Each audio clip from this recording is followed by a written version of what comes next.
Welcome to my audio world, where every story comes alive. I'm so glad you're here.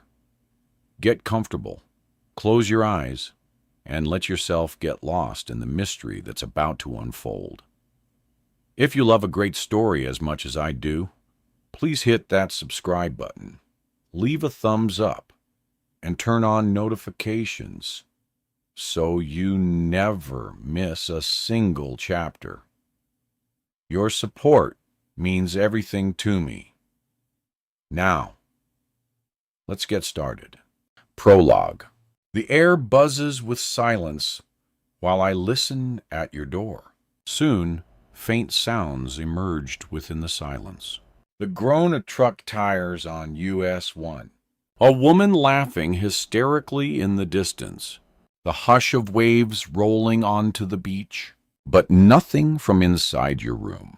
Part of me hates that you will never know what I'm about to do. It's a plot too intricate for you to have dreamed it up yourself. One so brilliant you'd be proud. Waiting for it to begin has been agonizing, and I know better than to rush. I've waited long enough for it to begin. Are you afraid, like the others, of the legend of the ghost haunting your estate? You give fans of your films a promise of fear. The fundamental truth of existence is fear. That's your famous quote, right? You're so proud of it all. The irony makes me smile. Once I caught your eyes on me, your gaze lingering just a second too long, I wondered if you understood the truth. But suspecting is different than knowing, right? If you really knew what I am, your expression would have betrayed you. I would have seen something in your eyes besides the foggy confusion that washes over you all too often now. For a supposed genius, you can be painfully dense, but you'll be happy you know me soon enough. I'm sure of it. You'll cling to me when this is all over. Desperately, you'll have to now. My sunburnt skin tingles as an eerie calm comes over me. The faint light from the hallway enters your room before I do, and I wonder, should I be more nervous than I am? I close the door behind me as I quietly slip inside, listening for movement as the latch falls, and I let go of the knob. The rich scent of the aftershave you used earlier hits my nose. Part leather, part citrus. It smells like wealth. It smells like exclusion. No, it smells like vanity. It makes me want to slit your throat right this second as my face warms with rage. I grind my teeth and swallow to choke it down. Now I face you. I shake my head and clench my fists, and I step closer. Moonlight pours in through the window on my right, turning everything pale blue. The light shimmers just slightly from being reflected off the bay. My shadow falls across your bed. I reach into my back pocket for the metal scissors, warm and heavy in my palm. Their blades so sharp they threaten my thumb's skin each time I test them. The blanket covering you rises gently, then falls. Your eyelashes rest on the nightstand beside your glass of water. In the washed-out light, I study the curve of your cheek, the angle of your jaw, the 3 wrinkle lines gashed across your forehead, while you rest in almost heartbreaking peacefulness. You are 72 years old, and your life is nearing its end. But your legacy, the films you made, are immortal. Your legions of fans still strong even after all these years. Guys in black t-shirts, film students, midnight moviegoers made you a star. And your box office sales made you incredibly wealthy. None of it would have been possible without the terror you stoked in your actors. None of it possible without the ghost haunting your estate. You encouraged people to believe in it, and they did. And the money was fun, wasn't it? You said in an interview once, money gave you incalculable convenience. That phrase stuck in my mind, like a vague sense of nostalgia for things that never happened. I lean over you now, so close I can hear you breathe. I could count your eyelashes from this distance. I open the scissors and cut here and there. You barely twitch when the blades scrape. Then take what I need and tuck it safely away. Now that wasn't so bad, was it? I should have been a surgeon, not a specter, I think, smirking as I moved toward the door, just as silently now as on the way in. The doorknob is cool against my palm when I grasp it. But now I hear the rustling of your sheets and your bed creak as you sit up behind me. I stop, hold still. The ceiling fan casts a faint, slowly rotating shadow on the floor. I watch it as I carefully pivot toward you, holding my breath, as my hand finds the blade again. I don't want to kill you now, but I will. Oh, how the things I should say to you fly through my brain. You rub your hand over your face, then fumble for your glasses, knocking over the water glass beside you. My heart pounds as you curse at the shattered glass and watch the spills spread, mirroring the moonlight farther and farther as it creeps outward. I open the door, and a sliver of light cuts across the room. Who's there? You call out, but I am already gone. Running down the hallway, my pulse jackhammering in my neck and chest. I'm laughing. I'm a monster now, like the ones you created. I'm here, a real ghost. My steps echoing in the stairwell, then disappearing as I rush into the night and the hush of sand. I heard genuine fear in your voice a moment ago. Fear, like you've promised everyone, like the fear that made you. You will reassure yourself by thinking I'm imaginary, that there are no such things as ghosts. You will tell yourself, I'm something you made up. But that's just vanity. You're about to learn, Rick Plummer, just how real I am. Chapter 1, October 31st. Go. I toss my suitcase in the back seat of my Volvo and drive. The tires splash through puddles while the radio blare the music I listened to yesterday. Late Beatles, a song meant to cheer everyone up. The knob clicks as I quickly switch it off. I glance at the fuel gauge. I have just enough to get me halfway into the Keys and back to Miami, where there may still be a radio station functioning. I hope, but I don't want to stop for gas. Stopping will only let worry in. Even more worry and fear than I already have coursing through me. I squint at the sun rising in the direction of my 17-year-old daughter, Quinn, who I need to get to as quickly as possible. What Quinn did is what teenagers do. She fibbed. I tell myself it doesn't make her a terrible person. It makes her human. Except this time, it's more than a simple fib. More than a neglected homework assignment. Or having forgotten to mention that a friend's parents wouldn't be home to supervise during a party. What Quinn did was lie boldly and cunningly, and with chilling ease, if I'm being honest with myself, which I'm not sure I'm ready to do. Honesty would mean recalibrating how I think of her. Still somewhat innocent, too close to me to do something so hurtful. I need to make sure she's safe first, and then I can question how she's capable of creating such a deceptive story about where she went. I play our last conversation over and over in my head as I drive. I hadn't heard from her at all yesterday, nor had I seen anything of hers on social media. Quinn had told me she would be on a school trip for dates that were slightly too specific.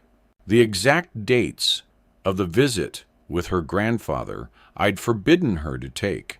How could I have been so utterly, stupidly naive? I tried her phone 2 times yesterday afternoon, and the call went to voicemail. Then she called me, and the second she answered, I knew what had happened. The nagging intuition I'd been ignoring evaporated, and the vagueness of her cover story sharpened. Is that how a lie is recognized? Gradually, then all at once, I heard the ripping wind in the background, and my gut told me exactly where she was. Suddenly, all I needed was confirmation. Her voice an afraid, "Mom, Quinn, tell me where you are." But inside, I already knew. In the background, there was a crashing sound, like a vase hitting a floor. She screamed, and my stomach nodded. "You're with your grandfather right now, right? In the Keys." "Mom, I'm sorry." She didn't have to say yes. I realized the screen of my phone hadn't turned blurry. It just looked that way because of how my hand shook. I pictured Quinn tucked into the enormous living room, probably beneath his shadow box-framed dive knife from his movie Red Sky, and could hear the thump of the wind batting against the wooden sides of the estate. My mind had been a sluggish detective, but it became a whirlwind, assessing Quinn's safety and the sequence of events that put her in the Keys with Google-like speed. All the facts were clicking. She started to deliver some explanation, but I cut her off abruptly. "Well, put your grandfather on the phone," I said. A second later, Rick came on the line, out of breath. "I'm sorry, Lexi. We got caught off guard by this." I could have screamed a million questions at Rick about how Quinn got down there in the first place, but I forced them all aside for the time being. The exasperated words that did escape my mouth were, "How did you not see the news?" Rick explained they'd been deep in the mangroves when the sky began to turn. Of course, I thought. They had no idea. The weather had probably been perfect, the way it is just before and after a major storm. I know how time melts away on the water, just like I remember the sinking, emptying feeling of a plummeting barometer. Rick's excuse was believable, reasonable, and extremely unlucky. He mumbled something like, "Your permission to come." The line cut in and out. At least he sounded sober, I thought, which was a relief. "I'm not sure we can leave now," Rick continued eventually. "Can't leave?" I asked, but I knew he was right. Evacuations have windows. Once one closes, it's better to stay where you are than risk driving to the mainland. Rick was getting his news from the same meteorologists I'd been watching for 3 hours, except now it was too late. "The eye is going to pass over us in a few hours," Rick said. There was another crashing sound in the background, louder than the first.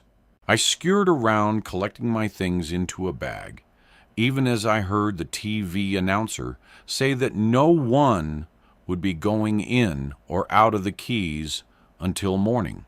Period. I could hear the same broadcast echo distantly in the call's background. I knew boats and channels and weather as well as anyone, even now. And I knew this storm was going to be dangerous, even deadly. I pictured the darkening horizon and imagined the delicate sound of thunder in the distance. Unrealistically, I thought I would have known when to evacuate. I would have triple-checked the storm track. Or would not have gone far from shore or would have returned a faster way.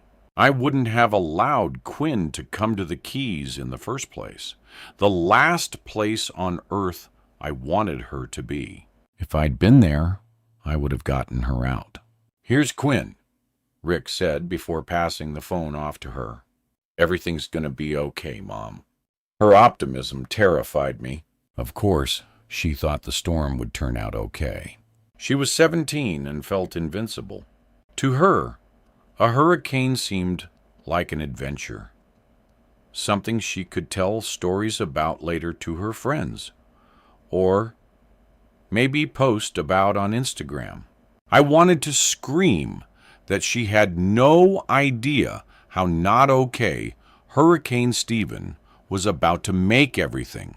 She'd never lived through a Category 4 storm, but I had. And Rick had, too. That's why he sounded scared. She'd never seen a building blown to bits, or seen someone die at the Pinerest estate like I had. The sun was going down. "Stop. Think." I asked Quinn, "Are you in the main house?" "Yeah, on the first floor." Despite everything I had seen happen there, I felt a tiny flutter of relief. The Pinerest was more than a century old, and had withstood hurricanes that had blown away more modern buildings. I closed my eyes and tried to picture the estate's layout, estimating the safest space within the interior. The estate spread over 15 acres with the main building facing westward toward the Gulf. It was 3 stories tall, the top 2 consisting of mainly guest rooms with multiple windows. Rick had always maintained what looked like a lobby on the first floor, including the original front desk. A large ornate staircase with a carved wooden banister led upward. Beneath it was the center of the house and the most protected place. "Quinn, listen. I want you to find the door below the staircase, the storage area. That's where I want you to ride out the storm. Do you hear me?" "Yes." "Okay. I want you to find some empty containers and start filling them up with water. Granddad's already doing that. There's more water than we'll then go to the pantry and find some food, things you may need to eat for the next 12 hours. Then candles and matches. Are there oil lamps?" "Oil lamps?" she asked, as if I just asked the dumbest question in history. I heard the echo of Rick's voice in the background. Behind her came the shrieking howl of one of the estate's shutters, being blown off by the increasing winds. That caught Quinn's attention. She paused before saying, "Yes, Granddad is holding up a lamp right now. He says we're going to the interior storage room, like you said. No windows." "Good. Stay on the phone with me. Mom will be fine. I promise." I wanted to believe her. "But there's something else, Mom. I need to tell you something." The broadcaster talking on my TV said, "It's going to be a long night for residents. Let's just hope and pray for whoever didn't make it out." I heard another violent gust of wind, then something heavy slamming down. Terror squeezed my insides as I glimpsed the possibility of losing her, a feeling almost as strong as love itself. The world I saw just then would be unreoverable if she was gone. The call was breaking up, but I heard her voice say, "Mom, I found something here. Something strange." The wind gusted again. "What? Quinn?" "Dad's. I found something is happening here." Then came a sound like a car crash. Quinn screamed, and then the line went dead. I'd tried to stop her from going. 2 months ago, when Quinn walked into the kitchen holding her phone, ready to make a proposal, I was semi-prepared for the conversation.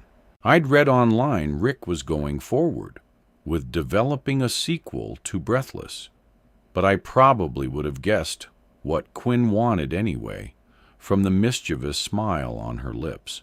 She sharply inhaled as she sat across from me the way she did before asking for favors. Mom, you know how you said I should take some risks and put myself out there? You know how you said before that no dream was too big if I worked at it? Teenage manipulation skills can be predatory. I think I was talking about taking AP Lit at the time. I said, right, but there's more to life than just school, right? There's being books smart, and then there's real world experience. Your father was a writer, and I'm a librarian. Stick to books smart. I bent to pet Phoebe, her soft fur brushing against my calf, as I looked over the bridge of my glasses at Quinn. What are you asking? She cleared her throat, tucking her hair behind her ears. You know, the room in the estate where Dad was working still has all of his things in it. I have to get 'em, Mom, especially his typewriter. But it's more than that. I want to learn how films get made. I always have, and now's my chance. I just finished FaceTiming with Granddad, and he offered to let me help with the movie he's about to start making.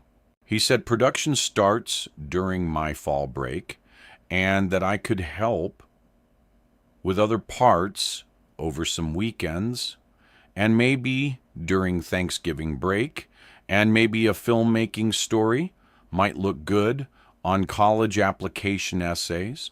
He said there could be a small part for me. It's a tremendous opportunity. Tremendous, I thought Rick's words, surely. Imagining the faux kindliness of his pitch to her made my blood boil. And now here I was, positioned as the bad guy, the killer of fun, the dreaded responsible parent. Quinn pressed her elbows into the tabletop as the morning light pad her skin.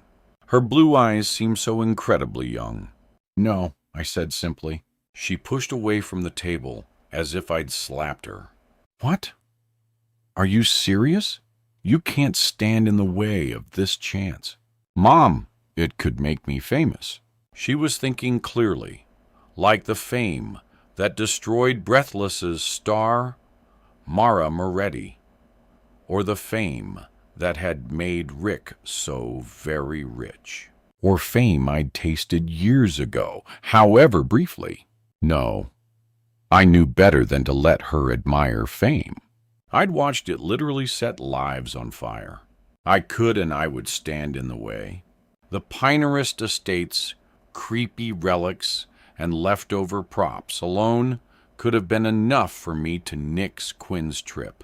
I could easily picture the estate decked out with Rick at the helm of a new production, new sets constructed, and the crew striding purposefully around, the scaffolding raised against the south side of the main building, where the light rigs could shine down through the palms at night, and the bathrooms would all be covered with tarps to protect the grout from being stained red with fake blood.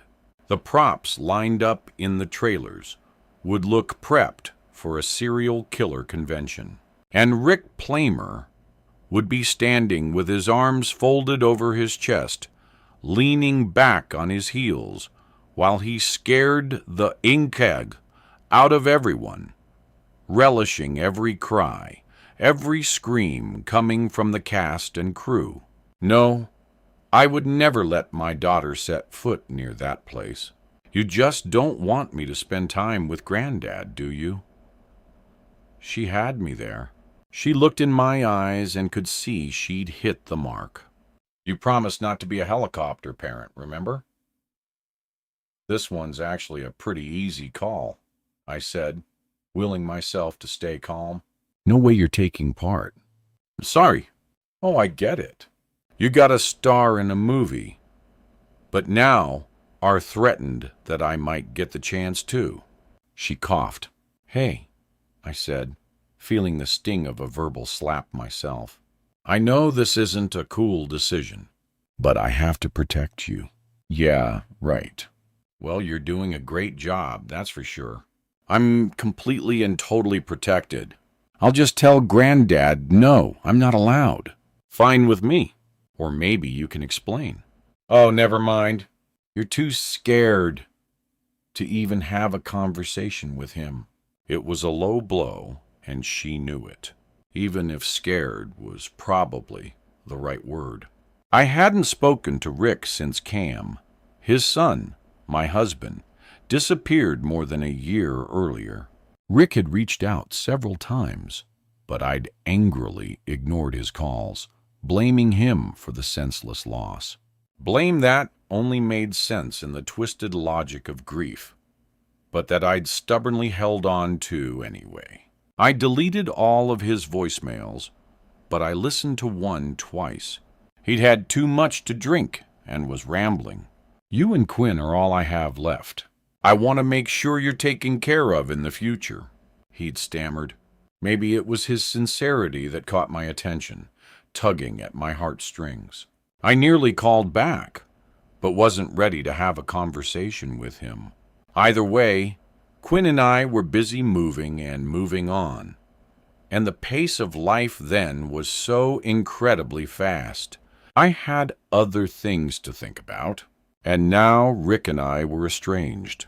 I'd allowed, I suppose, or didn't disrupt his continuing relationship with Quinn, except that it led her and me to this moment, one that I could have navigated better because it was so predictable. I rubbed the back of my neck. I might have let her comment go if I'd been less upset, and let Quinn go be in her feelings, stewing over not having my permission to go back to the pine nest.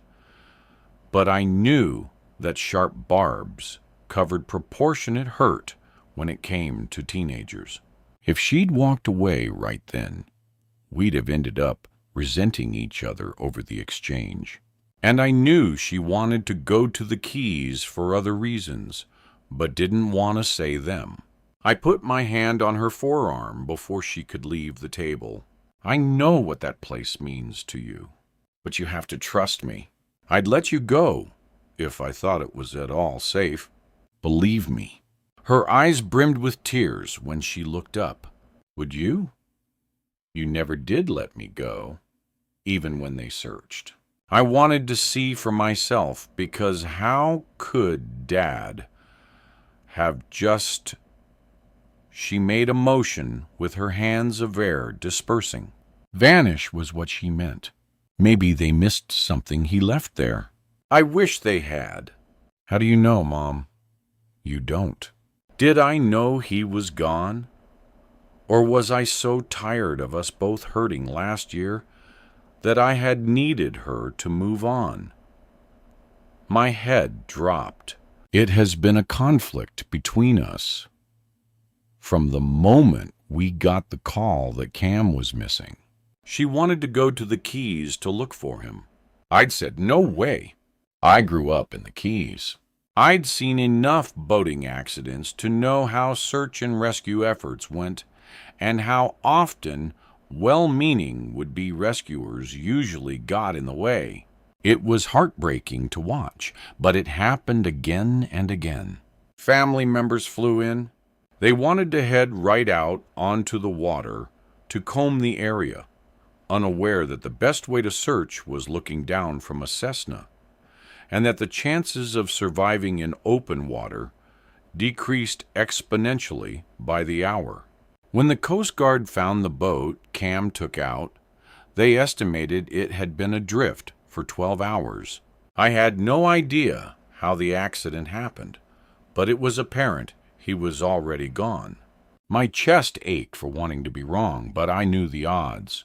If I'd been alone, I probably would have gone to look too, if only just to go through the motions of searching. Maybe it would have been better psychologically, and maybe, in retrospect, staying away was the wrong call. But my protective instincts kicked in, and I anchored Quinn in our home where we could keep in contact with the Coast Guard just as easily. Search parties established a perimeter and scoured the area. I helped them figure out how the tide and currents would have carried his boat from where he put in, and they went over that space tirelessly. I never let the word suicide be spoken around Quinn, and there was no note, but I always wondered he could get so depressed. If we had gone down to look, you would have been, she interrupted, in danger, right? I swallowed and squeezed her forearm before sitting back. Yeah, it's impossible to see much on the water, and you wouldn't have wanted to stop looking. The search planes were the best chance. I'd helped look for lost Boers 4 separate times when I was in high school, and none of the searches turned up anything at all. They all went on until the families collapsed, desperate and reckless with exhaustion. I wouldn't let Quinn go through the same thing. Quinn, do you think there's a single day I don't wish your dad was here? Every day that goes by, I wake up and put my hand where he slept. The cracks in my heart were starting to show again. I took a breath and reeled them in. Granddad looked, she said quietly. I actually bit my tongue, only because he wouldn't listen. I said, Mom, talk to him, please, about me helping make this movie. Maybe there's something he could do that would make you feel safe about it. It's not as if I'd be down there alone. There'll be like tons and tons of grown-ups on that crew. If I were going to some beach house on a break, it would be way more sketch. I'd seen the kind of grown-ups that worked on Rick's movie sets and had to disagree. Maybe there's some way, she'd pleaded. I'd folded my hands. There isn't. Now I wring my hands around the steering wheel while the Everglades spreads out around me for 4,000 square miles. Reeds and cypress swamps fly by my windows. The southern mainland, a river of grass, feeding into the 10,000 islands that reach mistily into Florida Bay. I glimpse a bolt of lightning in my rearview mirror. The rolling thunderclap, catching up a few seconds later from the outer band of the storm. Fires in the Everglades sometimes start from a single strike.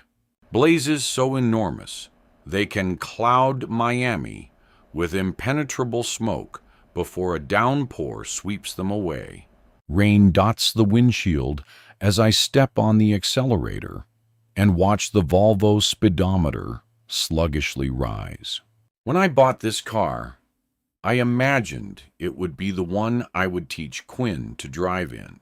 I pictured it parked in the tiny covered parking spot in front of our new apartment, not weaving around hurricane debris. But does anyone anticipate emergencies before they actually happen? My late husband, Cam, had flashes, odd premonitions here and there. Once in college, he found a set of keys I'd lost in the middle of a field following a concert. It seemed miraculously intuitive. Another time, a few years ago, Cam woke up one Saturday morning, saying he'd had a dream our house had caught fire. I tried to brush it off, but his seriousness shook me. He went to the hardware store and bought a fire extinguisher and smoke detectors for the hallway and bedrooms. The next night, the shrill scream of one going off awakened us. Quinn was crying, and there was a haze of smoke. Some lint in the dryer had caught fire. Cam rushed to the cabinet beneath the sink, found the extinguisher he'd bought earlier that day, and put out the flames. None of us slept the rest of the night. That was some Final Destination stuff, he'd said, sipping a bottle of beer. No kidding. I'd tentatively agreed, my heart racing. He and I used to smile and call them The Shining, but he hadn't had one in years before he passed. Not that he told me. At least, whatever those were. I wish I'd had that gift. 2 days ago, I'd ignorantly looked into Quinn's undilated pupils as I helped her pack, talking through the details of what she might want to wear during her school-sponsored fall break trip to Disney World. We estimated whether she'd be warm enough in just a sweatshirt. Some of the indoor rides, like Pirates of the Caribbean, can get chilly, and how much spending money she should all lot for meals with her, knowing the trip itself was pure fiction all the while. She'd gone so far as to register, then canceled her reservation, so none of the chaperones would realize she was missing from the roster and call me. She'd told me she'd paid for the park tickets with money saved from babysitting. Now I began to wonder if the babysitting had even happened. The deception burns behind my eyes, a feeling that might push me to cry. But there's also the sinking of deep hurt, a recognition of being slightly more alone in life than I realized. I thought I knew my daughter better, and I'd wanted to know. I'd needed her to go on that Disney trip, too. I needed some time to reflect, not just because single parenting turned out to be harder than I'd imagined, but because 2 weeks earlier, I'd discovered something I'd never expected, something I've told no one. So even though I'd said no to Quinn going to the Keys, I then compromised, allowing her to go on the trip to Disney World instead. And she lied as she packed her clothes, then ran to work on the horror film with Rick, only to get trapped in a hurricane. I try Quinn's phone again, and the call goes straight to voicemail. I try Rick's and get the same result. Knowing the two of them must have colluded makes me grit my teeth. She's a teenager. At least she has an excuse. But how irresponsible, how absolutely reckless can one man be? The answer is pretty damn reckless. The same kind of recklessness that prompts a man to produce a sequel to a movie that became a curse. Breathless, Rick's most famous film, premiered in 1999, was set on the Pinehurst estate, which he bought before filming. And even after everything that had happened, he was arrogant enough to make a second. It was big news in the summer of '98 that Rick planned to film parts of his magnum opus in the Keys. The Pinehurst was less than 2 miles from the modest house where I lived with my stepfather, Don. And at the time, there was no one like Rick on the island who seemed to enjoy standing out, or else didn't get that he did. Before Mom married Don and moved us to the Keys, I'd never heard of Islamorada, an incorporated village of 5 islands situated between Key West and Miami. Most people know it as the sport fishing capital of the world because it sits in migratory routes between the Gulf of Mexico and the Atlantic. Still, only a few of the residents actually fished for leisure. Mostly, the 6,100 or so people living there made their money facilitating tourist fishing or tending to one of the local hotels. Growing up, our neighbors were charter guides, bartenders, maids, shopkeepers. On the other hand, Rick Special ordered his groceries. There were rumors about what they contained. He wore mostly black, paraded his mistresses around local restaurants, and drove a Maserati with a specialty tag that said DZ185. Locals' eyes rolled. He made 7 films altogether, beginning with Axe Handle in 1998 and concluding with Gone But Not Forgotten in 2004. Breathless is the one I remember best. Not because it was Rick's most critically acclaimed film, or because it was, by far, his most commercially successful. I remember Breathless best because it was the backdrop of meeting Cam, his son, who worked as a second assistant director, while a bunch of us theater kids volunteered to be extras. And because of the tragedy on the set that scarred us all but made the movie famous. Cam was the one who asked our high school drama club, "Would any of you guys want to be part of a horror movie?" What teenager wouldn't? After I left the Keys to go to college, I intended to never return, partly because I never got over what I saw, what everyone on the set witnessed. On the last day of filming, could I have guessed 3 days ago that Rick and Quinn might later cook up a scheme? Yes, I could have, and I should have. Rick's capable of anything, I remind myself. My cheek registers pain when I bit it after hanging up with Quinn. I pass another car and glance at the high, heavy clouds, reaching upward like smoke from an explosion. Then adjust the windshield wipers as I slow at the toll booth where I-75 hits Naples. I hand $2 to the toll collector, who clearly wonders why I'm headed east. Who drives into a devastated area besides first responders or the National Guard? I'm obviously neither. My phone rings and I hastily flip it over. It's Don, not who I need to hear from right now. I picture him in his cargo shorts and white socks, the faded navy tattoo on his forearm, flexing a little as he grips his old flip phone impatiently. I can't believe I lived with this man for 15 years. Whenever I talk to Don, part of me forgets I'm a 38-year-old librarian and feels instead like I'm 8 years old again.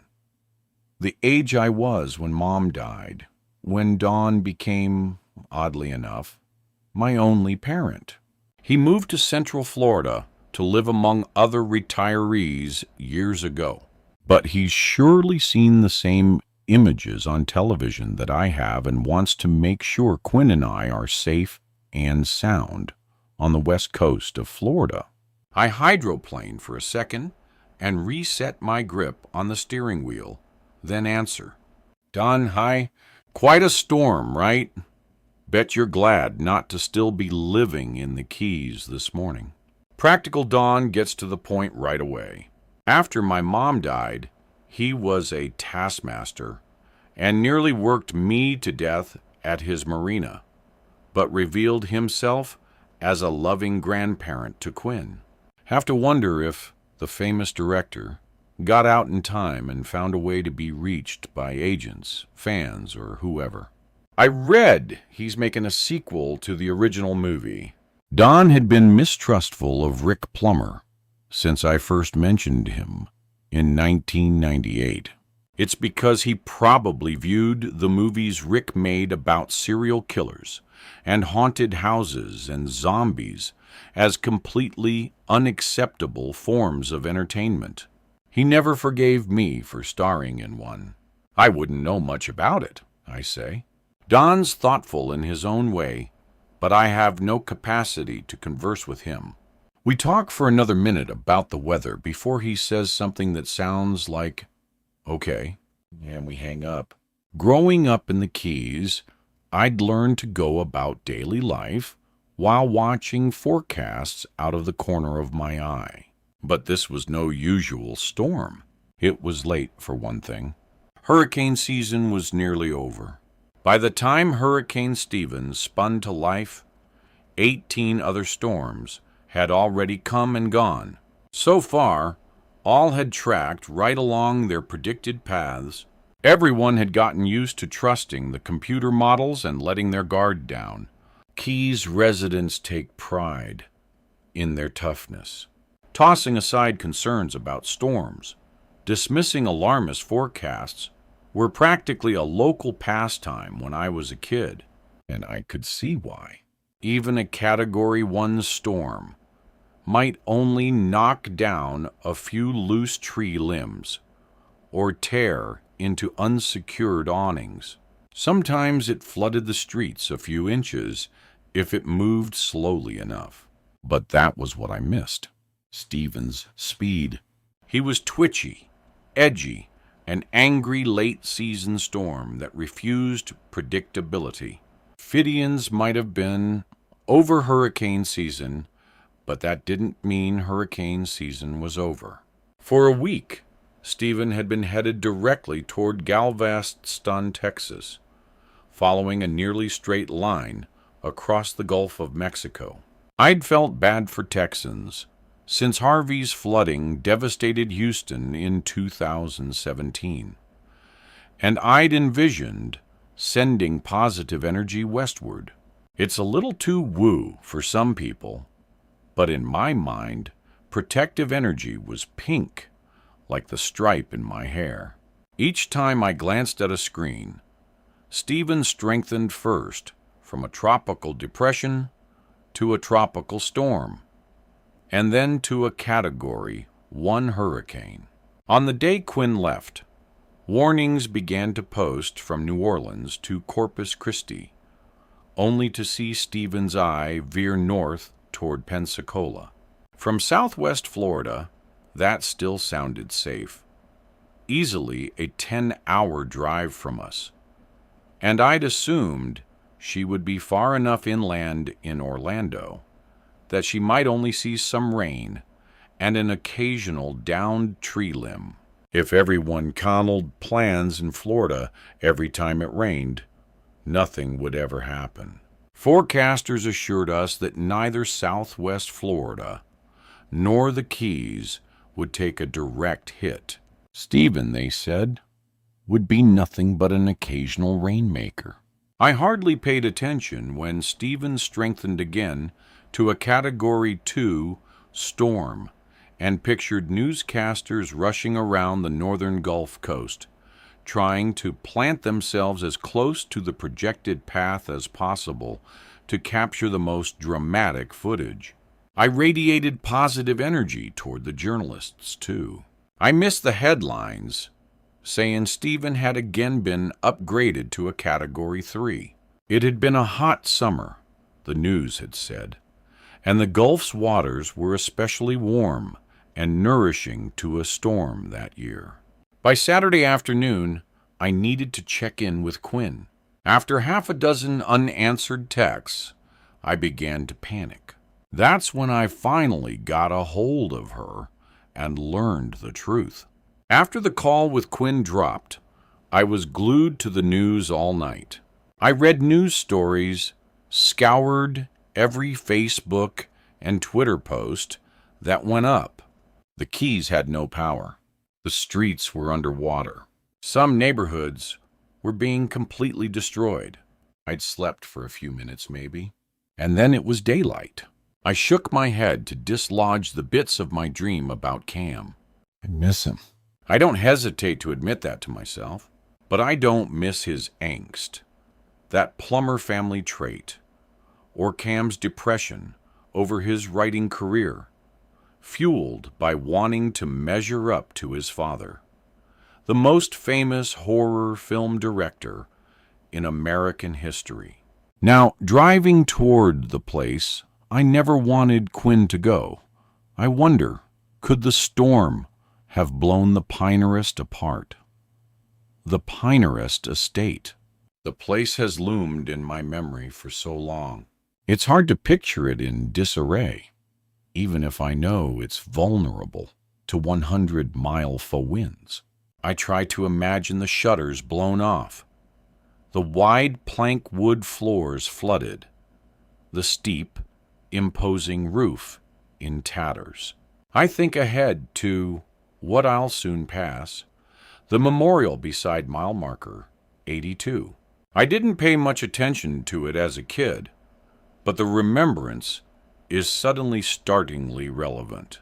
The marker went up after the Labor Day hurricane in 1935. 423 people were killed that day. I couldn't wrap my head around that number when I was growing up. But now I realize what that must have meant. The complete devastation of a community.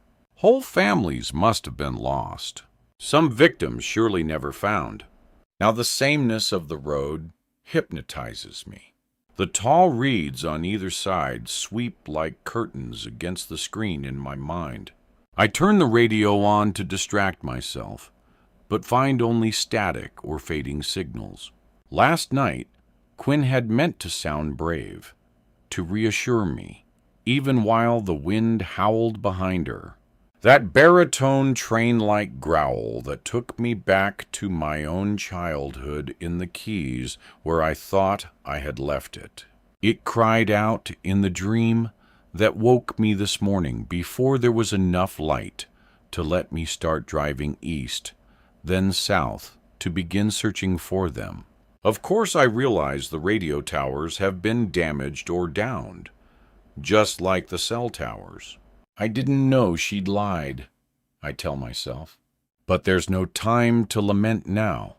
Now I have to get to the Pinerist, a place I know is cursed.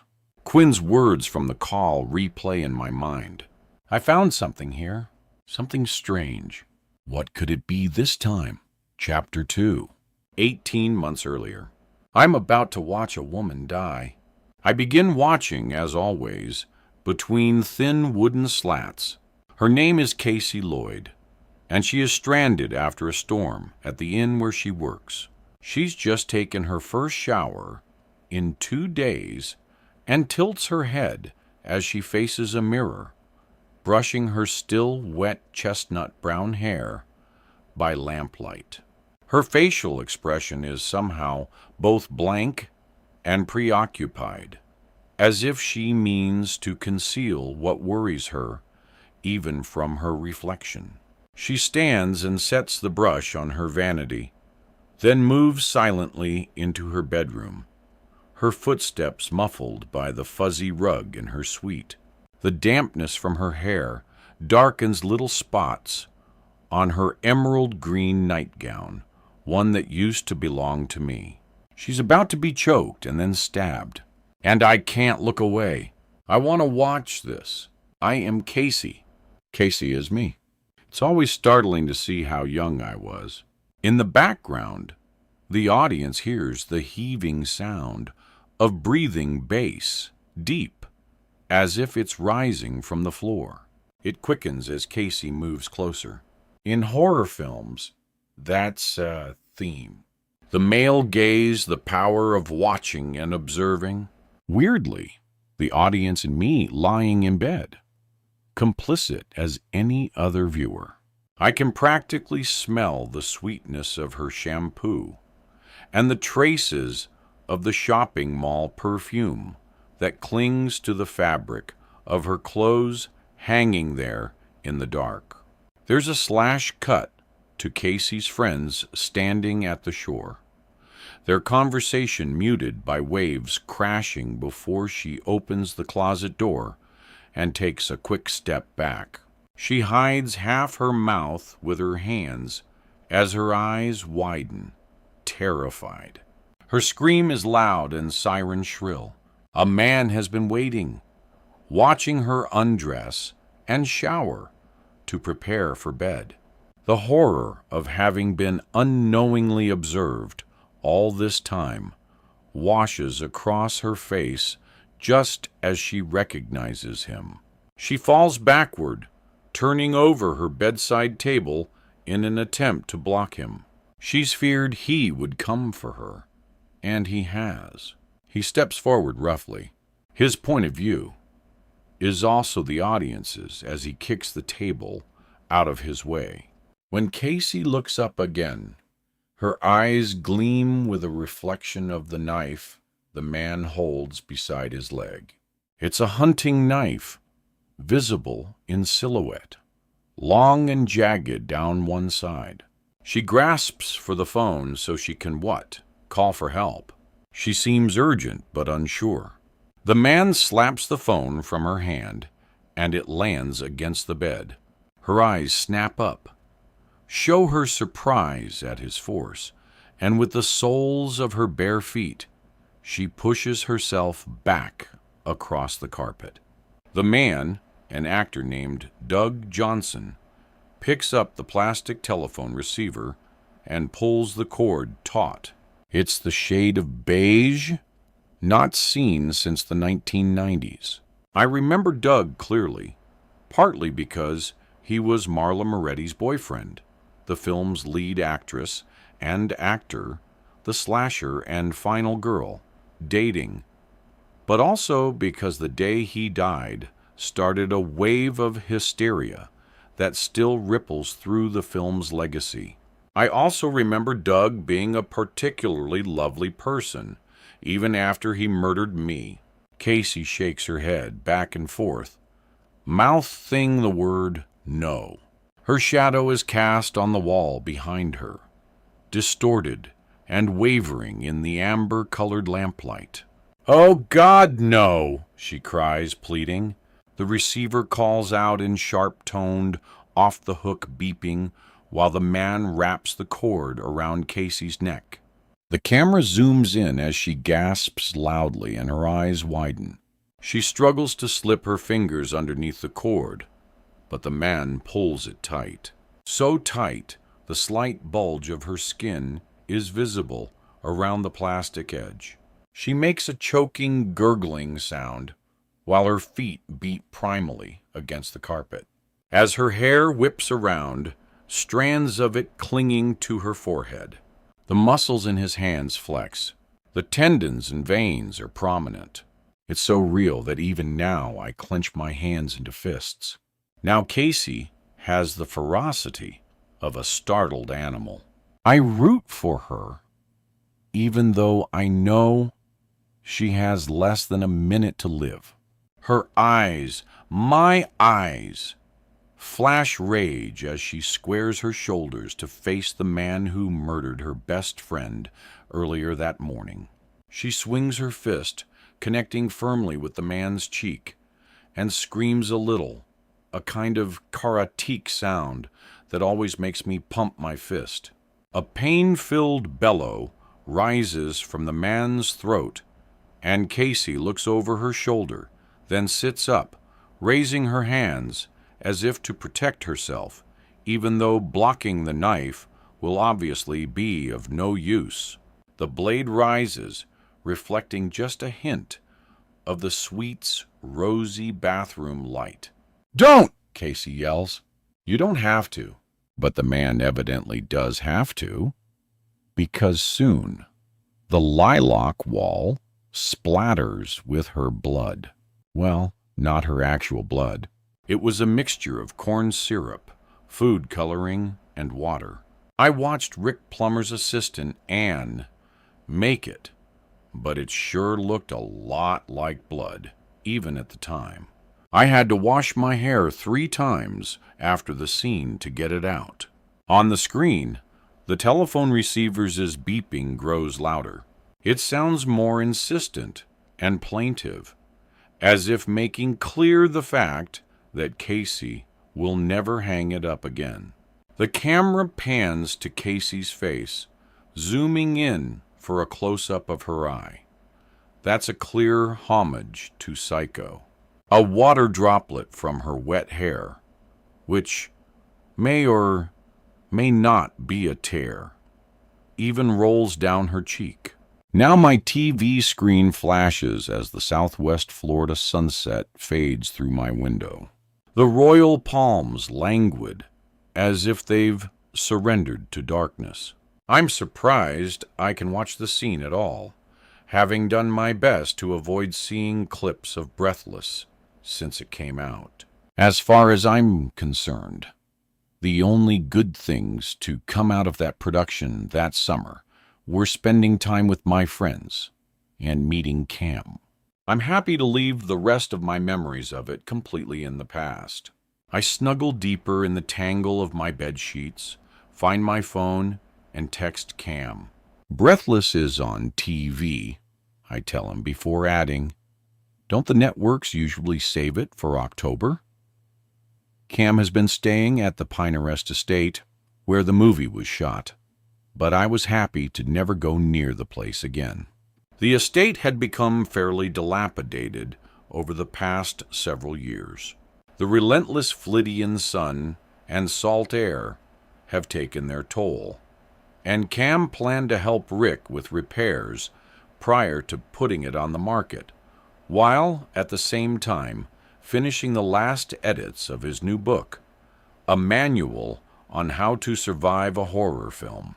He'd struggled for several turns with the soul-crushing pursuit of a career as a novelist, publishing 2 in 4 years that I liked a lot, but had only sold fine, according to his agent. So Cam decided to finally capitalize on his last name. And in truth, the horror survival manual sounds like fun. He's a true expert after all. I knew he just needed the time and space to write it. My phone vibrates and his picture flashes on the screen. He and I haven't spoken all day, and the first sound that comes across the line is him laughing, which I take as a sign of his good writing progress. I hear the clip-clap of his shoes and notice he's slightly out of breath from trotting up the stairs.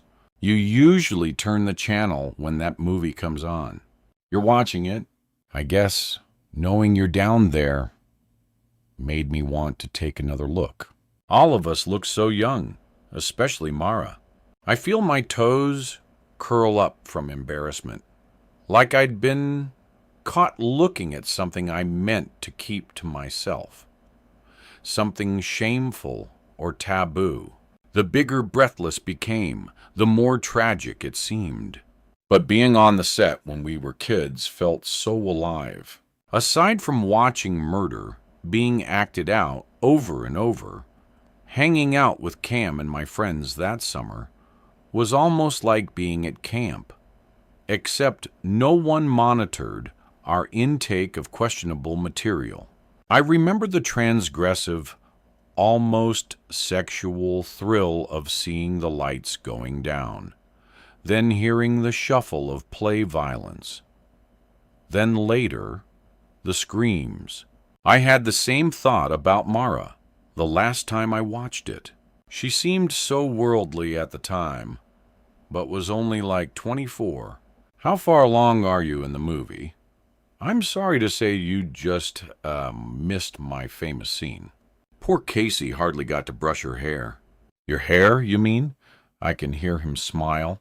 The television channel's commercials stop, and I hear the faint click of buttons before the movie's audio comes across the line, doubled as an echo of the broadcast coming from my television. Cam then evidently mutes the sound because it stops on his end. We watch together in silence.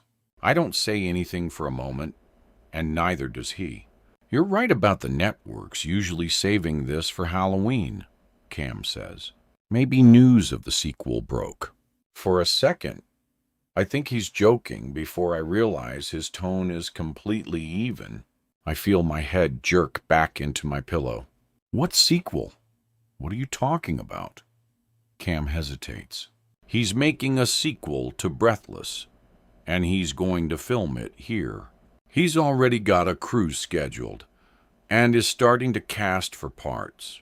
He told me he doesn't need a producer to greenlight anything because he's financing it all himself. I don't know how to respond. Lexi, I didn't mean to keep it a secret. I just found out a few days ago. I guess I've been putting off telling you. I knew it would upset you to hear, which is stupid, because it's not like you wouldn't hear about it. The idea is insane, but he's being stubborn. He wouldn't listen when I tried talking him out of it. I take a deep breath. Stubborn is one word for how he's being. Psychopathic is another. Hasn't he had enough after everything that happened? He needs more what? Fame? Money? At whose expense this time? My tongue presses against my teeth, as if holding back more of the tirade swirling in my mind. I know Cam is just the messenger, but my blood feels like it's boiling. Part of me is irked that Cam mentioned plans for the sequel so offhandedly, but I understand him not wanting to tell me. His relationship with Rick has been heartbreakingly complicated for years. Rick could have helped Cam in so many ways, but instead seemed to stand in Cam's way. He would disparage Cam's creative efforts, often publicly. Cam and I had twice left dinner parties after Rick had too much to drink and told jokes about the quality of Cam's writing. The last time, with Cam fuming, Rick called out that Cam needed to grow up in front of everyone. Maybe the prospect of his son succeeding in another field threatened Rick, but the source of his behavior was anyone's guess. It left me feeling protective of Cam and Quinn, and wanting to put distance between Rick and us. I already resented Rick for exploiting the tragedy on the Breathless set, and Mara's eventual mental instability to promote the film. But it was how he treated Cam that I found unforgivable. I watched Cam practically go crazy, trying to measure up to his father, growing distant from Quinn as he became obsessed with his writing. Then later, drinking to self-medicate his discouragement over tepid reviews of his novels, which was how the horror film survival manual came to be. It would be the last thing he wrote. I switched the phone to my other hand and wiped sweat from my palm on my sheets.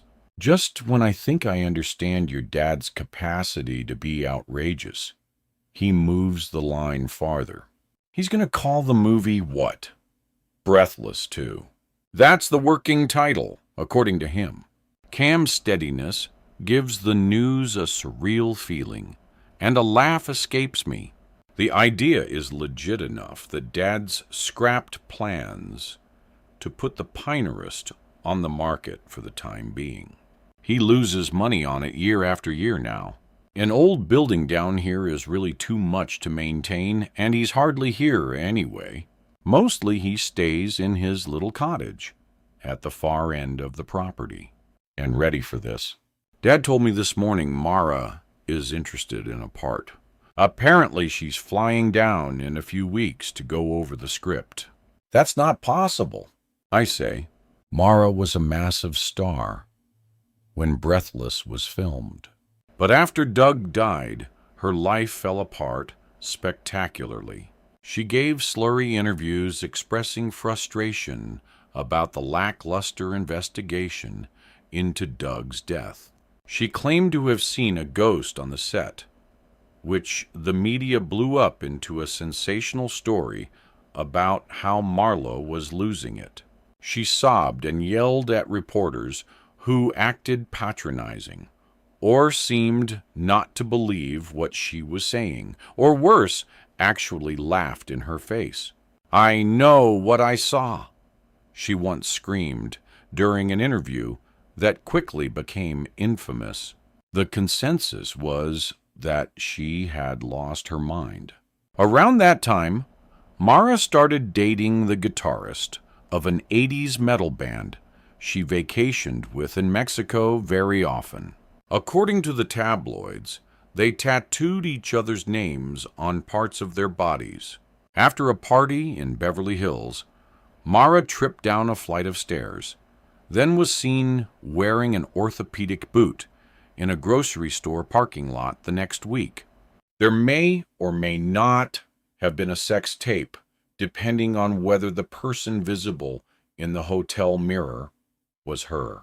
The spiral continued further and further down. Mara cursed out a photographer at an airport, then later that week shaved half her head. She absorbed one DUI, then a month later. Her desperate-eyed shot graced the cover of the lesser grocery store magazines. She was troubled, article said, difficult to work with. She quit a major movie then was fired from another. Her temper caused her to storm off sets, throw objects against walls. She seemed so alone.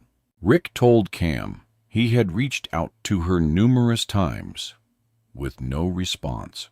But even if that was true, I hardly blamed her. If anything, he used her breakdown for his own gain. I remember one interview where Rick was asked about Mara. His smirk was so telling it became a meme years later. Maybe it's part of the curse, he'd said mysteriously. Poor Mara, I say. 25 years since Breathless came out. Really? The number is hard to believe somehow. 25 years. Breathless 2 hasn't even started production. And already the diehards are speculating on the return of the curse. The curse. The words make me shift restlessly. 2 cast members quit. Another lost their mind. Another died.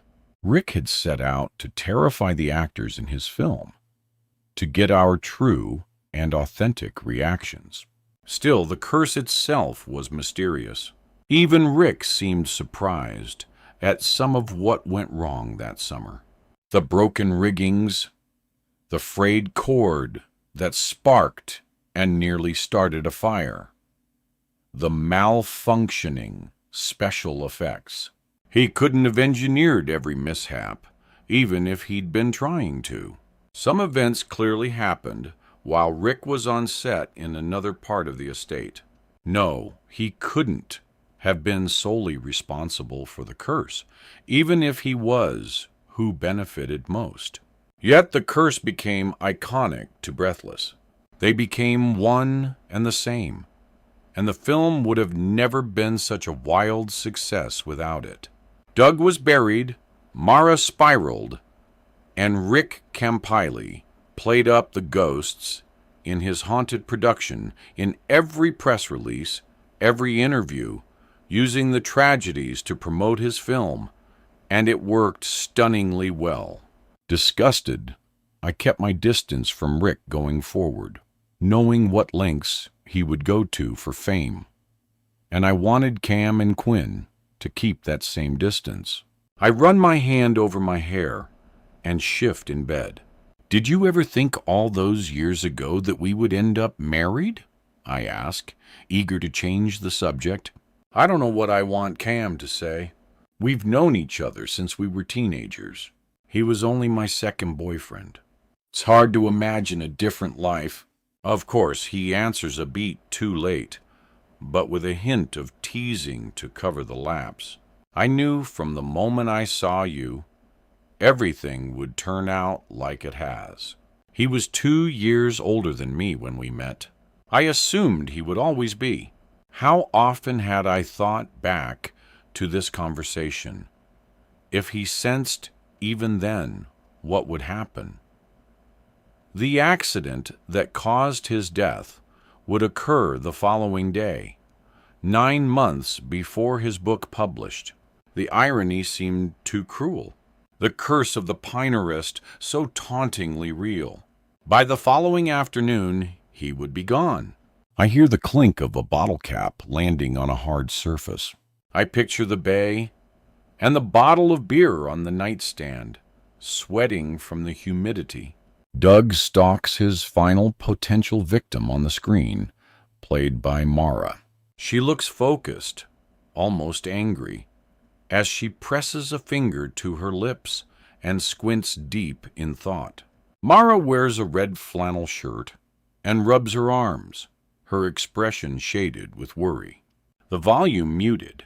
I obviously can't hear what she's saying, but I know what it is exactly. She's worried she should have heard from my character Casey by then. She bends to examine a footprint contemplatively, holding up a blade of grass and dropping it to see which direction the wind carries it. Speaking of the creative process, how's the book coming? Getting close. I tread delicately. If I show no interest, I'm indifferent. Too much and I'm pestering. Writers so temperamental. Actually, I mailed the manuscript to you a little while ago. from the little post office here. I'm just fussing over a few citations now and some other details. You might beat it home, I hope, depending on how you sent it. Very possible. I interviewed a few horror fans this week, and what they all seem to like is the idea of a meta-narrative in a horror movie, with the characters realizing elements of the story as it goes along, like they know they're in a story, like Scream. Cam begins taking another sip of his beer, but stops, his voice echoing just slightly off the inside of the bottle. Sort of, but in Scream, the murderers are acting out scenes from other horror films. There's no real explanation for why the killers go after anyone, aside from just them being crazy.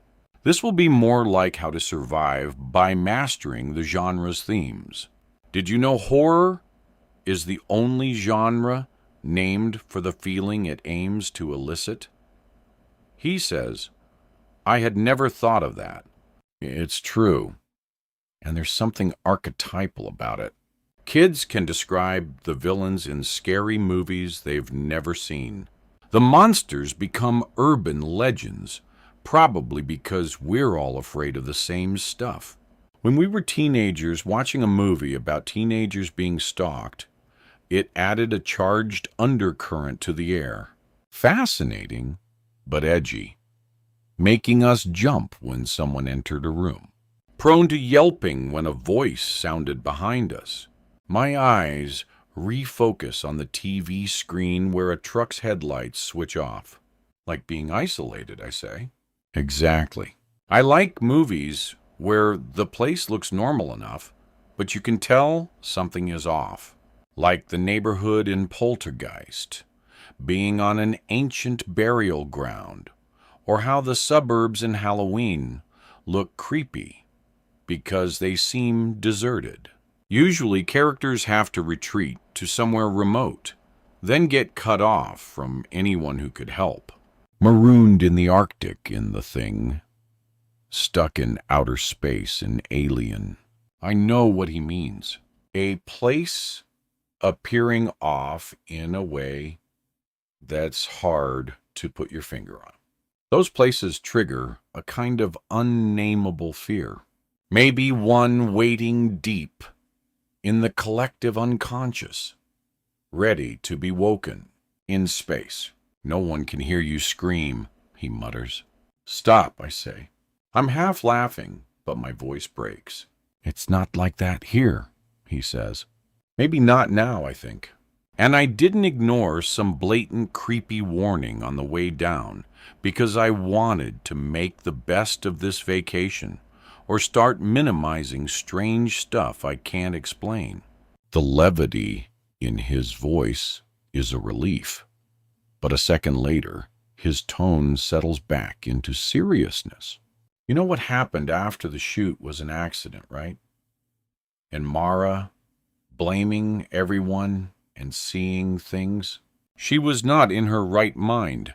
I want to change the subject so strongly, realizing I'm gripping the comforter.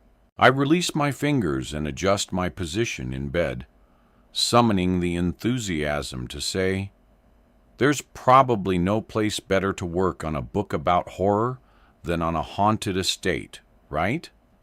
Like the Overlook in The Shining. My thoughts flash back to Jack Nicholson's character interviewing for the position as the innkeeper at the beginning of the film, saying the same things Cam did before he went down. I'll enjoy the solitude. It sounds relaxing. I'll work on my book. Then I picture the look in Jack Nicholson's eyes the moment his wife finds the manuscript, repeating the one famous sentence over and over when she realizes he's been going crazy, and I close my fingers again. Cam laughs. Slightly better circumstances here. There's plenty of sunshine, and it's not like I'm actually cut off from civilization. And there's no hedge maze, which is unfortunate. That could help pass the time. The Pinerist may give me the creeps now, but Cam's right. It's no overlook hotel. It's the opposite, in fact.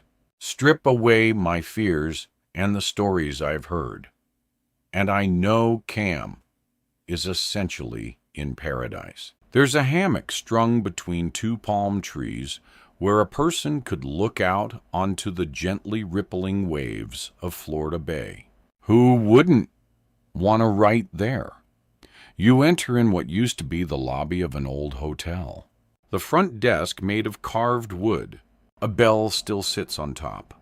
The edges bear flecks of rust from the salt air. The flooring is made of broad pine planks cupped slightly from the humidity. Everything smells like what you'd expect from a historic home in the Keys, like sea salt and fresh air and lemon furniture polish. Upstairs are the bedrooms, half face west and take in views of the Sapphire Bay over the Treine. At sunset, the sky goes vermilion and looks like a postcard of heaven through the window frames. Cam clears his throat. Actually, the movie I keep thinking of is Keen Largo with Humphrey Bogart and Lauren Beale in that old hotel during the hurricane. Now that I'm down here, I keep wanting to rewatch it. The part I've been thinking about is when Johnny Rocco forces his girlfriend to sing. The second she starts, the story breaks. Like, where's this headed? A minute earlier, they were watching a movie about a gangster, and now a woman is singing. When Rocco denies her the drinks, and she's devastated, you realize the point of the scene is to reveal what an awful, merciless human being he is. She breaks the fourth wall, sort of. On the screen, Mara runs through the woods. Shadows from the pine branches fall over her face as her lips tremble, the movement creating a momentary illusion that she's underwater. Yeah, I say, still distracted. Plus, I'm sure your dad is happy to have you there. What is he up to? Still driving all the local women crazy. Rick never lived down his reputation as a ladies' man. Cam's voice drops with a hint of sadness. Seriously, Dad mostly stays at his cottage. I can't quite figure it out. It's like we agreed that I'd come down. But now he seems so distant, as if he's ready for me to go. He asked about you constantly, getting ready to sell, reminded Dad that you have a set of keys to everything, the estate, the boat. You even know how to get into the safe. He said you're one of the only people he's ever fully trusted. I shake my head. The trust between Rick and I extends in one direction.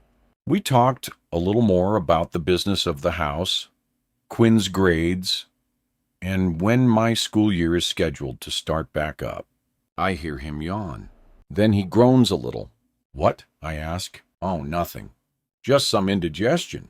Probably from all the takeout I've been eating. Get some sleep, I say. I'll turn in soon, I guess, in a minute. It looks like I left a light on downstairs. Leave it, I say. The words escape me. There's fear in my voice that's instinctual, and I can't help it. I want him to close the suite's door and lock it. Leave whatever is downstairs for tomorrow. Seriously, I say. Oh, Lexi, you've watched too many movies. I have the survival manual, remember? I'll run down and turn it off.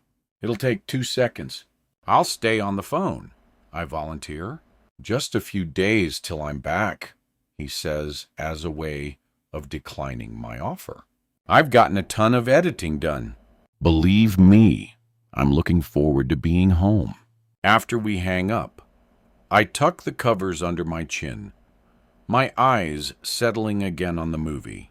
The teenagers find a set of train tracks, choose a direction, and stride purposefully into the mist. The fog grows thick around them, while Mara focuses her eyes forward. The brilliance of her acting, I realize, is that trying to appear unafraid makes her seem truly terrified. She had no idea what was about to happen in real life. And that night, neither did I. Marlowe wasn't the only one to see things she couldn't explain. The Summer Breathless was filmed. I saw them too. The next morning, I didn't hear from Cam at all.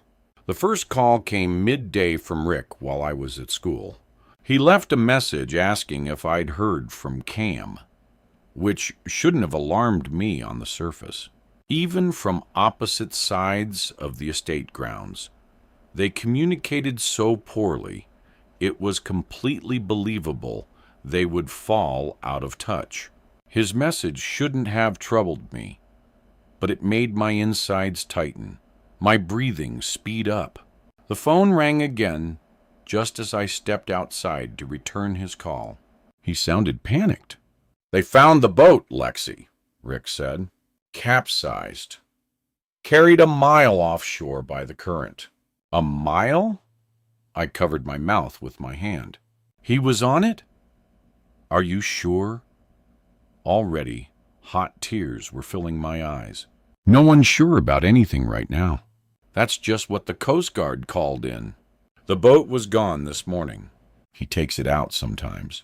I didn't worry until he wasn't back by noon. I started estimating the trajectories. You could trace the boat's progress back to earlier that day to figure out when it went over. Maybe look for him in the water, along its path. Conclusions the Coast Guard would have already drawn. "They're searching?" That was how it began. The incessant questions, the worry, the doubt. Then ultimately, the horrific lack of closure. My husband had disappeared. The search lasted 48 hours, then scaled back and continued another 48 before being called off. No one knew how long to wait before giving up hope. Quinn never believed he was gone, and there were words for her disbelief, non-acceptance, denial. I didn't know what to say. There was an investigation that yielded absolutely no answers. It was as if the ocean had swallowed him up. One detective started explaining how dangerous boating could be before I stopped him. I'd seen too much when working at the marina to not understand. There are guys who make their living scraping barnacles off of ships while they're in the water. Once I saw one get hit by a passing skyboat.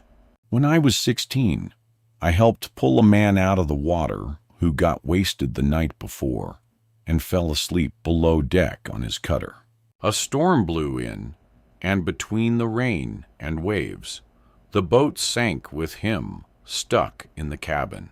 The only thing that saved him was that the boat was secured to a floating dock, and that the ropes he tied onto were strong enough not to break. I'd seen props cut off people's limbs, even at very low speeds. The worst, which always stuck in my mind, was the crew of fraternity brothers visiting on spring break who rented a boat without understanding the tides or channel markers and hit a sandbar at 40 knots. It stopped the vessel, but threw them all forward 100 feet at least. One was paralyzed from the waist down. Another didn't survive. I didn't need to hear how dangerous open water could be from a detective. I knew exactly. Chapter 3, October 31st. After Cam's memorial service, I read in one of the dozen books friends gave me about the grieving process, that after a loved one dies, the relationship can live on even if their physical presence is gone. In one, there was a whole chapter on communicating with the person who had died. At first, I found myself smirking as if I was being given some cheesy New Age permission to have my own private seance.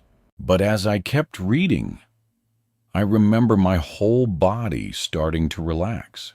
The truth was that until then, part of me was worried I was losing it.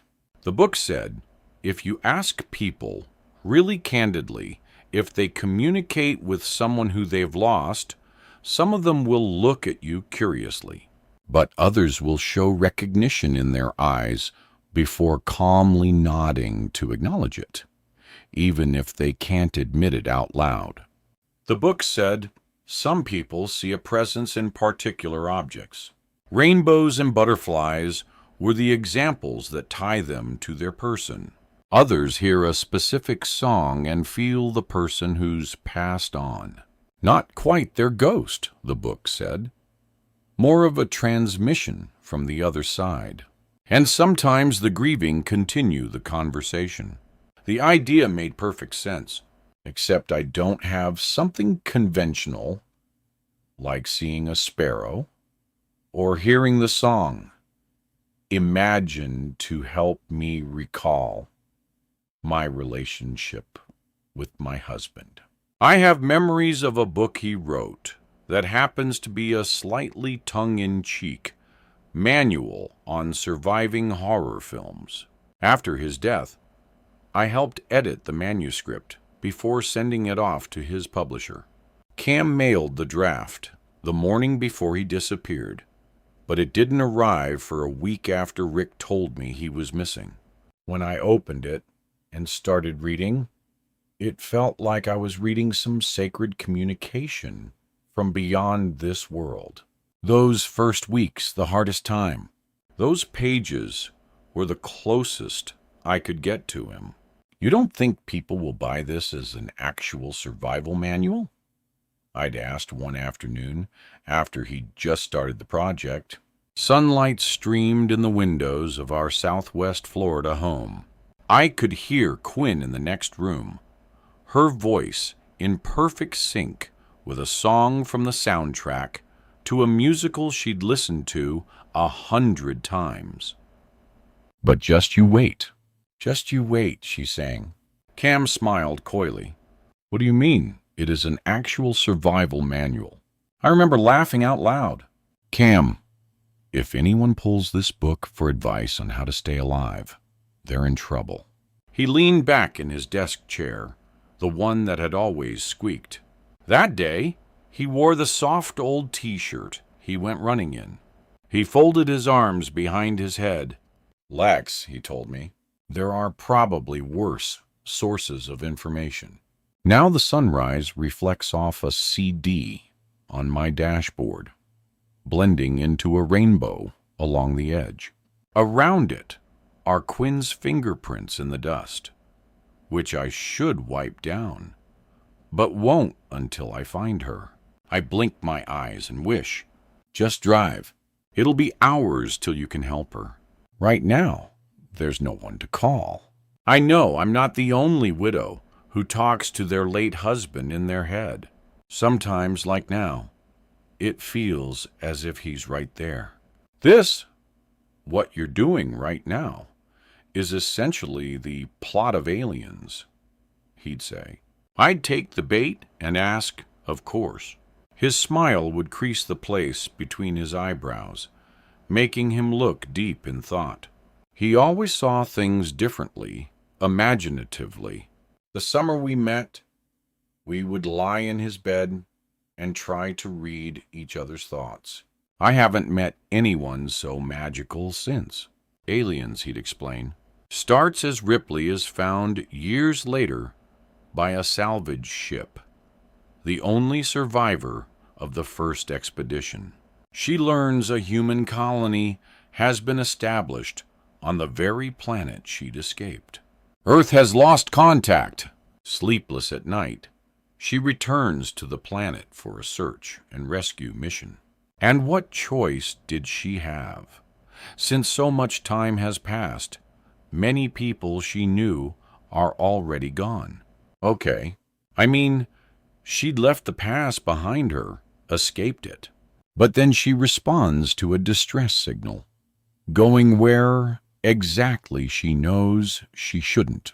Ripley knows waiting would be impossible.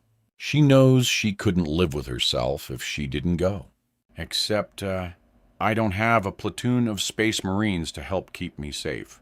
I'd point out they didn't help Ripley much. The end came down to her mothering instinct and her ability to innovate to save that girl. Pretty deep, I'd say. Now grinding my teeth. A part of me still irrationally angry at him for leaving, for dying, for disappearing. His loss transformed Quinn completely. At 17, how could it not? Her sense of humor receded, leaving snark in its place. Her skin palled and her posture slumped.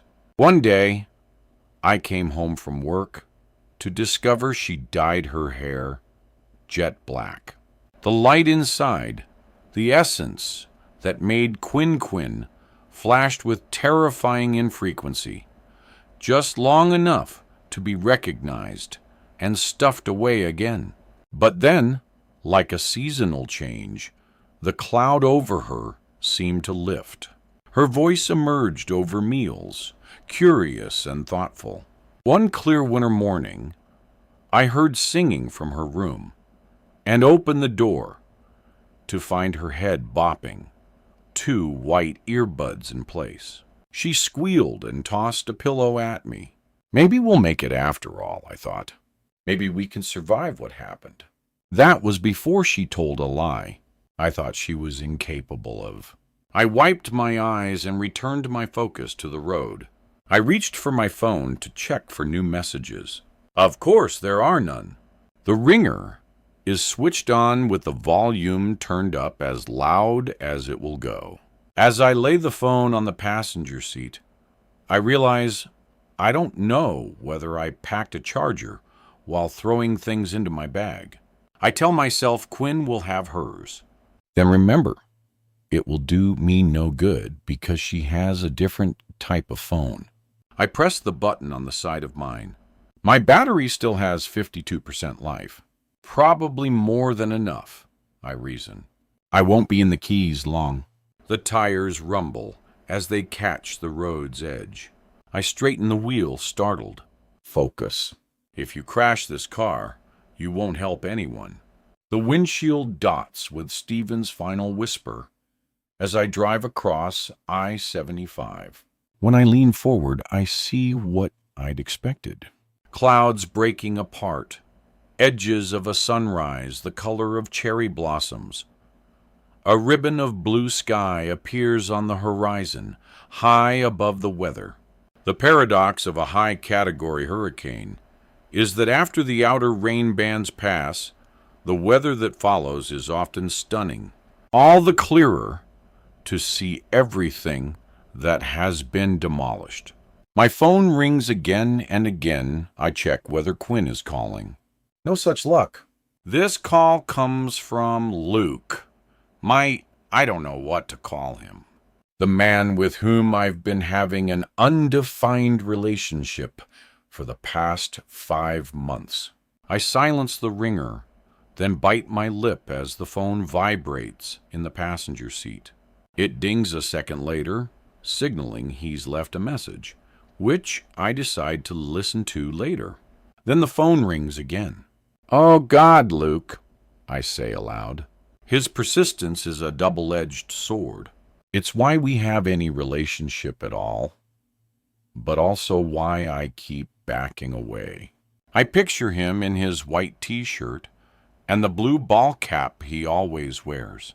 His fishing sunglasses probably dinging around his neck, or else folded and hung in his collar. He's so deeply tanned from his hours on the water that I've wondered about the long-term health of his skin. But at 41, he is holding up better than most of the men his age. He's nothing like someone I should be attracted to. I hadn't meant to date him, but he wore me down with his calm smile more easily than I'd expected.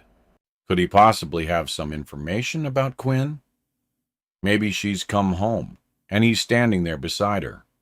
"Hi," he asks as I answer. "Everything okay?" Honestly, no, but hopefully it will be soon. It comes out more clipped than I mean. Probably because I feel guilty not speaking to him for 2 weeks. The phone is warm against my palm. Does he know? We met while having a coffee table delivered to the apartment Quinn and I were moving into. Luke, who lived 3 units over, appeared just in time to help the delivery driver navigate inside. I tried not to feel like I was betraying Cam or Quinn. Okay, I don't mean to be nosy, really, but I noticed your car pulling out super early. Do you need anything? Why does his thoughtfulness make me feel upset? No, it'll be okay. Listen, I'm on the way to find Quinn. Have you heard from her? A pause. Have I heard from Quinn? Sorry, I can't explain right now. Just listen. Will you be home this morning? What's happening with Quinn? He asks. You sound upset. Luke, will you be home? He pauses, his answer paced with the maddening slowness of someone uninvolved in the emergency. I'm planning to be here. It occurs to me that even though I haven't been able to reach Quinn or Rick this morning, there's a chance they did evacuate, and they might pass me going the other way. I cut Luke off. Can you keep an eye out for her, please, and call me if she shows up there? She's in the Keys. In the Keys right now. I thought you said she was on her school trip to... We should be home by tonight. Just Luke, please call if she shows up. Sure, he says more distantly now. We hang up and I focus again on the road. No, he doesn't know. It's not like it was with Cam. I have to explain things to Luke. One night, a month earlier, he confessed, I have never watched Breathless. What was it about? I don't go for horror. I get too scared. The room was pitch black, but he could feel my head turn against his shoulder as I looked toward him in disbelief. He doesn't go for horror, I thought. Even though I stifled a laugh, I admired his honesty. It was easy to take for granted that famous horror movies were common knowledge. I was immersed in them as part of the Plummer family, but Luke, not ever having seen Breathless, meant he didn't know me from my role. I couldn't tell if I was disappointed or relieved. That's okay, really, I said before explaining the plot. That actually is really creepy, he said. I couldn't see Luke's eyes in the dark. My gut told me he was safe, but getting close can be so dangerous. He knew nothing about Doug's death and vaguely about Mara's life on and off the screen. Creepy, yes, but the script is fun because it's chock full of horror film tropes. One character is a bumbling cop. Another is an aspiring actress who's also a nerd. In this case, obsessed with the weather. Essentially, on an island, there is nowhere to run. One by one, they all get picked off slasher film style. Mara's character, the virtuous heroine, is the last one alive. And you? I played a party girl. She's always the first to die. 40 minutes later, the encounter I have anticipated happens. This one much less numinous. The National Guard. I'd seen their photos on the news last night before I left, which feels like an eternity ago. I slow to a stop at the stark white barricades, blocking no fewer than 4 army trucks, idling on the asphalt. A wisp of exhaust rises from the Jeep, waiting in front of me at the makeshift gate. Aside from it, I see no other civilian vehicles. No one is leaving the islands, which means everyone there stayed to wait out the storm. One of the soldiers nods to 2 others who scramble to lift and then swing the barricade, allowing the Jeep in front of me to proceed. Its engine is a low growl as it chugs ahead. They set the barrier back in place, and the soldier raises his palm as I idle to the checkpoint. He hardly looks older than some of the 12th graders at the high school where I work. His posture is formal, even stiff, as I crank down the old window. But the tremor in his voice gives him away. He's exhausted and probably as disoriented as everyone trying to pass, still making sense of what's happened, just like me. And he conveys more confidence than the soldiers behind him. He swallows before delivering the lines he's probably gone through 100 times that morning. "Good morning, ma'am. You've reached a checkpoint before this bridge into the Keys. We're just letting homeowners and essential medical personnel pass at this point." He smells like the kind of baby shampoo I washed Quinn with years ago. He tugs at his tight collar. I wonder if his home is behind him on the islands. I wonder if his family is okay. "I'm from here, yes," I say, trying to skirt around the technicalities of home ownership of any of the circumstances. The less I say, the better. I try to smile when I add, "I'm going down to help my family. My daughter is caught down on Isa Murata." "So you're not medical?" I shake my head. "No, I'll be helping my family. My father-in-law technically owns the property. He's staying there with my daughter. But I'm straying into the weeds."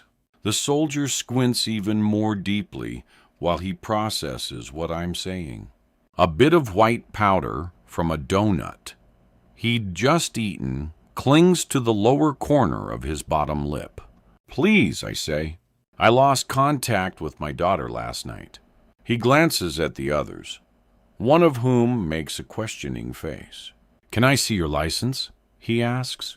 I reach into my purse, open my wallet, and show it to him. I suddenly feel like I'm 19 again, trying to talk my way into a college bar. "We're not supposed to allow visitors on the island, ma'am. Just essential personnel at this point. I mean, the whole area has been evacuated. You understand? Keeping out looters." He shakes my license like it's a drying Polaroid. "Lutters." I hear Don's voice in my memory, his upper lip curled with disgust, and the words of a newscaster covering a previous hurricane's recovery, who'd said, "When gas and supplies run short, society crumbles quickly." I think back to a sign I saw after Hurricane Andrew that read, "Looters will be shot on sight." The image brought to mind post-apocalyptic movies I'd seen on late-night TV. But I realize now those featured slow-moving zombies, far less scary than well-armed thieves. A white pickup truck rolls up behind me. A metal ladder rests in the bed, the top jutting at a forward angle against the cab. 2 men sit inside. I squint as their headlights shine directly into my rearview mirror. The soldier motions to them with his index finger, saying, 1 second before leaning down my window, "Your father knows you're coming. Don't correct him." "Absolutely," I say. I catch the driver behind me, raising his hands like he's asking, "What gives?" The soldier acknowledges him again before turning back to me. "Just so you know what you're getting into here, most of the islands have no electricity. They're saying 2 or 3 more days before the power comes back on. So after the sun goes down later tonight," he points to the pink-gray horizon, "there will be 0 light, as in 0. The main cell towers were knocked down by the wind, so cell service is spotty at best." Like I hadn't noticed, I think, gripping my hands on my jeans to keep from tapping them impatiently. "It could be another day or so, because everything is down," I finish. "And they're using generator power to fix the towers." "Exactly." He nods, evidently impressed. "How far down did you say you're planning to go?" I point. "The key where they are is 80 minutes from the end of this bridge. Double that because of the sand and debris. Police and first responders are focusing only on emergencies, and even there, communication is severely limited. I'm not trying to scare you, but you'll be on your own for the next 48 hours at the very least. Just saying. I grew up here in the time before cell phones, and hardly any services existed. I want to say I'll be all right, I say. Promise. He motions to the other guards, who pick up the barricade and walk it back like a gate opening inward. Then he leans closer to my window. Man, 4 bodies have been found already this morning. You'd think the locals would be the first ones to leave. You'd think they'd sprint out knowing what's coming.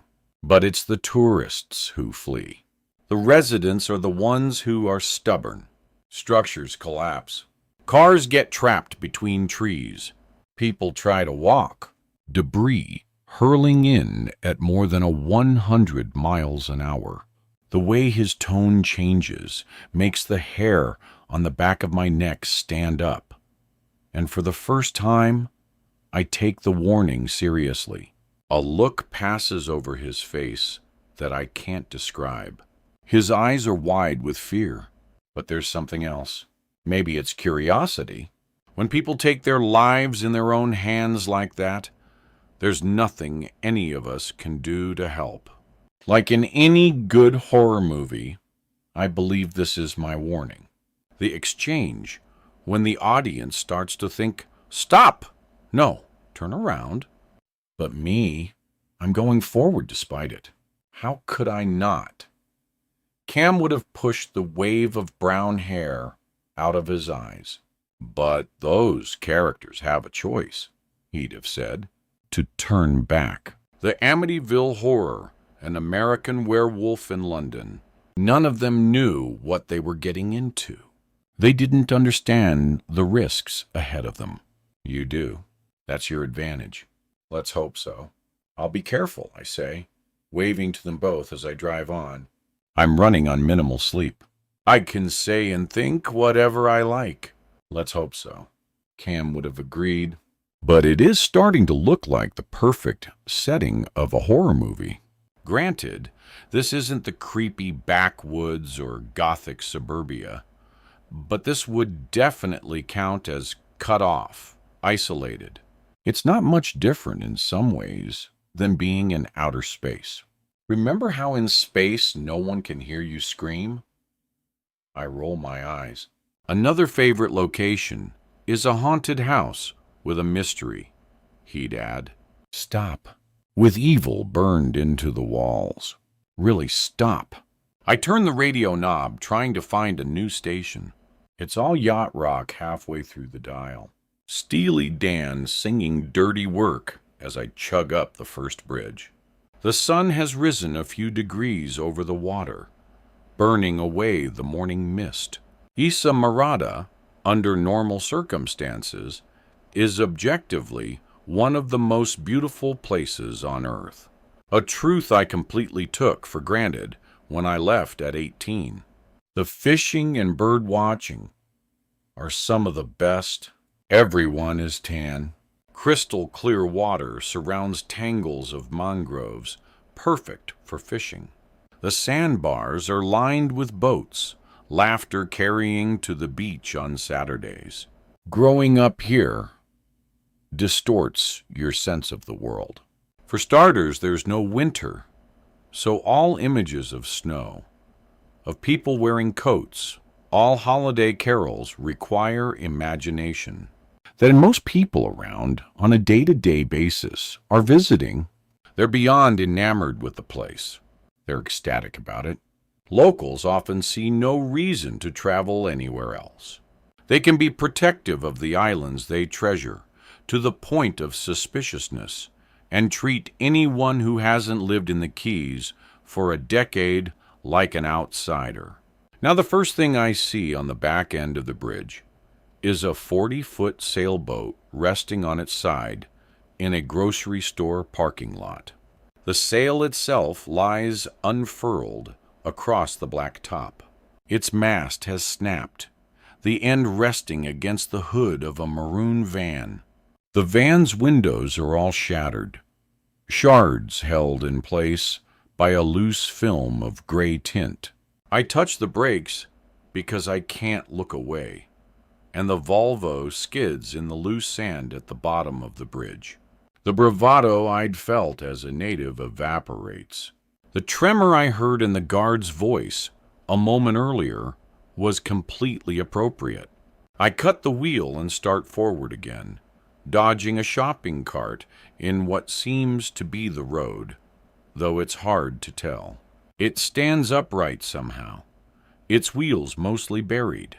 My tires sound like shush, shush, shush through patches of sand blanketing the road. Each registers the crunch of debris and small branches. Buildings on either side of the road look as though they've been dynamited.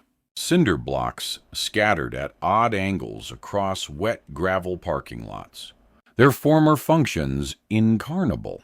I wonder, as I look, was that a church, a small business, a school?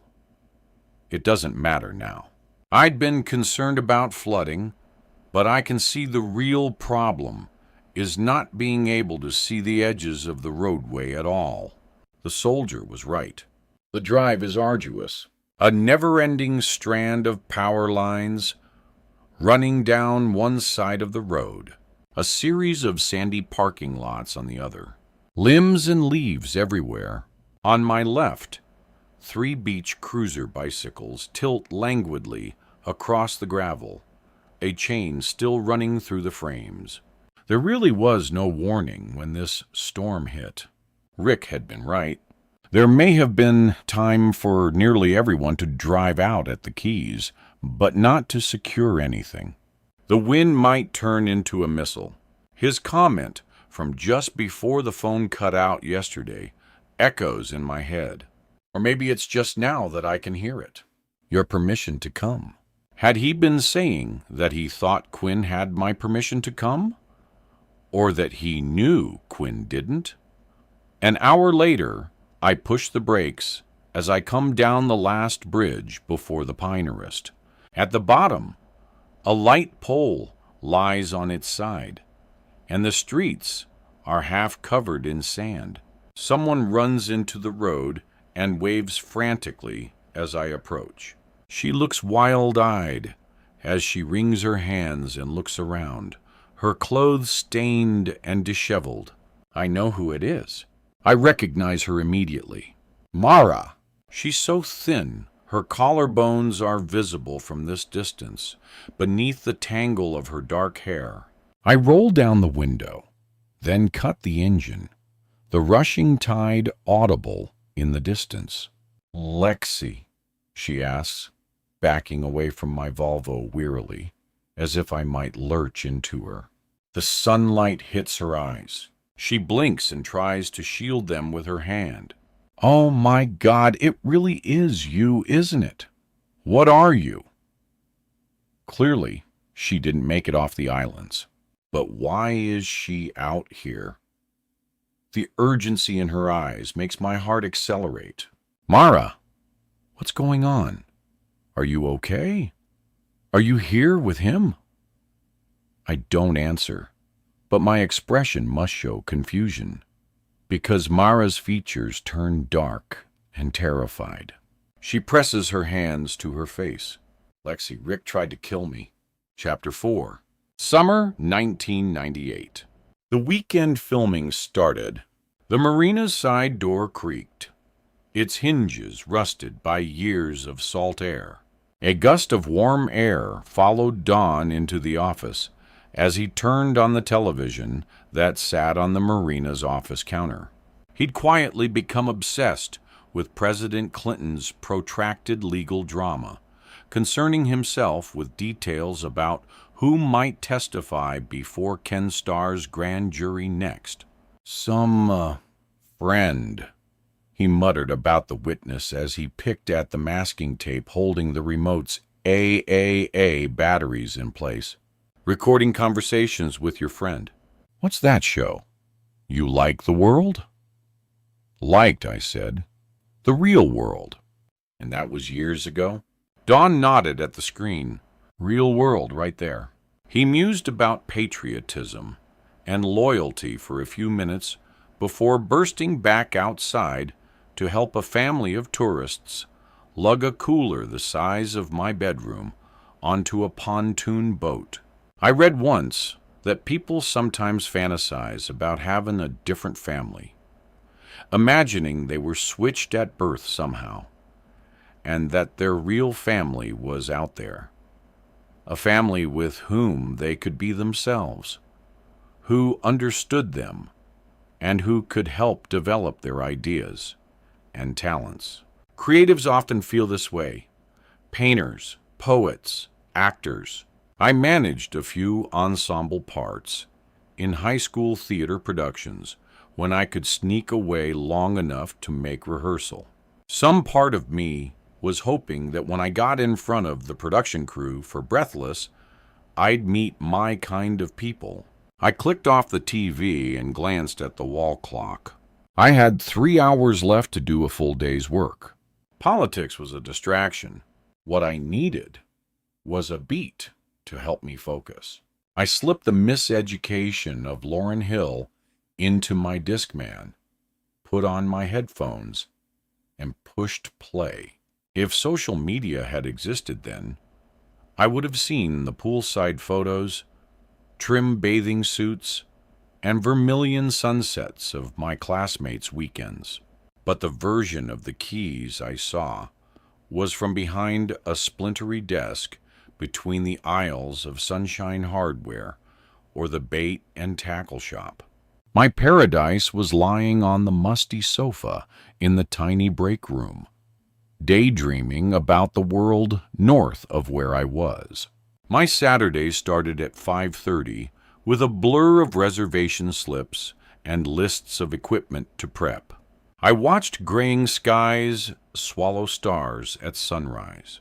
A faint mist would cloud the horizon until colors exploded all at once, yellowing the peaks of waves before settling above an endless landscape of heedless indigo. I usually met with customers while Don pulled the boats and helped load the gear. If his hip injury from the Navy acted up, we reversed roles. By the time I was 12 years old, I could operate the fuel pumps. By 13, I could take out the whaler unaccompanied to tow stranded boars off sandbars, people too drunk to navigate channel markers, or who thought nautical rules didn't apply to them. I saw plenty of both. Learned to carry my own with red-faced middle-aged men, usually elbowing each other, sipping beer from koozies as I pulled up. "Aren't you a little young to be doing this?" they'd ask. I'd be direct about what I wanted, saying things like, "Throw me that bowline," or simply pointing my intent. I'd hear, "You know what you're doing?" and knew, rather than ask, "Do you?" How to shoot stern looks with barely a glance at their overturned hulls, ruined props, or burned-out engines. By 14, my fingertips were calloused from handling rope. The back of my neck was permanently tan, and I scrubbed my hands daily to wash away the scent of gasoline. By 15, I could secure a rig faster than Don could. Not that he was ever impressed. Just another day at the office, while my school friends were busy living their normal teenage lives. How strange their dramas seemed to me at the time, and how enviable. Don was never bad to me, but he couldn't appreciate the value of daydreaming. And I was a daydreamer, a black t-shirt wearing, nose ring donning, aspiring actor in the unlikeliest of places. His was a world of checklists, invoices, lumberyard hauls, accounting. His lack of imagination didn't bother me as much as his inability to recognize mine. What let me toil at the marina so dutifully throughout high school was the knowledge that my days there would eventually end. The day-to-day operations were enough work for 3 people, but Don and I managed passably, sometimes working 10-hour days, and still underperforming for foot-tapping tourists. Impatient with delays, I never hid my plan to leave Isa Marata and the marina, but aggressively patient, Don would dismiss my reminders that I planned to go to college. I cared about him truly and had a sense of kinship with the place's creaky boards and peeling paint. But I didn't know how he was going to keep it going with me not there. And by the summer of my junior year, my runway was shortening. Don burst back into the office. 6/6/15 slips already, he said, as much to himself as to me. I marveled at how my mother ever fell for this man. Decided she wanted the life he offered. 2 more ready to come down, Don said, sipping his coffee. That 3rd pylon on the right dock is leaning now. Bad. He liked updating me on the marina's physical structures. The boards he replaced, pylons of questionable integrity. I glanced again at the wall clock. I need to be gone by 2:30 today. Don't forget. Remind me for what?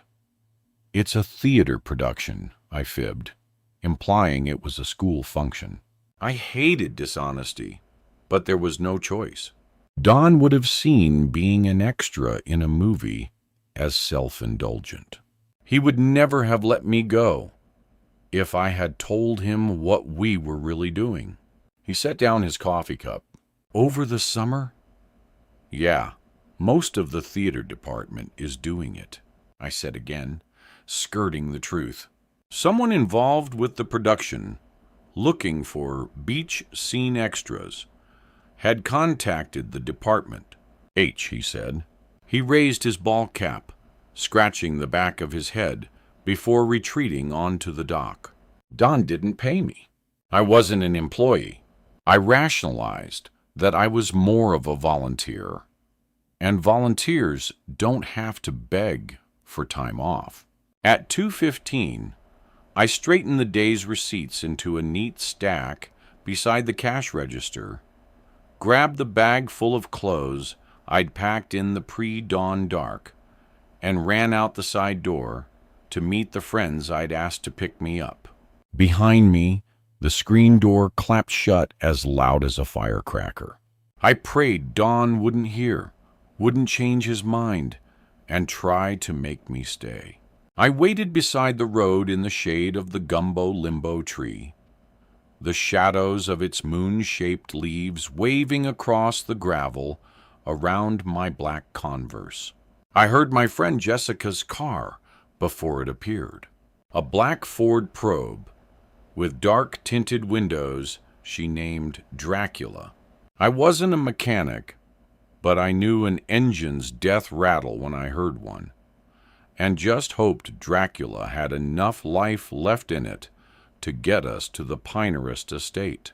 When the door flew open, I glanced over my shoulder at the marina's gray shingle roof baking in the afternoon heat, pushed the seat forward, and climbed inside. Jessica stomped on the gas so hard I knocked into the passenger seat. The spray of shell gravel behind us. The red cloth seats smelled like sea salt, cigarette smoke, and hairspray. "Watch it!" our friend Cassie said, all of us laughing. The windows were halfway down so Cassie could smoke. And at the end of her Marlboro Light was a plum kiss. Hair blew around like a riot. Cassie was the coolest of the 3 of us and got the most attention from boys, even if there was something vaguely needy about her confidence. She talked so often about her one foray onto South Beach with a 23-year-old from Canada that Jess and I had begun to doubt it ever happened. Spencer, after all, was the perfect name for a fake boyfriend. But Cassie had pushed us to attend the open call, So we had her attitude to thank for that. I unzipped my bag and took off my paint-stained white t-shirt and khaki shorts. Are you getting naked back there or what? There's going to be a wardrobe coordinator, Jessica said in her overly cautious way. A few months earlier, she still listened to the Backstreet Boys and had a Leonardo DiCaprio poster on her closet door. I'm not showing up to a real-life movie set in work clothes, I said, pulling a black t-shirt over my head. Since middle school, the three of us had been a trio, but neither of them still completely understood my job at the marina. Jessica's family owned a resort and had money, a rarity among locals, and Cassie's mom was a single parent, but somehow avoided work. With calluses on my palms and sunburnt forearms, I was definitely the most working ass among the three of us. The one who changed Jessica's flat tire one night the previous summer so we wouldn't get home late. I wiped away the sweat, beating at my temples, unrolled my best pair of black jeans, and yanked them several times up my legs. What time is it now? We're supposed to get there before 3 if we want to get in? Cassie exhaled a puff of smoke and flicked away her cigarette, then mercifully rolled up her window and blasted the air conditioner. Relax. They probably want us to be early. Supposedly the scene they need extras for is at sunset. Can you believe we get to do this? I asked. You're so excited? They both teased. It didn't hurt my feelings. I was excited. I smiled from ear to ear while I looked over Jessica's shoulder to brush and fix my hair in Dracula's rear view mirror. It was Jessica's car, but Cassie controlled the stereo. She slipped in a Sisters of Mercy CD and skipped ahead to her favorite song, then turned the volume up so loud the back seat speakers rattled. Guys, what do we even know about the movie? I asked over the music. How much do we need to know? Cassie shot back. I could see her thick black eyeliner in her profile. She wore her hair in a red butterfly clip I suspected she took from my bathroom. Bleached white and flat-ironed straight. It's not like we're not doing it. I just mean, do we know what it's even about? It is a horror movie, right? Who cares what the plot is? Cassie groaned with weapon-grade indifference. Horror was the word whoever called the department used. Jessica chimed in, glancing over her shoulder. I could hear a faint tremor in her voice. Cassie rolled her eyes. Take away the scary music and darkness, and what they're doing is going to look pretty silly between takes. Jess gave her a look like, you promise? Stop with being such a wuss. Those fog machines, they're the same ones the high school used for Into the Woods. The same as the Stone Temple Pilots concert my mom took us to in Fort Lauderdale. Or the club I went to on South Beach. Boy, you love that trip to South Beach, I said. Cassie frowned at me as Jess reassured herself. But they said we wouldn't necessarily see any blood or stuff if you're worried about that. We're just extras. Maybe not just extras, Cassie said. Maybe they only think they need extras. You never know what'll happen once we get on the set. People get discovered all the time. Maybe they do, I thought. I caught Cassie inspecting her reflection. Through the window tint, the sky behind her was flat gray, like a blank TV screen. The ocean looked teal. Jessica turned the music down slightly and met my eyes in the mirror. Do you think I should wear my hair up in a scrunchie or down like it is? Down, I think, I said. Cassie rolled her eyes and turned the music back up, this time even louder. I could feel the bass rumble against the bottoms of my legs. Down, she said. It's not even a question. I smoothed out the wrinkles in my shirt. He directs only horror movies, right, mister? Plumber? Whatever you do, don't call him mister. Plumber, Cassie scolded. It makes us sound like we're in fourth grade. When we meet with the casting director, call him Rick or the director. Okay, I said. My eyes could roll too, and I didn't care if she saw. But yes, he strictly directs horror films. One haunted house movie. One about someone who's back from the dead. One sort of vampire kind of thing. And now this. It's a serial killer slasher type movie. It's called Breathless, I heard. It's supposed to be his biggest so far, Jessica added. We crossed a bridge, and the car wheels went thump, thump, thump, thump over the pavement sections. Cassie wanted to be discovered, and she wanted to be a movie star. I wanted to be an actress, too, but knew I'd settle on being a part of the production just to see how one was made. Movies were magic. They arrived at our local island cinema, as if beamed in from another world. I wanted a peek behind the curtain. I heard that when they were filming the last movie, Rick Plummer had a seance, and that all the lights on the set flickered and the clocks in the room started turning backward. Cassie said, I don't believe it. I said, creepy. Jessica waved her hands in front of her face as if she needed air. A kid in my art class told me Rick Plummer works only at night and that like he hasn't seen the sun in 20 years or something. How are you? Cassie said, it's just what I heard. Guys, he's shooting his movie in the Keys. I'm sure he's okay. Seeing the sun. Fine, Cassie smirked. But I heard he made a snuff film, she said quietly. I leaned forward, gripping each of their seats. Close up, I realized the fabric smelled like Captain Morgan's spiced rum. It was quiet for a second. What's that? Jessica asked. That's a dumb rumor, I said. But what's a snuff film? Jess repeated. It's a movie where someone really dies, I said. Anyway, that rumor is not true, Jess. What I heard. Cassie shrugged.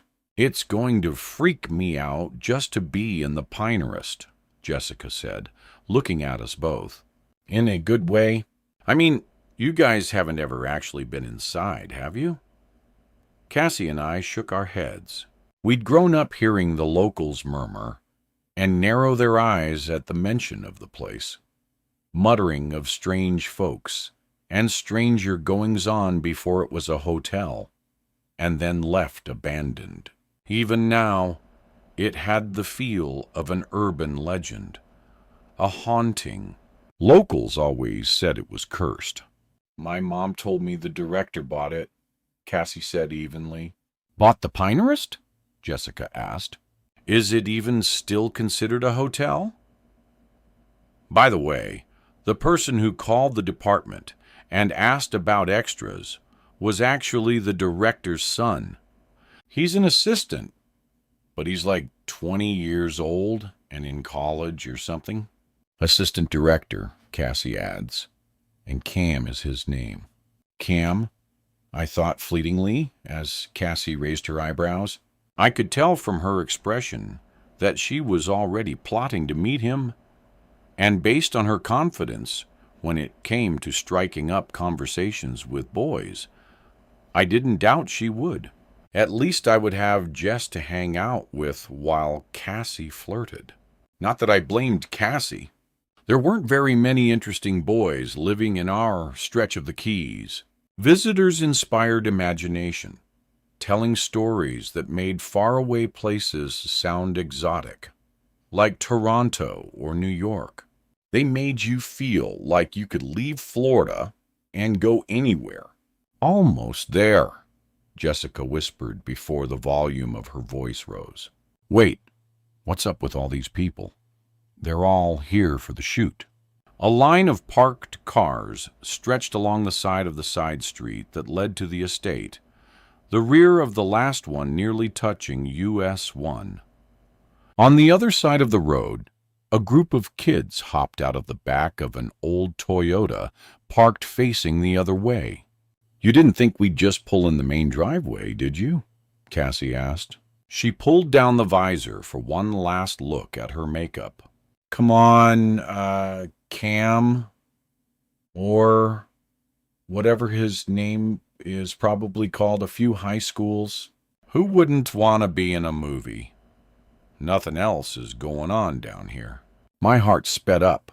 Jessica parallel parked, and we got out and started toward the estate, the back of my neck warm in the sun. Above the treetops, I could see the peaks of the Pinerist's green shingled roof. I adjusted my t-shirt and jeans, tugging at where they had bunched from me changing in the car. Already, it felt like I'd left the marina ages ago. The group of kids in front of us turned off the road and started up the front steps, the concrete still shiny from a passing storm that morning. None of us spoke for a moment, until Cassie reached behind Jessica and grabbed her leg, making her jump. "Boo." "Not funny at all," Jessica said, smoothing down her hair. I couldn't hide my smirk when she glanced at me. It was a little funny, I admitted. As we neared the steps, we saw the signs that had guided the kids in front of us, black with yellow letters and an arrow stapled to a palm tree. "Extras." We ascended the steps and followed the path around the side of the estate, where two of the shutters rested on the ground, another hanging precariously by a single rivet. The landscaping had seemed tidy from outside the gate, neatly trimmed hedges along the front steps, but began to look disheveled as we approached the estate itself. Fronds were strewn everywhere, and one of the windows had a spiderweb crack in the center. "I've never been this close to the main building," Jessica said. None of us had. We'd taken enough of the rumors to heart to keep some distance. Being this close felt like touring some historical site we'd read about in school. Jessica frowned. I knew the place wasn't being used as a hotel anymore, but I didn't picture it being this rundown. "It's part of the movie, genius," Cassie said, sounding slightly unsure. "I mean, it must be. They're trying to set a tone." But were they? After a few more steps, something landed in front of us with a bang. Jessica yelped as all three of us jumped back. I leaned forward to take a look, sweat forming across my hairline. At my feet was what looked like a broken rigging for a microphone, black metal and bent, where it stuck into the ground. Something we might have seen in the chorus room at our high school. A shadow fell across it, and we all looked up. A man's voice called out, "Sorry, you guys okay down there?" I have-eyed my eyes, but could only see his silhouette in the sun. Slipped off the side. "Everyone all right?" "We're okay," I called back. A second figure appeared beside the first silhouette. "Sorry," called a different voice. "Totally fine," Cassie called, giving the man a confident wave. "No worries." "That thing could have killed us," Jessica whispered. "Be cool," Cassie answered under her breath as she stepped around the destroyed rigging. I followed. Then Jessica followed too, across the sun-striped ground, lined up at a gate where a group of people, all dressed for a party, except no music was playing ahead. It was like a line for a club we were all trying to get into. I could hear the rumbles of muted conversations and see cigarette smoke rise in puffs. I saw a woman with straight red hair, pulled back with a white visor between two people. Her eyes were invisible behind her tortoise shell-framed sunglasses, but I could see streaks of white sunblock on her cheeks. "What's going on?" I whispered. "Shh," Cassie warned, then lowered her voice as she told me. "I think the casting director is deciding which people to let in." "Next," the woman said. Then, "Okay, you and you, not you. Sorry." Then a few seconds later, "You two are free to go." 2 guys and a girl strode past us in the opposite direction. Jessica and I shared a glance as the line advanced. When the kids in front of us were also turned away, we finally stepped forward. The lady in the white visor, who I would later know as Anne, looked the 3 of us up and down. She tapped a pen against her chin as if she was counting. "You kids will have to change. You okay with that?" "Absolutely," Cassie said, and nodded as her gaze became evaluative. "One of the scenes is a beach shoot. You're okay with wearing bathing suits, I'm assuming." Of course, Cassie immediately agreed. I touched the lump in my bag where I knew my bikini was verifying I'd brought it. Jessica nodded less comfortably. She was less sure of herself in a suit, but I knew she wouldn't let that cost her the part. "Okay, you 3 go in," Anne said with a slight glance to her left. "Check in with wardrobe. It's straight through there." It felt like we had gotten away with something. We hugged each other once past the garden gate and followed another sign with the same black background and yellow letters as the one at the estate's front. This one read wardrobe. We checked in, met with a wardrobe supervisor who explained we'd be waiting a while. They want to shoot the beach scene between 7 and 8:15 when the light is right. She helped Cassie find a sundress and Jessica locate a pair of linen shorts. She looked me up and down and suggested I change into a tank top. Then we went out and waited by the pool with the other 25 or so extras. The water the same bright blue as the sky. At 3, Anne appeared and cleared her throat. "Sorry, I know everyone's been waiting for a while. There's a small technical issue they're working on that's paused filming until it's fixed. Anyone want the 5-cent tour while we're waiting?" The 3 of us looked at each other. Jessica bugged out her eyes, her eagerness seeming to rise from her in waves. I thought of our conversation on the drive over, the mythology and rumors about the place. "Definitely," Cassie said, speaking up for the entire group. I saw 2 other girls exchanged glances. Cassie could grate. We followed Anne to the door. One of the guys behind me whispered, not to make an obvious thriller reference, but this place smells like the funk of 40,000 years. Laughter followed as Anne cleared her throat. "A few rules to go over. First, don't touch anything." Walking from one side of the set to the other, we pretend we're all on a ride at Disney. Keep your hands down at all times. And please keep your voices down, even between takes.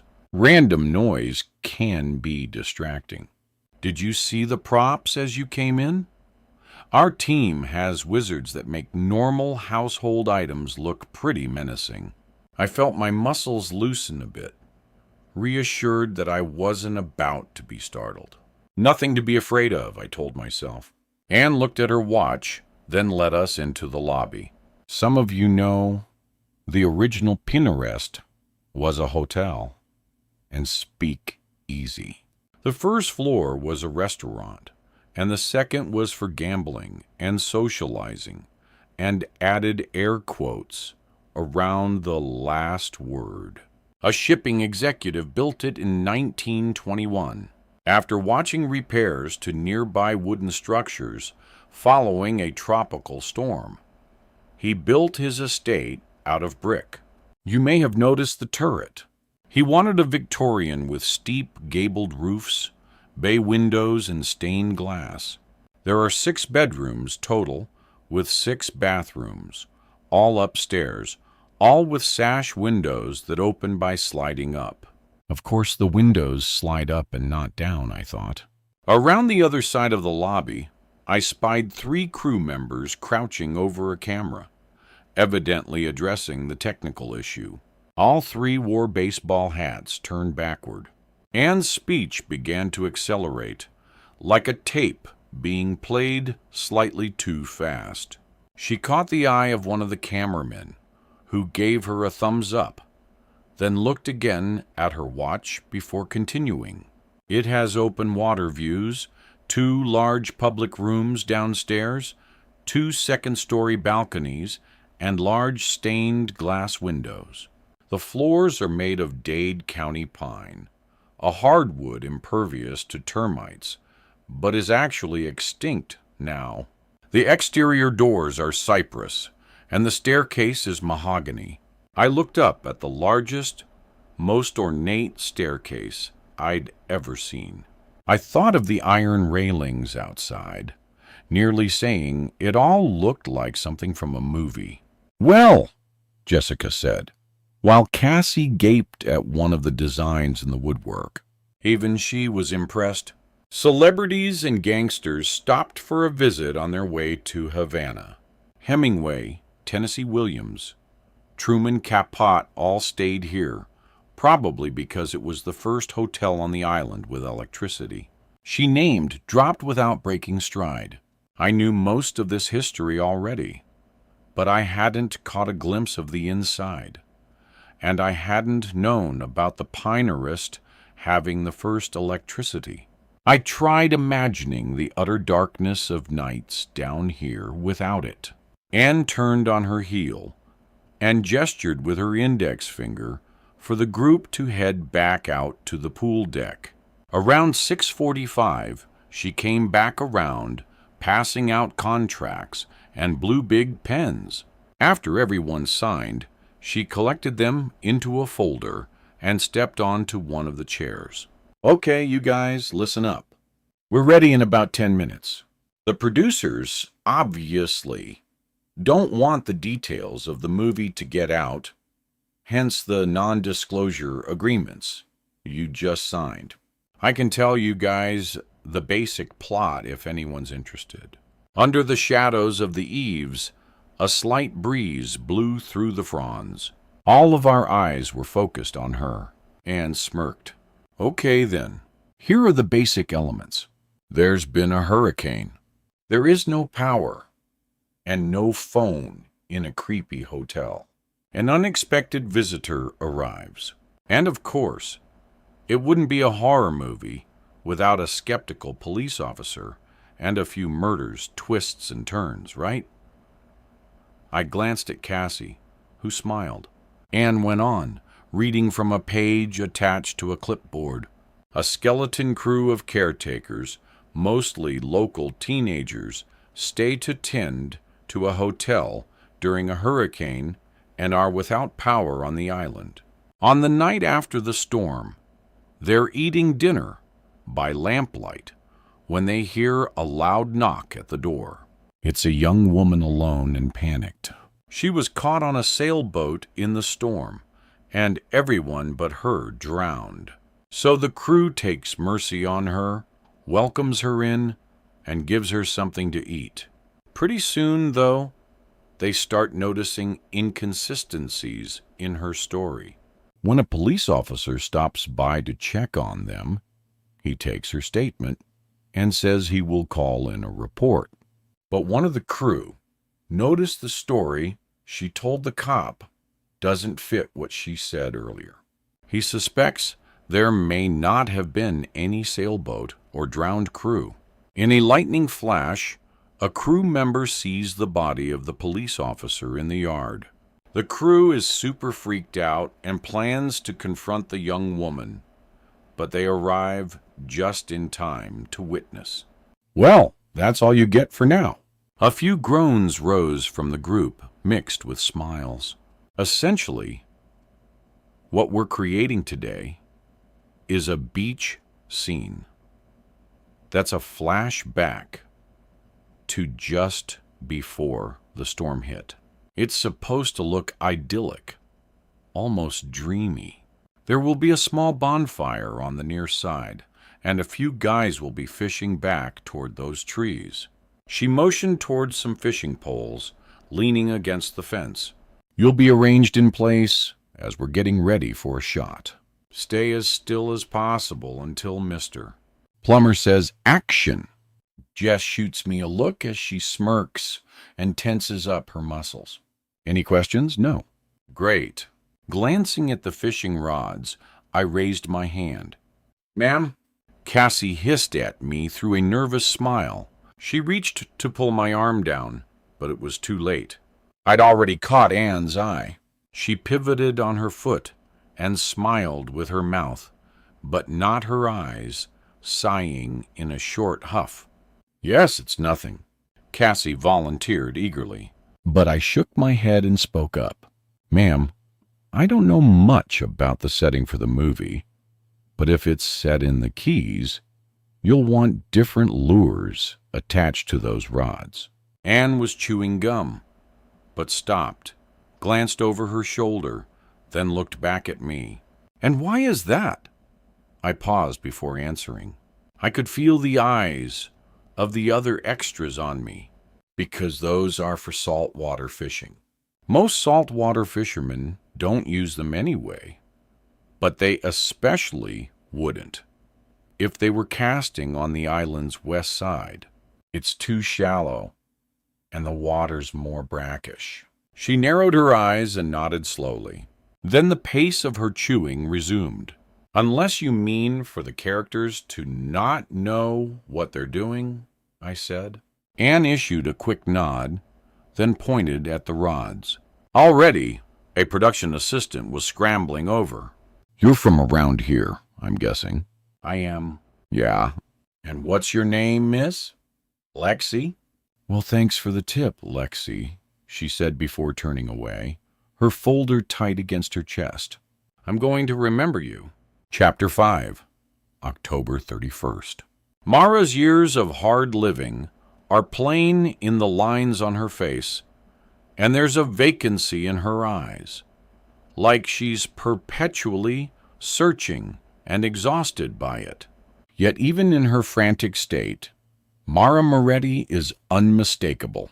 When she glances over her shoulder, I see the same ethereal profile that's graced a dozen movie posters. Her white summer dress is shredded around the hem and is missing a shoulder strap. Mud is stray over her arms, and her brown hair, longer than I have seen it in recent photos, hangs over her shoulders in tangles.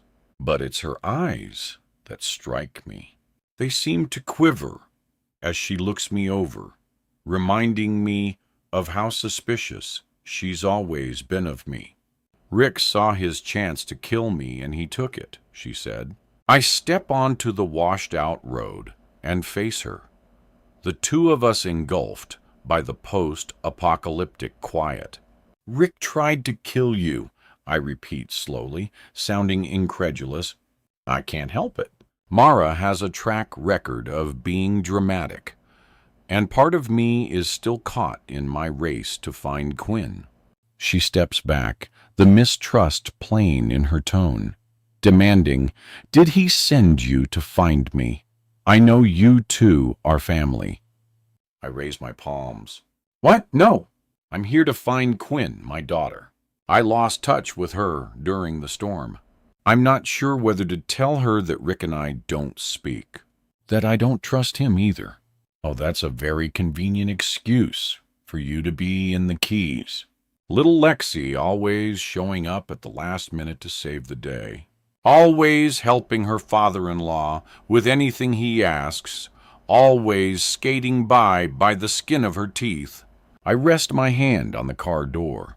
I don't know what's going on here, but I stopped to help you. If you don't want it, I'm gone. Wait, she cries. She wrings her hands, looking around as if verifying no cameras are rolling. I take a deep breath. She's clearly not in her right mind, but my patience is wearing thin. Mara, why are you here? Why didn't you evacuate? And why would Rick want you dead? Mara runs her hands through her hair, letting out a bitter laugh. Oh, didn't you hear? I'm shutting down his movie. I'm about to cost him a lot of money, not to mention eons of time in court. I blink. Why would you want to do that? He wanted me on this cast, begged me, and I signed on as the final girl. The key word is signed. So when he found out he couldn't kill me on screen, he decided to do it in real life instead. He nearly ran me off the road during the storm. I think he ran you off the road. This sounds like the kind of lashing out Mara did so publicly years before. But even as I doubt her, I realize the hair on the back of my neck is standing up. Her story might sound ridiculous if she talked about anyone but Rick, but I know Rick, and Rick always does whatever it takes to get the shot. We're less than a mile from the Pinerist, and I can't stop the panic surging through my chest. She squints like she can see the recognition in my eyes. I open the car door and start the engine. Tell me the rest on the way, I say. She looks at the car, then over her shoulder again. Oh no, I'm not going back there. I understand her reluctance, but there's no time to waste. Mara, you can stay here or come with me. I have to find Quinn. You can't just leave me out here alone.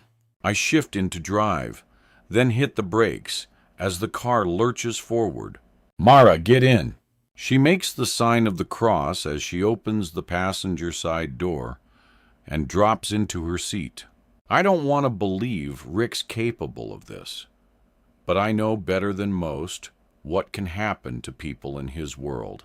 They end up dead, and now he's alone with Quinn. It's odd having anyone beside me after being alone and focused. And Mara wrings her hands in her lap and leans against the door as if I might reach over and attack her. I catch the rich floral scent of whatever perfume she had on the day before as she fastens her seatbelt. I don't know what to make of her story, but I don't have to. She believes it enough for the both of us.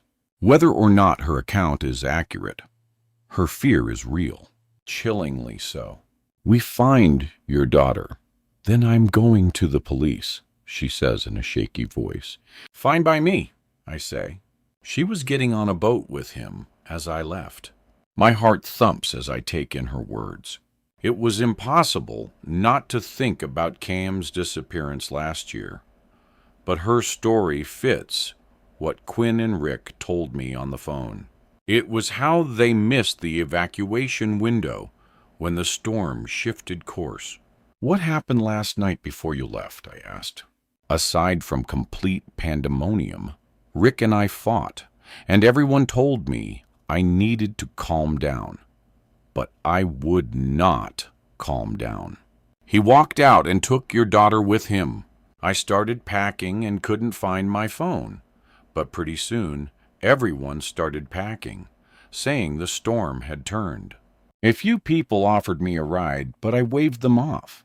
I wasn't in the state of mind to just jump in someone's car. She rubs at her temples. I started to drive, but there was a ton of traffic headed north. All the stores and motel were closing, and the sky started to get dark. I made it a little bit farther before I pulled over a few blocks from there. She points at a small building on the left side of the road with a sign reading Seashell Cafe. It's white with turquoise trim, and its roof looks miraculously intact. A silhouette is visible in the window. A woman came out, young, friendly. She offered to let me ride out the storm inside, and I was so frazzled I took her up on it. She found some rum, and we drank as the storm passed over us. But I guess I drank too much because I woke up around dawn in the rental car. I tried driving, but the tires were slashed. Maybe it was from debris, or you ran over something in the road. No, they were cut along the sides like with a blade. I went back to look for Audrey. That was the woman's name. But the door was locked and she was gone. That was when I heard the truck coming up behind me, accelerating. I jumped out of the way at the last second, but it clipped my elbow. It was Rick's truck. I'm sure of it. When I saw it turn around, I ran. I ducked behind a building, cut through a yard, when I heard a loud bang. It was a gunshot. I look over when I hear her voice break. Mara's eyes are red and brimming with tears, which have begun to streak down her cheeks.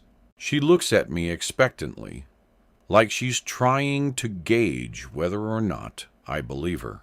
I'm wondering that myself when I notice her elbow. A plum-cold bruise has begun to bloom right where she said she'd been clipped by the rear-view mirror on Rick's truck. She rubs at it with her opposite hand. Something hit her. I shift my eyes back into the road, anger suddenly spinning in my head, and fear. I know it sounds crazy, but it's what I heard. Rick was shooting at me. I went through some bushes and hid under a bridge. And then after a while, I heard some cars passing and ran out here to look for help. I should be skeptical, but the way her hands shake makes my stomach tighten. I force myself to breathe. Could Rick really have done this?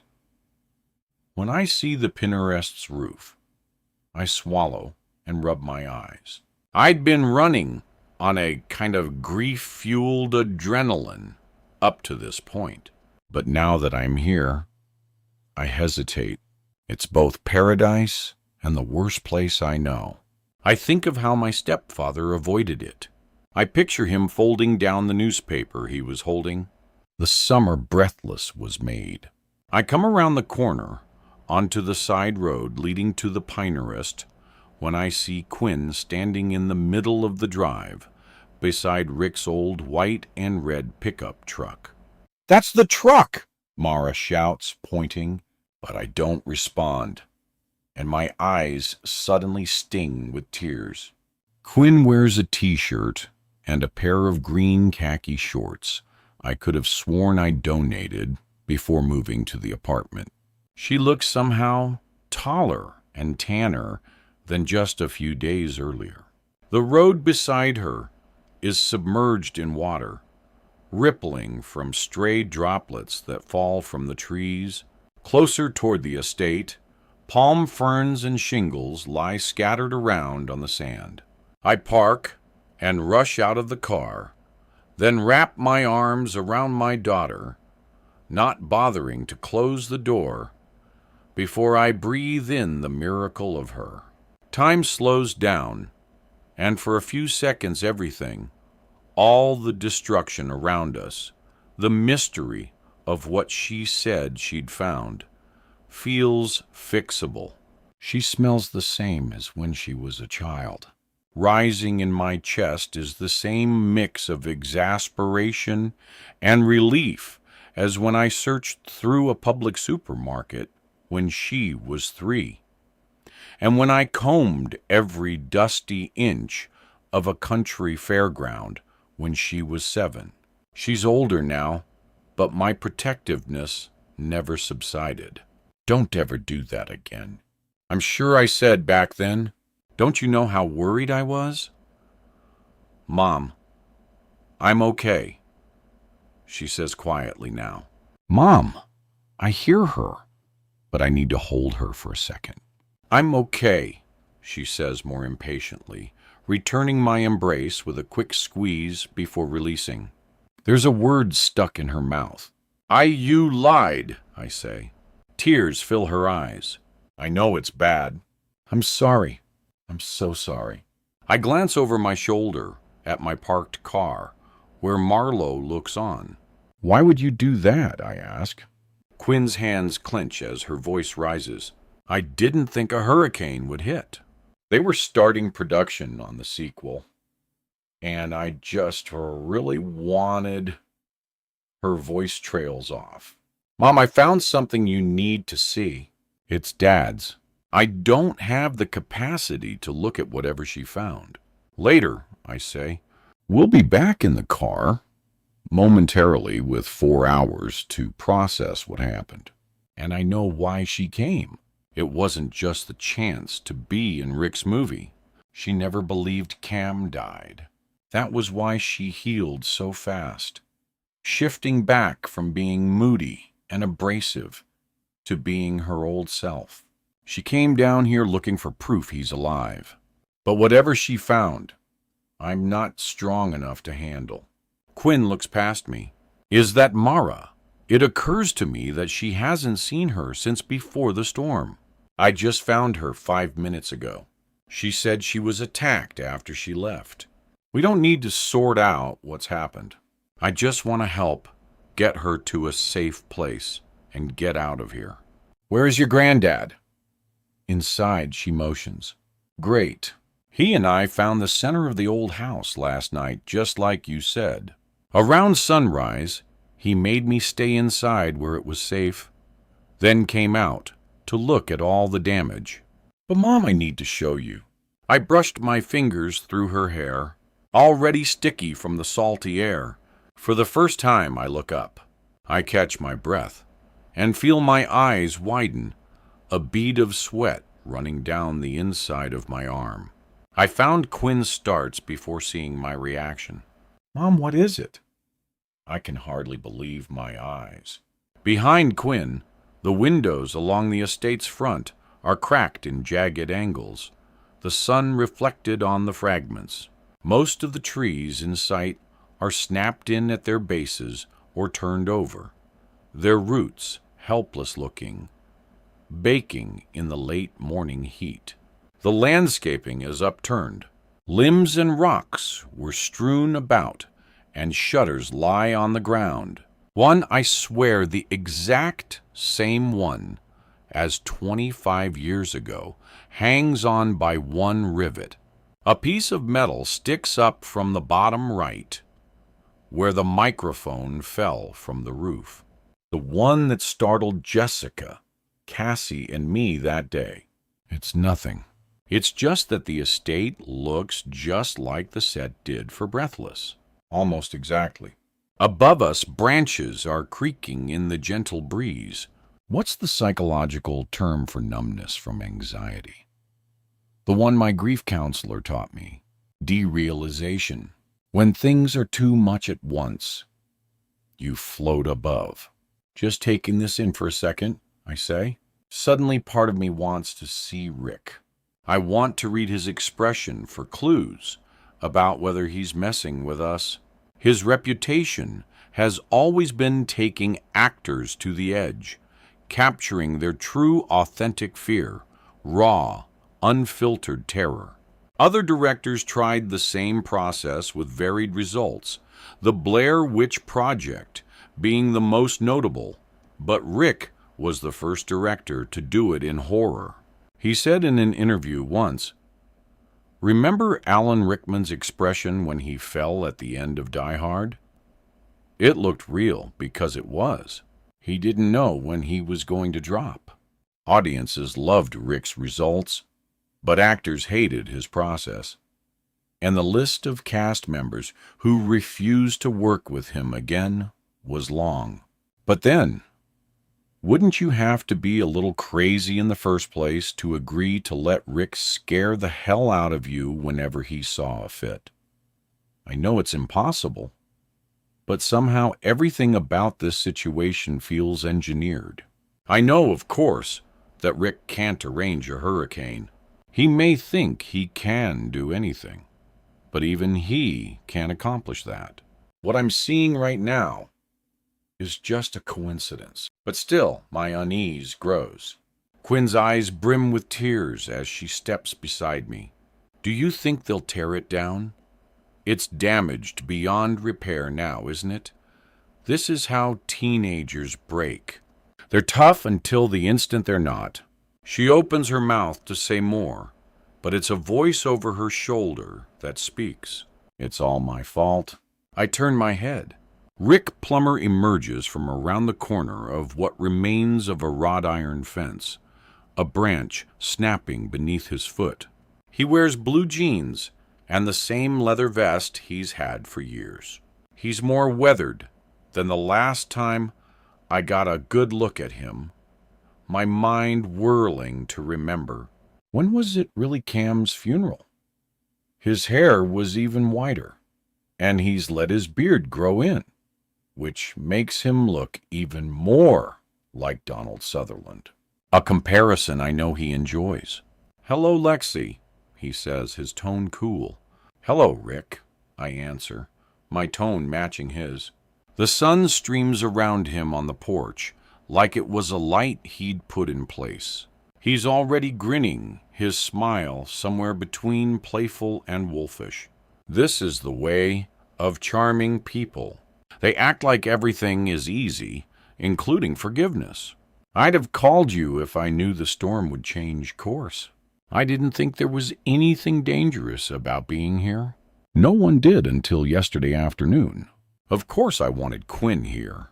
I was glad you changed your mind about her coming. He's not my father or even my stepfather, but I know he's referred to me as his daughter in conversations. I've called him Dad before, too, because it seemed like an appropriate way to address him at the time. Not anymore. "I'm not ready to talk to you," I say. Quinn steps right in. "Don't blame him, Mom. Me being here is my fault." Granddad didn't know the full story until last night. By then there was no way I couldn't explain the full story, I say. "Quinn, let's just get your things. We have a long drive in front of us." Rick squints at my car. "Mara's with you," he asks. "Don't worry about it," I say, raising my hand. "Let's just all keep our distance, okay? Give me a second to talk to Quinn and stay away from my car." As Quinn turns around, I see something sticking out of her back pocket. A box cutter, perfect for cutting a tire. That's when I remember a critical fact that I've learned all too powerfully in the last day.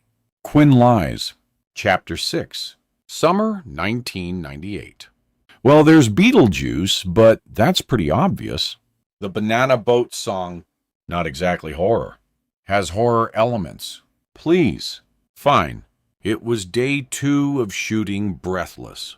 We extras were waiting in one of the old estate suites to be called. Over time, the humidity had discolored some of the wallpaper, and cobwebs adorned the crown molding. The furniture was wooden and heavy-looking, the sort of ornate curls on the ends that were perfect for a dilapidated hotel setting. And to add to the vibe, the space smelled musty. We hadn't seen the casting director, Anne, for over 2 hours. She told us on day 1 that movie production involved a lot of hurry up and wait. But me, Cassie, and Jessica weren't completely ready for this much downtime. Beside the window, a group of kids from another school sat in a circle, engaged in a heated debate. I leaned toward Jessica, who was blatantly eavesdropping, and whispered, "What are they talking about here? They're ranking the top dinner scenes in horror movies because everyone's hungry." Cassie groaned behind me. "God, I'm starving." I know the producers or whoever don't have a huge budget, but there's no catering at all. Can no one make a Publix run subs? I guess not, I said with a shrug. I had seen one of the leads eating a sandwich from a brown paper bag earlier that afternoon, as if he'd packed it himself. We were all there by invitation, of course, but in some ways the production seemed like one wildly extended home invasion, long enough for a movie to be made. The furnishings were incomplete, like the previous owners had just left, abandoning what they didn't need, as if fleeing during an evacuation. The room we were in had a bed, but was missing bedside tables, which made the space it took up in the room seem odd. A phone jack dangled from the wall as if someone had attempted to rip it out. Am I going to be the one to just say it? The oldest-looking boy in the conversation asked as he threw his head back, his hair raven black, dipping over his right eye. Alien, one of the most famous dinner scenes in film history. Probably one of the most famous scenes. Period. The light-hearted conversation right before the creature pops out is what makes that scene agreed. No, the looks on the crew's faces iconic. It was late afternoon, the kind of light before sunset that gave everything a golden glow. The room was so hot, my t-shirt stuck to the center of my back. I rested my hand on my stomach, which had been growling for an hour, and tried not to think about the work hours I was missing, or how Don was managing at the dock, or how he would dry dock boats while getting customers away at the same time, or how I pressed my fingers to my forehead, telling myself to stop.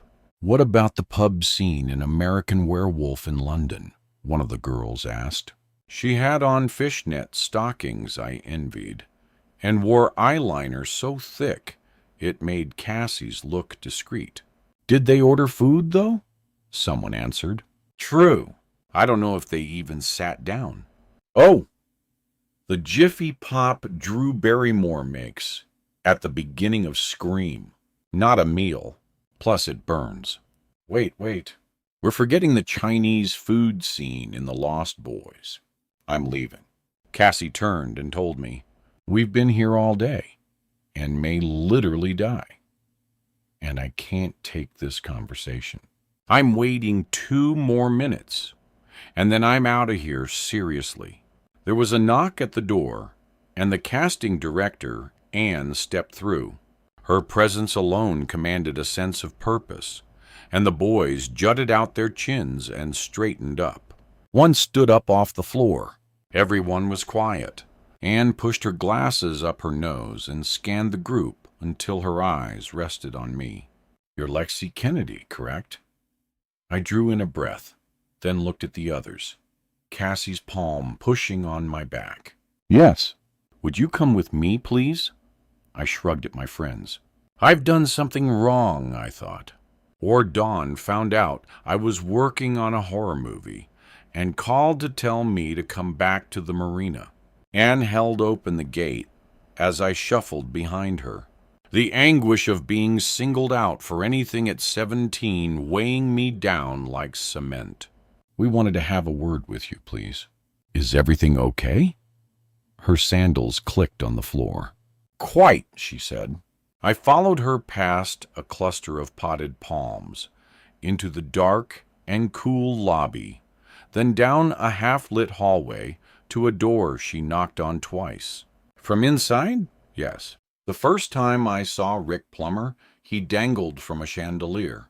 He'd grasped a hold of the curled base and was balancing on his tiptoes on a chair, squinting into the light as he called out, "Can someone tell Jod to take it easy with the cobwebs, please? It's supposed to be a functioning resort, not the Kaz Temple of Doom." He picked away a handful of the loose white strings and shoved them into the pocket of his black jeans. The crystals jostling sounded like coins being shaken inside a jar, as flecks of light scattered like frightened birds. On the other side of the room, a woman I didn't recognize walked in holding 2 nightgowns on hangers, then stopped and extended them toward Rick. Well, here they are. From the way Rick glared at her, I guessed she was Jody. Get a little carried away with the spider webs, did we? Those are, real Rick. They were already there. He looked at her for a few seconds, then burst into laughter, a sound that made everyone else in the room loosen up, including me. Oh, for my sake! Of course they're real. They told me the place was haunted. Why shouldn't there be actual cobwebs? Anne cleared her throat. Rick. Rick glanced at us and held up his index finger as he turned his attention back to Judd. These are the dress options. She nodded. He leaned back on his heels, stippling his fingers beneath his chin. Here's a problem. The lace is going to absorb way more blood. But it looks too, I don't know what, Victorian or something. The silk will catch the blue moonlight, but blood will run off and go everywhere. It has to stick. Judd nodded pensively. Stick? Am I right? Rick asked the room rhetorically before turning to Anne and me. What do you think? I shifted my weight from one foot to the other, reluctant to make direct eye contact. You could make the silk tacky with resin, I suggested. Everyone's heads turned, and I felt the pressure of a dozen sets of eyes on me. Anne shook her head like she was prepared to endure the moment until it passed. Rick's eyebrow raised, prompting me forward. I cleared my throat. Where I work, we use a kind of clear resin to repair punctures in boat holes. A few dabs of that before it fully dried would make anything stick, even liquid. Rick looked at me, then at Anne, his eyes narrowing with a kind of academic curiosity as he asked, And this maritime scholar is Rick. This is the person I've been waiting to introduce. Meet Lexi. She's possibly the new Casey. A smile crept across Rick's face as Anne stepped away. Ah, perfect timing in that case. Well, new Casey, which of these nightgowns would you like to die in?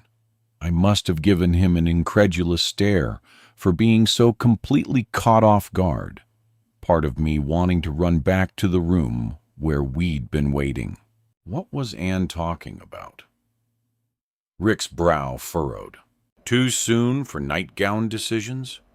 Let's back up. He hung the nightgowns over the back of a chair, asking, Will you come with me? Then started down a dark hallway before I could answer. I looked at Anne, who nodded. The hallway was cooler than the main room, and I rubbed my upper arms as I followed him. There was cardboard taped over the windows in the room on either side. It had formerly been the mailroom and the pantry. I heard murmurs of practiced lines through the wall to my left, as if they were shooting a scene in the next room. But how was that possible if the director wasn't there? Maybe the actors are just rehearsing, I thought. Rick turned and entered the hotel manager's office, which he had turned into his own.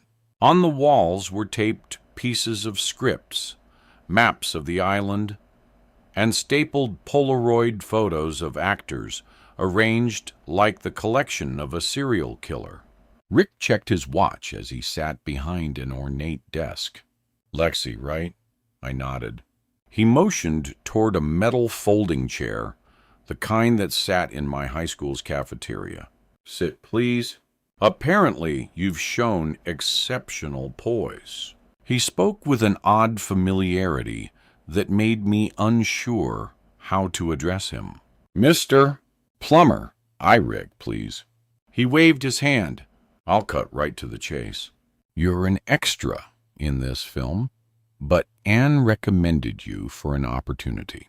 The sorts of apprehensions Dawn might have had flooded my mind. Had I been naive to think I was safe here? I folded my hands in my lap and set my jaw.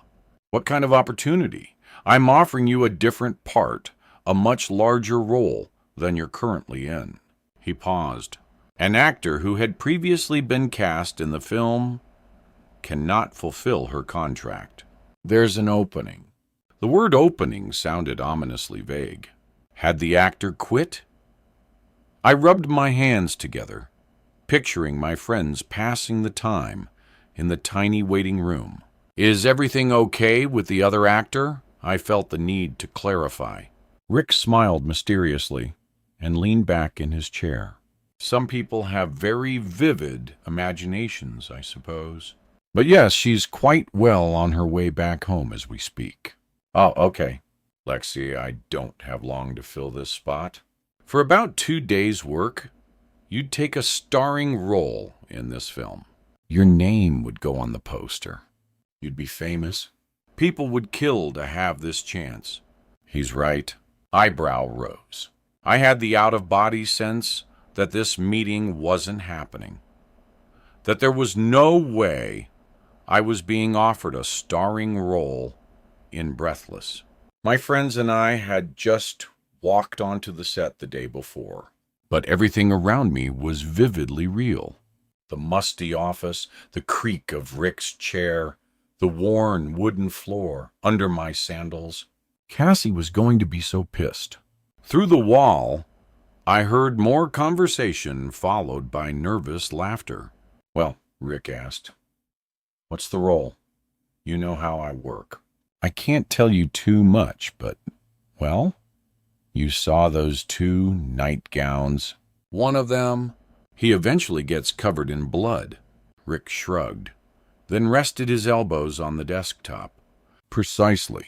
Is that a yes? I hesitated. The murmurs through the wall continued more loudly than before. People engaged in a heated conversation. What were they talking about? Rick caught me glancing in that direction and cocked his head, prompting an answer. Okay, I agreed. Good. He clapped his hands together and stood. Your scene will shoot tomorrow, probably. So let's get you into hair and makeup right away. We'll need some test shots so you can try on both of those nightgowns for wardrobe. And, I'll send a grip out for what was that sticky stuff called resin? Resin. Right. Your character's name is Casey, by the way. Darkness swallowed his voice as he disappeared back into the hall. Lexi, you're the new Casey. I followed Rick back toward the room we'd been in earlier, where everyone else was going about their business. Jody walked past, carrying what cobwebs she'd cleaned from the chandelier, and Anne studied a clipboard with a pen light. Rick passed her and said, "It's a yes," to which Anne nodded. Jody sidled up beside me. "Congratulations on getting the part, and don't worry about any of the other actors' egos. You're going to do great." Which egos, I wanted to ask. Who could be upset? I only agreed to take the role a minute earlier. Thanks, I said, mustering a smile. Rick said, "For you to go ahead and get ready. So if you don't mind, could you try on both nightgowns in case we can't get that blood to stick?" She extended both on hangers. Sure. I took them from her and stepped into the bathroom to change. The tiny room had authentic horror movie lighting from a flickering overhead bulb and smelled like furniture polish and soap.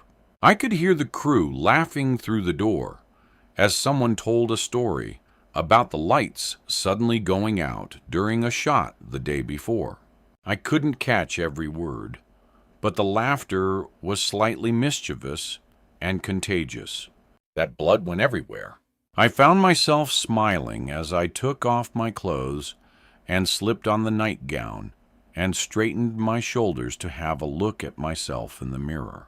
My whole life, I'd wanted to go to summer camp, and the feeling I had in my chest right then was how I'd hoped I'd have felt there. Why was this, of all places, somewhere I felt I fit in? I came out of the bathroom with my clothes in my arms to find several people waiting for me. A woman with pink hair and a green flannel shirt with rolled-up sleeves asked me, "You're Alexi?" "Yes." She pulled out a small chair in front of a vanity mirror and patted it. "Malene, have a seat." She took the clothes I'd been wearing and hung them in the closet. Little did I know that the sleeve of my white t-shirt would eventually make it into a few of the shots. Soon, Malene was applying something to my face and shoulders, telling me what she was about to do before each step. Now I'm going to spread some of this here. Now I'm going to brush this across your forehead. Some of it felt cold on my skin. Some I could hardly feel at all. My eyes were closed, but I could hear the sound of metal adjusting against metal, like tent poles extending. I could see the light growing brighter, then softer through my eyelids. I could hear a male voice asking, "How's that? Getting any glare off the mirror? Better? How about now? Keep your eyes closed for just one more minute." I said. I felt a cool mist, and then a brush through my hair. I'm adding this dampness because the character you're playing has just come out of the shower. It's just for the test, but we'll get it perfect for your actual scene tomorrow. I heard the shushing sound of a spray bottle a few more times, then felt a chill settle on my neck and shoulders. I felt like I did during trips to the dentist as a kid, not quite understanding what was happening, but knowing instinctually it would be over soon. "Still okay?" I nodded. "Okay, Lexi, you can open your eyes." I nearly gasped. I looked 5 years older, the way some girls do when they get dressed for prom. "What do you think?" I'd opened my mouth to answer when across the room I heard a door open and slam shut, and then quick footsteps marched disruptively across the floor. Everything was still until a woman's voice cut the quiet like breaking glass. "So that's it, Rick. You just decided?" I could hear Rick mutter a response behind me. "A new girl is playing, Casey." "Done." No one wanted to mention anything to me. I heard someone sigh, then a hushed reply to the woman. I turned my head. "Speak up." That's her. She was visible only in silhouette, but I immediately knew who I was looking at. I'd seen her in half a dozen films. In front of me was Mara Moretti, the star of the film, and I was in her movie now. She stepped forward and stood in front of Rick, arms folded over her chest. She wore no makeup, yet her features seemed pronounced, ideal, and angelic. Her chestnut hair was shoulder length, and freckles dotted her creamy skin. She looked like she belonged on a screen, and as if the ground she stood on belonged to her. In person, she was smaller than I'd imagined, but even more striking. Since we arrived on set, I'd wondered if I would even see her. And now, here she was. I caught my breath. Jody stepped back into the room, her expression curious. "Miss Moretti, can I help?" she asked. Mara shot Jod a withering look, and she stepped back.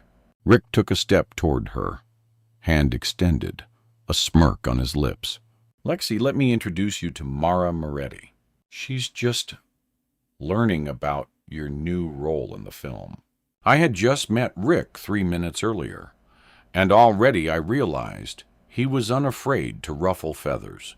Mara looked me up and down, then rolled her eyes. "If I'm being honest, you won't fill out that nightgown nearly as well as the other girl," she said. "Just saying."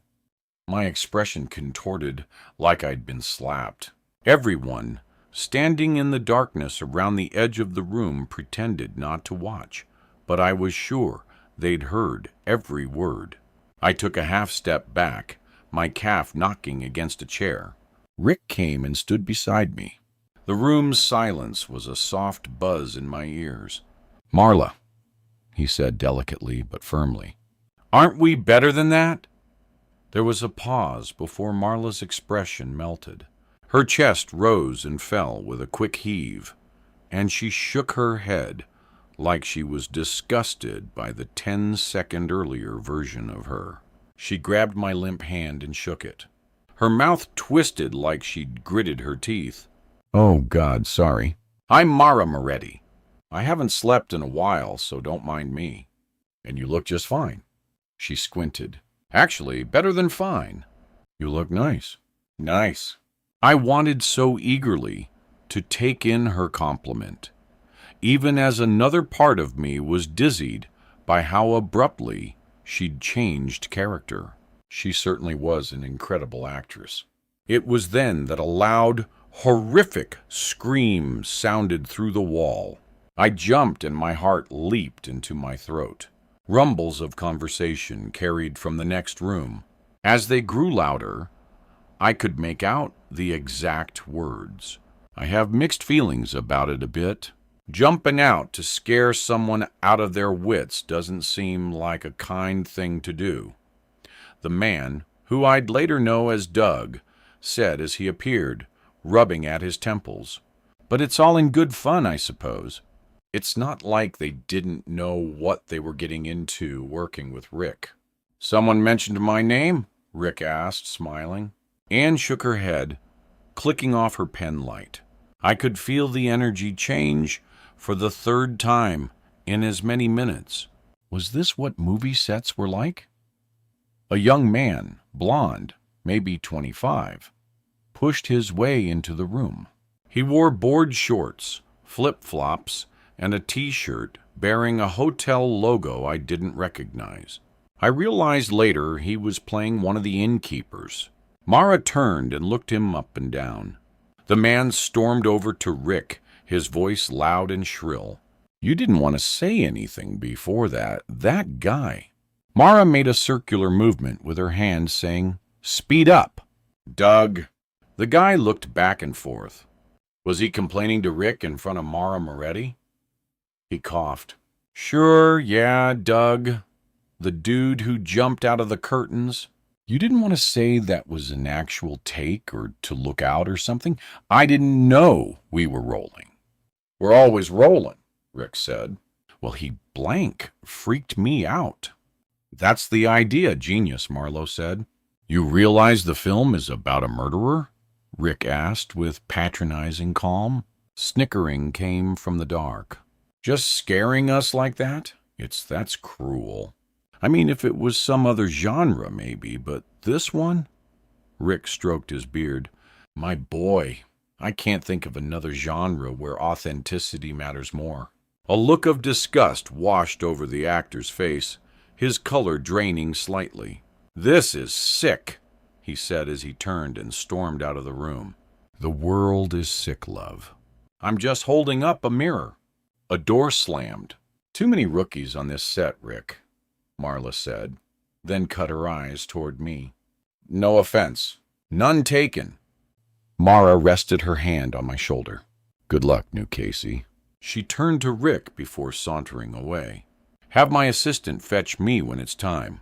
Rick turned to me in a way that felt suddenly fatherly.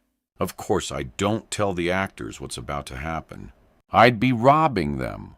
No audience wants to see fake feelings. Anyone can tell when someone is just acting scared. Do you think the cast of Alien knew that creature was going to pop out of a chest? I shrugged, remembering the conversation the extras were having 10 minutes earlier. I promise you, new Casey, they did not. The truth was in the actor's eyes. Chapter 7, October 31st. I grab the box cutter from Quinn's pocket and toss it into the pitch apple bushes. Quinn turns as she feels what I've done. Hey, what was she and I are halfway between Rick and my car, where Mara waits. I've stepped far enough into the brush that I don't think either could have seen what I've done. I have no reason to believe Quinn would have had anything to do with Mara's tires being slashed. But I want nothing that could be evidence anywhere near my daughter. Protective instincts come automatically, overriding my sense of logic and my conscience. I pinion Quinn's shoulders and turn her toward the car. I'm reminding you, Marlowe was attacked last night. She said her tires were cut. We're taking her now to file a police report. Then we're getting out of the Keys. I try reading Quinn's expression, but detect no flash of guilt there. Her tone becomes skeptical immediately. But by who? Like some looter or something? Lexi? Rick calls as he follows us. I ignore him. Mara doesn't know. The police are going to have to sort that out. Quinn chews on this for a second, but everyone mad at her is gone now, evacuated. Maybe someone just took it out on her car. In any case, time to get going. A breeze pushes through the branches overhead, and in the quiet, I hear the clink of wind chimes somewhere in the distance. Lexi, Rick calls again. I'm about to tell him again to stay away from Quinn, me, and my car, when Mara emerges, charging toward him as if looking for a fistfight. Just tell me why. Why'd you do it? She screams, her hands balled into fists. You're getting sloppy. You know that? Even if I hadn't seen your truck, it wouldn't take a genius to figure out what happened. The person who benefits most from me being dead is you. Breach of contract? Anyone? Attempted murder? Anyone. Rick draws a deep, comically patient breath. Mara, what an unexpected pleasure. I assume you're talking about your abrupt resignation. Quinn and I were out on the water when everyone left, so I didn't have the pleasure of seeing you off. I'm reminded of the feeling I had years ago. Mara is always acting, whether she means to or not. She's fascinating in the way an accidental house fire is fascinating. You wonder how high the flames will rise and how far they've already spread inside. She wrings her hands, then puts her hands on her hips. I'm only this close to you because there are other people around, and I'm only here until we can get the police. Maybe you didn't like that my lawyer said I have a case to do it. So you thought maybe you'd run me off the road, then take a few shots for good measure. Well, you missed. He looks around, gauging my and Quinn's expressions for some grounding in reality, and catches my eye, his lips curling ever so slightly with his impish smile. I know what he's thinking. Whatever lawsuit she's referring to, he was sure he could talk her out of filing. That's Rick. There were gunshots as well, he says before adding with patronizing calm. Mara, none of that happened. If you think I want you dead, let me remind you, I'm the one who asked you to be in the movie. Then who did try to hit me just as the storm picked up?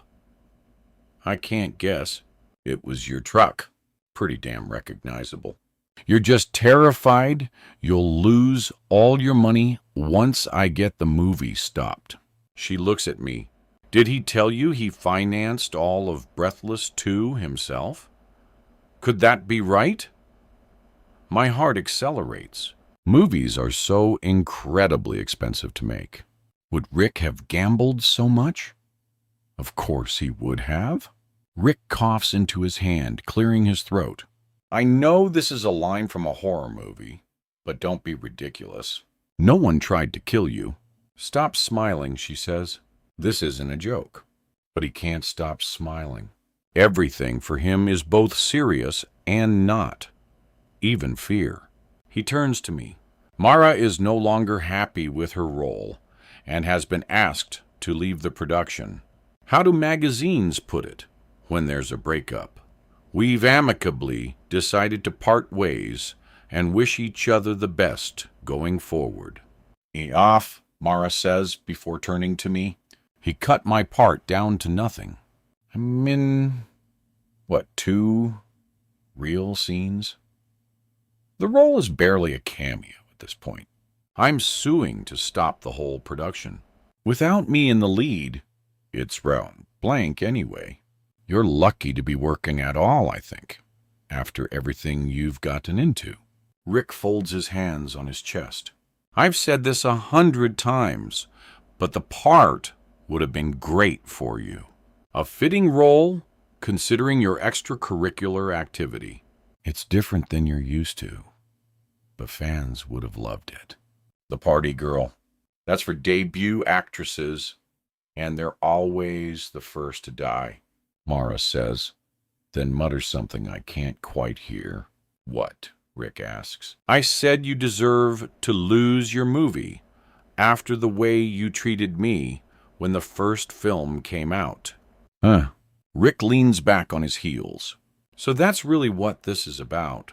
Not just vanity, but revenge. It was a nice attempt. It's not over, Mara says before looking directly at me. And what about you? You return the prodigal daughter. You just happened to find me here. I'm taken aback after having driven Mara here, but she has the sensibility of a cornered animal. Slowly, I say. As I said, I arrived this morning. I promise I didn't mess with your tires or run you off the road, but I did see someone with a box cutter. She shoots a look at Quinn, then uses the back of her hand to wipe at her lips. Her fingers tremble. And you? You remember when I left? She says, taking a step toward Quinn that's aggressive enough for my arm to rise, blocking her. Rick speaks up, answering for her. Mara, I think everyone on the set remembers when you left. You made quite an exit. My stomach tightens into a knot. As I picture Quinn with the box cutter, I wonder, could she be capable of having some part in this? And what reason would she have? I wouldn't have questioned it a week ago, but she's full of surprises. Quinn steps closer behind me and leans her chin against my shoulder. I suppose you'll be taking over the lead now. I'm sure you wouldn't have minded too much if I just vanished last night. Wait a second, I say, jolted. I turn to Quinn. You were going to take the lead role? Quinn looks at her grandfather. I can't turn my head fast enough to catch the look that passes between them. It was just an idea, Quinn says softly. What? I ask. There's no way.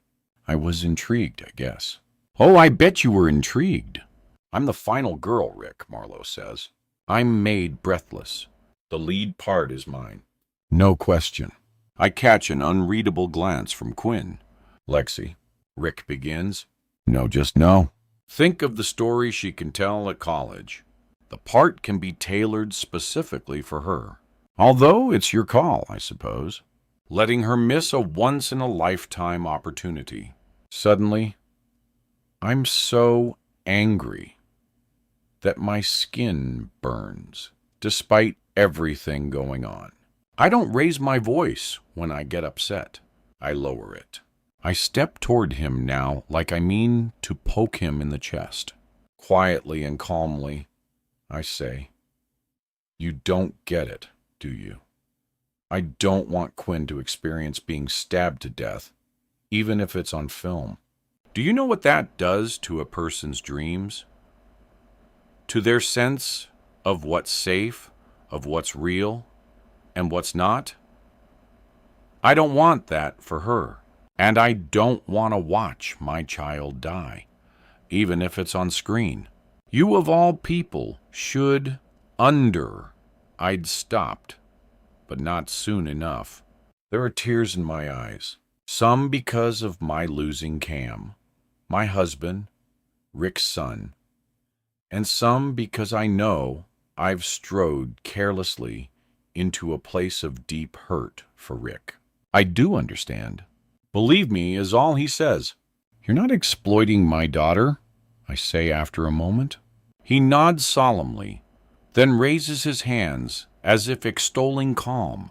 Look, this is a tad awkward for everyone, but the power's out, up and down the keys. Please come in, dry off, relax a bit. Mara, I'll get you a towel, and you can call for help.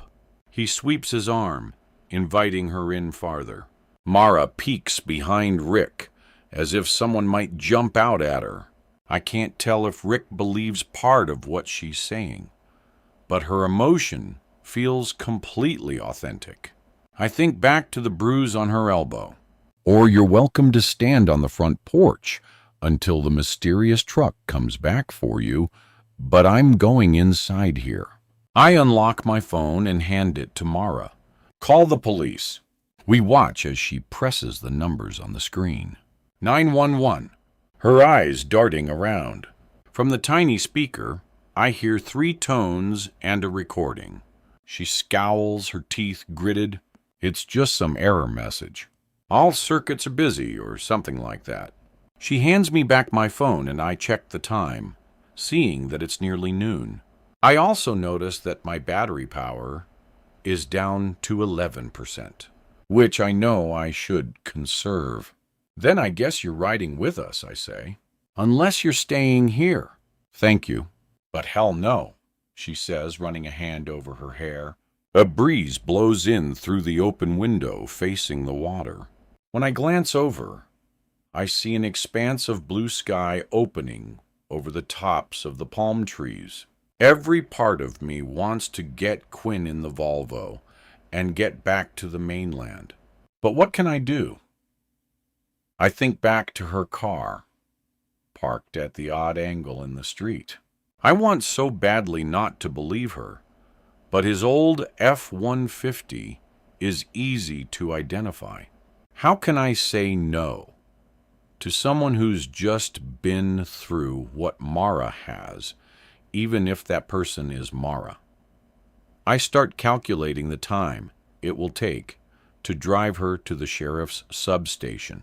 We're leaving. If you're not coming with us, my advice is to wait here for the police. But Quinn is at my sleeve. Mom, wait. We still need to get Dad's old typewriter and his other things. We can't leave it. The thought of going back into that room makes me start to sweat. That stuff is going to have to wait. I'm sorry, Mom. It'll take 2 seconds for us to run in and grab it.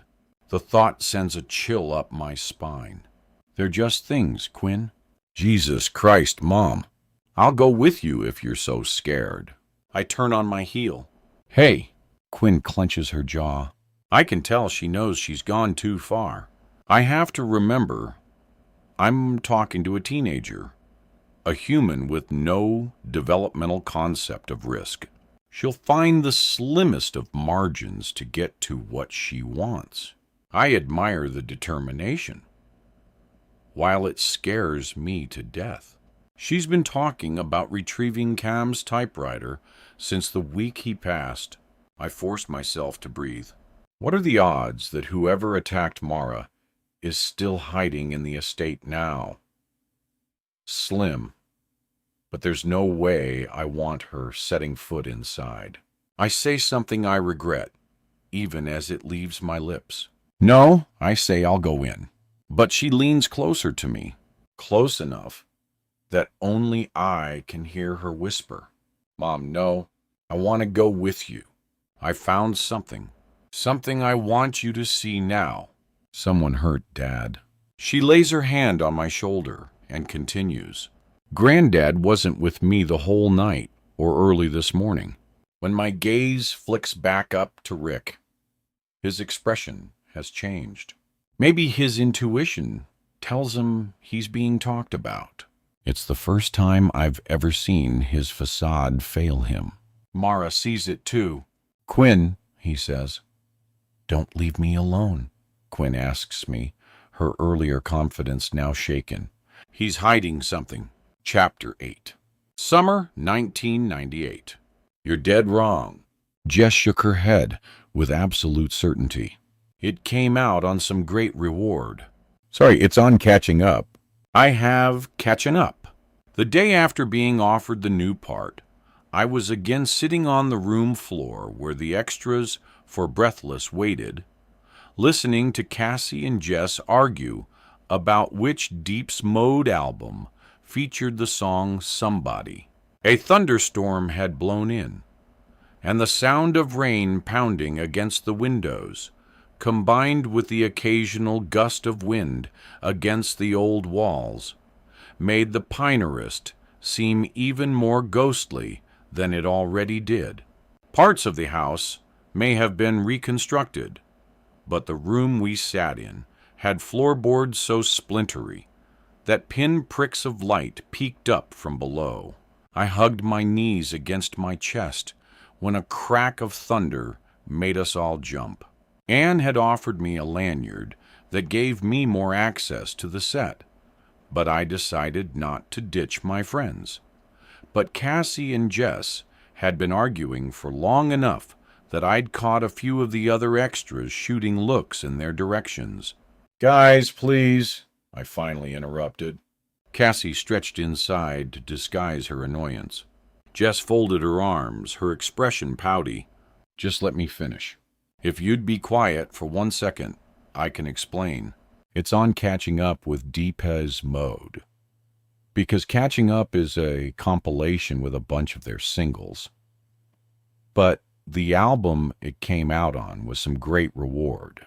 "It's whatever," Cassie said, as if the whole debate was stupid now that there was evidence to refute her point. She turned to me. "You missed the big excitement while you were doing your thing." "What big excitement?" "Yesterday, a nail flew right through that wall." I looked at Cassie blankly. Then she pointed, and my gaze followed her fingertip to a small metal point sticking out of the plaster. "What the hell?" "Exactly. One of the guys working the set came in and gave everyone the 5th degree about whether any of the extras had messed with their stuff. Of course, we're all just sitting in here, bored talking about movies. But someone had." She shrugged. "Maybe. Apparently, there's a safety thing on nail guns that has to be depressed for them to fire. And you have to press the tip against something hard, like wood, to shoot a nail out. So the safety was pulled back with some kind of band on the one he was holding. He didn't think it could fire, but it did. So," she pointed again, "wham! Right through that wall. Freaked him out more than us, I guess. I pictured the repairs to one of the docks the summer before last. The velocity and sickening thumping sound those guns made each time they fired." "That's kind of scary," I said, my mind pushing away thoughts of someone in its path. "It's just an accident. Nothing you have to worry about now that you're a star. Are you supposed to be in here among us regular people still?" "Stop.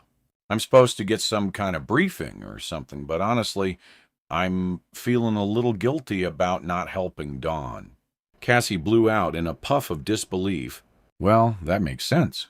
Go ahead and take off now. But tell them I volunteered to take the part." "I feel like starring in a movie." Jess knocked her thigh lightly against mine. "She's right. You know, the Marina's going to be there when you're done. You have to do this." I liked few things less than being told I had to do something, but I could see Jess's point, and I felt grateful, but the waiting made me anxious. I knew the set would be like this, but I also knew how impossibly hard Don must have been working since he was covering for me. I looked again at my watch, which had hardly moved. I just wish this guy, Cam, would hurry up. Cassie sat up straight. "Cam? The one who came to the drama department? You mean to tell me the director's son is the one giving you acting lessons?" "I'm dead. They're not acting lessons, mister. Play Me Umber told me it wasn't even really going to be acting. I'm supposed to just do what I feel in the moment, but in kind of a choreographed way, if that makes sense." I could see in their expressions that it didn't, which was fine, because I didn't fully understand either. There was a quick knock on the door, and as if on cue, a younger, slightly taller version of Rick stepped through the door.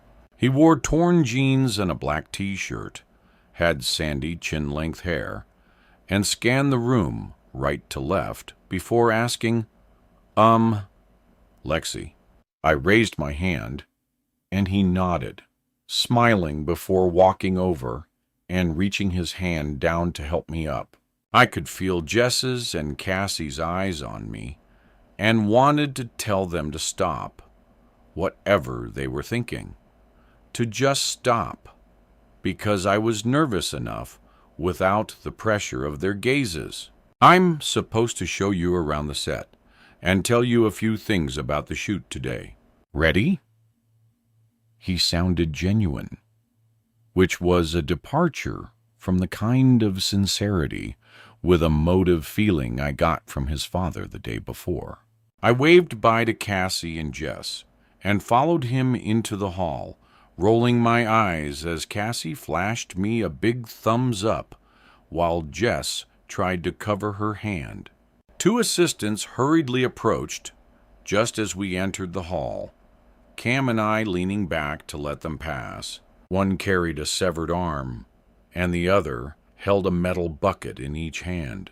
"Coming through?" the first called out.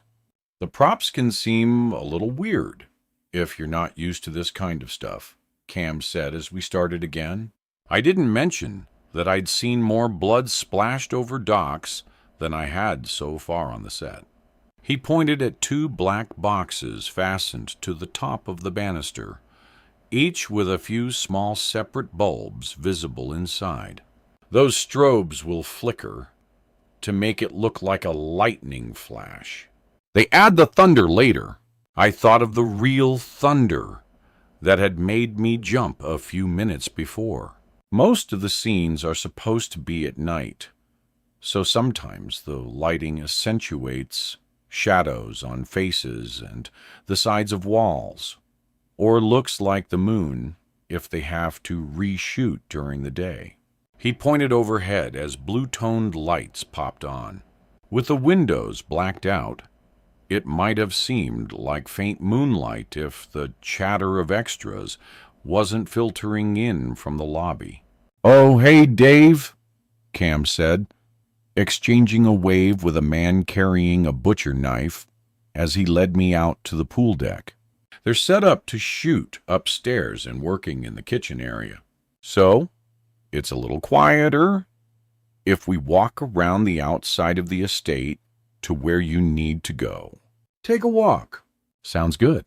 Before I launch into the blocking for your scene, is there anything you're just curious about? I didn't want to sound unsophisticated, but I also knew this was my chance. I mean, I'm learning a little as we go, but I don't completely understand some of the job titles. "Do you have one?" The question came out more flirtatious than I'd intended.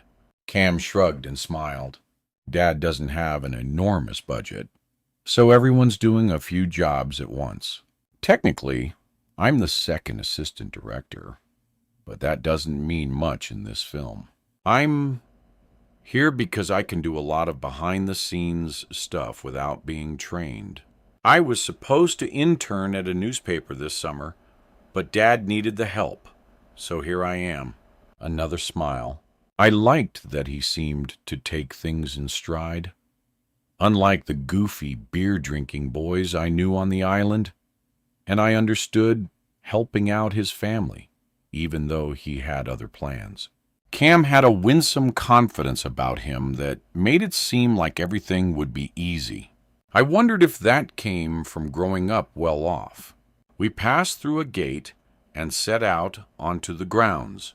Typical for Florida, the downpour had already stopped, but heavy raindrops still fell from tree branches above, dotting my shirt. "What's a grip?" I asked. "It's a funny name, I know. You know the cameras? Grips are in charge of everything they sit on, which keeps them in place. Usually there are a few different angles in one shot. Dad doesn't use any stunt doubles or green screens. You've probably heard a little about how he directs." He raised an eyebrow, asking, "Some of the stunts and bloody stuff don't bother me.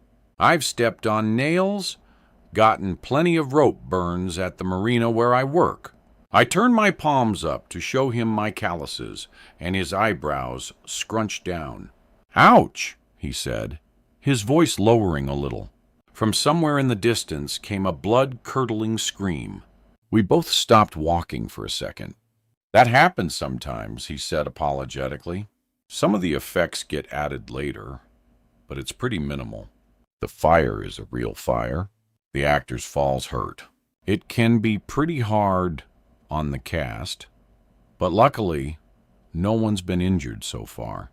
He paused as if recalling a memory. "I mean seriously injured. If you don't mind me asking, what happened to the actress playing the part I took? The original Casey?" "Your dad didn't say exactly." Cam hesitated. "Sure you want to know?" "Yes, obviously." "I don't mean to be mysterious." He rubbed the back of his neck. "You've probably heard some about this place that it's cursed. Since I was a kid, but just the kind of stories kids tell each other at sleepovers. Everyone's told me to avoid this place, but I've never heard good reasons why. What I'm about to tell you might change that," he said. We walked stride for stride, while I waited for him to elaborate, remembering what Cassie had just told me about the nail gun. "I've seen a few things, and so did Dawn before she left. I didn't know her very well, but she seemed pretty chill to me. At least, not someone who would make things up. Being in this movie was a big break for her. But her personal items kept going missing for one thing. Things there'd be no reason to steal. A favorite hairbrush. Her shoes. Mostly it turned up after a few hours, but it seemed like someone was messing with her. Then there was, 'Are you sure you want to hear this stuff?' He smiled like we were about to conspire. 'Are you kidding?' 'Yes.' 'What were you about to say?' 'One morning, she found an electrical cord tied into a noose in her dressing room. No one should have access to that room but her. It could have been one of the techs practicing for a prop, but there's no noose in this film. It sure seemed like someone laid it out for her, which, if you think about it, is very, very creepy," I finished. I folded my arms as we walked along the back of the estate, passing a crew spread out on drop cloths, filling balloons with red dye. Exactly. Then 2 days ago, she said she went to shoot, locking her door before she left, then came back to find all the glass in her room smashed. TV, mirror, everything. She freaked out, understandably, rambling about the curse. Whether the rumors got to her, or she was just stressed out, I don't know. But she left in a hurry. "Wow," I said, taking everything in. "I don't mean to dump that on you, but you asked. And truthfully, you deserve to know," he said. "I guess your dad probably hired more security, or figured out a way to keep the set more secure." Cam laughed a little and shook his head. "Security? You think that because you don't know my dad? There's a rumor that he's the one who's doing it all." I hesitated. "Do you think there's any chance?" Cam shrugged playfully. I don't know, but I think the truth is almost worse. He enjoys it. As sick as that sounds, he likes the cast and crew being on edge because he thinks tension makes for better art. Whatever that means, he's already telling reporters about what happened to Dawn. And you know what? They're eating it up. I didn't know what to say, so we walked in silence for a while. When we got to the door that would lead up to wardrobe, we paused. Cam opened his mouth to say something more when a deep thunder rumbled inside the house. Artificial, as far as I could tell. Cam nodded in the direction. The sound techs are geniuses at getting things to sound extremely nasty with just household stuff, like a bone breaking is usually a set of crab legs.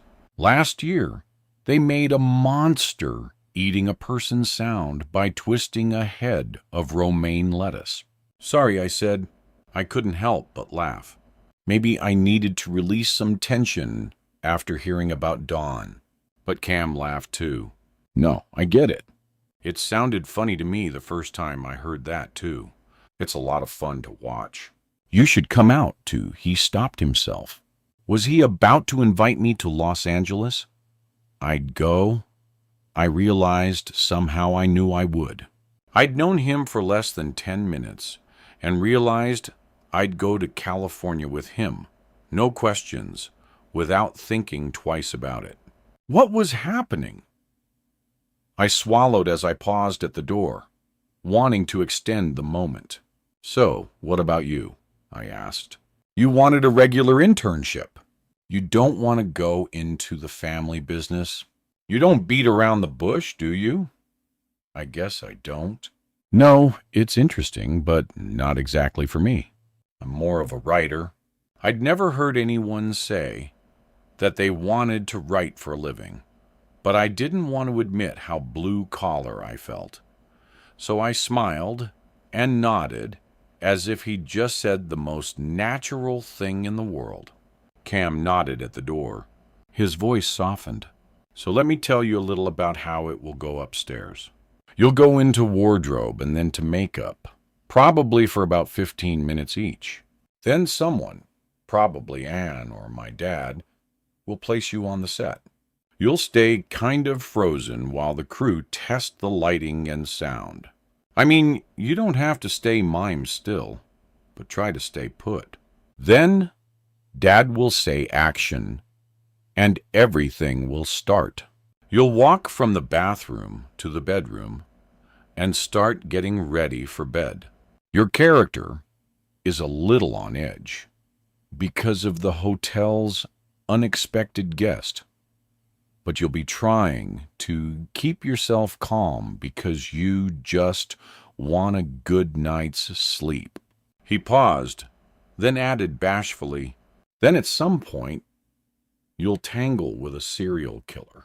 At some point, you may run through the scene a few times, or go a long stretch where nothing happens.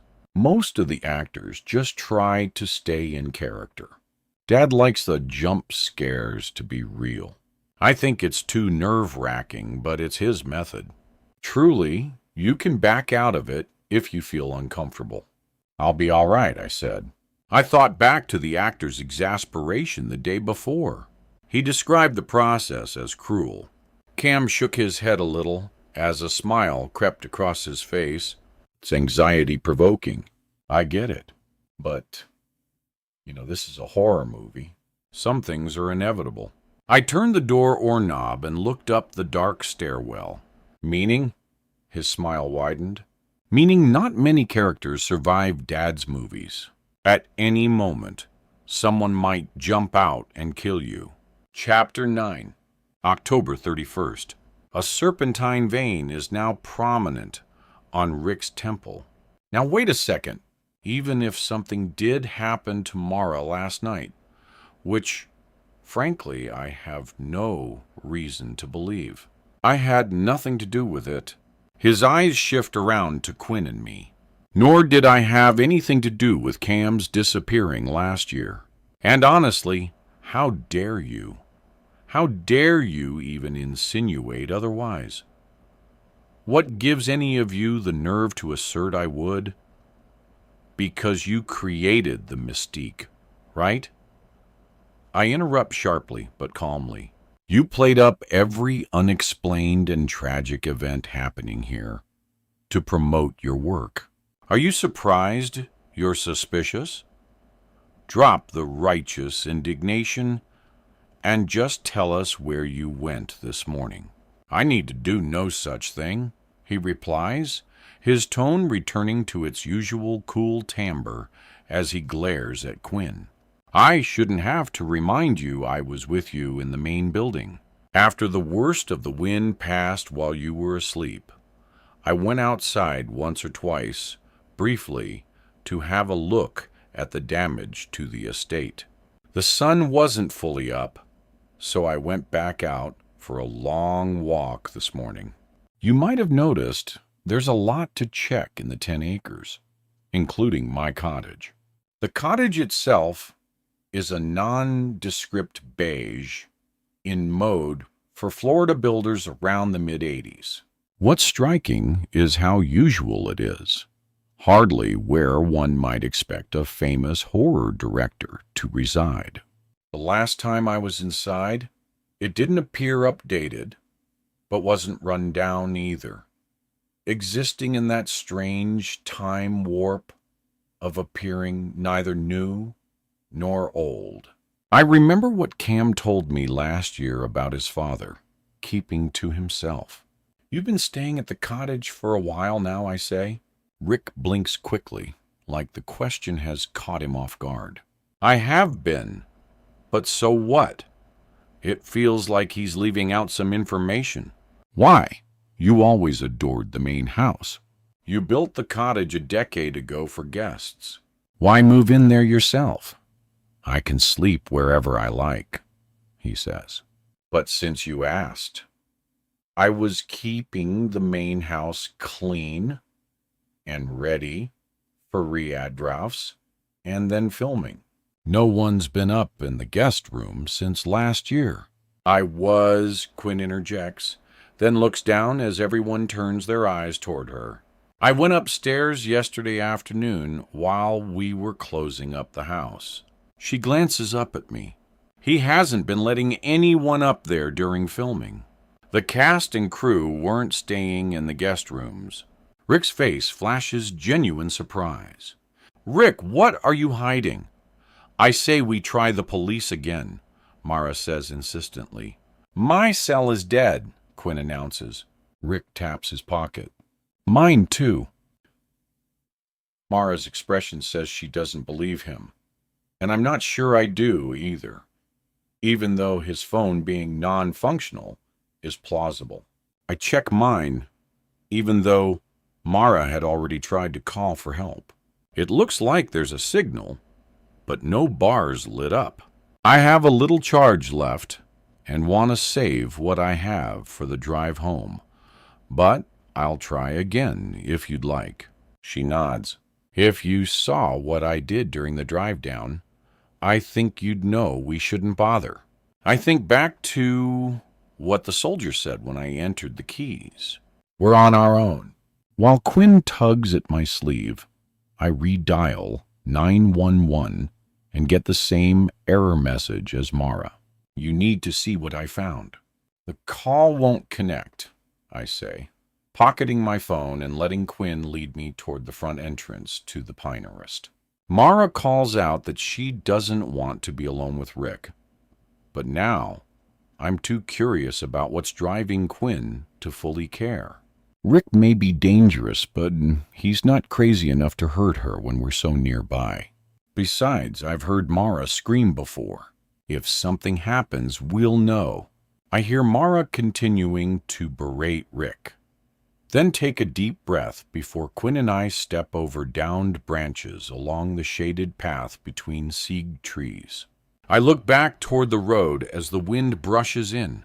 There's no one else in sight because none of the other residents were unlucky enough to have taken an impromptu boat trip the day before, or no one else was that dumb.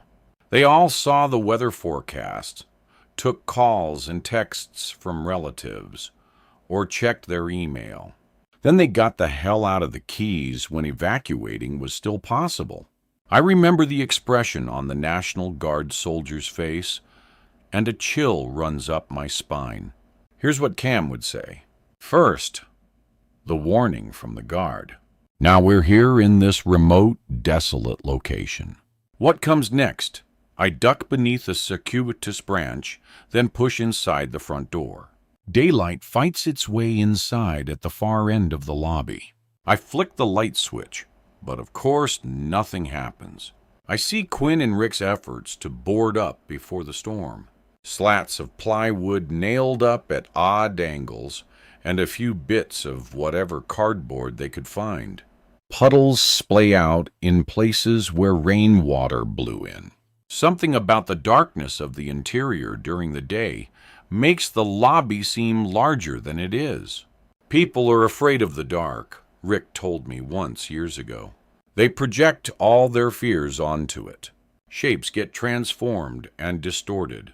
We struggle to make sense of what we can't see, filling in the pieces with our fears.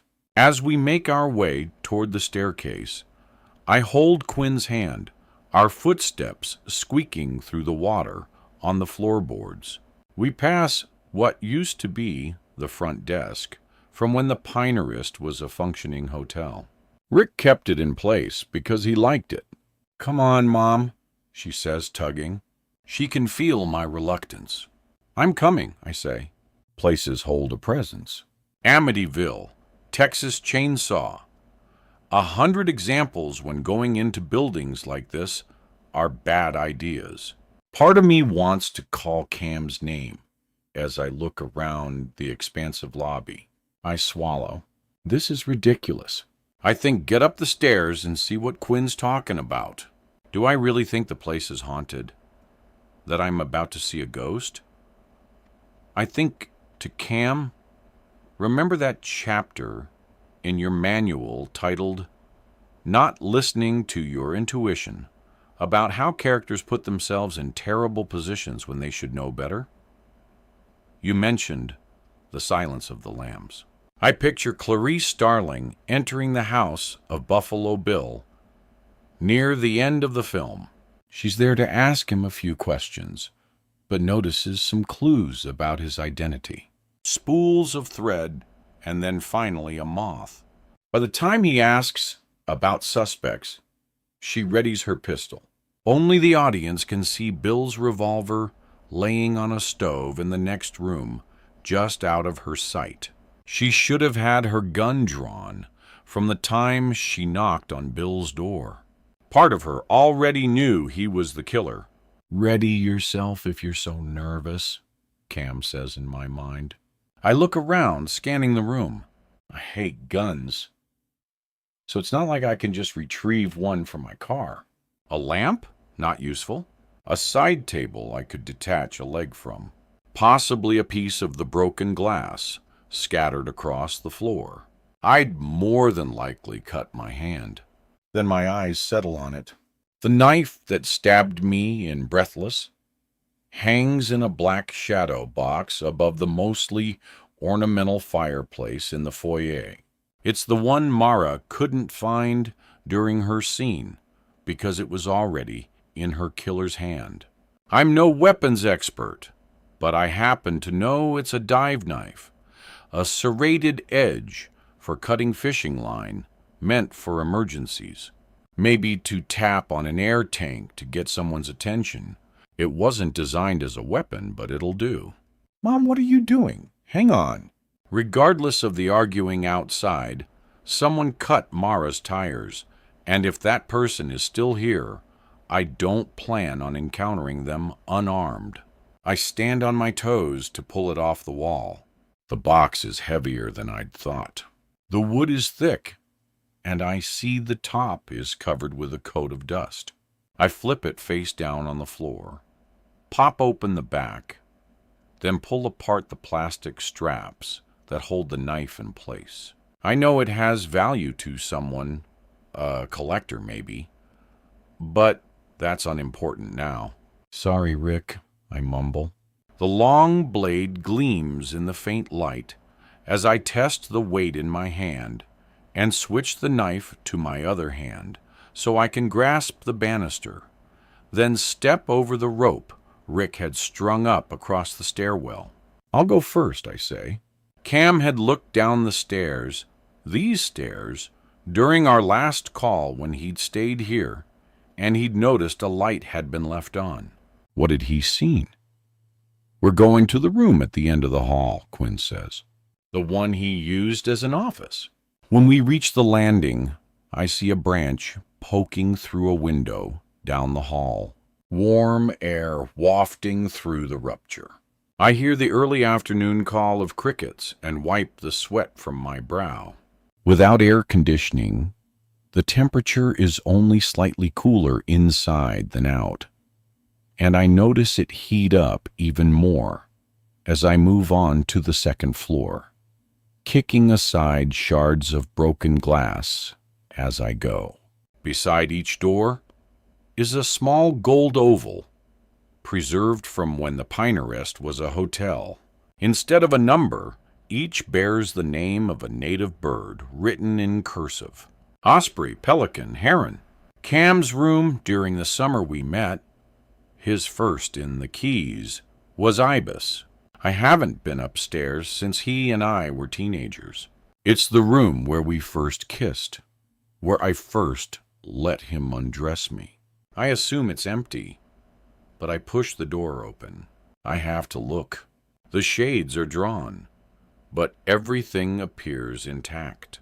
And I realize that since the storm came in from the west, it most likely spared this side of the estate the heaviest damage. Like most remembered places, it's smaller than I remember. But the smell, a blend of furniture polish and salt air, is exactly the same. My eyes settle on the bed, my mind drifting just long enough to feel myself blush. A sound coming from the end of the hall snaps me back. My head jerks around. The knife's rubber handle feels warm in my palm. Hello? There's just the sound of the breeze whistling through the broken glass. It's nothing, Mom. Come on. My eyes adjust, and I let go of the breath I'm holding. I half expect to see twin girls in matching blue dresses when I look down the hall. We make our way toward the final room where Cam finished his book last year, the suite with the best view of the water. Despite all my reservations about this estate, I have to admit the view is spectacular.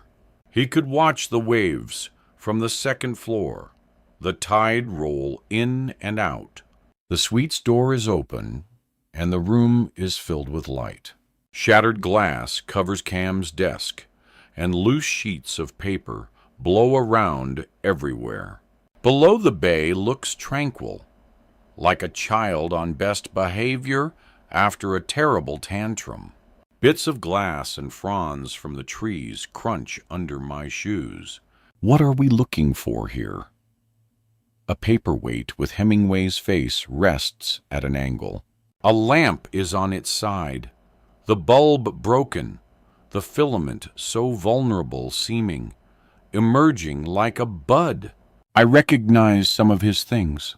Others he bought down here. Their unfamiliarity reminds me of how long we were apart while he worked on the book. He came here to isolate himself. No distractions. My eyes sweep over the bed, the fold under the pillow tucked in a way that tells me Cam made it. It looks the way his side of our bed looked for 2 decades. There's a knocked-over lamp on the bedside table, and I stand it up and straighten the shade. There! She points to the typewriter. I step to it as she lingers in the doorway, tucking the knife into my jeans before I try to make sense of the chaos of paper on the desktop. Some are upside down and wet. Others are torn or are blotchy from where the typewriter ink has run. None of them are numbered. He'd been so romantic about this book, insisting on using the old-fashioned Smith Corona. It had taken him the better part of a year. Now the finished product was out in the world, immortal. Looking at the pages, I shiver, transported back to when I first saw the manuscript. I put my hand on the edge of the desk as the feelings rush back. My hands shake as heat rises through the floor. I read bits of sentences here and there, fragments I recognize from when I proofread his first draft. Not those, Quinn says, the one he was working on. I don't know how my eyes didn't settle on this. Immediately, a single sheet of paper is inside the typewriter. The desk chair's rollers squeak as I push it aside. I lift the mechanism that holds the paper in place, find a roller on the side of the machine, then turn it so the page advances out. There is writing about 2/3 of the way down. I cover my mouth with one hand as I read. Been spending too much time alone. I may be losing my mind. Either that or the rumors, ones I've never wanted to believe, are true. My fingers ache from stabbing at the keys of this 65-year-old typewriter. I thought solitude would help me work this place without the flood of information from modern life. It helped, at least in the beginning. Now it's with a sense of dread that I remind myself I wanted this. Some places are empty for a reason. I hadn't thought of that. I keep losing things. My keys, my wallet. Despite going very few places and spending most days by myself. Now I can't find my journal. Maybe I'm consumed by what I'm working on, but I don't think so. It feels like it's more than that. I feel a familiar presence that I can't explain, even though I'm alone here. Sometimes at night, there are sounds downstairs or in the hall. I've gotten up to check before, but found no one in either place. Nothing disturbed. I've wondered, am I imagining them? Hours blur from so much time in the quiet. Maybe my senses have blurred too. I sometimes forget the day of the week and the date. Now my shadow seems distorted. How strangely it twists on the pine floor and on the colorful paint in the halls. Can life become a horror film? Can you get lost in what you create through the second's story window? I have watched the water in the bay become more uneasy each day. I sense unrest all around me. I think a storm is coming. The floor cacks as I step backward, my heel crushing a piece of glass as my calf knocks into the wooden bed frame. This was not a page I edited. It wasn't written for publication. Cam wrote it because he wanted to document what was happening. It feels foreign in my hand, and I set it back on the desk because I want to be away from it. The tone is nothing like the campy, satirical tone of all the rest of the book. These words sounded sincere, suspicious, and afraid, and too much like the summer when we were first here, when the terrible things started to happen. Well, Quinn asks. My stomach hollows as I try to answer, the words from his page still replaying in my head. I may be losing my mind. My eyes stay fixed on the tucked bedspread. He was the last one to sleep here. I might be losing my mind because now fear runs hot in my veins. Someone was messing with him. You can see that, right? This proves Dad didn't just disappear. I don't know what it proves, but I know we need to leave. We have to get out of here. I say the Pinerist and the keys. The desktop presses into my thighs as I reach around the base of the typewriter to pull out the page. But a twinge of pain makes me snap my hand back. My hair falls around my face as I search the desktop for what just bit me. A tiny drop of blood rising on the pad of my index finger. My eyes refocus on a single gold earring lying behind the typewriter. I pick it up and examine it in the stream of light through the broken window. It's a unique design, like a long teardrop. Nothing like one Quinn would wear with her black nail polish and extra long shorts. I test the edge against my skin. It's not especially sharp. I must have rolled onto it at just the wrong angle, but pointed enough to break my skin. It's been more than a year since Cam was here. Right. Rick hasn't come upstairs. A woman's earrings don't show up by chance in a man's bedroom. Had someone spent the night with Cam last year? I look at Quinn, knowing full well I would never voice this thought to her, even as my skin flushes with anger. I never imagined Cam would cheat on me, and I never sensed he was. But was he having an affair while he was here last summer, or running from something else when he vanished? Sunlight is hot on my face as I burst out the front door onto the porch, dragging Quinn by the hand. I stop just long enough to turn the lock on the doorknob, to lock it before drawing in a deep breath to fill my lungs with fresh air. Wait, Mom, shouldn't we take that to the police? That's new evidence, right? Why aren't you saying anything? She asks.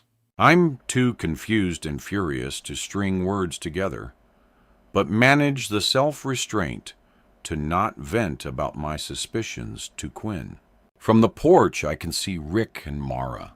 We've only been away for a few minutes, but part of me is relieved they're in the same position as when we left.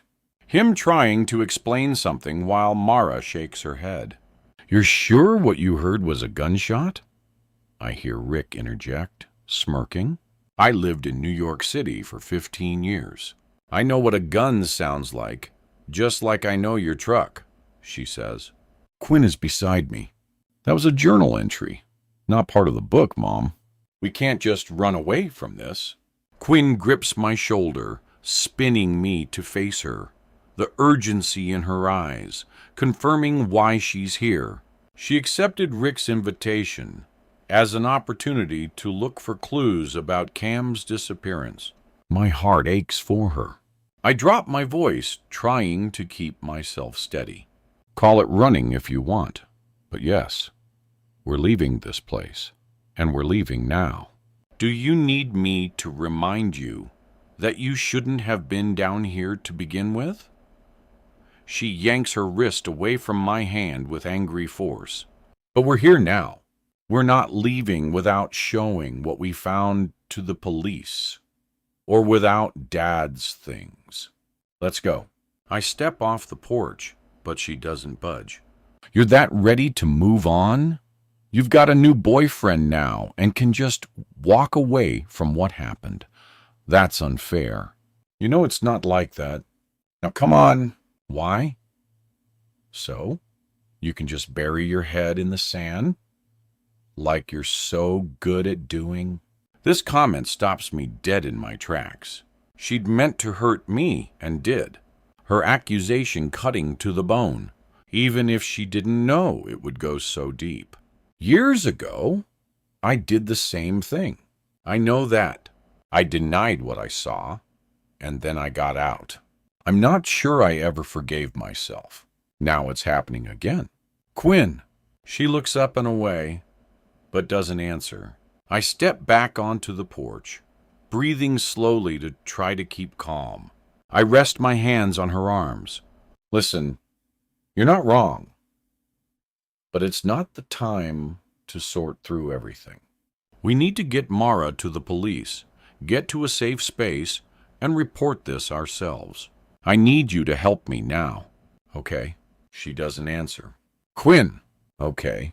Don't you know how scared I am of what we both just read? Of so much changing things you don't even know yet? This morning, I was afraid I would lose you too. Now, all I want to do is leave. Fine, she says. Quinn and I settle in that uncomfortable parent-child operating mode we use when we're mad at each other. But there's no time to talk. For now, we play it cool as we make our way back toward Mara and Rick.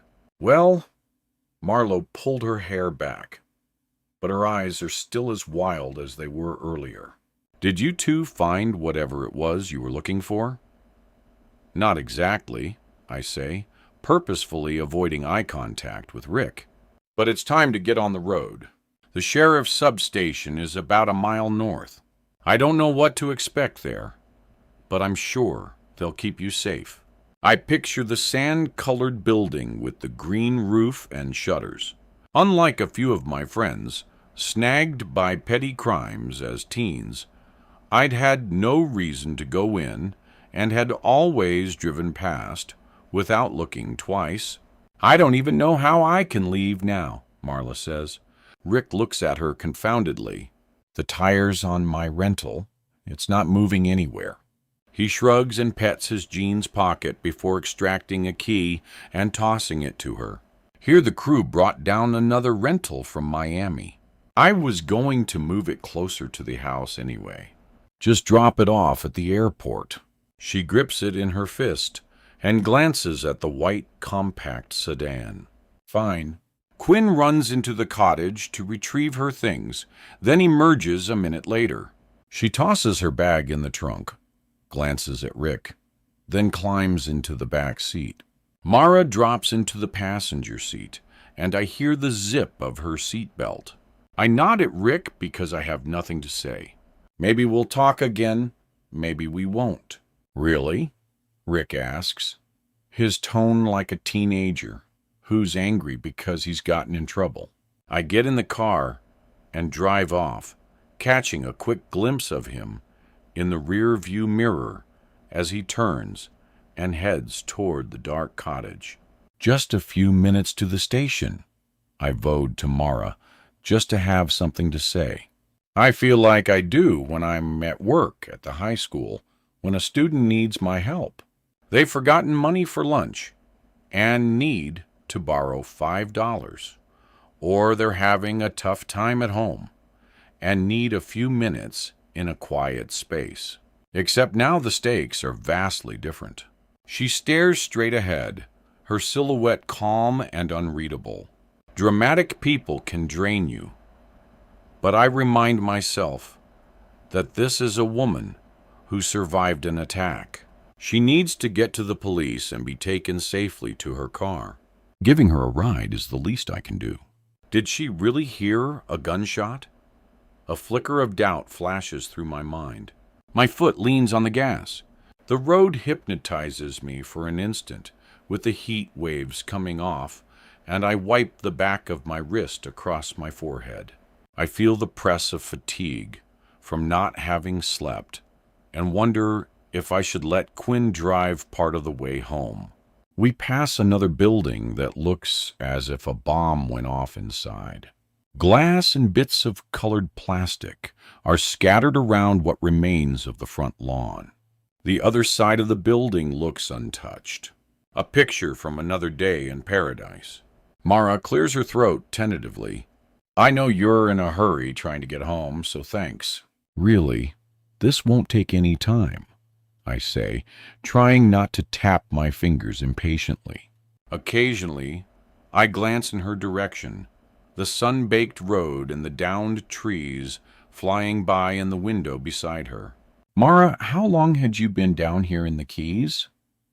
3 weeks. I came down a few days early because I wanted to see Key West. It seems a little random, but so does Marlowe's life. And I'm reminded that she didn't grow up here. Just visited some places, she clarifies. Ate at Louis. I hadn't been there in years. Nice, I say. I picture her wandering around in a guaba in Canos. Her money stolen from a scam tour she booked at a kiosk. The tourist line is, locals celebrate sunset every night. But really, the locals set up new and unique ways to separate you from your money as you celebrate. The buskers are cute, though. There's a dog who wears pants, innumerable tarot readers, musicians of all sorts. If she'd emailed me in some alternate world before she went down, I would have told her to tour the Hemingway house and the Audubon house and eat at Captain Tony's and the Green Parrot and try to avoid the day's cruise ships docked there. You must miss it here, she says quietly. She's so much calmer now than she was at Rick's. I wonder if her anger has burned off, or if she realizes I must not be her enemy. I swallow. I did work a lot as a kid. Too much, really. I took off from here as soon as I got the chance.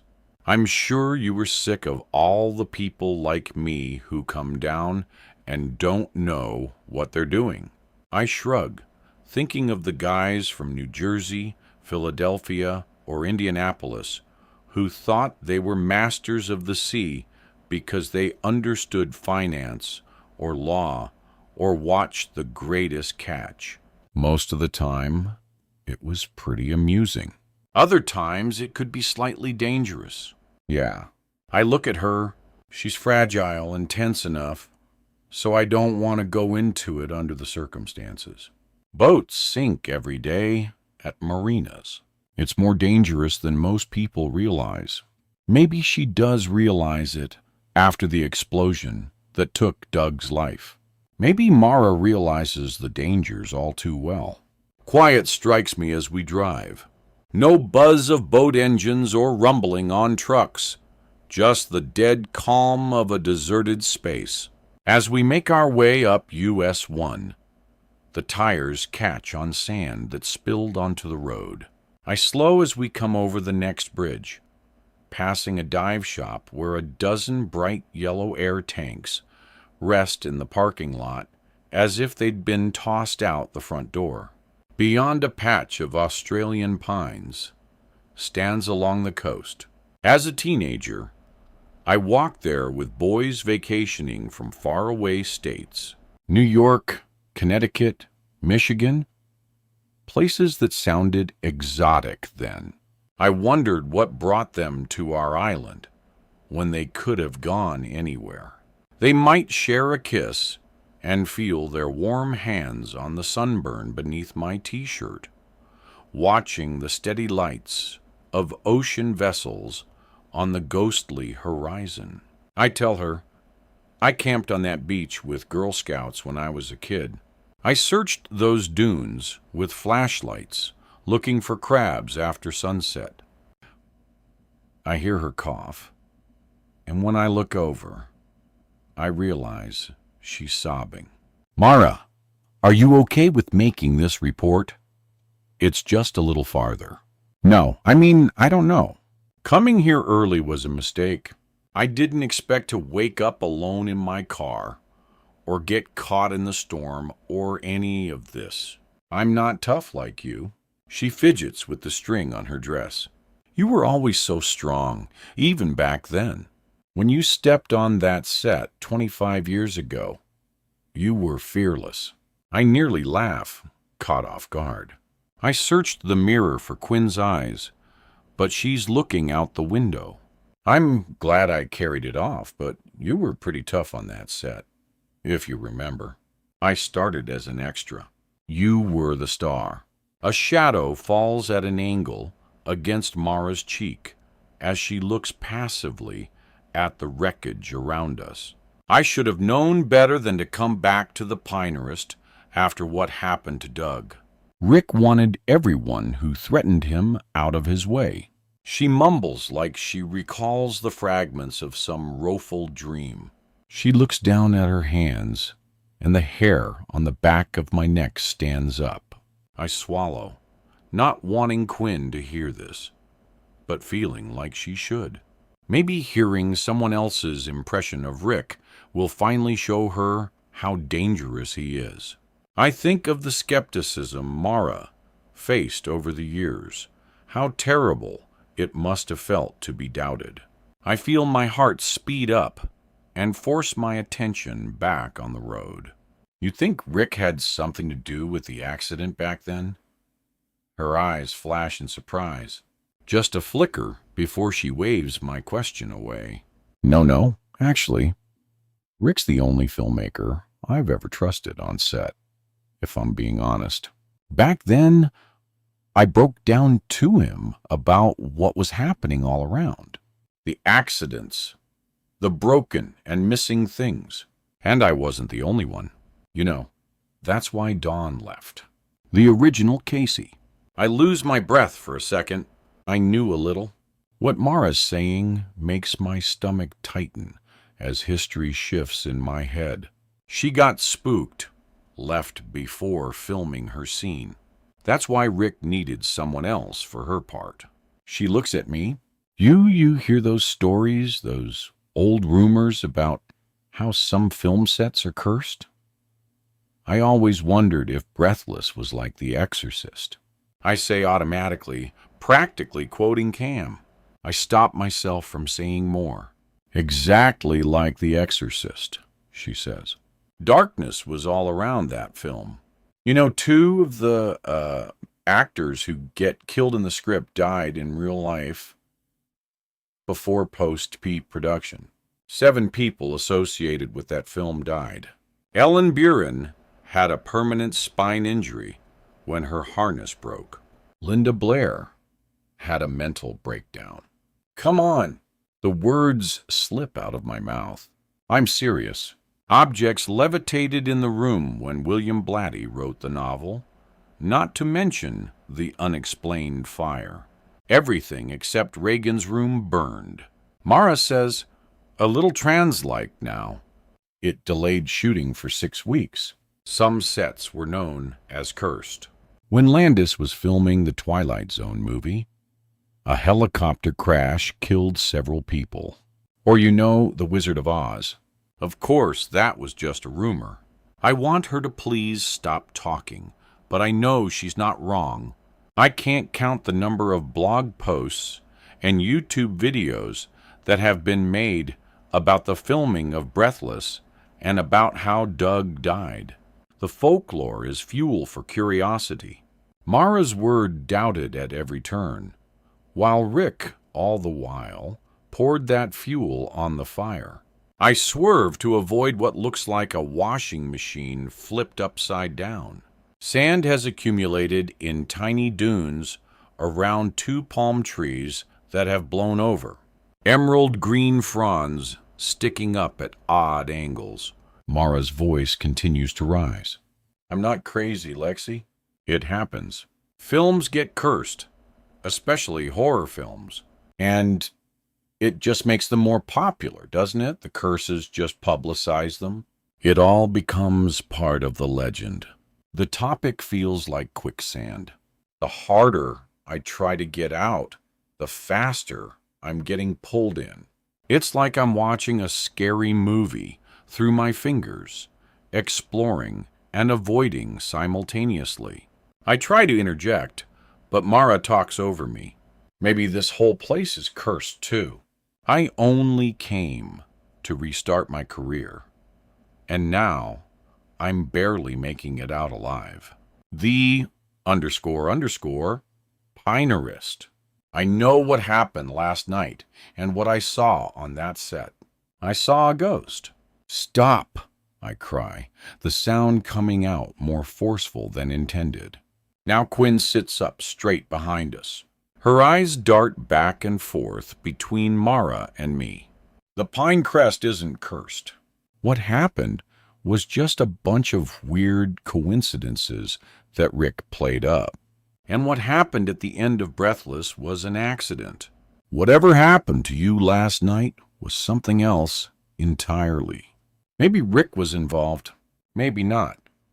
That's going to be up to the police to figure out. Her eyes say she doesn't believe me. Do I believe myself? I point up ahead to the substation we're approaching on our left. The parking lot is empty, aside from 2 service vehicles parked near the entrance. The bushes along the driveway are uprooted. The floodwater ripples in the ditches on either side, but the building itself seems intact. There, hopefully someone's inside.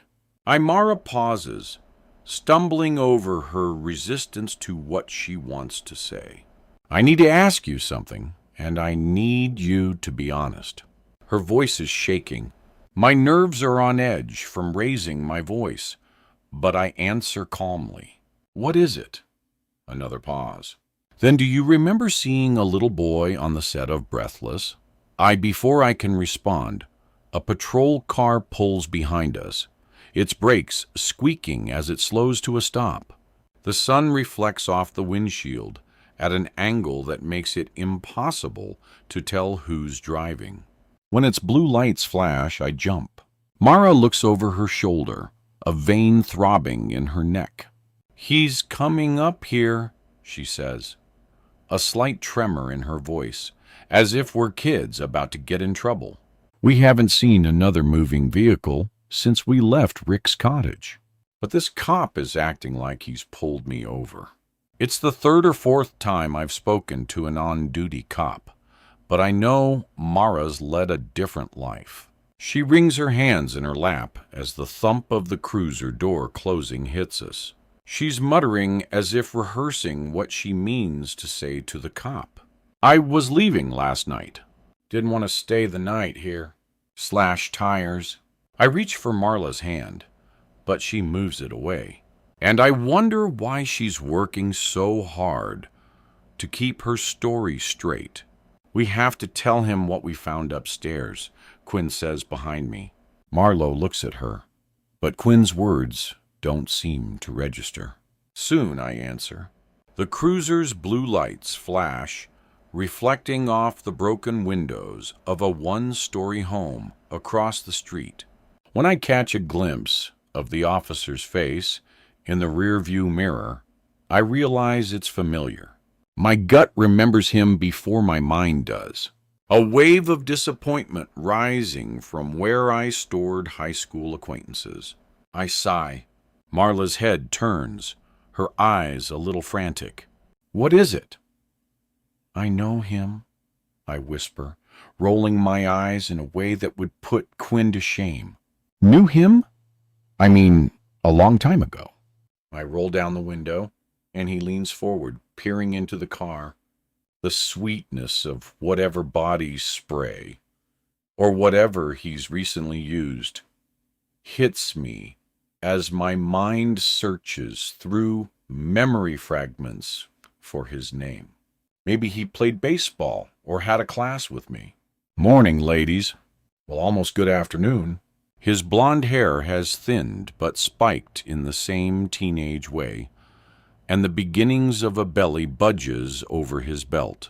His forehead has pink from years of sun exposure, and his cheeks show the stubble of someone who normally shaves but skipped today for obvious reasons.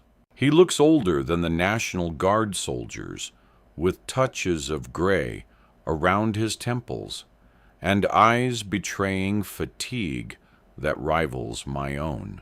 Hi, we were hoping to fill out a report, I say. His gaze sweeps around the car at Mara and Quinn before he shakes his head once quickly. We drift through the awkward moment of pre-acknowledgement until his expression transforms. Wait, I know you two. You're Mara Moretti, right? Her expression brightens as she answers in a voice completely different from the one she used a moment earlier. Hi, officer. Good to see you this morning. Always acting. The officer takes off his sunglasses and his face brightens. Anyone who thinks celebrity means nothing has never witnessed someone realize they'll have a story to tell later. And Lexi, he says, I didn't recognize you at first. I don't know if you remember me. Dustin Reynolds. You were a great ahead of me, but I think we had history together. You're in town now. Dustin, where to begin? I'm here to get my daughter home, but the three of us are here right now because of what happened to Mara. He squeezes his eyes shut for a second, as if overwhelmed by so much information. Sorry, I've been running around like crazy this morning. Fortunately, most people weren't stubborn about evacuating when the call came before landfall. They say when Jim Canoe shows up, it's time to leave. There's something vaguely accusatory about the way he says this, but I manage to smile at the thought of Jim Canower holding on to his hat. Just to back up, we are actually here right now to file a police report. Marlowe was attacked last night during the storm. Attacked? His expression makes him look 13. He takes a step back. Now I remember. Good guy, silly in class, but nice to everyone. Bumbling, Cam says in my mind. Let me go turn off these lights. Hang on. You guys don't have to stay in the car. I notice a dark patch of sweat in the center of his back as he trots back to the cruiser. Mara pulls down the visor and straightens her hair. Cam's manual whispers in my head. It's one of the biggest cliches that cops are useless in times like this. They say things like, slow down and take a deep breath. Then characters like yours say, you have to help us, and you don't understand. Usually by the time cops appear, the main characters are completely hysterical. I glance at Mara, her hand visibly shaking. Maybe worst of all, cops are usually in danger themselves, but don't realize it.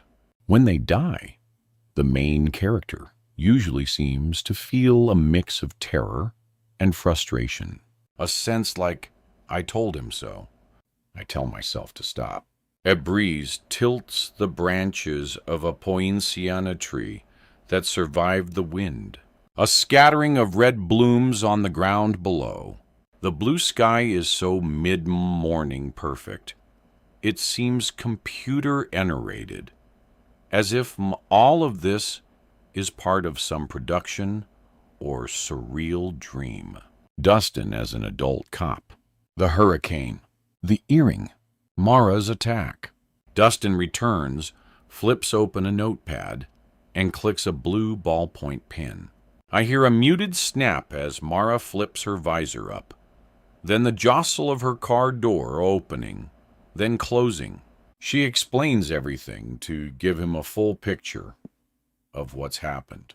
Her coming to the Keys to read for the breathless sequel, how I'm here to find Quinn, and how we met her and Rick at the Pine Arrest earlier. Then Mara folds her arms over her chest, going through the conflict with Rick, and how she found her tires slashed. Her voice breaks as she recalls being chased this morning. When she describes the gun going off, I grip the side of the car seat. But Dustin laughs. Wait, you were at the Pine Arrest this morning? Dustin turns to ask me. You know what that means? I want to ask. Meaning what? But his expression tells me he's heard every rumor. I brace for what's about to happen. I can feel it coming, and I hate it for Mara. More disbelief. Dustin clicks the pen closed, tucks it into the front shirt pocket, then squints as if preparing to deliver bad news. You both were in that movie, right? Breathless. And you said you were in the Keys because you're working on a sequel. Any chance what happened was set up to be filmed? No. Mara says, her voice flat now. It was nothing like that. And you're absolutely sure it was Rick's truck that you think tried to hit you? Yes. Now it's Mara's turn to be incredulous. Dustin raises his hands. Listen, all I'm saying is I've been called to the Pine Arrest before. Usually by a tourist who doesn't know its history and sees Rick Plummer messing around with some special effect. And a lot of people were in a hurry yesterday. You said you heard a gun go off, but could it have been anything else? Lightning. A tree branch snapping can be loud, so can a gutter coming undone. Only then do I hear the deep tiredness in his voice. I want to believe his dismissals, but I can't. Maybe he's exhausted, I think. Maybe he's trying to delude himself. I have a paranoid thought that he knows more than he's letting on. But I quickly push it away. You guys did the right thing by reporting this, and I'm sorry it happened. There's no telling who you ran into last night. There aren't many vehicles out today, and you're clearly not here to clear debris. Unfortunately, some people come onto an island after a hurricane, which is why I pulled you over. I hate to say it, but there's nothing much I can do until things get back in order, and there's power on the island. Nothing much. It's attempted murder. Mara's telling the truth, or a better actress than the world gives her credit for. Everything's an emergency right now. Frankly, dispatch has us running all over. The storm blew in quicker than anyone guessed. Right before I saw you, I was getting an elderly couple to the hospital. He nods westward. When I leave, I'm going to help pull a yacht out of someone's living room. At least one fatality at the scene. I understand, Mara acknowledges quietly. Dustin scratches tiredly at his eyebrow, his expression changing like a shadow passing over the bay. He looks for a second, as if he might say something, but doesn't. And I remember that I have had this feeling with police before, a sense that there's a joke I'm not in on. I'll take down this information and share it with the dispatchers. They'll let everyone know to keep an eye out. But I'll be honest, I don't know how much help you're going to get on this. At least not right now. Our department, the Coast Guard, and the National Guard are all pretty much all putting out fires. Literally, in some cases. I don't mean to discourage you, but it's true. But I promise I'll drive by the estate and have a look around. I think he at least manages not to scold us for being on the island at all. The best advice I have for you both right now is to get to your vehicles and drive north. Come back down when things are at least slightly more normal in about a week. Your car is at the cafe. He asks Mara. She nods. About a block from there. Yeah, but since the tires, I'm gonna take a different rental that's still at the Pinerist. I'll drive you. Maybe you'll remember more details on the way. My stomach tightens. This doesn't feel right. I remember how rattled she sounded on the way here, so I speak up. I'll drive her. I have to stop to get my daughter. But Dustin shakes his head quickly. This way will be better, he says, stopping me. Don't split up, Cam says in my mind. I look at Mara, and she looks away. Maybe Officer Dustin is Starrock and wants the chance to talk with Mara, without an audience, I think. And maybe Marlowe would feel safer riding with a police officer. I can't tell. I try to catch her eye again, but can't. You said you have cell service. I nod. It seems spotty, but yeah. Dustin finds his pen, clicks it open again, then pulls a card from his front shirt pocket and scribbles on it before handing it to me. Officer Reynolds. I read aloud. That's my direct line. Call or text me if there's anything else. I'll be pretty much on duty for the next 24 hours. He slips his sunglasses back on. I guess I'll follow you back. I tuck the pink streak in my hair behind my ear and slip the card into my jeans. I can't tell if he can hear me as he walks back to the cruiser, opens the passenger side door, then circles around the back of the car and gets in himself. You're okay to go with him? I ask Mara. She glances over at the patrol car, then turns back to me. I'm getting the hell off this island as fast as I can. That's not an answer. I think people in horror movies make terrible decisions. You know what's a little crazy? She says as she walks away. How much all of this is just like a movie. Mom, Quinn says. Mom, we have to tell him later, I say. I call Mara's name again, but she looks back blankly, like she's lost in a dream, or in her memories of the haunting she described earlier. She languidly waves before Dustin cuts the wheel, and they turn toward the main road. The quiet gives her question from before room to resurface in my mind. Do you remember seeing a little boy on the set of Breathless? Maybe I've never wanted to admit it, because before Dustin pulled up, I froze. I didn't get to tell Mara that I saw the little boy, too. Most people don't understand they're in danger until it's too late. They don't get how fragile their lives are, how they can change instantly. I watched the storm veer east days ago, the sour, sweet smell of spilled beer rising around me from the concrete floor. Key West was oblivious, but it was like I could feel Hurricane Stephen would turn before it did. Calculations began right then. How long? How far? How much? The bartender, an anchor tattooed on his neck, asked me, when did I get so interested in the weather? At the other side of the bar, the jukebox played the Allman Brothers song, Rambling Man. It was the song playing in the bar scene in The Exorcist. You'd know that, I'm sure. I looked out the salty window at the pink edges of sunset, listening to the bass thump from the stereo of a passing car. Overhead, a chevron of seagulls passed. I walked out the back door to the steaming street, opened a new burner phone, and forgot the name I'd been using. You're unlucky, Mara Moretti. Or do you make your own bad luck? You want to shut down the movie, but that simply can't happen. Now you need a minute to get yourself together. You and your vices, your pills, and your vodka sodas. And back then, your cigarettes. Maybe you were always a little lost. You're the final girl, right? You bury your face in your hands. Your shoulders heave. You're alone in a rental car. White paint dulled by the sun. The glass flecked with wet leaves from the storm.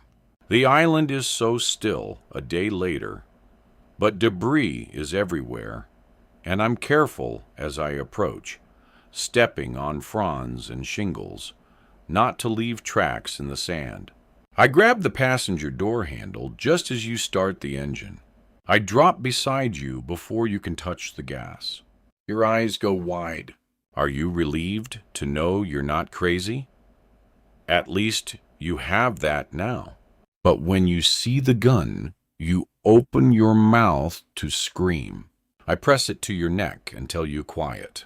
I point southward. If we were in one of your movies, this would all be happening at night. Tense music playing in the background to let everyone know bad things were about to happen.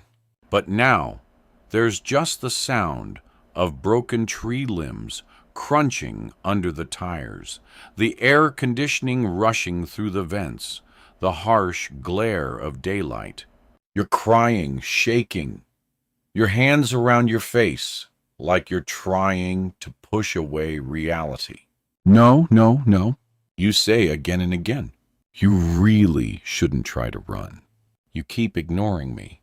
Quinn flops back into the car seat before kicking off her sandals and tucking one of her feet under her. A wave of fatigue stops me as I start to explain. I take a breath and try again. Honey, it wasn't the time. You heard what he said?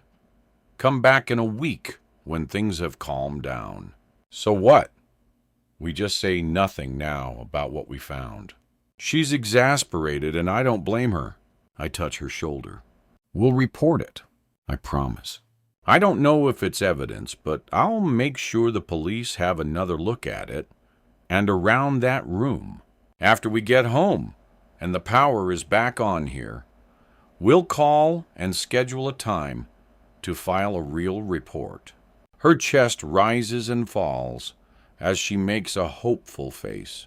I want to come to terms with what might have happened, even if it's awful or dangerous. I'm pulling out of the parking lot when her arm shoots forward, pointing, Mom, look out! We skid a few feet until the brakes catch. We nearly avoid a mailbox sticking up diagonally, half buried in the sand. I had missed it while I was rubbing my eyes. Sorry, I say, my heart pounding. I'm more tired than I realized. I remember Marlowe telling me about spending the night inside the coffee shop and seeing the silhouette inside this morning as we passed by. I cut the wheel and start back in the direction of the Pinerist, and Quinn makes a quizzical expression. I need some coffee or something to eat before I drive. And weirdly enough, There's a place open up here. Sure, she says. We pass a shop for rods and tackle, and then another that sells souvenirs. The yellow paint on the side of the buildings looks fresh, almost as if the storm buffed it. Across the street, 3 beach cruiser bicycles tilt languidly beneath the unforgiving sun. The familiarity strikes me even in its ruin. I hardly returned here once I got out. Let's take a half-mile detour, I say. 2 blocks later, I head down another street, then take a left, where a stop sign now bends at the corner. I take my foot off the gas, and we slow to a halt. The house where I grew up looks like the others on the island. 2 stories with a carport on stilts. 2 of the second-floor windows have been cracked, presumably from flying debris. And one on the first floor is spider-webbed, like it had been hit squarely by a baseball.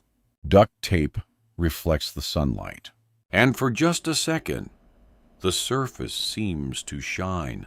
3 glowing strips holding the glass in place.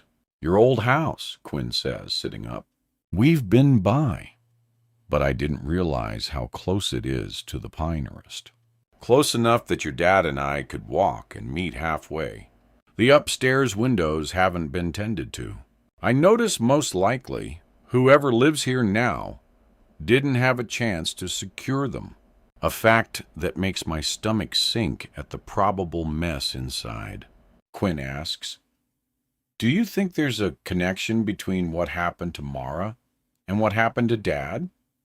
The question startles me, even though I've been wondering the same thing since we found the page on his typewriter.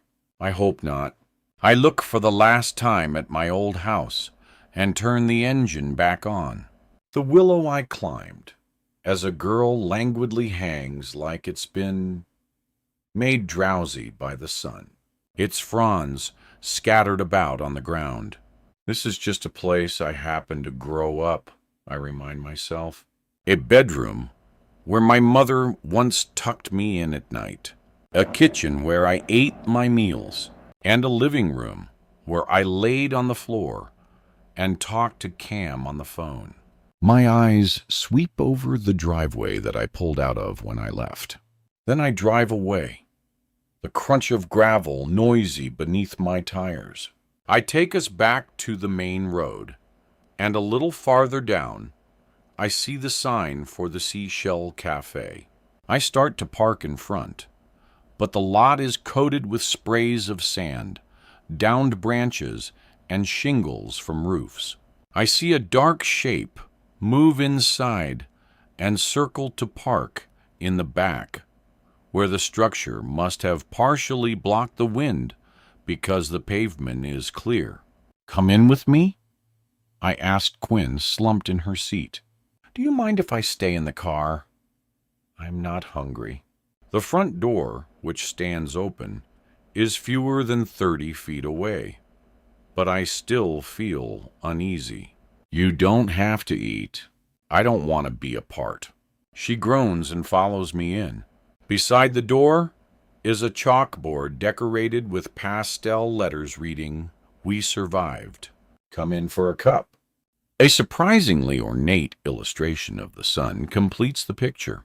Something about it reminds me of the mandalas painstakingly created by Tibetan monks that are trampled in seconds after completion. Survived, I think. What a choice word. My phone dings, and I see that Luke has texted to ask how we are. I'm about to respond when I look up at Quinn frowning at me. Her sixth sense about Luke and my interactions with him has evidently been activated. "Come on," I say, pocketing my phone, relieved that my cell service seems to be working again. A bell clinks as we nudge the door, my eyes adjusting as I step into the shop. Inside smells like suntan lotion and sea salt and like fresh ground coffee. A server in her early 20s stands behind the counter, her strawberry blonde hair pulled into a high ponytail. She holds a dish towel and glances at Quinn as she slides into a booth beside the door. Everything seems eerily quiet until I remember there's none of the usual background noise. Murmurs of conversation, silverware on dishes.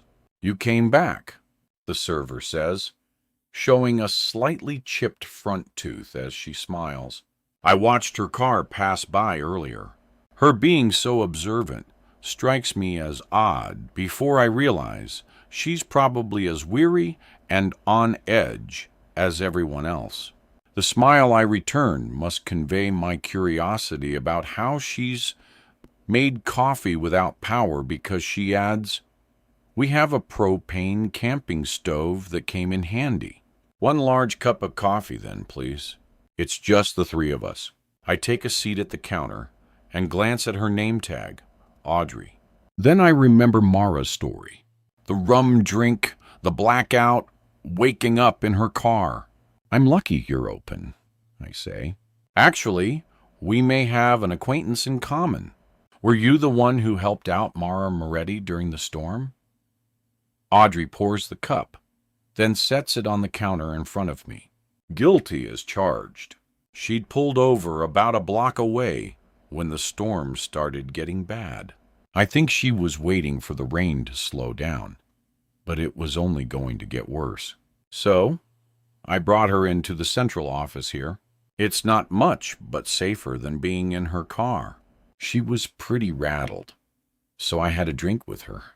When she nodded off later, I went to my apartment during a break in the rain. I assume she let herself out and left this morning. "You know her? Old acquaintances?" I answer. I don't say anything about Marlowe's story, but Audrey smiles like she's letting me in on a secret. I served coffee to the cast and crew over the last few weeks, who all seem to forget I can hear because they talked about all kinds of things while they waited. Mara definitely took a lot of calls. She didn't want that movie ever to get made. Something about how she says the last sentence makes me check to ensure Quinn is safe. I glance and see the top edge of her flip-flop bobbing beside the booth, then sip my coffee, lukewarm, but hitting the spot. The caffeine doing its work in my brain. "I take it you heard something." Audrey's face falters as she seems to gauge my curiosity. I hold up my palms. "I don't mean to be nosy." "Sorry." She grabs a cloth and begins wiping the countertop absently. "I guess there's no real secret here. I'm just trying not to gossip." Mara probably told everyone on the island she would stop the production. I probably overheard her say it 3 times myself. She kept saying something about not wanting the role she was cast in. My heart breaks for Mara, all of a sudden willing to be that unpopular.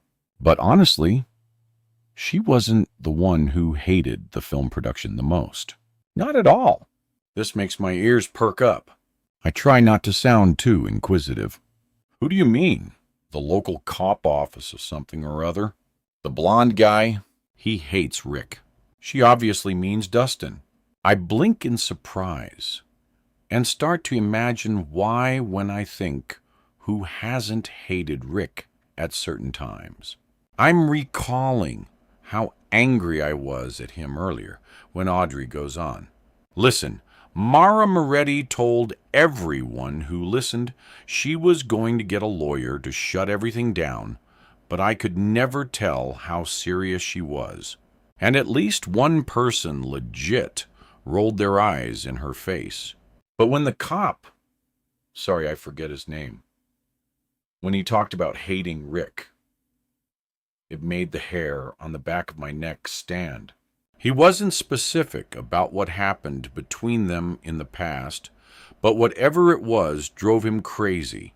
One time he went down to the estate at the end of the day and wrote everyone in sight a ticket for having an open container.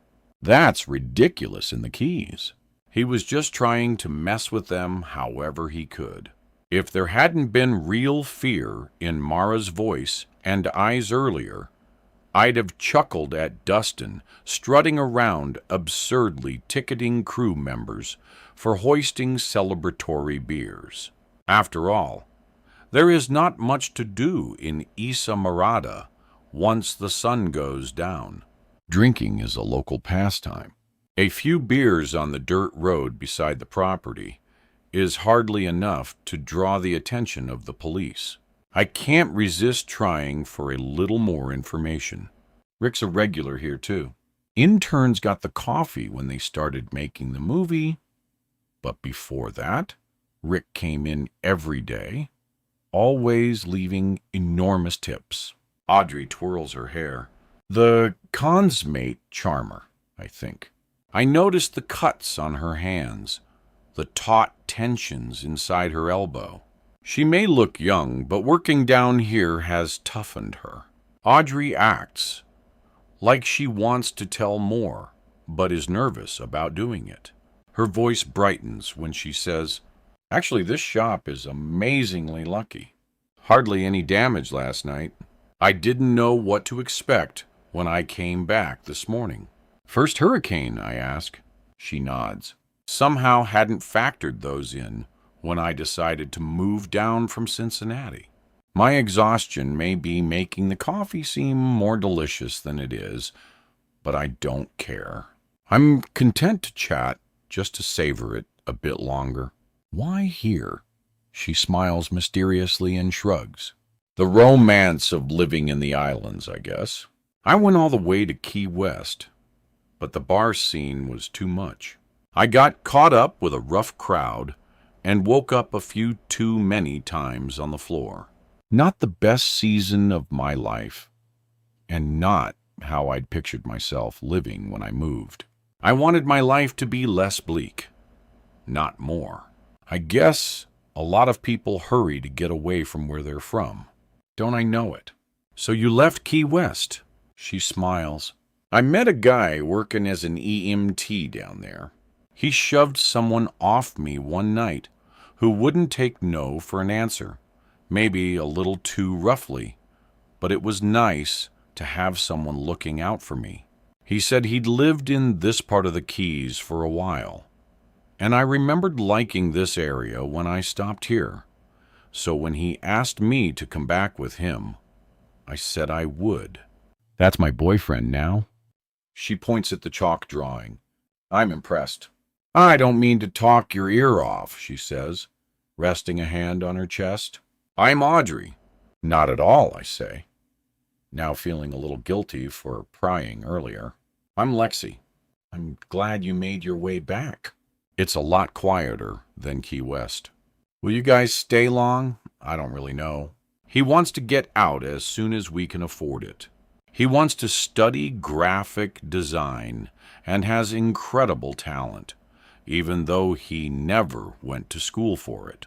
"Too expensive," he always says. "Maybe someday." She points to a board behind her, a chalk drawing beside the list of yesterday's specials. I wish I had his energy.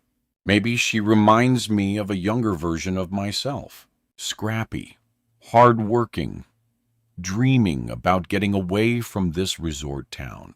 She's met a guy and wants to create a life with him. I reach for my credit card, but realize that there will be no way to run it without power. Instead, I dig a $20 bill from my wallet and set it on the counter. "I wish you and your boyfriend the best of luck wherever life takes you." "Oh my gosh, thank you," she says. She refills my cup before we say goodbye. Then I turn and start back toward the parking lot. I hesitate, realizing I'm headed back to reality, away from small talk and well wishes about young couples starting out. And I push my way back into the blinding sun. My eyes settle on the distant shingles of the Piner Crest's roof, poking out above the pines. It's like it's slightly inescapable and watching me and not the other way around. The door slaps closed behind me. Looks like you hit the jackpot, Quinn says, stretching as she follows me out. I'm so distracted by what Audrey said that there's a half-second delay before I realize Quinn's taking the coffee I'm holding.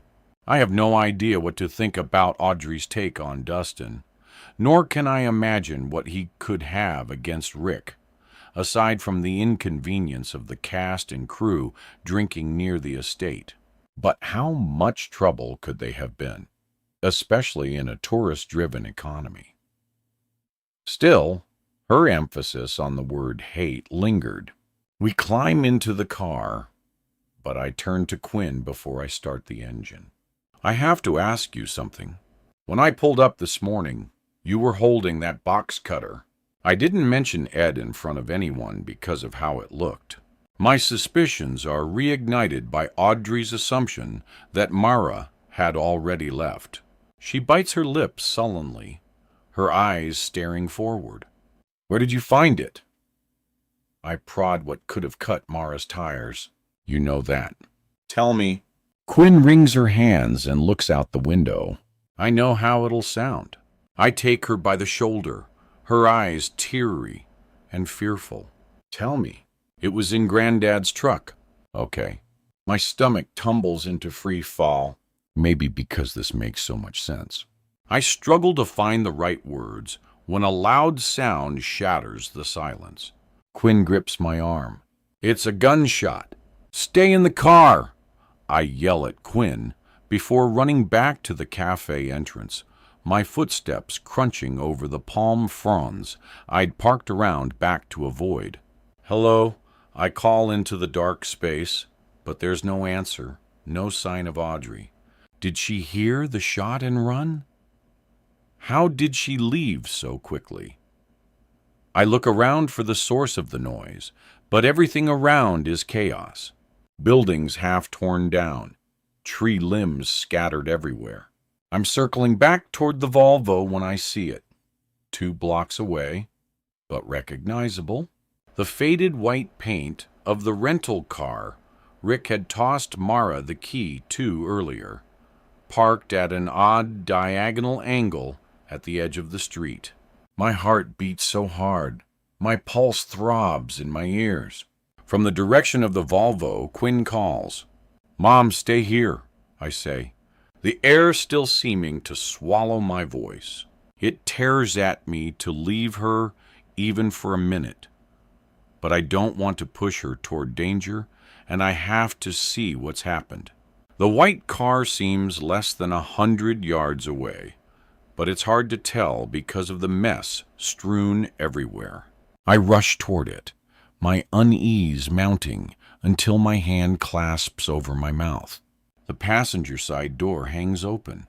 The windshield is cracked and flecked with bright red. Marla Moretti is slumped over the steering wheel. Chapter 10. Summer 1998. Things keep breaking, Rick, a voice said. I was waiting in the Pine Arrest's kitchen while Rick and Annie consulted on how to replace yet another crew member who had abandoned the production when a door opened, then slammed closed. And I don't care if anyone hears me, the voice continued. 3 of the crew had departed, and 2 cast members also left because of the bad energy, which had started being discussed openly in this our 3rd and penultimate week of shooting. The curse of the Pine Arrest was on everyone's lips. Even the extras were getting fidgety. Cassie had scoffed and said she didn't believe in curses, but Jess had misgivings about staying on any longer. Both had jumped when a camera rig collapsed during a shoot the previous night. Later, another cord was found frayed.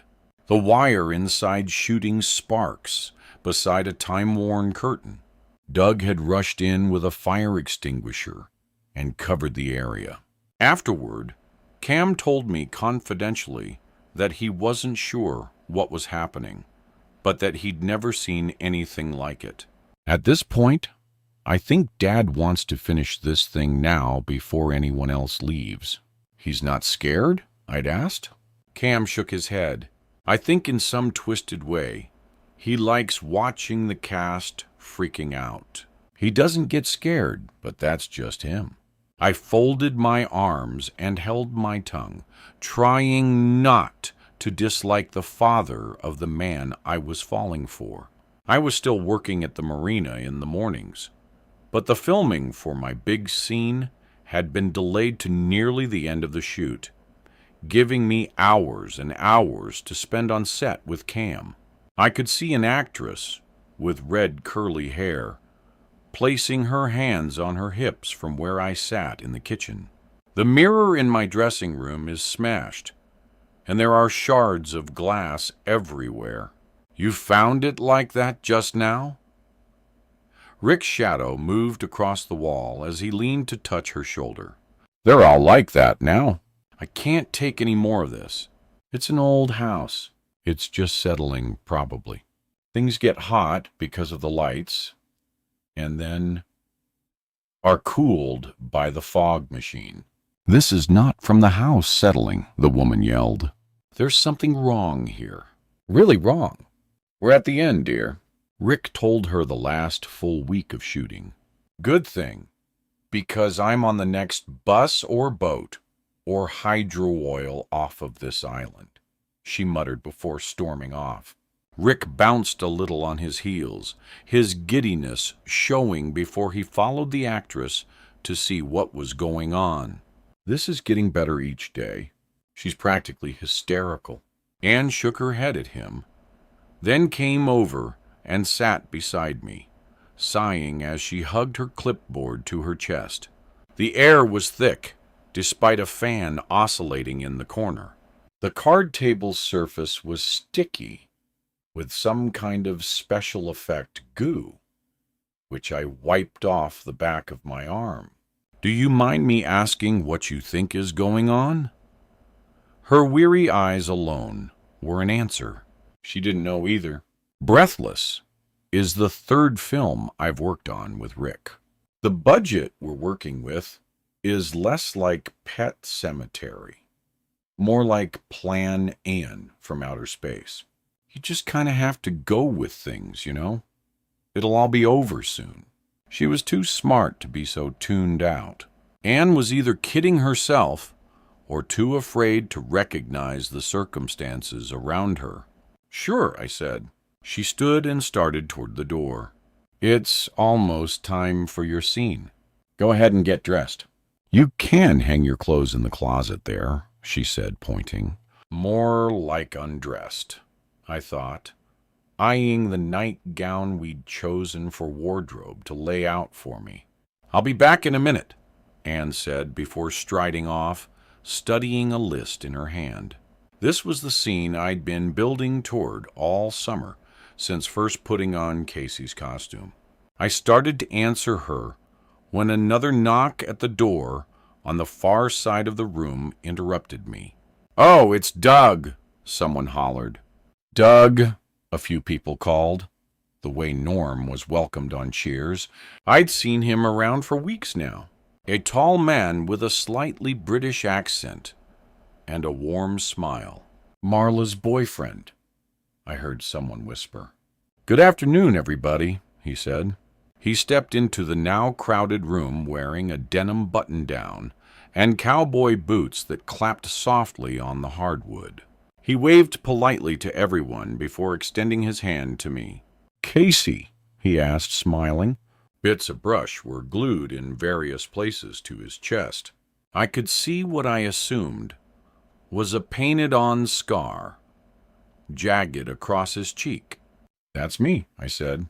Very nice to meet you, Doug said, pumping my hand once. I'll be playing your assailant today. Bit of a psychopathic killer.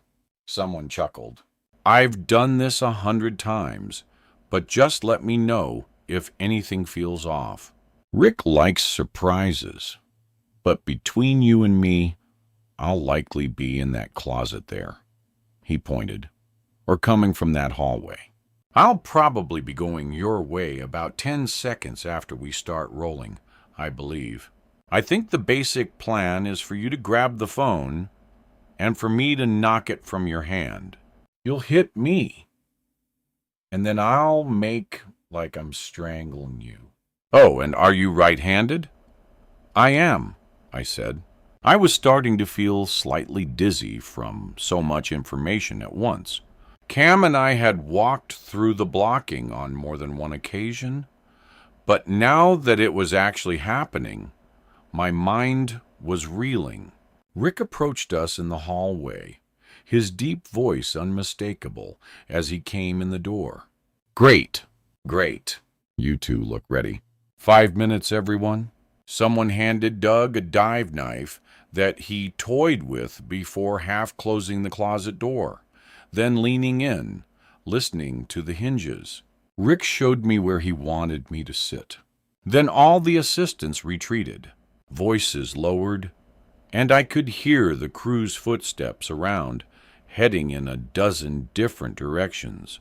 Everyone headed to their places before the camera started rolling. The lights on the vanity in front of me dimmed, making me think of what Cam showed my first week on the set. I was looking at my reflection as they adjusted, and the effect in the mirror was like watching myself fade. First, the edges of my cheeks began to recede.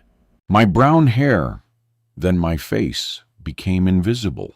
Only my eyes stared back at me, still visible in the indoor twilight.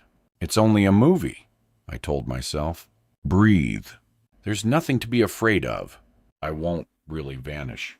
I'm not really about to die. I'm 18 and have my whole life in front of me. Then I heard Mara's voice. Break a leg and you? She said to Doug. Try to look scary. Someone laughed. I saw her kiss Doug's cheek in the corner of the mirror, then squeeze Rick's arm before turning on her heel and storming off. Eyes closed, Lexi, Mara called. We're good, Doug called before slipping away. All set, Rick called back, then quieted the set. Through my eyelids, I could sense the overhead lights dimly away, and for a few seconds, everything was black. In the next 10 minutes, I was murdered 3 times. I'd never felt more alive. Chapter 11, October 31st. Eyes closed, Lexi, I hear as an echo. It was what Mara told me before I was murdered, in my famous scene. Now her eyes are wide open, except they're dull, lifeless, as she stares forward. The gunshot also echoes in my mind. It rang out less than 2 minutes ago. Whoever fired it is still close by.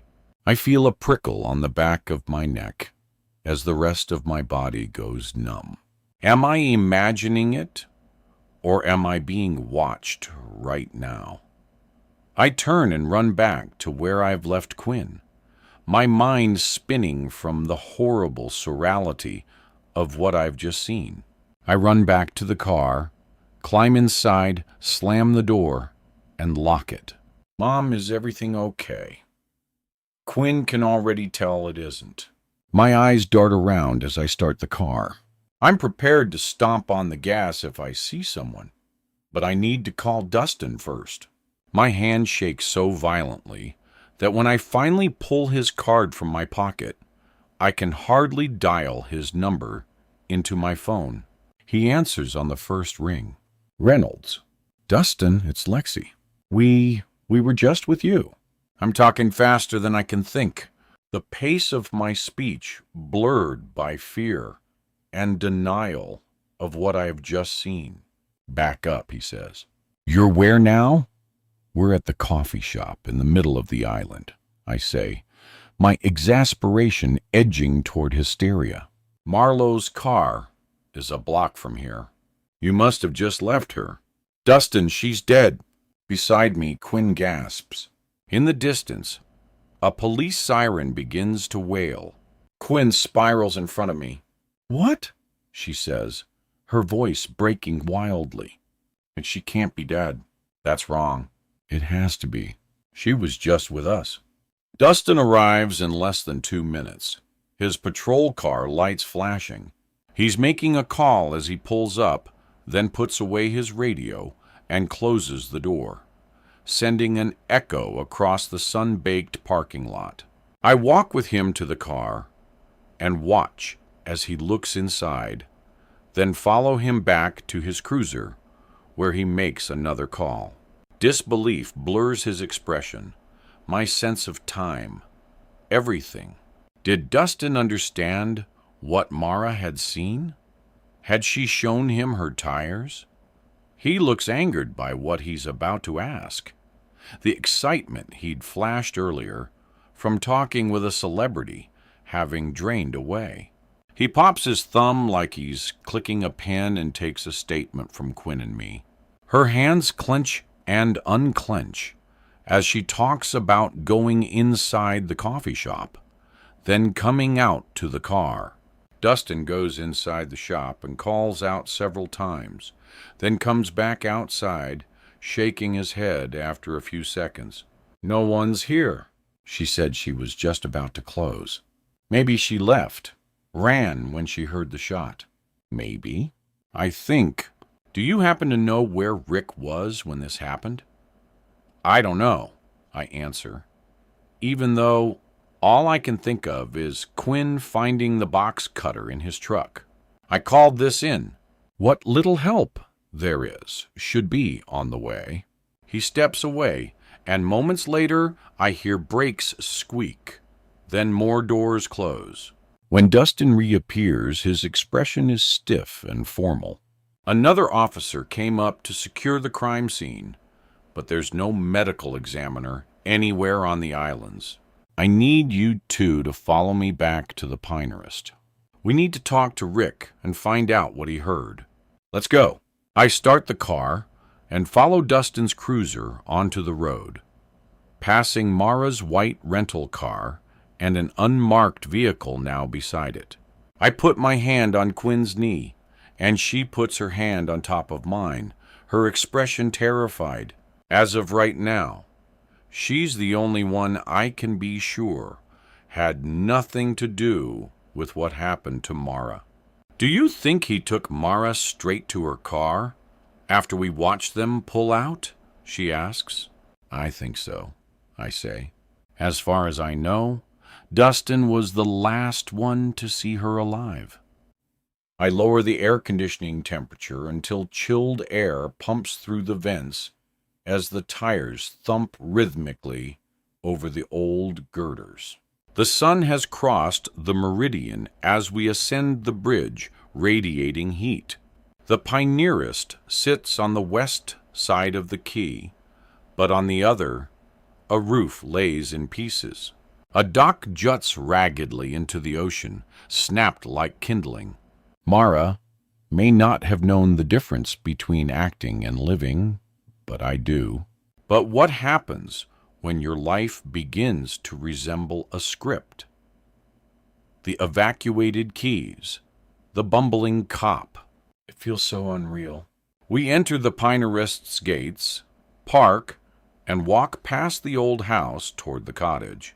I wonder briefly if his neighbors know who Rick is and the kinds of films he's made before remembering he's one of the most gregarious, charismatic people I've ever known.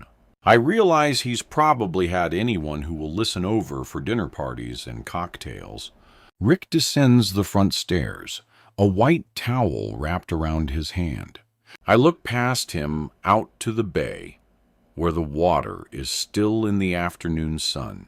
The sky is clear blue, with only traces of wispy clouds along the horizon. He looks confused. What are you two doing back here, Dustin? There's something in his voice, but I can't interpret it. I watch as he rewraps his hand in the towel. Pink and red streaks around the edges. Dustin steps forward, his chest puffed out. Marlor Moretti was killed, Rick. Less than a mile from here. What? Lexi, what's going on? It's true, I say. I found her. Oh my God. Rick's eyes turn vacant for a moment, his shock genuine. I see it mirrored in Quinn.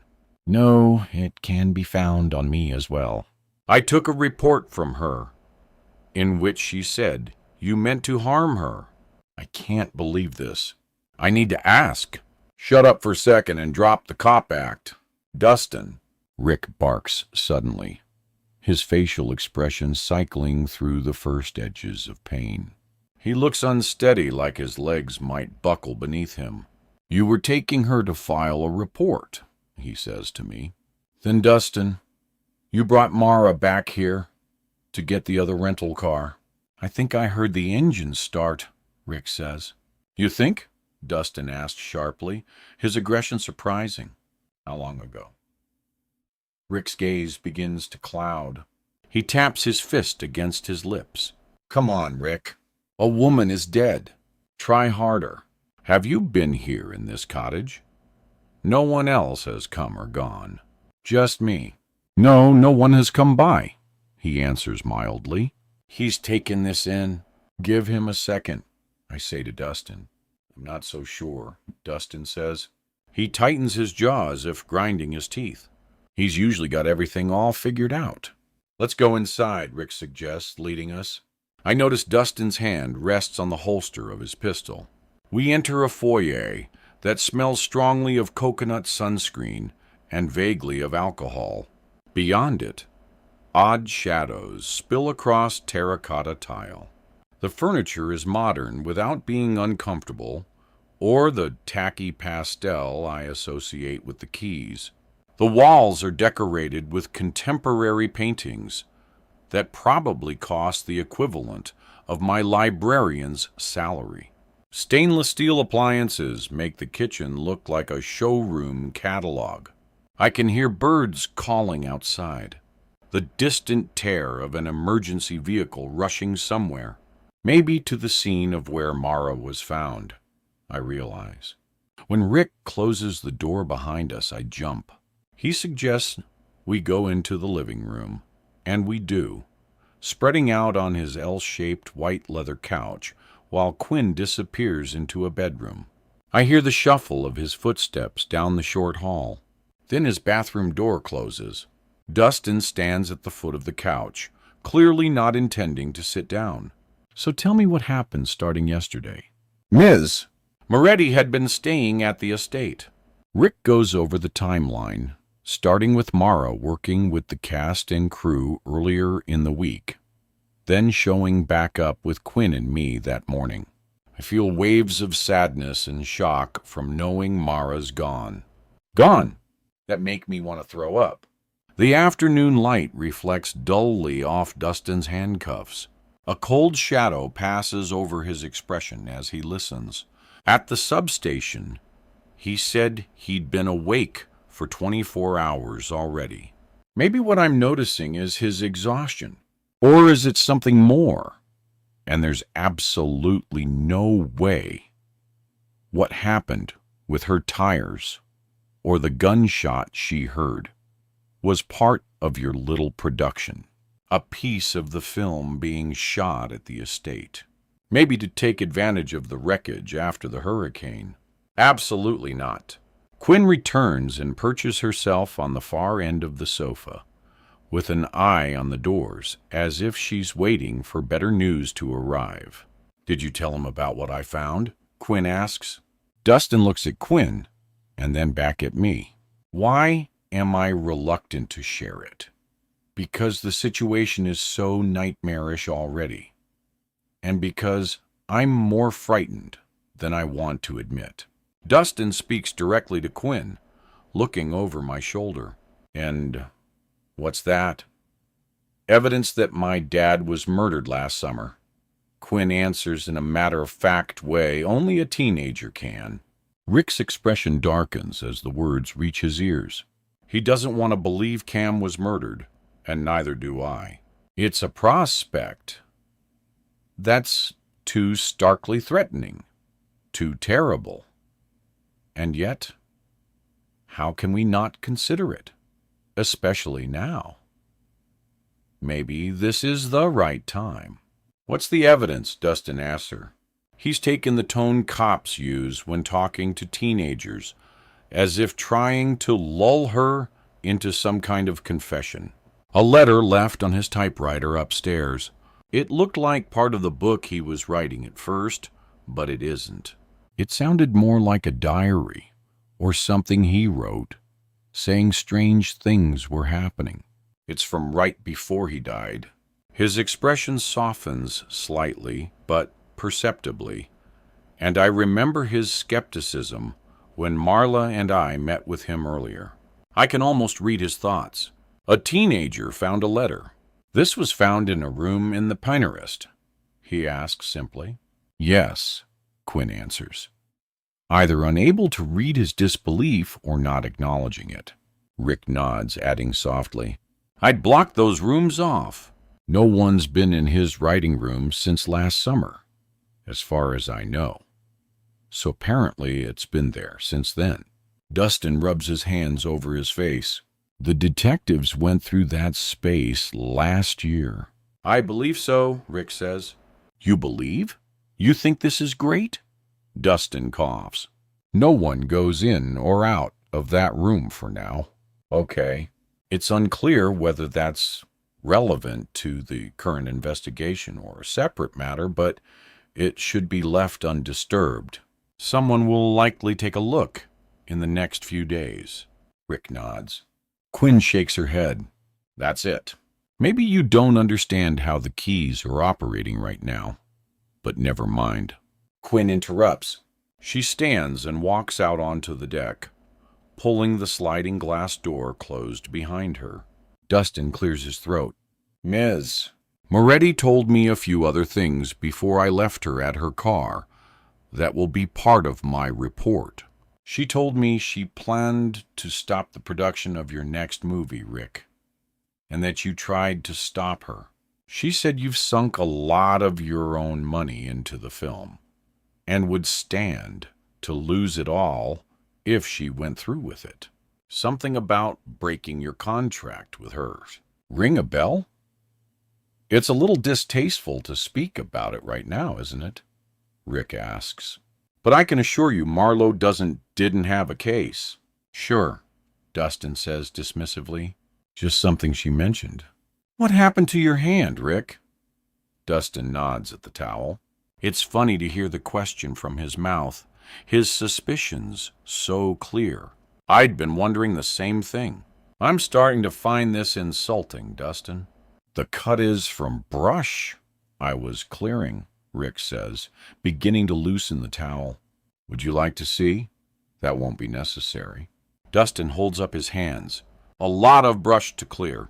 I notice the smoldering in Rick's eyes, like he wants to strangle Dustin right now. His sedate demeanor has disappeared. "I have to ask Rick if you've had any threats against you in the last few weeks." "Anything unusual at all? Anyone from your past? Maybe made a contact?" "No, I think," filling in the blank for him. "Of course not." Except instead of answering, he looks at me, his eyes communicating something. The hair on the back of my neck stands up like there's an electric current nearby. A presence. Dustin lowers his voice. "Rick, I'll ask again. Has there been any unusual contact over the past few weeks?" Over his shoulder, I see Quinn standing with her back to us, her white shirt billowing like a ghost in the soft breeze. "Last summer," Rick begins, "there was something, but I didn't know what to make of it." I could hardly believe him. I feel my cheeks flush hot with anger. What? So many secrets. Did he know Marlowe was in danger? Or that Quinn was when he brought her down? I grip the side of the couch to keep my thoughts from spinning. Rick's eyes narrow as he nods. I still don't know what to make of it. I'm not sure if I trust my memory of it, and I don't know what it would have to do with Mara. Go on. What Cam told me last year floats to where my memory puts information it means to forget. My dad doesn't want to stay here. He tried to get me to stay at the cottage with him. Cam had sounded confused about it, but jovial, secretly pleased to enjoy the freedom of having the place to himself. I was at the Pinerist alone, Rick begins. Even last summer, I mostly stayed here at the cottage. Occasionally, I'd lease out the estate for private events, but I kept it open for the second half of the summer so Cam could finish his book uninterrupted. But the house takes a lot of upkeep, so I decided to stay in one of the bedrooms the week before he came down to get it ready. He rubs the back of his neck. It started out fine. I didn't leave once, not even for groceries. I felt relaxed and actually began wondering whether I should move back in. I own the place after all, and it started to seem like I'd been wasting it. In the middle of the fourth night, something woke me. I thought I'd been dreaming at first. It was dark, and I wasn't wearing my glasses, but started to sense someone was in the room with me. When my eyes adjusted, I made out a shape. I thought it was Cam for a second, even though that didn't make sense. He wasn't there yet, but I saw someone. Who? I wasn't sure. He was in my bedroom, standing over my bed. I called out, and the shape froze. I started to stand, but I knocked over a glass and he ran away. Left my door open on the way out. Did you report anything at the time? A cop came out, had a look around with me, but nothing was missing. And I wasn't sure who or what I saw. Nothing was disrupted downstairs. No broken pane of glass or pried open door. No sign of a break-in. Rick shrugs. And I knew what it sounded like. A crazy old man. The horror director, seeing things. I wondered if someone was trying to give me a taste of my own medicine, hoping to scare me. I don't know if the cop who came even documented anything. There was no evidence of forced entry or anything stolen, and I was unheard. The cop was a nice kid and had heard the place's legend. I felt terrible dragging him out in the middle of the night. He asked for an autograph before he left, and I tried to laugh it off with him as a bad dream. I hear the tremor in his voice. Is this why you didn't want Quinn to come here? Cam, what did you see last year? I suddenly thought back to Mara's question. Do you remember seeing a little boy on the set of Breathless? My mind spun. What happened all those years before just last summer now? What was it about this place that somehow made horror real? Dustin takes down the details as Rick stumbles through, answering his questions. What date? Which night of the week? Dustin asks. Who else has access to keys to the estate besides you? Just Lexi, he says, nodding at me. And Lexi, you were up in Fort Myers during that time. No trips down here. Number. I shake my head. I want you to stay on Isa Murata. Dustin says, all three of you. You don't think she or my granddaughter have anything to do with this? Rick says, leaning protectively in front of me. They both have to be free to go. Dustin puts his face in his hands for half a second. Then he looks at me. Yes, technically they are. And honestly, no. I don't think she or Quinn have anything to do with it. But what counts as probable cause can get pretty loose in an emergency. And I'm sure we could find a DA who would ask a judge to issue a warrant. But I don't want to do any of that. I just want you to agree. Do you want us to stay the night? I glance again at Quinn.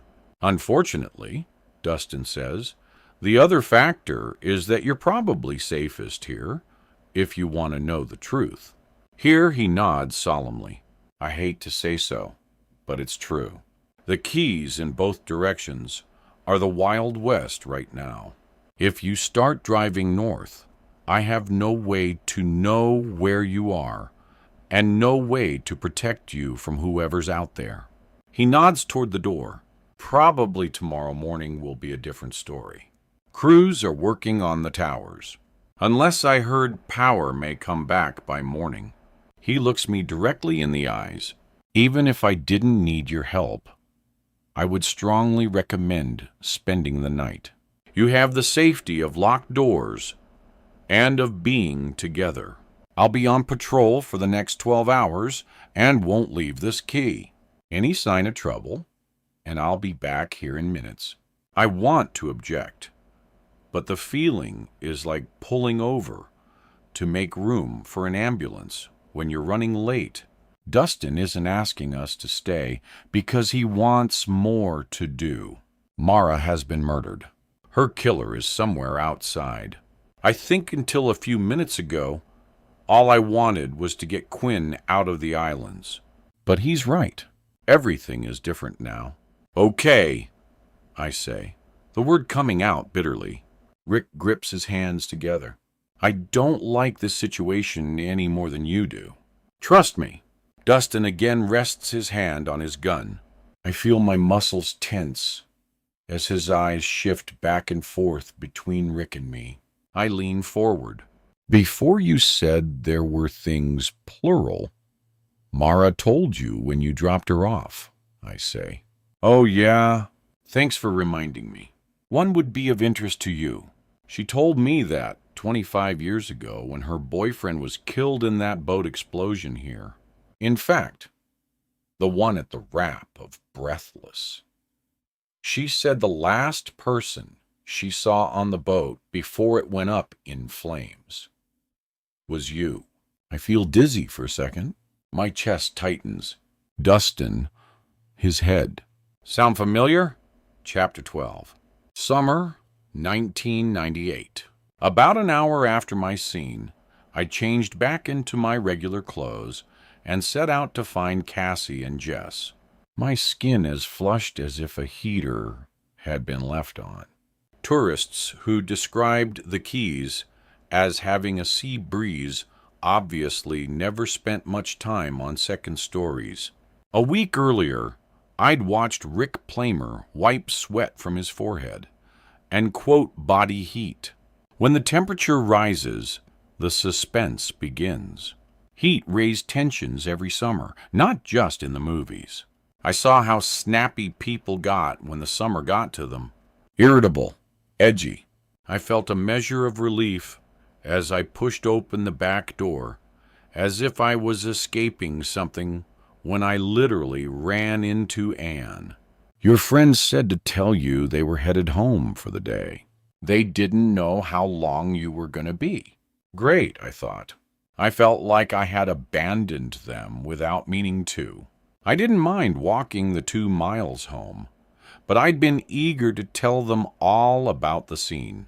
I found the pool area empty, except for one of the other actresses, the redhead with beautiful freckles, who had confronted Rick weeks before. She sat on the pool's edge in a black bikini and wove her legs drearily through the water, her eyes closed behind her tortoiseshell sunglasses. Beside her on the pool deck were the burned remains of a joint. So much for her taking the first lift out of the Keys. I noticed the black cord of her headphones as I got closer.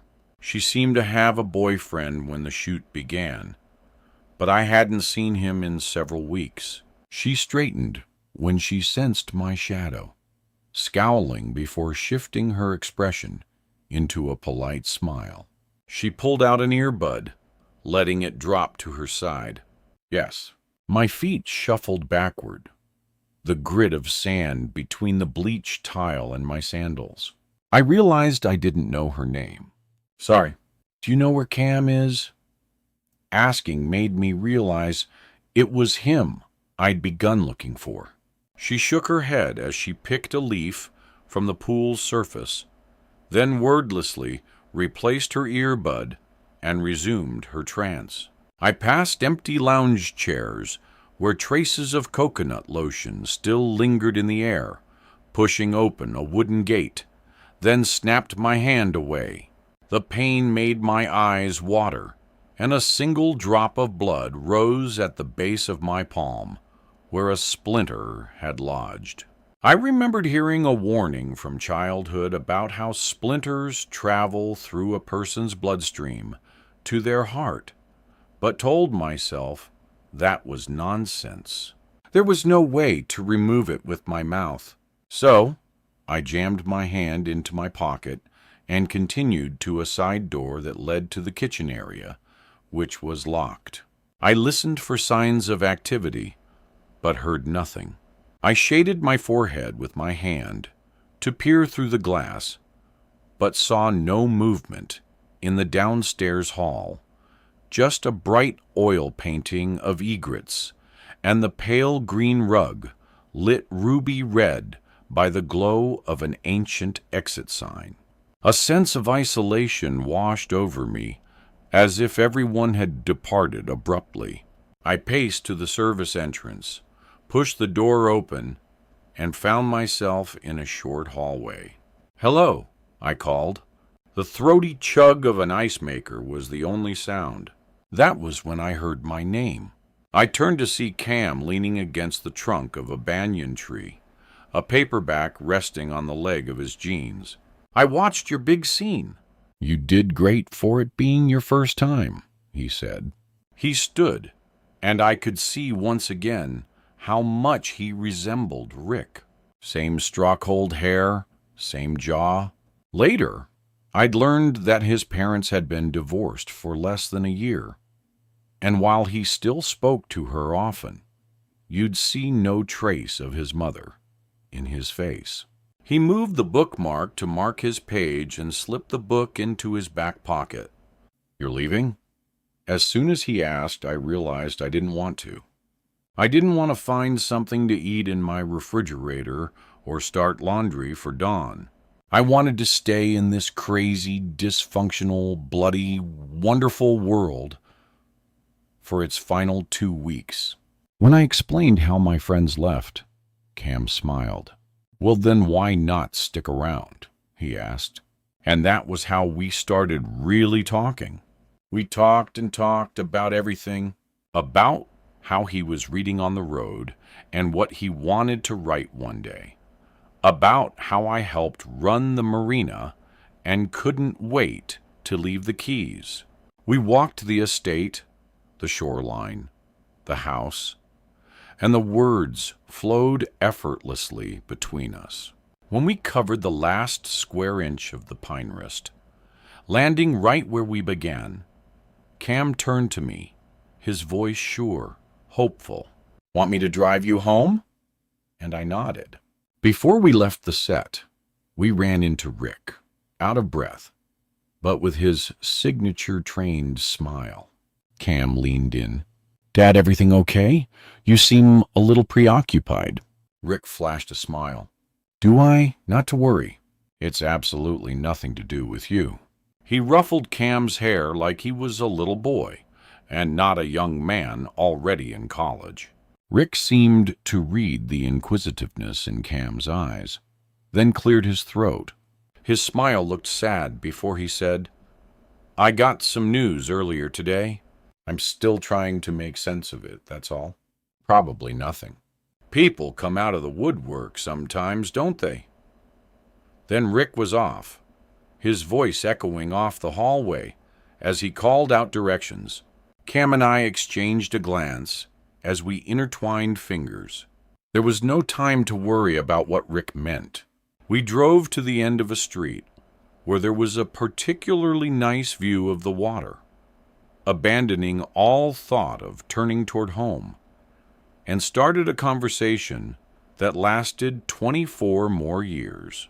2 weeks later, on the day filming wrapped, I looked for Cam around sunset, planning to head to the wrap party together. Since playing my part, I had an unofficial pass to wander where I wanted. Either that, or with the production finally over, and the props and scaffolding down, no one minded. Suddenly, as I was walking, the reality that Cam would be leaving soon rushed towards me with startling speed. I had no sense of the world's scale or what it meant to fall in love. The boat channels were crystal clear in my mind, but I could count the times I'd been north of Miami on one hand and felt like this about someone. Well, that was completely new. Before me, the Pinerist's front door was open, which was unusual. So I trumped upstairs to look for him in Ibis. His room, empty antique bed, hardwood floor splotched with polish, was dark and so quiet I could hear the ceiling fan's motor hum as its lazy blades rolled the curtains. The energized voices of adults, engaged in animated conversations, came through the air vent. I could make out only fragments, laughter, playful taunting. I started into the hallway as a woman's scream broke the quiet, instantly cutting away every other sound. I rested my hand on my chest as the hair on my forearm prickled. A second later, my mind caught up. Filming was over. That was Mara Moretti, I'd heard, probably showing off her trademarked scream one more time. I let out a breath because my reflexes still didn't know the difference between her showing off and the real thing. Or was Mara just that great of an actress? Maybe I should have gotten used to screams or been less unsettled by the sight of blood. But did a person ever really get used to those things? What does it mean if they stop bothering you? Was Cam used to them? Was Rick? I descended the stairs and walked out the back. That's when I spotted them down by the water. All 35 people remaining in the cast and crew. On the bay, a large white boat was tethered to the dock. The water behind was glassy, ending in a shimmering line touching the sky. The last of the day sun warmed my face. Even at a distance, I could see that everyone was recklessly drunk. Alcohol was part of living in the Keys, and I knew the vibe of cast parties.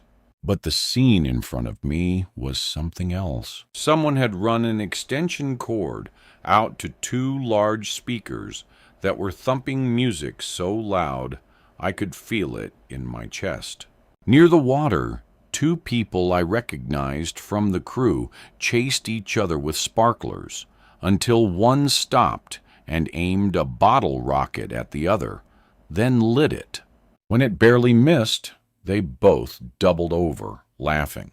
On the dock, one of the actors teetered, catching himself on a piling at the last second. A woman I didn't recognize screaming at him. I was taking in the frenetic charge, the chaos before me as someone passed with a tray of lime jello shots. But even with the reckless joy of finally rapping, something seemed wrong. Something I couldn't identify.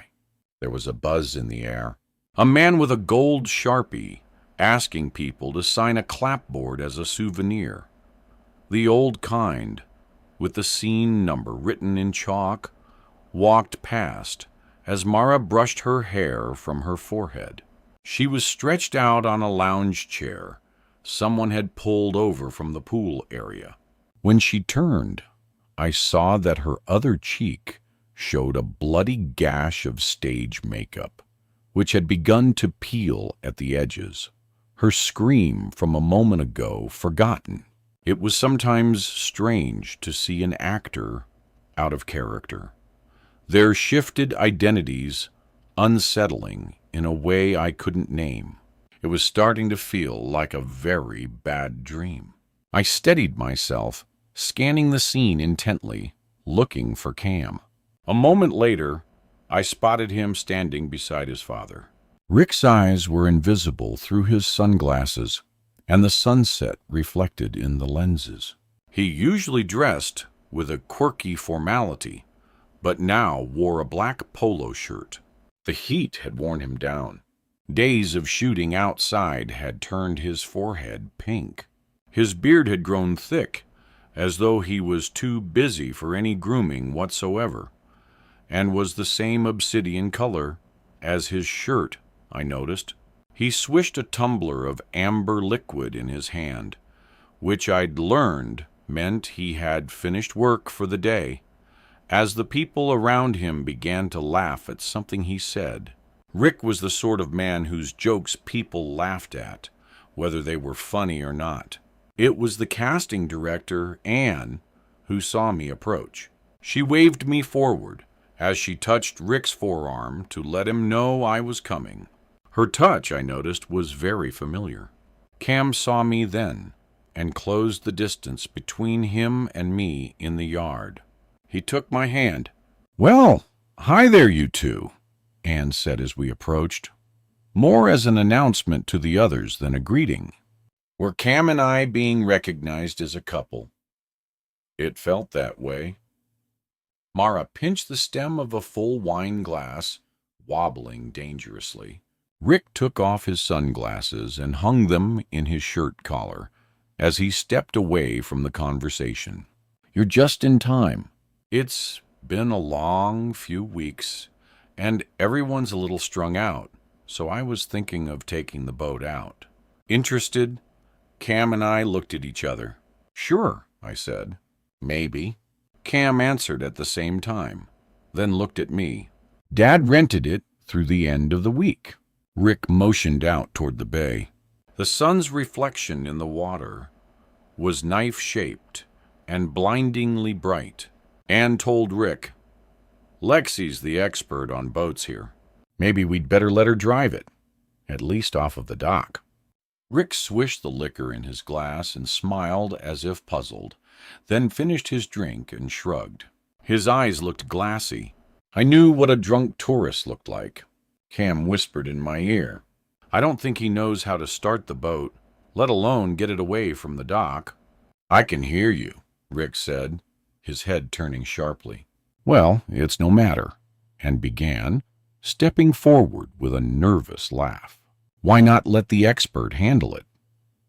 Lexi, do you mind making sure the boat's ready to go and maybe getting us going?" "Not at all," I said. "I'm happy to drive out and back." Tourists usually thought they wanted to drive a boat until they started doing it. They usually realized pretty quickly how much there was to know. The smart ones did, at least. I made my way over and pulled myself onto the boat, which rocked slightly against the dock from being tied up too loosely. I glanced at the rope and saw maybe 4 feet, including the slack, then shook my head. The console was clean enough, but I noticed dark footprints all over the deck headed in every direction. That was when the smell of gasoline hit me. I went to the back and saw the rust-cold liquid across the back deck, sloshing forward each time the boat rocked. My heart sped, the checklist forming in my mind. Flush the BGE. Find the link. Patch it. Clean the deck. I was muttering to myself as I climbed down, my pulse racing as if I just stumbled upon a loaded gun, a real one, lying on the dock. I went to Cam first. "No one can get on that boat. There's gas everywhere." "What?" he asked, his expression turning serious. "How?" He looked over my shoulder as Doug climbed aboard and began fiddling with the controls, apparently eager to put to use some of the nautical lessons he'd learned researching his role. "No!" I yelled, my heart picking up. "Doug, get off." I noticed Marlo watching him, walking in his direction with her hand on her hip, her hair tied up with a pale pink ribbon, the gash on her face vibrant. Rick followed my gaze to watch for himself, grabbing my arm and patting it in a placating gesture. "I don't think there's much damage Doug can do up there, right?" He kept talking, but his words strung into a light buzz, the earringing hum you might hear after a concert. I jerked my arm out of his, startling him. "No, Rick. He has to get off now." It felt like my voice was drowning in the conversation around me, in the twisted dissolution of a nightmare. Ended up being the perfect place for a sense of isolation. Dangerous laughter. The mind blurs memories just before a traumatic event. The trauma itself forms in surreal clarity. Or did I just sense what was about to happen? The hair on the back of my neck began to stand up. I attempted to rush forward. Sound emptied from the air before a whoosh of flames rolled with the force of a wave over the boat, rocking it. Rick started toward it as a row of bright yellow flames rose from the stern, Doug swatting at them helplessly. They shot up both sides toward the bow, engulfing the console along the way. Cam was grabbing my hand, pulling. Lexi, stay back. A loud, shrill scream cut through the party. I'd heard it earlier, knew it was Mara, except that this time it was not for show. She was running now, her arms outstretched around me. Every conversation stopped. Every head turned toward the water, feet ran, and bodies moved toward the dock. When the boat exploded, the force was so great it knocked them all down. The heat so intense I could feel it in my cheeks. Around the dock was a rolling plume of autumn orange, outlined by a ring of black smoke that would soon turn the air all around us hazy gray. Around us was the chaos of screams, some of them coming from the boat as the sharp smell of burning gasoline filled the air. This is really happening. I saw Doug's body tumble into the water. A man costumed as clergy ran past me, yelling about calling the fire department. When I turned, I saw a small shadow dart through the tree line at the edge of the property. Not a crooked branch or the shadow of a black-winged bird. I saw a shape, small, fleeing. I sensed right then that I would see that shape again. I would understand it someday. I just didn't know when. Chapter 13. October 31st. A few more minutes to verify my contact information, and Dustin leaves. The blue lights flash in the wet palm fronds as Dustin pulls out of the driveway. I check the porch for Quinn, who continues staring out at the waves, evidently needing a break. I suddenly realize I haven't eaten all day, and Quinn will need food soon. I find a flashlight and start looking through the pantry shelves. I see enough pasta and canned goods to feed us for a week right away. I turn the cans around, read the labels. Peas, beans, tuna, none expired. I feel my shoulders relax. It's like some post-apocalyptic scene that Rick knew to prepare us for. One less problem, at least. We'll be safe here, Rick says, and I jump. When I turn, he's standing behind me, rubbing his beard. Jesus, Rick, I say. Are you ever going to get enough of frightening people? And I'm not sure why you think we're safe here at all. I push past him to get out of the pantry, making my way to the other side of the kitchen, so the island is between us. And what does Dustin Reynolds have against you? Dustin and I do go back, but it's nothing terrible. He thinks he's a script writer, like so many other people, and wanted me to look at some of his stuff a few years ago. He caught me at the wrong time once, and he left in a huff. I know firsthand how writers can react to being rejected. You don't have a habit of encouraging other people's work, I say. Fair, he agrees quietly. But the thing about his script couldn't have been a big deal. Where'd you hear that, anyway? Small Island, I say. There's an edge to my voice from processing too many thoughts at once. What were you saying about someone breaking in this summer? You didn't want to mention that before. Now I know I should have. It's hard to explain. Well, what stopped you? Why didn't you tell me a man broke into the Piner Crest? He looks at the floor. The air is still truthfully, because I wasn't sure it was a man. I just stare at him.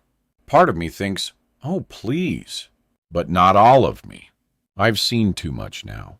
So, Edmara, I didn't want to bother you with something like that when I didn't know what to believe myself.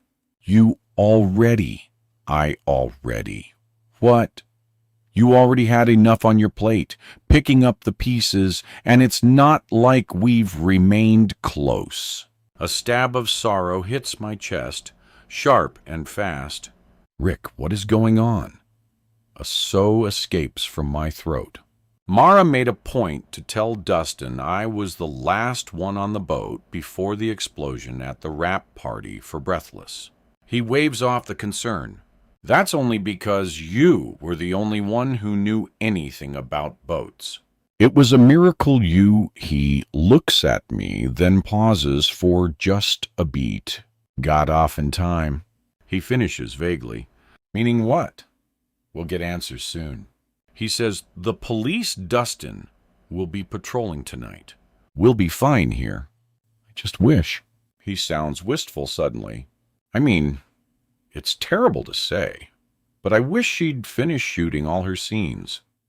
Even though, with what we have, I'm sure there'll be a way to work her into the final cut. I feel my hands tighten into fists. My chest feels hot. I know you're not being serious right now. You're not actually thinking about how Mara dying will impact your movie. She would have wanted. She's dead, Rick. There's no way to know what she would have wanted except to stop the production altogether. She was murdered in the last hour, and all you can think about is your damn movie. I misspoke. No, you didn't. This is Rick's maniacal pursuit of filmmaking. Case in point, he has zero perspective about anything else that isn't his movies. I almost say this alienated his son, but I bite my tongue. I know I sound awful. I don't expect you to understand. Movies are how I control the uncontrollable. They're how I process fear, how I make sense of grief. I have to make them about what terrifies, or else I'd lose my mind. Rick wrings his hands. You're sick, I say, headed toward the sliding glass door, the waves behind the dock glaring in the sun. I can't stand him, but even as I walk away, I wonder if I'm making a mistake. Don't split up, I think. But what I say is, stay away from Quinn. I close the sliding glass door behind me while Quinn faces the water. I put my hand on the rail beside hers. The breeze feels warm against my skin, and I smell the salt in the air. There's a kind of pressure from her refusal to look at me. Quinn's voice cracks as she stares straight ahead. Mom, what happened to her? She's so poised, so grown up at times. But right now, she sounds like the child I still remember. I feel for her. She's been jerked around all day, unmed, and witness to something terrible. One minute I'm in a hurry to leave as fast as we can. The next, we're not going anywhere. And all the while, she's trying to wrap her mind around a murder they don't know yet. She reported being attacked last night. And now this. You don't think Granddad Quinn tell me about the box cutter? I had just found it when you pulled up. Then I heard Mara was yelling at him the day before. And anyone could assume that I don't know. I don't know why it was there in his truck. This was before what happened to her. Quinn sounds the way she does when I ask who was at a party or who she was texting so late at night. But there's also sincerity in her voice. I want to believe she doesn't know how it got into Rick's truck. I believe you, I say. I reach for her hand and squeeze it. But you're going to tell the police about it when it comes up, aren't you? Yes, probably. I realize as I say this that If telling the police about the box cutter means implicating Quinn in any way, then I won't say a word. What we need to focus on right now is getting through tonight. I chose to avoid saying the word survive. Mom, I'm scared. I am too. But it looks like we're staying the night here. There's running water, and I checked the pantry for food. But I need to make sure we have other supplies, in case the power doesn't come back on all night, like candles and weapons. Those too, I say. Mom, what did the police officer mean when he said you were the last one on the boat before it exploded? Is that true? I shiver. It's true, but it's a misunderstanding. Marlo was upset. She thought you caused the explosion. It's something I'd always minimized. Her asking the question so directly shocks me. I can't answer. Even saying I don't know sounds wrong. That's when my phone rings. When I look down, I realize the text is from Luke. He's also called once, which I must have missed. His text says, "Things going okay? You're on the way back? Just checking in." I start to text back when I feel Quinn glancing over my shoulder, a hint of incredulity in her eye. "Your boyfriend's texting you." "Luke," I say, "he's just checking to see if we're on the way home." I'm about to break the bad news. "I wish my phone worked," she mutters. I catch another look from her somewhere between frustration and indifference. How to even begin to explain to Luke what's happened? I type, "It looks like we're staying the night." I pause, then add, "I miss you," before closing my phone, thinking for just a second about how sincere and right it felt to type those words. I do miss him truthfully, especially now. A memory flashes in my head from 2 months ago. Luke's voice in my ear asking, "Can I ask what we are?" "You can, but I don't know," I said, trying not to be obvious about checking the green numbers on the clock beside his bed. Quinn had gone to her high school's football game. I wanted to get back to our apartment before she did. Cam and I had chattered, even through the duller seasons of our marriage. We liked words, but Luke could be contemplative, quiet. I didn't know what to do in those spaces. I fidgeted. "I mean, are you seeing anyone else?" he asked. The only light was a flaxing glow from the hallway. I searched for my shirt, then stopped. No, I didn't have to ask if he was. I could tell he was only seeing me. That was what scared me. I wasn't ready to be anything to anyone. His head shifted across his pillow. He may have been smiling. I couldn't tell in the dark. Cam had been gone for a year, and I'd been meeting Luke like this for 5 months. I didn't want Quinn to know I was seeing him, but didn't understand why I didn't, except for some vague notion that it was too soon. My subtlety had become a secret. I wouldn't admit the reality of the relationship, even to myself. He was too much like where I was from, the marina, the men there. His lack of ambition and imagination, maybe. How could I ever say that to him?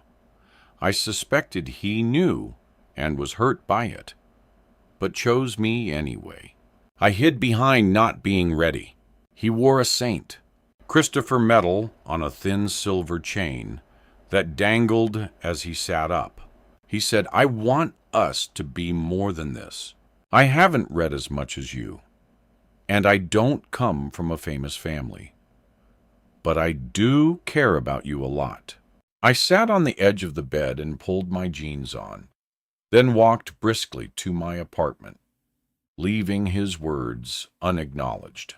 The crowd noise from the football game carried on the wind, play still evidently going on. I never anticipated living as a widow. Sometimes you get lost in your own life, and Luke deserved better than to be kept at arm's length. I found a bottle of wine in the refrigerator, set my shoes by the door. I picked my phone off the counter in the lonely fluorescent kitchen light. I don't think we should see each other for a while. I watched the message until it was clear he had read it. Then I typed another. I'm not ready for a commitment. Then another. I'm so sorry. It would be 2 weeks before we spoke again, when he would call me on my frantic drive to the Keys after the hurricane. I checked the phone on and off until later, when Quinn burst in the door. She tossed her bag down, eager to convey the details of the game and some exchange between her friends. She stopped in her tracks when she saw me. She asked, Mom, even the most gripping tales need a moment of rest. Let this pause refresh your senses. Ing, her voice so frighteningly nurturing. My phone rings as I'm putting it away. Luke. Quinn glances down. Need to take that? She asks. The truth is that I do.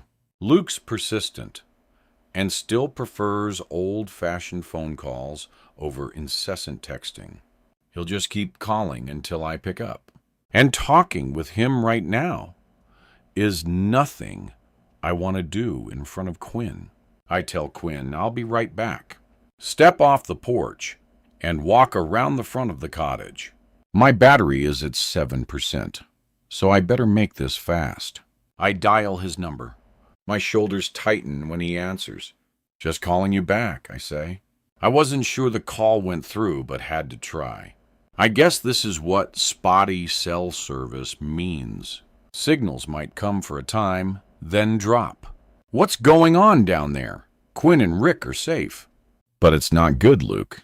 I brace the phone between my cheek and shoulder as I tell him about Mara being attacked, us filing the police report, then learning that she was dead.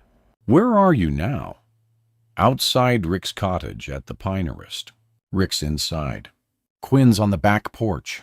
I hear the faint clicking of keys in the background of the call. I've been looking online into the Pinerist estate, actually. Luke says, I ask. Yeah. Part of me is touched that he sounds worried. What could he possibly have read online about the Pinerist that I haven't already heard? I'm not superstitious, but it's pretty interesting. How much do you know about it? I heard rumors as a kid, like everyone. But Luke, probably half of them were made up. Just kids talking. I guess their imaginations were vivid enough that Dawn used to avoid driving past when he could. You said your your former father-in-law, owns the place. Rick Plummeumber, the one and only, I say. He bought it in the early 90s when I was in high school. Luke curiously says, like he's fitting pieces of information together in his mind. I'm reading its history, and this is some pretty crazy stuff. I nudge some debris with the toe of my shoe. Are you trying to build the suspense here? Did you know the original owners belonged to a cult? That's according to 2 articles I dug up, and the property records. Where are you? I asked, confused. In my apartment. I did realtor training last year and learned a few ways to pull records online. I'd forgotten this. Don't sound so surprised. I do know how to operate a computer despite being a charter guide. I picture the edge of his smile. A silver moon in a summer sky. Sorry, I'm just rattled. I say, did you say a cult? John Cavetti's eyes in Rosemary's Baby flash in my mind. Cult was the word the article used. But these guys sound pretty laid back. Kooky, maybe, but pretty harmless. They built what became the Pinerist as a hotel and gave their guests what was referred to as the salt cure to heal ailments of all kinds. The way he says salt cure makes me imagine air quotes around the words. It mostly involved swimming. It was used to treat arthritis, but also sometimes serious ailments like cancer. And you'll like this. Lunacy sounds legitimate, I say sarcastically. But actually, swimming in salt water doesn't sound so bad. For all we know, it worked. The hotel had been around since the 20s, but the new owners took over in 1961. They gave their guests the treatments for the next 2 years. Harmless, right? Except some of the locals didn't think so. In June of '62, someone took a torch to the place. Half of it burned before the fire department could get there. I knew that. I picture the wooden staircase. Something about special pine being used in the floors. It's a wonder it didn't all burn. I say most people got out, but not everybody. 2 people died in the fire that night, trapped inside. I feel my heart start to pound in my chest, the seat belt resting against my throat. That's awful. I remember Mara's question again, the one I never answered. Do you remember seeing a little boy on the set? And Rick just a few minutes earlier? I wasn't sure it was a man. My stomach begins to feel nauseous. Awful and true, Luke says. The group, or cult, or whatever you want to call them, left afterward, and the place was abandoned. The locals didn't trust what they were doing. They meant for the place to burn. The land sold at auction, and a couple bought what remained. They rebuilt the parts that were lost in the fire and renamed the place the Pinerist. Based on what I saw in the records, they added the pool in the dock. I'm guessing the land was valuable enough that they thought they could make it work, and the tourists wouldn't know about what happened or would forget. It was at least somewhat successful because they operated for nearly 30 years before they sold it in 1997. I'm processing what he's saying. I'm also thinking about what I'm not telling him. It must be that I'm quiet for a beat too long because Luke asks, "Lex, still there?" "Yes, sorry," I answer, trying to keep from getting lost in my thoughts. "Luke, can we have a conversation later?" I ask suddenly. I regret the question the instant it leaves my mouth. There's a pause. I picture him leaning forward, his brow furrowed. "Of course. Everything okay?" I mean, aside from the obvious. I'm doing exactly the opposite of what I intend. I'm creating anticipation. I lie. Yeah, absolutely. Just stuff that's better to talk about when I'm not running on no sleep, you know? I hear the dishonesty in my voice. I wonder if he does, too. "No," he answers slowly. I don't completely know. "You're sure you're okay? What can I do to help?" I'm a little powerless here. I straighten in my seat and tap my fingers against the wheel. I need to finish this call. "Wait, Lexi, there's something else. I hate to tell you, your cat seems to be trapped on your patio." I hear her meow in the background. "Phoebe." My first thought is, how could I have? But I know exactly how. I haven't been able to think clearly since the weather alert flashed on my phone screen yesterday afternoon. I remember petting her earlier this morning, giving her food and water before leaving. She must have slipped past me before I closed and locked the porch door somehow. "Do you want me to let her in?" "I don't mean to get in your business. Just thought I'd offer. Is there a key anywhere?" Cats are independent, but not giving her food or water for hours is simply irresponsible. He's being kind. You have to trust a little. Besides, what choice do you have? I dubuse and run a hand through my hair. "Yes, thank you, Luke." The spare key is buried in the river rocks beneath the downspout. "I'm on it," he says, like we're just the regular sort of neighbors who might do a favor for one another occasionally, as if nothing's happened between us. Thanks, I say. I let out a breath, forcing myself to relax and watch shadows begin to form over the facade of Rick's cottage. I was inside less than an hour earlier, but it feels like so much has happened.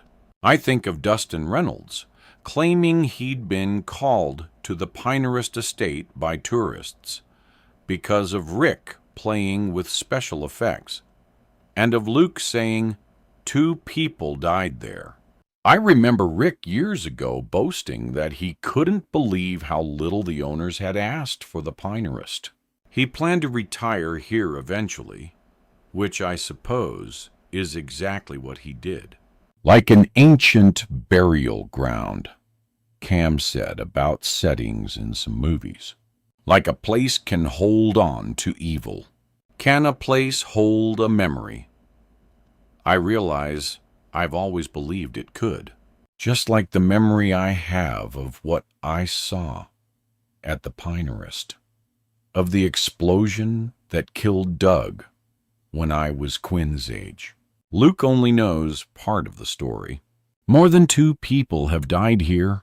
After I end the call, I step out of the car, and I see the boat Rick bought years ago. 22 feet, twin 250 outboards, fast back, gray stripe, incredibly fast, tied up at the dock. And maybe from muscle memory, decide to walk down to make sure it's secure. You can take the girl out of the keys, but you cannot take the keys out of the girl. My feet sink into the grass, so I maneuver onto a rock path leading to the water. From the way my shoes slosh through the yard, I can tell the storm surge was about 10 feet beyond the sea wall. I test the first plank of the dock with the edge of my shoe. When it holds, I step on. I pull myself nearer the Pursuit's hull, bend to examine the spot where it would have collided with the pylons. An extra line is tied over the console, and 2 more are tight across the cleats on the stern. I grasp one of the ropes, tug on it. I'm shocked to find everything looks to be in perfect condition. When would Rick have had time to tie everything off? Chapter 14, 1999. Rick paced a worn-out strip of his Miami condo's hardwood floor in front of an enormous window facing Biscayne Bay. A cordless phone pressed against his cheek. Breathless was released 2 weeks earlier and was currently the #1 movie in the world. Rick was making money hand over fist and was, at least until we showed up, completely alone. Back and forth he went, gnawing the cuticle of his free hand. He didn't bother to greet us when we came in. Until Cam caught his eye, I was unsure if he even knew we were there. The temperature outside was still in the low 90s, but the living room felt frigid as Cam and I took a seat. "I'm sorry about this," Cam said. "If he's not done in a few minutes, we can just go ahead and leave. We're not going to miss your birthday dinner." I touched Cam's arm, not sure how to respond. Rick was my former employer, technically, but I wanted to stay out of the conflict between him and his son. "It's okay," I said, squeezing his hand. "No, it isn't. He's being rude. He's lucky he's invited at all. He's not going to ruin it." Aside from the sofa and a coffee table, the place was nearly empty of furniture. Takeout containers were stacked on the kitchen counter. Beside them, an overflowing ashtray. Rick was barking at whoever he was talking to. Fine, but for twice that, strike while the iron is hot. If they're selling out at 150, why not try selling them for 300? Change the font on the lanyards and call them special editions. Cam plucked a Rolling Stone magazine with Mara's face on the cover off the coffee table, then dropped it on the floor. "This is disgusting," he said. I didn't say a word. Rick and Mara's lives weren't the only ones that had changed. Mine was different too. Not only because I had started college and deepened my relationship with Cam since the movie wrapped, but because I'd experienced a measure of fame myself. I had just enough recognition to know it was something I didn't want. Since Breathless came out, I occasionally heard whispers when I was in a grocery store or shopping center, only to look up in time to see someone avert their gaze.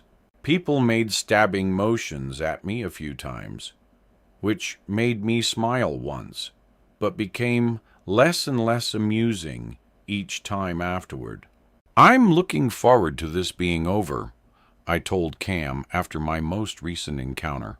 But Cam had said Rick wanted the exact opposite, that he wouldn't be happy till fan reaction reached a fever pitch, something more than Scream and Hellraiser combined.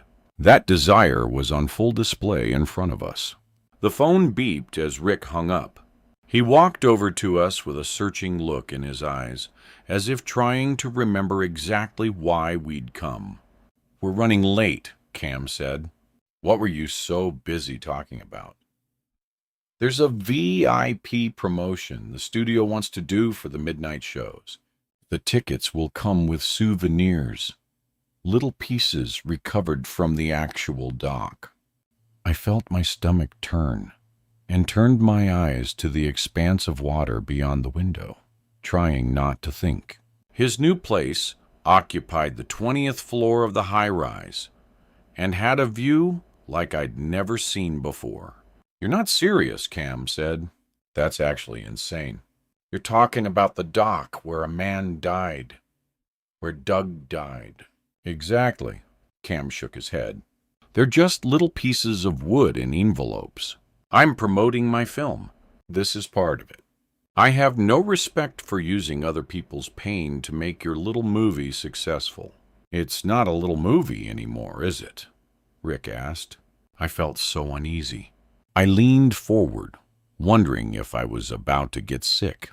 "I heard this morning it's going to stay at #1 next week, too." Cam stood. "That's what you really care about? And then what? It won't ever be enough, will it?" Rick's phone rang again. "We have to go, Dad. We're already going to miss the reservation. It's Lex's birthday." "Happy birthday," Rick said, then answered the call saying, "Call back in 5 minutes," before hanging up again. "It's not a great time for me to go out. Sorry. You should have said so before we came to get you." Cam made room for me to pass, and we started toward the door. "Should you be talking about some of this stuff with a lawyer at least?" That's a hard no. I trust lawyers less than anybody. "You know that." "Dad, look at you. You're alone and acting crazy." Rick turned and looked out at the water. His body language was dismissive, but his voice sounded raw. He seemed completely strung out.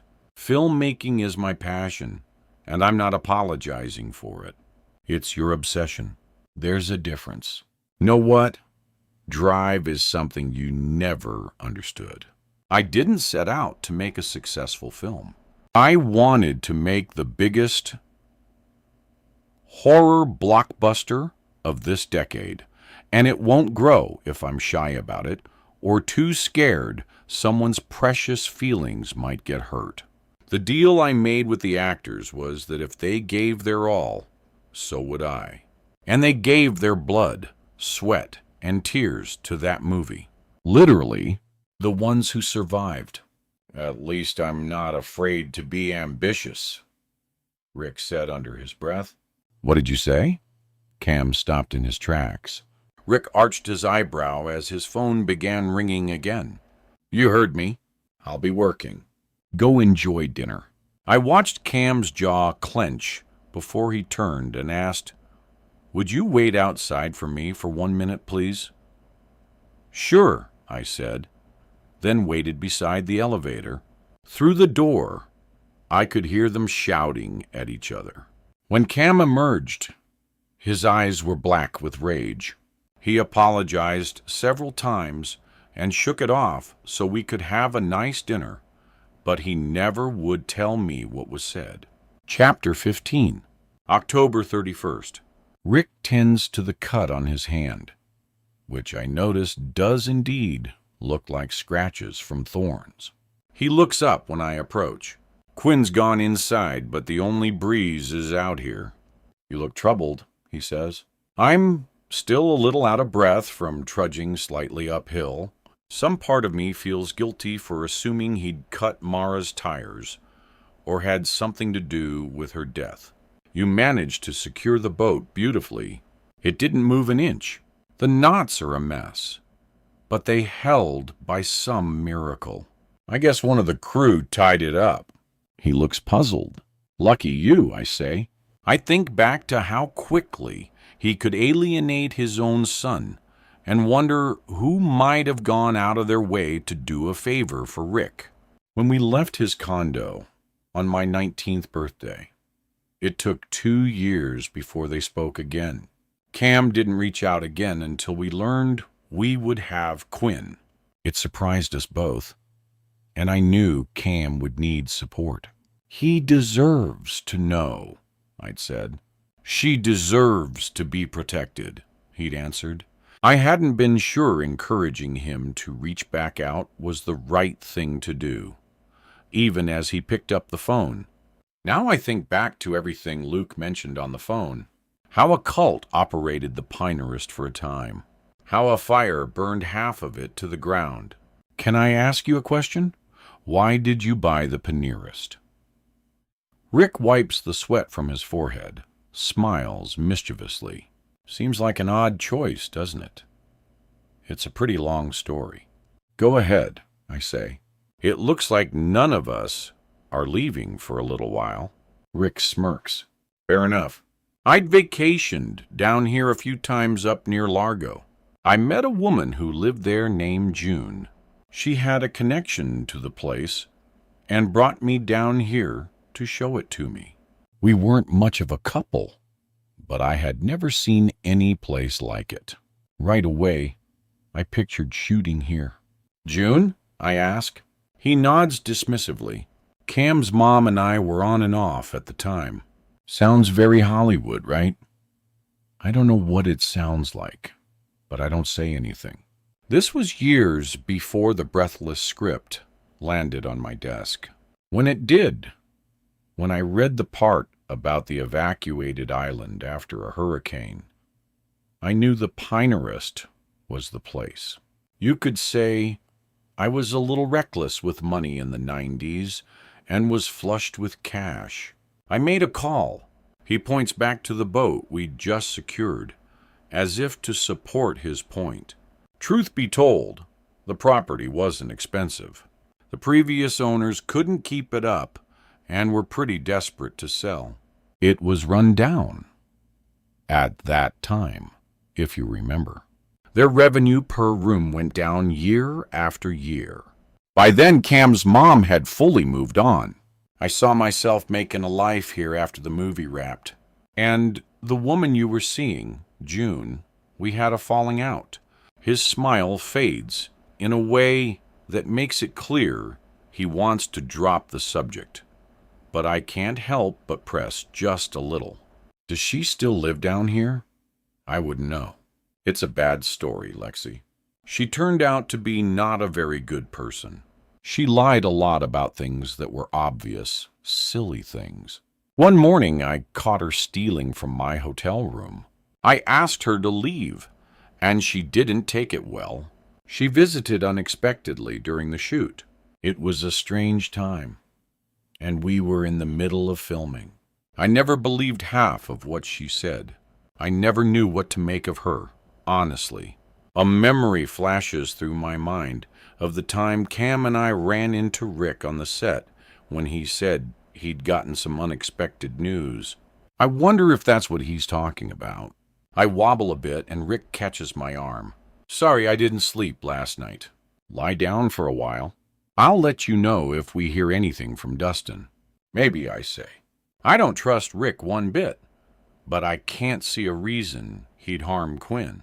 He would have had plenty of chances to do so before now if that had been his intention. I check in with Quinn, telling her I'll be 10 feet away, and to stay inside and to yell for me at the first sign anything is amiss. Then I take a look at the guest bed.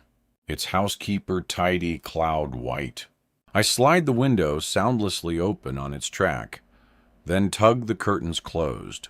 The room darkens almost hypnotically. There's no way I'll make it through another night without sleep. I think I have to rest. And maybe I should before sunset. I practically tip over onto the pillow, the fabric brushing my cheek. A few seconds later, I hear a seagull's sharp call somewhere in the distance. I close my eyes.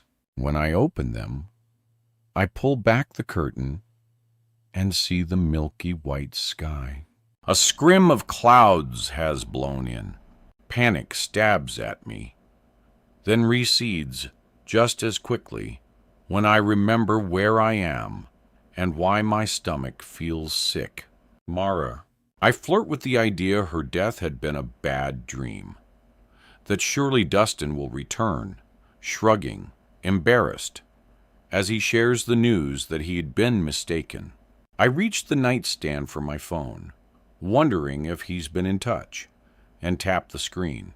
No new calls or texts. Still 5% battery left. Surely Rick would have woken me up if there was news. When I look at the corner of the screen, I realize it's nearly 6 p.m. So much was happening. It felt irresponsible and even dangerous to sleep, even though I needed it. I make my way to the living room where Quinn leaps through a magazine. "You're up," she says through a tired smile. She's more resilient, stronger than me, I think, digging a granary of sleep from the corner of my eye. Across the kitchen, Rick stands on a chair, pulling a lamp from the cabinet above the refrigerator. He sets it on the counter beside an identical one, then climbs down as I approach. "Help me with this. I don't know how soon we'll have power, and I don't want to figure these out after nightfall." "Anything from Dustin?" I ask. He shakes his head and retrieves a clear plastic container beneath the sink.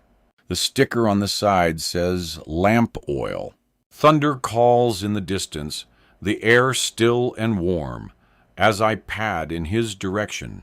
Through the kitchen window, lightning reaches across the wild-looking clouds above the horizon, the sky faintly purple.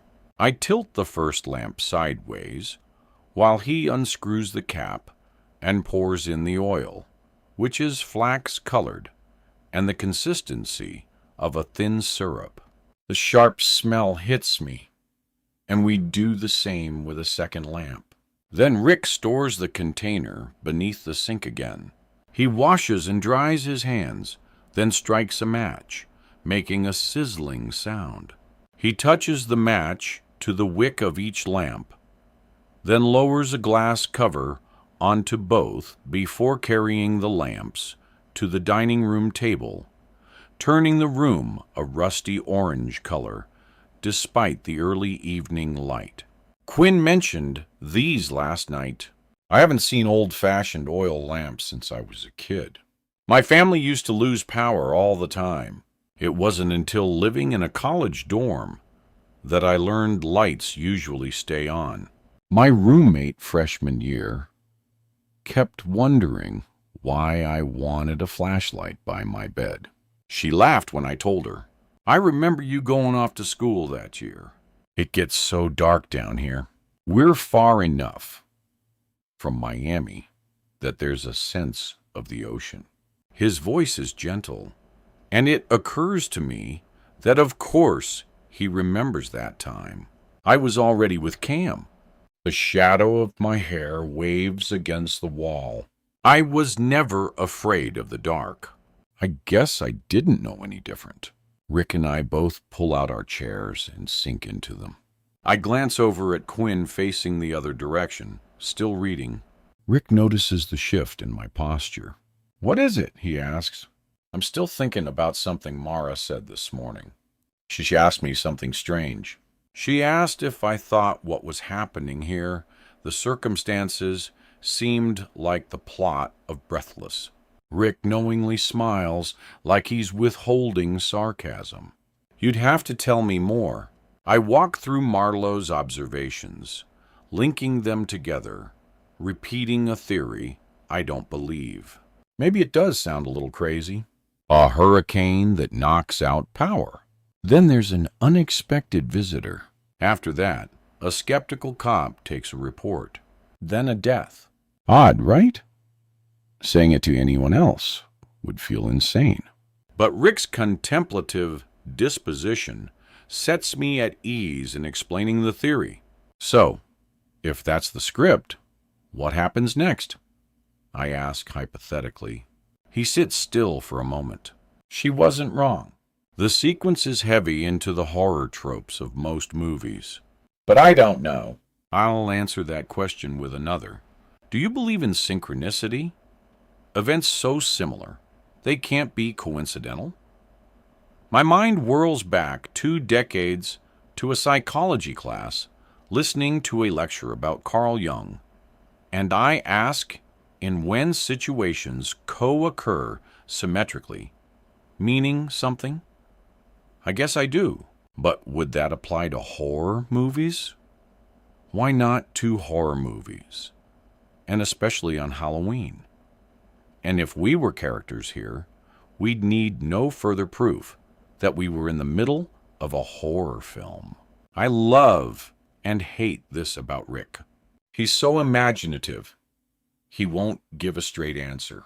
Don, my stepfather, would have simply said no. I fold my hands and let them rest on a soft cloth napkin. I'm sorry about before. I didn't mean to raise my voice at you.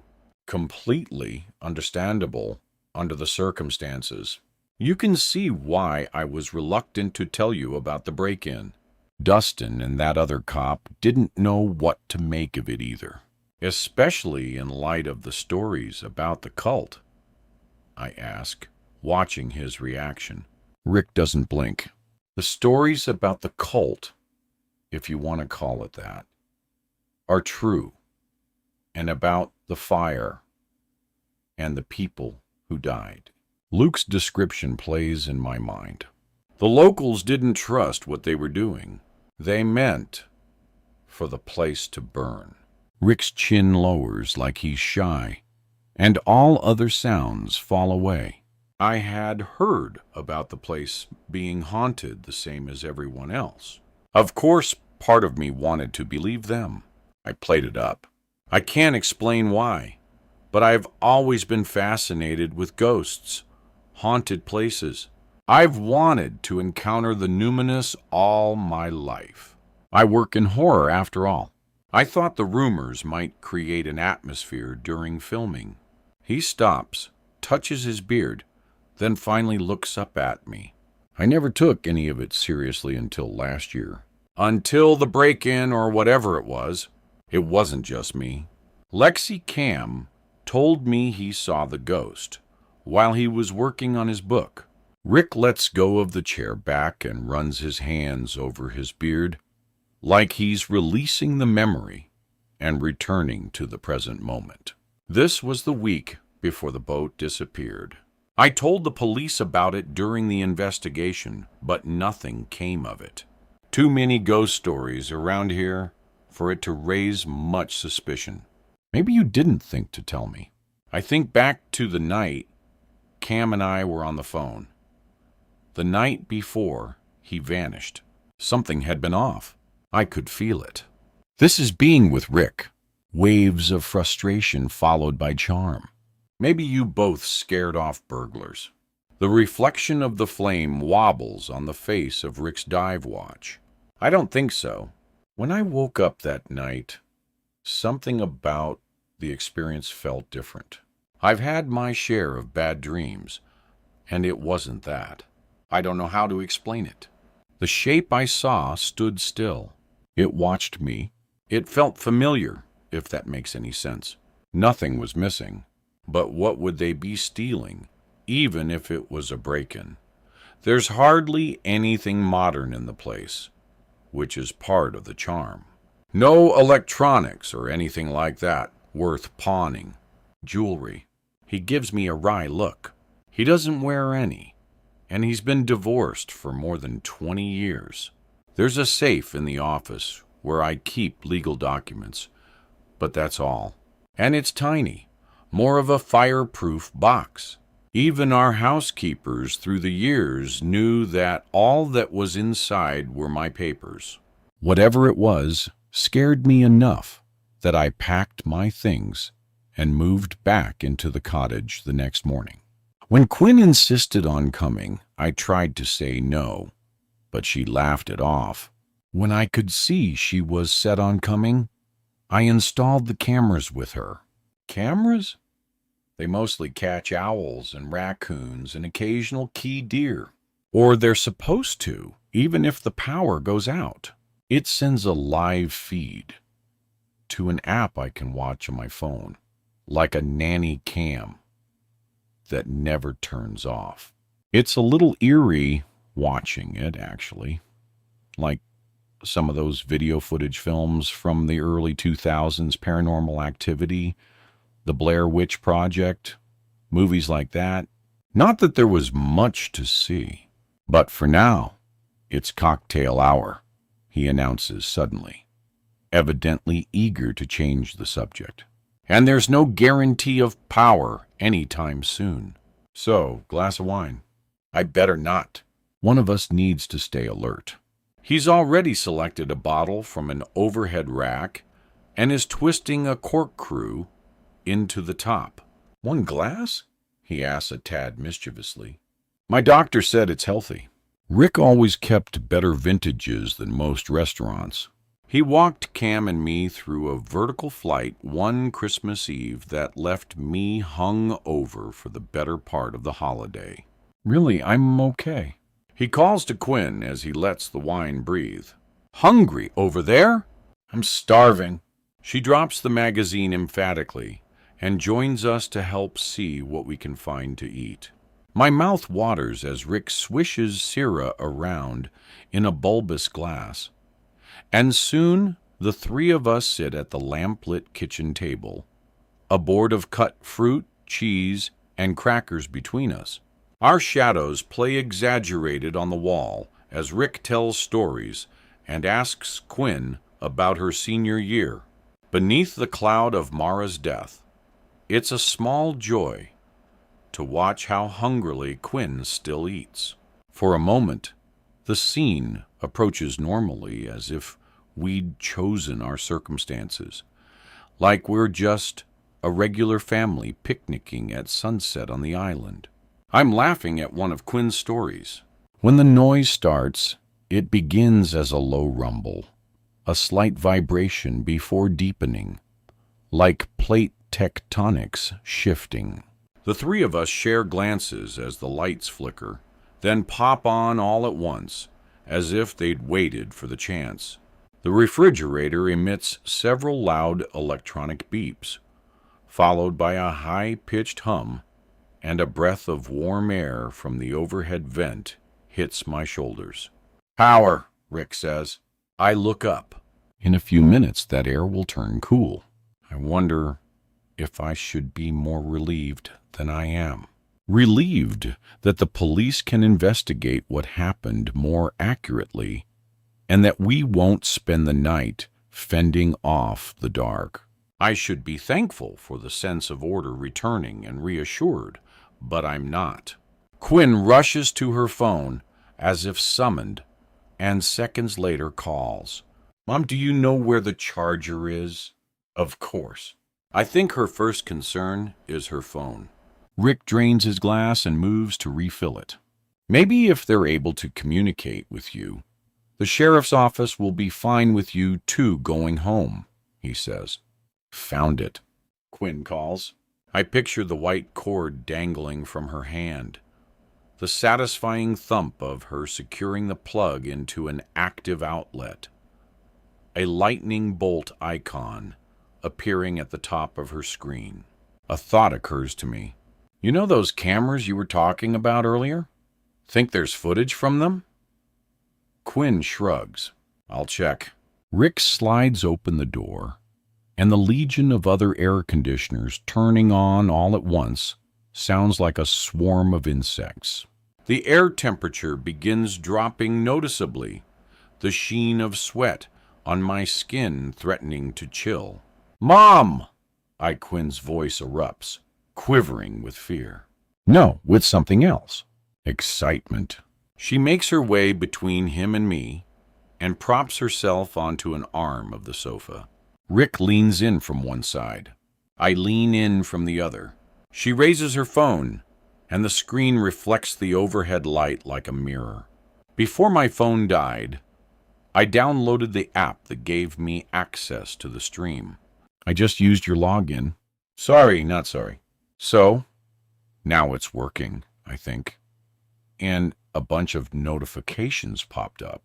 The camera stayed on all night during the storm, even though the power was out.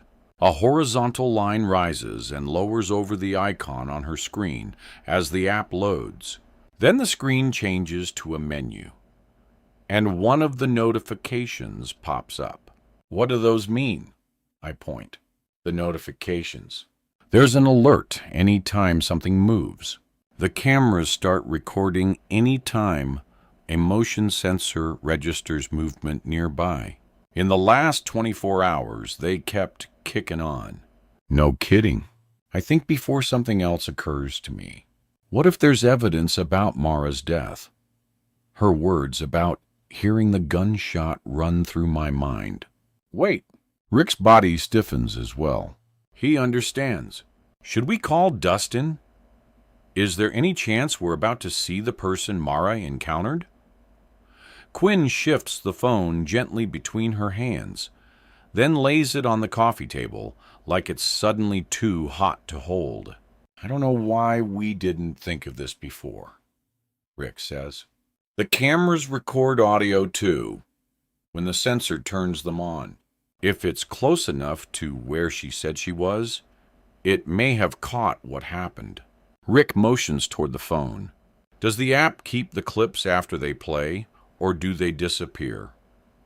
It should store everything, but let me check.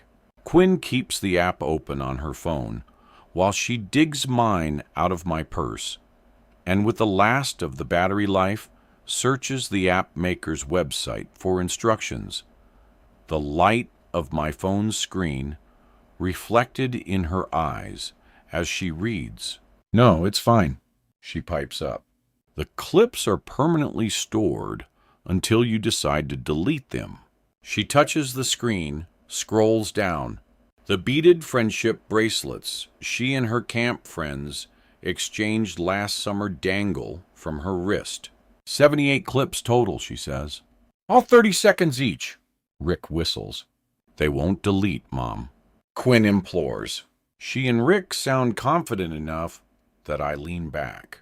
Fine, I say, feeling myself exhale. Quinn leans forward and pushes play before I can reconsider. The first clip is from the camera facing the office door. The image is blurred slightly by water droplets on the lens. It's bright morning, obviously, and the post-storm wreckage looks exactly as when I arrived. Green palm ferns and limbs from a gumbo limbo lie scattered across the wet ground. One twists on the steps like a snake trying to crawl. How are these ordered? I ask. Quinn squints at the screen. She moves her fingertip to the arrow that shifts the cue to advance the video. Reverse chronological, it looks like, starting with a little while ago. The next clip is from the camera positioned above the office door. I see wreckage there, too, extending from the back step to the hedges that line the pool deck. Hedges Rick's landscaper had been neglecting to trim. I watch for a few more seconds before seeing the motion that activated the camera. I have to lean forward to see it, but it's plain as day. A curious seagull pokes curiously between the downed branches, seeming oblivious that there even was a storm. I feel the muscles in my shoulders relax a little as Quinn scrolls to the following clip. The next 3 videos are dark. A howl escapes from the tiny speakers that make the hair on the back of my neck stand. I lived through 3 hurricanes, and there's no mistaking the noise they make. It's like a train made out of the rain running on the wind, plowing over everything. I squint at the screen, and the images show devastation in real time. We watch a telephone pole snap in half like a twig.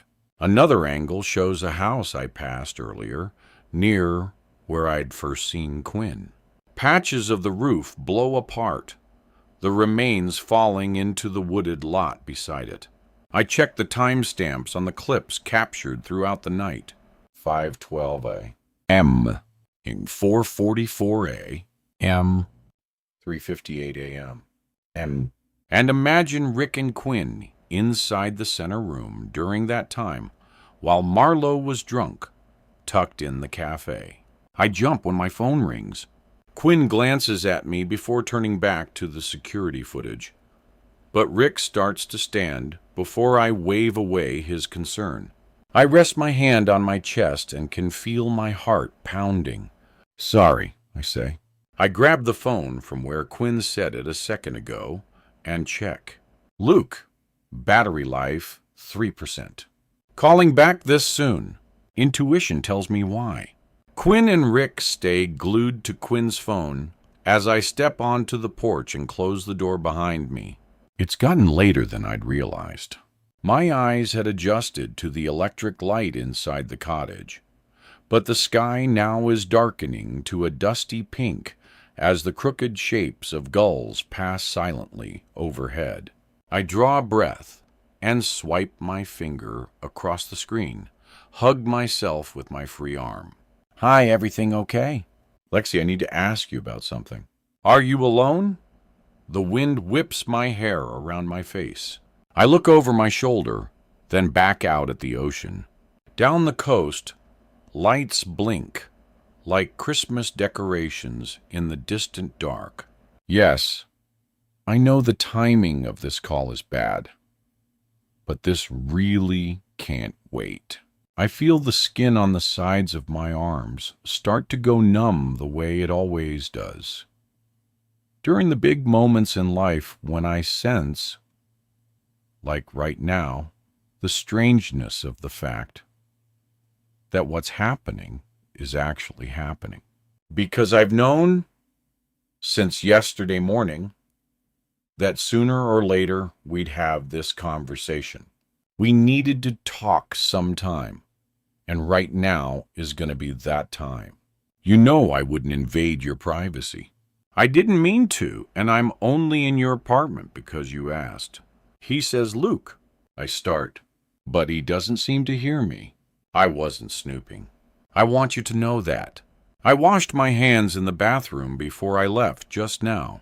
When I looked down into the wastebasket, I saw a Luke, a box that caught my eye.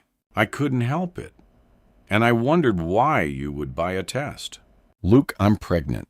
There's a pause during which I try to imagine his expression, what his eyes might say about what he's feeling. I'm thinking of what to say next when Quinn screams from the far side of the cottage. The timing is so absolutely terrible. It's nearly comical. "I'll call you back. Something is happening. Call you in 1 minute. Promise." I hang up before he can object, then glance at the phone screen before it fades out. 3% battery still left. Quinn flings open the sliding glass door before I can grab the handle. A puff of the cool indoor air washes over me. "You need to see this," she says. "Right now." The phone shakes in her hand. Her expression is one I've never seen before. Her eyes have widened to a point beyond sanity. Behind her, Rick stands, his face pale. "Is it Mara?" I ask. Quinn huffs in tiny, shallow breaths, just short of hyperventilating, unable to answer. I look up at Rick. Time slows down. The seconds expand. We all three sit where we had a few minutes earlier, and Quinn sets her phone on the coffee table. Her eyes fill with tears as she nods at it. Her voice shakes. It's Dad. He's on the video. Half a second of disbelief passes before my jaw falls open. I have to swallow to shut it. I look at the phone, my voice cracking as I say, "That's impossible." Rick runs his hands over his hair. Play it, Quinn. She has to see. Impossible, I repeat. I think of the numb semi-awareness of the funeral and the gaping emptiness that followed. The room feels airless, like we're floating in space or another dimension. I'm not about to see Cam. We said goodbye a year ago. Play it, Rick tells Quinn again, this time with a slight edge to his voice. She can't. She looks at the phone like it's a snake biting her. She pulls her knees to her chest and rocks. I pick the phone up and press the play arrow on the screen. The timestamp on the video says 8:31, just after the storm peaked, about 2 hours after Quinn and Rick came in off the water, secured what they could, and hunkered down in the interior of the estate. Marlowe would arrive at the cafe within an hour. There is just enough light to recognize the back entrance. Dozens of fronds spilled over the tile, the rush of water in unrelenting sheets, the hurt animal howl of the wind. I don't see a figure moves into the frame. My back arches as I sit up on the sofa. It's a man walking quickly wearing a baseball cap. The collar of a raincoat is pulled up around his neck. His head swivels in a way that betrays his unawareness of the camera. He sets his hand on the door knob, then quickly looks over his shoulder. In the dim light, the side of his face is clear. I'm looking at Cam. It can't be. The intellectual side of my brain knows this. I drop the phone as I scream. Quinn's voice is in my ear, her hand gripping my shoulder. Mom, you see him, right? My head nods up and down involuntarily. I do. I see him too. Chapter 16. October 31st. I'd half expected her to have caught someone breaking into the hotel, looting it. Now the implications of what we've just watched filter down to a single word. How? How am I seeing Cam? I press the back arrow and start the clip again. My pulse throbs, but there's a comfort to being able to see the same sequence repeated. It confirms I haven't just hallucinated. I watch again. He approaches the door, rests his hand on the doorknob, turns his head. I haven't lost my mind, or at least I haven't lost it alone. We're all three looking at the same thing. I'm gripping the phone so hard it begins to bend. So I lay it flat on the coffee table and wipe my palms over my jeans. I look at the expressions of Quinn, Rick. They're as blindsided as I am, as haunted as me. It's him. It has to be. I would recognize his shape anywhere. The way he carries himself as he walks, the curve of his jawline into the slight jut of his chin. It's Cam. I am not dreaming. I'm reminded of how he was never found and how Quinn begged me to look for him. My eyes sweep over to the couch as I retell myself the story of what had happened so far that morning. I sped across the Everglades, found Quinn and Rick, went with Mara to the police, then met Dustin when he arrived with news. Those things happened before now. My eyes drop to the bottom of the video screen where I find a set of double arrows on either side of the play triangle.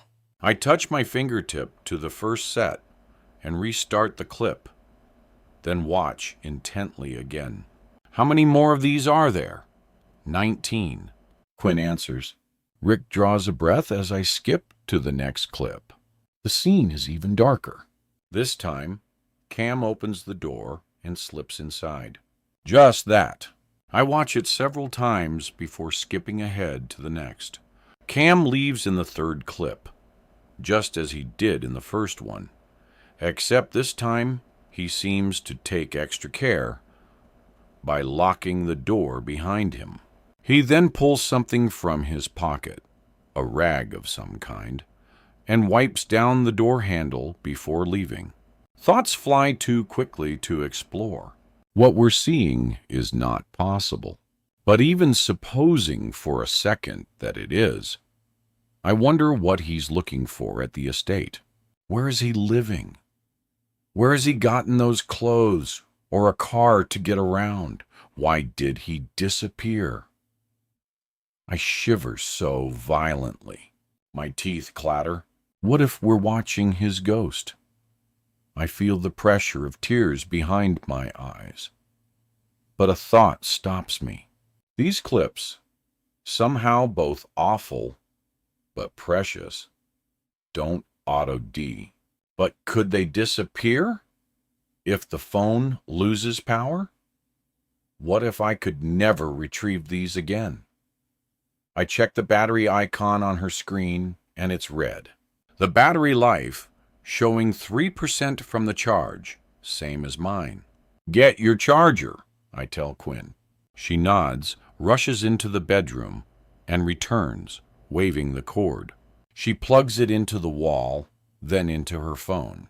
I briefly picture us raving, trying to explain to who? I've given no one in my life a reason not to trust my judgment. But who could believe us? My hand shakes as I take a screenshot of the paused image. Now, should we call the police? She asks. I don't know, I say. Maybe I need to see more to be sure. Maybe I want more time with these clips before I share them. I watch them each again. How many times? I don't know. I want to pore over every pixel, analyze each frame. Our own private Zruder film. We're 100% sure this is from the camera you installed a few days ago. There's no way this is from before last year. Completely sure, Rick says. Quinn rubs her eyes. She looks at me in a way that lets me know what's coming next. I want to go over there. Hold on. I stand up, pace the room, my feet squeaking slightly on the hardwood, still wet from when I'd been standing on the porch. Two realities swirl at once. I have to do something. Mom, what? I find my phone, touch the screen. The battery is now down to 2% after the conversation with Luke. I scroll through my contacts to be certain I'm not misremembering Cam's number. I couldn't bear deleting it from my phone, even after everything settled down. Just like I couldn't manage to delete 2 old voicemails from him. I need that connection, his presence, digitally, if he can't be here, in person. When Cam's number comes up, I touch the screen and hold my breath as the phone begins to ring. You're calling him? Quinn asks. I nod and raise my index finger. Maybe he'll answer. Just to pick up and explain away the last year. Maybe. 3 rings pass, and a recording begins saying the call could not be completed as dialed. No, the call would go to some kind of voicemail if it was in use by him. I catch a glance at Rick's expression, and his eyes are cloudy with confusion as he rubs his palms together. I touch his shoulder, squeeze it. I glance again at the image frozen on Quinn's screen. Cam, what are you doing? I try to slow my thoughts and rationally consider the best course as Quinn's frantic energy radiates off her. But I know I'm stalling, buying time to take in all of this. Mom, okay. She wants to see her father. I get it. I want to feel that flood of relief, too. As surreal as it would be, I want nothing more right now than for Cam to walk in the front door of the cottage and for us to celebrate with a glass of wine or four. But I can't even begin to hope until I know how. Why? Why wouldn't you have contacted us? I need a minute, I say. I have to make a quick call. Then we can figure this out. Figure it out? What quick call? Quinn's voice cracks, exasperation so pure it approaches pure anger. Who could you possibly need to call right now besides the police? I'm already near the sliding glass door. Quinn, give me 2 minutes. I glance at my phone, the battery holding steady at 2%. Mom, what are you doing? I need to finish a call. Please, I need just a minute. I look to Rick for backup, but his face is pale, still in shock. What? You're calling your boyfriend now? She doesn't understand. She can't. Now isn't the time to explain. I have to do the right thing. And that means calling Luke. It won't take long. Not doing that, leaving him hanging halfway through the last conversation, would be cruel. No matter what, I have to be a good human being. I'm stepping back onto the balcony into that previous reality. Through the glass, I see her exasperated expression, her eyes glassy with tears, her hands on her hips. I gesture with my hands about holding on, but I know it looks helpless to us both. Warm ocean air feels heavy as I take as deep a breath as possible. I'll push aside the last 5 minutes, compartmentalize the image of Cam. I'm good at that. Compartmentalizing is how I deal. She wheels around, and I return to the quiet sunset over destruction landscape I'd been looking out at a minute earlier. I release a breath thinking, I'll handle one surreal life event at a time. I sink onto the wooden porch floor, moisture from the pulled water rising through the fabric of my jeans. Not ideal, but Cam's image has dizzied me, made my legs feel hollow. I tell myself I'll make sense of it somehow soon. There has to be an explanation for what we just saw. I check the phone and press his number to dial. The battery holding steady. Luke's now had 5 minutes to think about the situation. He answers before it can even ring. Lexi. Luke. Before we say anything, something's going on here. I can't explain. I have to handle it. Not ideal, but it's where we are. And my phone is about to die. If it cuts off, it means the battery died. I have 1 minute to talk, probably. I'm worried, he says. His voice is steady and calm. You and Quinn and Rick shouldn't be down there. It isn't safe. I'm a tad stuck at the moment. I swallow, trying not to sound scared. I mean, I get it. The buzz of this moment seems to crackle in the background. When did you find out? He asks. This conversation should not be happening now, and we both know it. I suspected last week I was late, and my body felt like it did with Quinn. I bought a test and took it yesterday morning. I needed a minute to take everything in before I was going to call you. Then the hurricane hit. A loud knock on the glass startles me, and I nearly drop my phone over the railing. When I turn, Quinn stands at the door, her eyes aflame. I can immediately see in her expression that she's been listening. My heart constricts. I signal 1 second as she shakes her head and storms away. Knowing she knows dizzies me. I knew I'd have to talk with her. I just didn't think it would happen now of all times. I'm pulled in 2 directions at once. I hear Luke exhale as I check the phone battery. 1% now.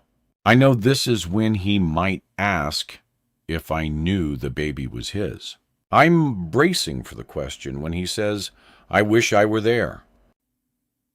Words come out of my mouth that I don't consciously mean to say. I wish you were too. I think back to the night he and I were last in bed. Quinn had gone to the football game. He'd asked me if I was seeing anyone else, and I told him I wasn't. That sufficed. He believed me. I hear the shushing sound of waves somewhere in the distance. There's a lot to talk about when Quinn and I get home, which could be tomorrow morning, hopefully. Right now, I've got to go. We saw something. Someone who, I don't know how to say this. It looked like Quinn's dad. What? Or I don't know. I hear my voice break from the rush of emotions, the disbelief. He's on a security camera. It sure looks like him. I'm sorry, Luke. I really have to get off the phone now. I'm coming down. Luke says, no. I say too loudly.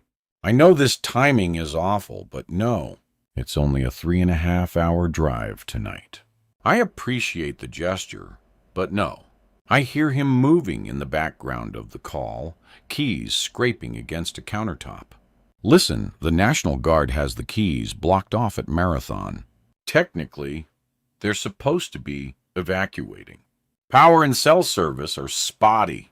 Even if the power is on here, much of the keys will be pitch black in less than an hour.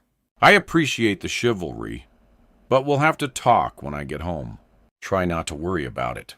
Okay, I'm sorry. Did you just say, try not to worry? There'll be plenty of time to think about what we do. It's Halloween and Saturday night. Surely there's a party to go to or something. Don't you have a costume? A costume? He asks just as the lion goes dead. Chapter 17. October 31st. I check the screen. The background dim in the rapidly gathering dark. I still have 1% battery life left, but the signal has dropped. Great. My adrenaline makes the glass door feel light and creates a swoosh sound in its track as I slide it open. I hear running water coming from one of the bathrooms and see a ribbon of light beneath the door. But the living room and kitchen are empty. The dinner from 20 minutes earlier lies abandoned on the table. 3 plates, half filled with peppery crackers and bits of white cheese. Rick's glass is empty, except for a splash of crimson at the base. Had he heard me on the phone with Luke, too? Had he guessed why I declined the wine he offered? Gauging by her surprise after overhearing the news, I know Quinn hadn't guessed why I was so careful about having only a sip of my usual morning coffee. I call her name as I move toward her bedroom. I can see from the doorway that the overhead light is on, but that she's not inside. The fan spins madly. Its 2 metal poles knocking together. I hit the light switch, power it off, and go back to the living room as I hear the bathroom faucet turn off. The door handle clicks open. Then Rick steps into the hall, toweling his face. His eyes register mild surprise. "Where's Quinn?" I ask. "I heard the front door open, but I thought it was you stepping out for some air." I look at the couch and the side table. Her phone is in neither place. I rush out the front door and step onto the landing. Below, I see the back of Quinn's white t-shirt as she sprints through the trees toward the winding driveway. Oh my God, she's headed to the main house. If she even makes it that far. I think it's getting darker by the second, and God knows what covers the ground. I try not to think about what I saw in the road on the drive down, the obstacles she could run into. But that's not the most dangerous part. I know. Whoever killed Mara is out there too. Rick appears in the doorframe, light from the chandelier haloing his head. "Let's go," he says. Keys to the estate dangling from his hand. We can't let I snatch the keys from him. The hard ridges pressing into my palm. Halfway down the front steps, I yell, "Stay here. One of us needs to be here in case she comes back." Wait. The orange key opens the front and side door. The blue one opens every other door in the place. In my hand, there's a key with an orange base and an entirely blue key. Orange front, blue every other, I say. Got it. I take off across the lawn, feeling the slight give in the patchy, sandy grass. I see mostly dark spaces in front of me and the dusky outlines of branches. Rick's cottage has power, but most other residents have evacuated, and their homes and businesses are unlit. If this was a movie scene, right now is when Cam would warn the main character.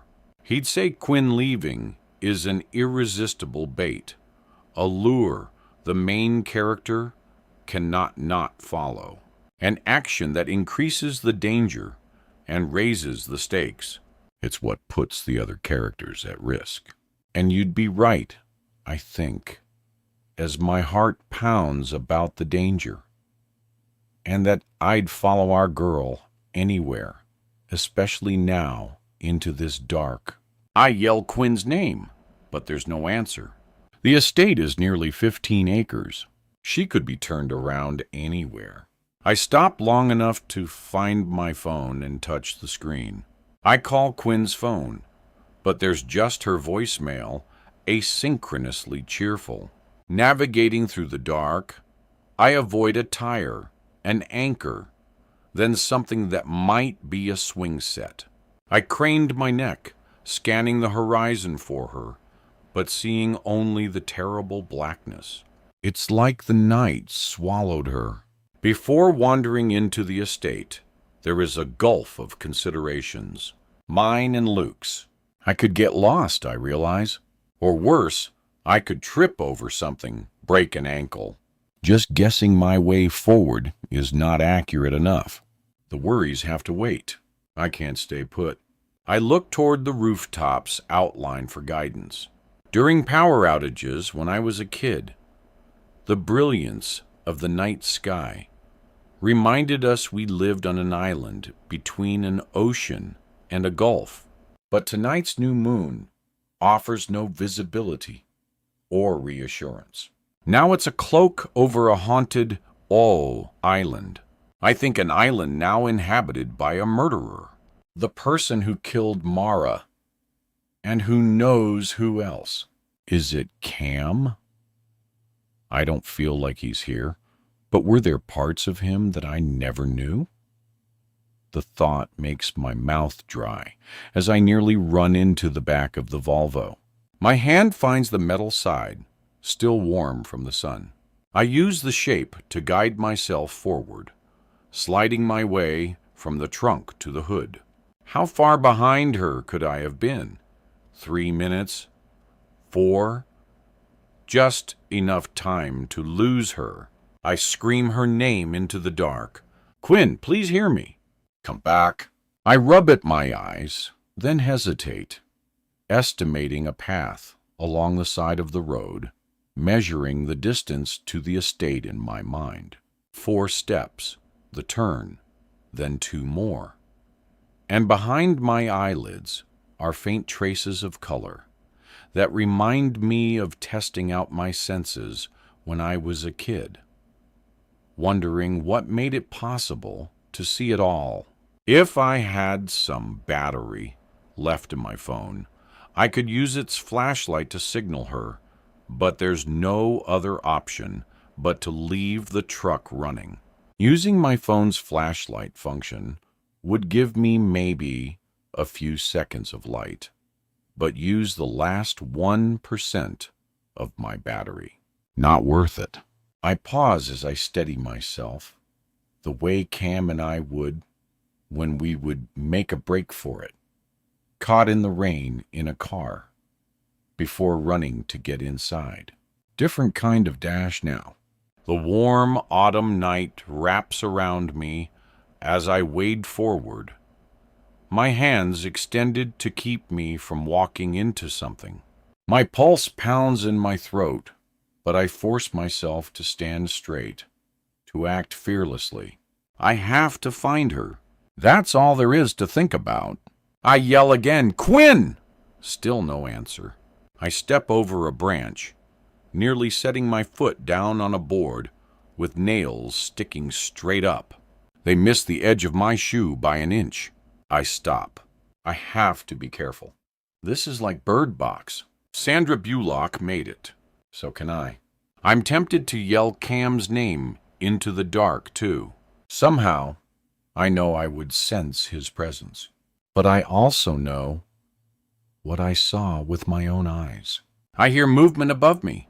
The beating wings of some bird I've startled, cooing as it flies into the night.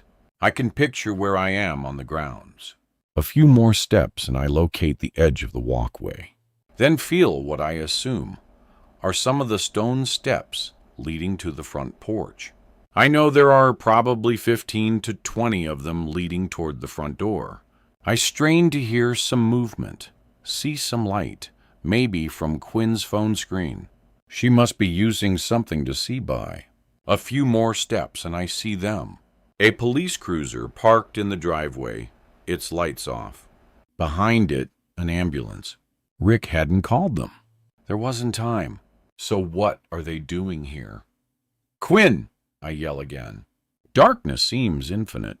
My heart is a whooshing sound I feel in my temples as fear strains my voice. Hello. There's no sound now. Not even insects. This is what space is like. Silence flooding in the new moontide impossibly far away. But then I hear twigs snapping, footsteps approaching. The hair on my arm stands up. I listen hard. Someone is behind me. Who's there? Then closer. A brushing sound. Fabric on fabric. A voice asking, "Lexi."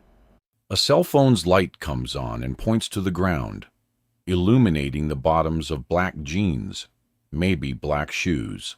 It's hard to tell. Steps crunch hurriedly through the brush.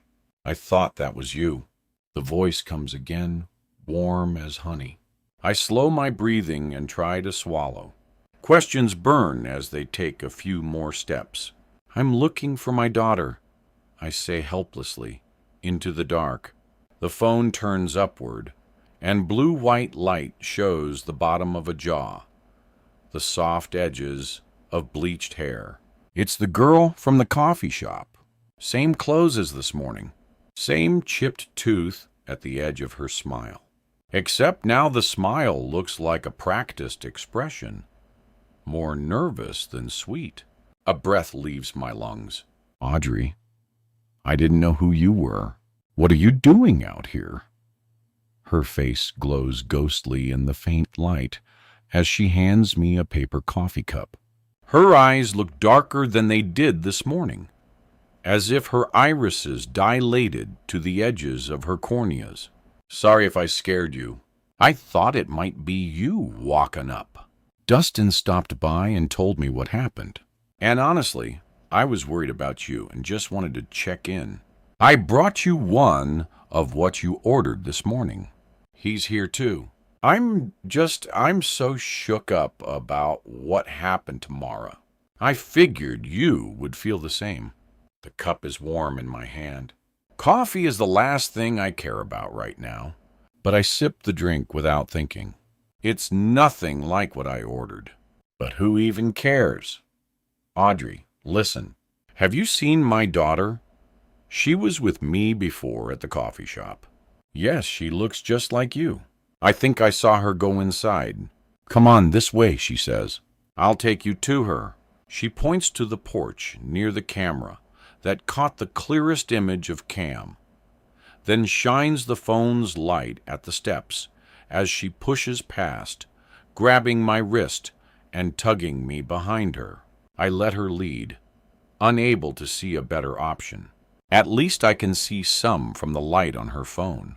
We stomp up the steps, and I call out, "Quinn, Quinn, where are you?"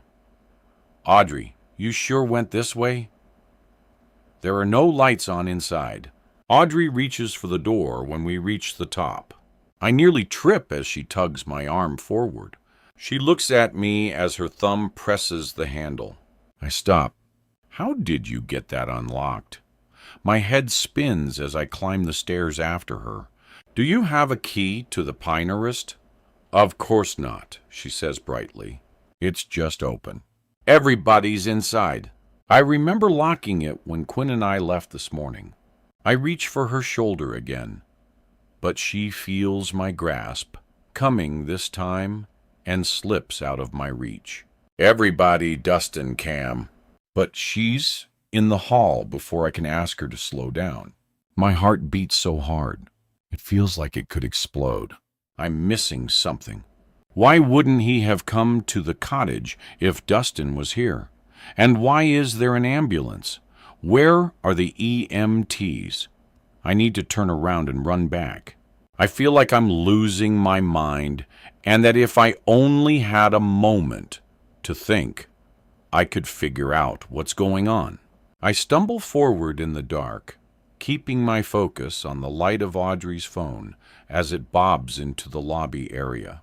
I take hold of my phone again as my shoulder brushes against the damp walls. I'm careful where I step, picturing the debris scattered across the floor when I was here this morning. Quinn, I call. As I enter the lobby, the light from Audrey's phone goes out. Everything is black again. Beneath my foot, the floorboard cracks. The sole of my shoe slips in water pulled there.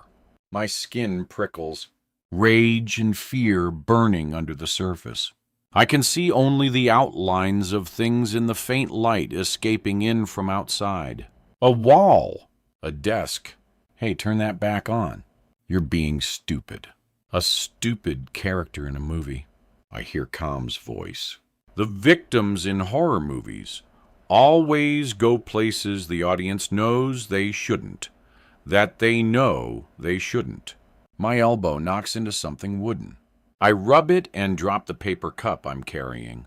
My hands search the walls, the texture of the old wallpaper rough under my fingertips.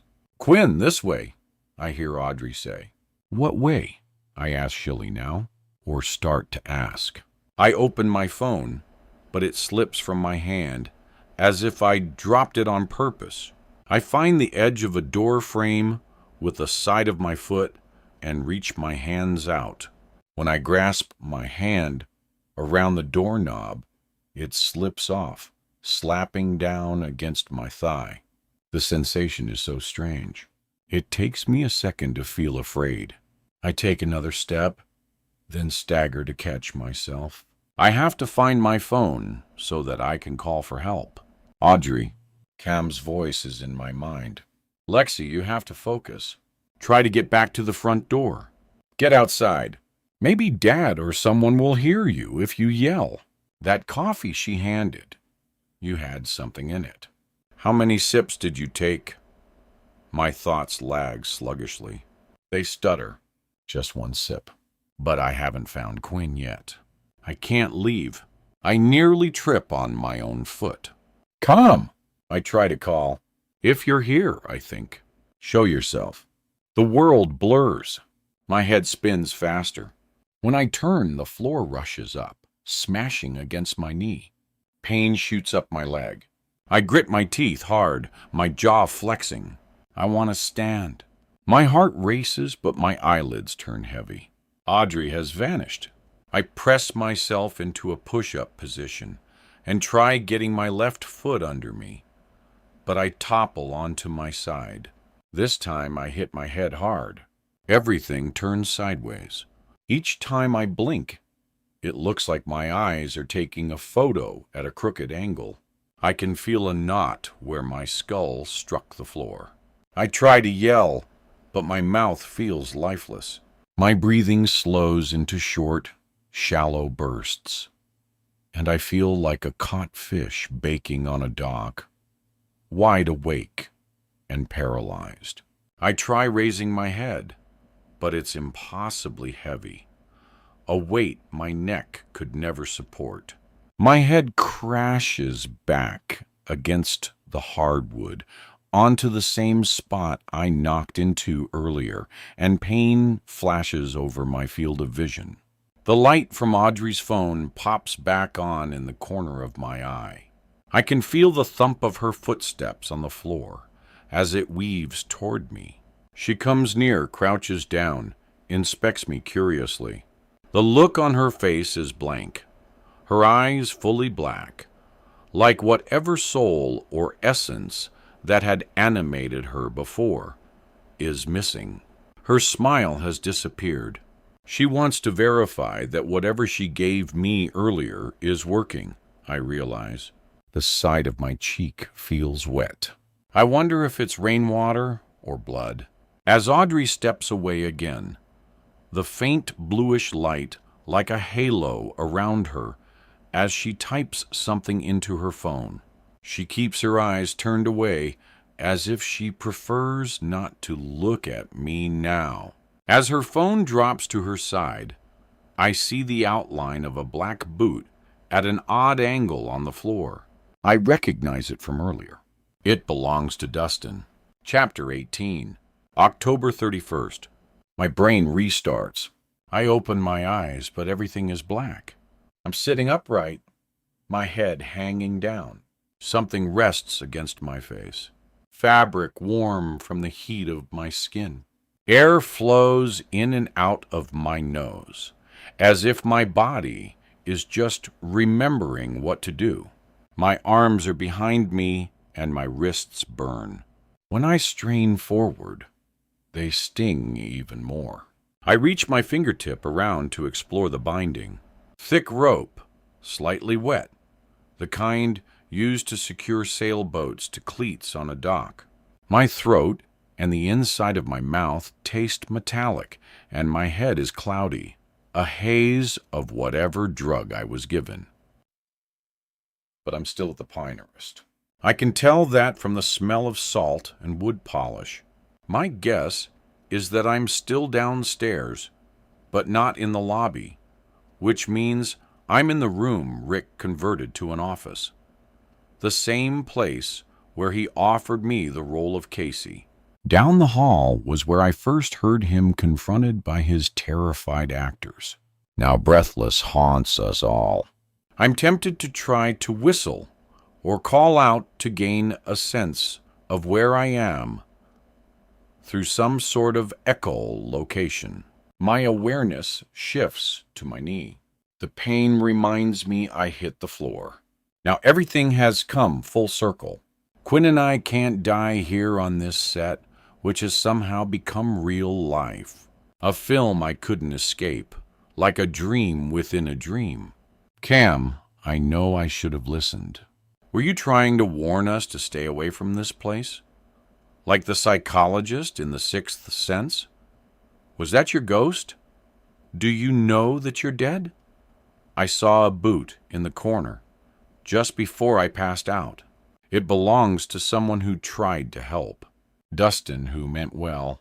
That means he came here too, searching, looking for evidence. Something must have brought him back, but I don't know what. My thoughts blur. My heart drops from the aching rush of so much loss at once. On my left, the hinges of a door creak. Heavy footsteps come toward me. Well, good morning. I didn't know if we were going to make it for a minute. You swallowed a good bit of ketamine. My stomach clenches. In my coffee, an animal tranquilizer. Don't think about that now. What time could it be? I ask where Quinn is, and a voice says, "We'll get to that, Lexi, now that you're finally awake. I need something from you." Quid pro quo, right? It's a man. He knows my name. His voice sounds half familiar. Why do I know it? The Hannibal Lecter reference throws me off. Cam? Sorry. Number. Is Cam here? Is he part of this? Part of this. I don't even know what I'm asking. An hour earlier, a question about Cam being here would have sounded absurd, even cruel. But in the blindfold's darkness, Visions of him walking in and out of this estate besiege me. Of him entering rooms, laying atop the comforter in ibis, donning his clothes for a stroll down the halls. Do ghosts wear clothes? Could he be back from the dead? Stop. Or maybe he never died at all. Stop. That last thought is such a cruel taunt after all the grief Quinn and I and Rick went through, except I don't know how else to explain what I saw. In fact, I don't know anything for sure, except that I need to find Quinn. I need to get her out of here. What makes you think he's here? The voice sounds slightly thrown off himself. Or maybe he thinks I'm even more disoriented than I am. What do you want? I ask. I hear the brush of his clothes as he stands. Something easy, he says. You and your daughter can walk out of here if you do it for me. You know how to open the estate safe. This is a robbery. All this trouble to rob the pinerist. According to Rick, the safe keeps nearly nothing. But I need all the leverage I can get. If this guy thinks something valuable is there, maybe I can use that. My fingertip moves back over the rope. I find one loop, then the edge of another. The person who tied these knots didn't know what they were doing. I ask, You killed that police officer? No answer. Then just the safe. We're all done. More police will come. You know, they're probably already on their way. He makes a tisk noise. The power is still out over half the keys. Half the roads are underwater. The owner of this place was right behind me. He'll call them. The ambulance. The ambulance? He laughs. Nobody's coming. His voice is steady. Something about it ignites the desire to taunt him like an angry sibling. I should keep my mouth shut, but can't. You don't know that. But I do. The brilliant Rick Plummer has probably already begun to drink himself to sleep by now. I feel my breathing speed up and push more nausea away. Another piece falls into place. He knows Rick, it seems. He knows about us all. He was right behind. You texted Rick that you were leaving the keys. He did his best to talk you out of it, but you insisted. Then your phone died. He mumbles something else. Lexi, your phone was on the floor beside you. Your thumbprint unlocked it. I do throw up a little now. I feel the sting against the back of my throat. The terrible taste permeates my mouth. This son of a went through my phone. He knows everything. I give my head another clearing shake. I clear my throat. There's nothing to talk about until I see Quinn. Maybe she's not here at all. Maybe she ran. I say she's smart and fast. Maybe I don't have to do anything for you. In the distance, I hear her call out. Mom, be careful. The voice says, No. The adrenaline clears my head so fast, it's almost startling. Sweat emerges on the center of my back and underarms, and my stomach feels tight, like I'm in a car crash or being shoved to start a fight. The fabric slightly muffles my scream as I yell, I'm right here. From a distance, her voice comes again. Mom, is she upstairs? Her second shout sounds like a question. I feel my jaw clamp down and shake my head again. I start forming a plan. I close my eyes and try to envision the knot behind my wrists. I trace the thick braid of the rope. The edge of my nail pulls one away, then another. The uppermost layer of rope loosens. Sounds like she didn't run, he says. Don't you dare hurt her, I command. I'll get you whatever it is you're looking for here. Relax. She's safe and sound. Let's make this easy. Okay. Safe is the furthest thing from what Quinn is. That voice. I picture Dustin's boot. A chill goes up my spine. He stumbled upon a robbery, maybe. But was Mara's death connected? Was Cam's? Why did they have to die? I hear friction on my left, a match striking, and a small flame appears, dull and pixelated by the weave in the fabric. There's a crackling sound before the orange light grows. He's lit an oil lamp like the ones in the cottage. Rick bought them for both places, I realize. The sharp smell of the oil is exactly the same. I wonder why they're bothering with the lamplight at all. The estate has power, unless they want to keep everything dark. I realize they don't want their cell phones anywhere nearby, even if they're dead. Of course, they want no record of them being at the estate. You just want what's in the safe?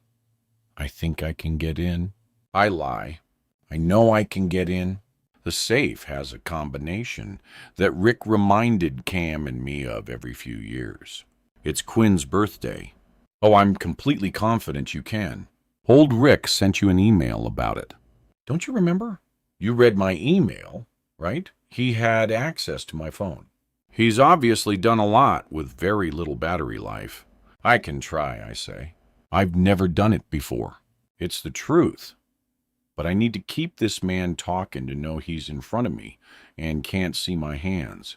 I am disoriented, but I try to picture where we are in the house. If we're near the safe, which only makes sense considering what they want, we're on the first floor, most likely in the office. This also adds up because the sound of his voice, I realize, doesn't carry the way it would in a larger room. My fingers loosen the knots next layer. This one was even easier. It's tied like a large shoelace. This is the person who tied up Rick's boat. But why would he want that secure? The door cacks again. Footsteps follow, gentler than his. I see a woman's shape through the fabric, a shadow that stops beside his. It's Audrey, or whatever her real name is. Or you could just tell me the combination, she says. Her tone is cruel now. I'm a mechanism to her, a thing standing in the way of what they want. Money, or whatever they think is in that safe. No need for you to even get up. I trusted her, and her betrayal burns in my stomach like something's boiling there. I'm going to have to try a few sequences, I say. But I think I can figure it out. I pull at the last bit of rope as they whisper to each other. I can't make out exactly what they're saying. Easier if step out. She's already seen me, and she needs to be able to see to do it. I pull the last knot, and the rope slackens in my hands. I hold it tight so they won't notice how loose it is. I have to be patient. Even though my heart is pounding, I don't want them to see I've broken free. Footsteps shuffle away. The larger shape, his, is leaving the room. She's already seen me, Audrey said. That means they don't want me to see him. But why? Don't they just want to take what they want and be on their way? The flame twists over the wick on my left. I roll forward and fill my lungs fully, my shoulders rounding forward. I push my sandals against the floor, tensing my quadriceps to test my bearing and to see if I can feel if the keys are still in my pocket. I shift my leg back and forth. Please be there, I think. I roll my thigh left and right until I feel the grooves of the keys press against my upper leg. Tears unexpectedly welled up behind my eyelids in relief. I needed this break. If either of them had taken the keys, I wouldn't know how to go about getting her out, short of smashing something. I remember Rick's words. Orange opens the front door. Blue opens everything else. I hope I can figure out which is which in the dark. Now Audrey's shape moves toward me. I imagine her blank expression. Okay, let's get started then. Just you and me, girlfriend. she says. Then whoosh! The cover whips off my face, and she stands in front of me, her lip curled smugly. Behind her, the office is as I imagined it, disheveled from the storm, and their apparent rooting around. The wall where Rick had once stapled Polaroids of actors is bare, aside from the door to the safe. The modern painting that used to cover it lies on the desk. Surely these two mean to steal that too. Audrey puts her hands on her hips as she leans back to consider me for a second. Her eyes twinkle victoriously. Let's just get this done as quickly as we can. Okay. Then everyone can get on with their evening. I need a few more seconds to get the circulation going again. I make my legs bounce like I'm nervous and ask, "You told me this morning your boyfriend is an EMT. I assume that's him in the next room." As soon as I ask, it clicks. He supplied whatever sedative she slipped me. Of course, he would have access to drugs in that role. Then something else becomes clear. The oldest trick in any movie, horror or not. Ocean's 11. Be hard. Dress like you're one of the good guys and slip away. Look official on the way out. Who has unquestioned access during an emergency? Emergency medical workers. They might even take Dustin out on a stretcher. The ambulance we passed, that's your cover for getting away. Audrey shakes her head back and forth. You're a smart one after all. As she takes a step back, I realize something more. She's wearing a pair of hoop earrings, but above the left one is a small empty hole. She's missing one, a gold teardrop specifically. She'd been looking through his things. Of course! I think remembering the tone of Cam's letter on the typewriter and what Rick told me. Things had been going missing. His keys, his phone just before he vanished. Did they have access then like they do now? These two have been searching the Pinerist, hoping to find a way into the safe. Now that I'm here, they have one. The thought of her in Cam's space makes my cheeks flush with anger. I love that you're so inquisitive, Audrey says. But why don't you focus on what you need to do here? Okay, my next move must be fast, and I need to time it perfectly. Energy surges through my whole body, but in a way, what Audrey's just said is spot on. I have to focus on what I need to do here. She's leaning toward me when I clear my throat. Audrey. She pauses. Maybe she thought I hadn't remembered her name. I have to tell you something. A look of pure curiosity flashes in her eyes. I have your other earring. I knock my forehead into the base of her chin. As I spring forward, I hear a crack. Then I fall to my knees, gathering balance. As I prepare to run, I discover my left leg is half numb and still partly asleep, despite my shaking it. But I stagger ahead as Audrey cups her jaw and stumbles backwards, screaming. I push past, grabbing the lamp from the counter, knocking aside the matchbook there as I limp into the hall, the glass warm against my chest. I twist the lock on the inside, then slam the door closed behind me with a force that shakes the wall. At least, for the moment, she's stuck in there in the dark, stunned. Good. She'll get the door unlocked pretty fast, but it may slow her down a few seconds. I'll take all the time I can get. I look left. The man is running towards me. His shadow is a giant growing behind him on the lobby wall. I dip my chin, angle the lamp, and blow out the flame, plunging us into absolute blackness. It's like when Buffalo Bill cuts the lights, Cam would say. His night vision goggles track Clarice's terrified expression as she waves her gun around. In a flash, before the light went out, I could see the man who tied me up. It's just a glimpse, but enough of a look to know. He was the one in the video feed, not Cam. He's not a carbon copy of my late husband. He's taller with broader shoulders, and his eyes seemed more narrow-set in the second that I saw them. But he looks close enough for us to have believed it was Cam at the angle in the video.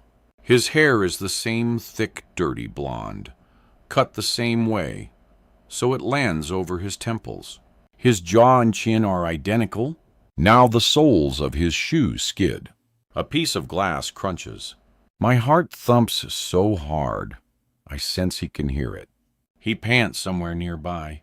He's not a ghost. He's real enough to have tied my hands and locked Quinn away. Quite real enough to have a girlfriend with whom he's robbing the Pinerest estate. There's so much adrenaline surging through me. My head swims. 2 minutes ago, he'd had me tied to a chair. Now I've evened the playing field a bit. I can't see anything, but neither can they. But I know this house and picture every square foot. I've known it since I was a teenager. Who's the ghost now? I know I should keep quiet, but I can't stop myself. The words leave my mouth before I can contain them. Who are you?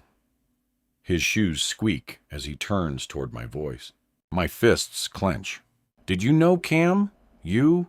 His shoe squeaks again. You haven't figured it out? He and I do favor each other. Favor each other. I think back to what he told me in the office. He knew my name, knew Rick, knew that I knew the combination to the safe. He didn't mean for me to see his face, but he knows I did. But he didn't know about the camera. Rick hid it well. I hear him fumble around as I try to slow my breathing.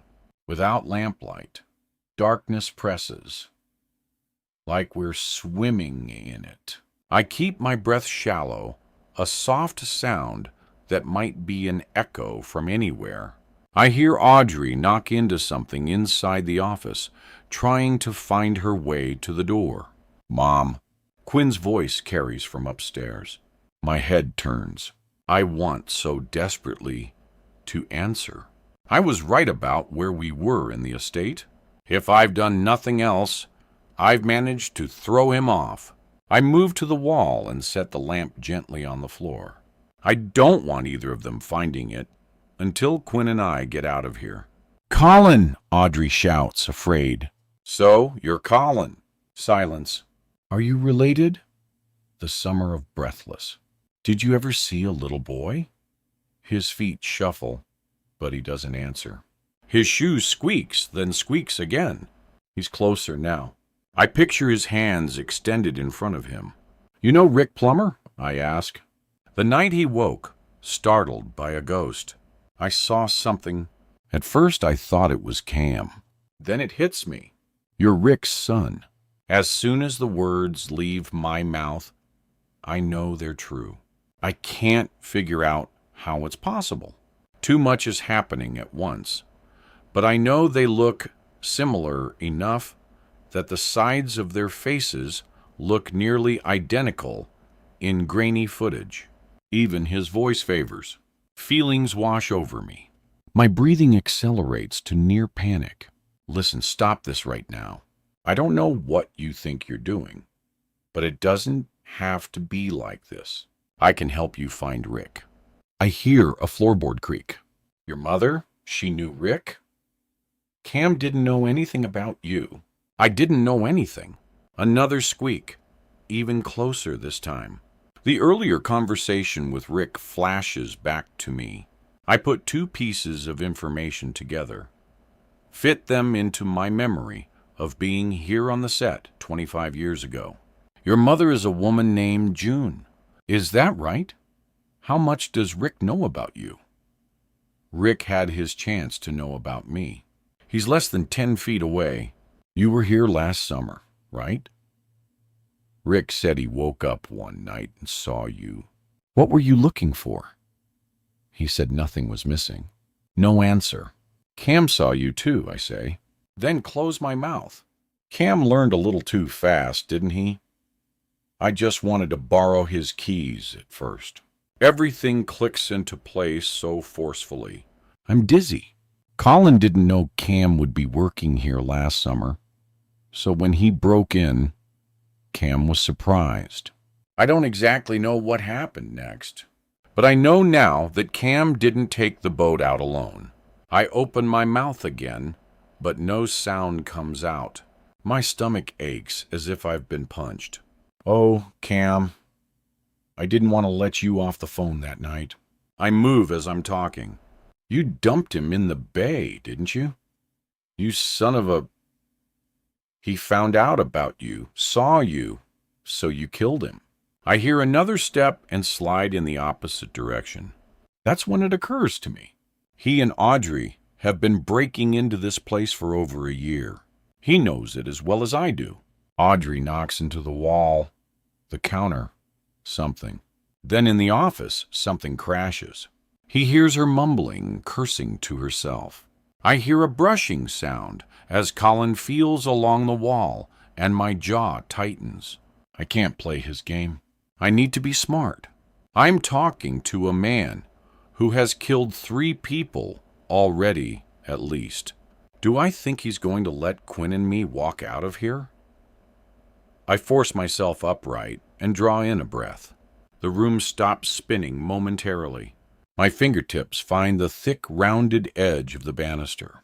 I can make my way up easily, but it's going to take time to find the right door, unlock it, and get her out the fire escape. Once I start up the stairs, Colin will know which way I've gone. He'll trek me by the sound fast. I wonder, could we stay like this until the first daylight? I start guessing at the hour when I hear him shift again.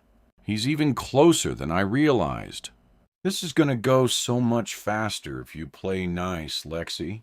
We can't stand here forever. Actually, let me rephrase that.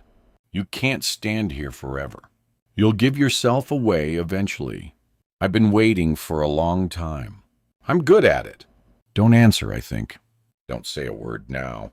Maybe he'll doubt and second-guess us himself. Start to wonder if I've slipped out. The floor cacks. I step. Then he does. It's only a matter of time till he orients himself, finds his way. Can he tell I'm on the stairs? You can end this anytime you want. It has to be exhausting. More brushing. He's getting closer. You listening, Lexi? The thought chirps in my head. I can make something crash, too. I lean down and, with both hands, lift off the glass cover of the oil lamp. Already it's cooled. I heft the weight in my hand, estimating the distance to the other side of the lobby. I stretch my leg, shaking more circulation into it. Once I start, I'm going to have to be fast. When I throw the glass cover, I take off up the stairs before it shatters loudly against the opposite wall. I've done 2 things. Misdirected him with the sound and scattered broken glass everywhere. Good. I hope he steps all over it. I've probably bought myself 60 seconds, maybe less. I yank myself up on the heavy banister, taking the steps 2 at a time while he calls out.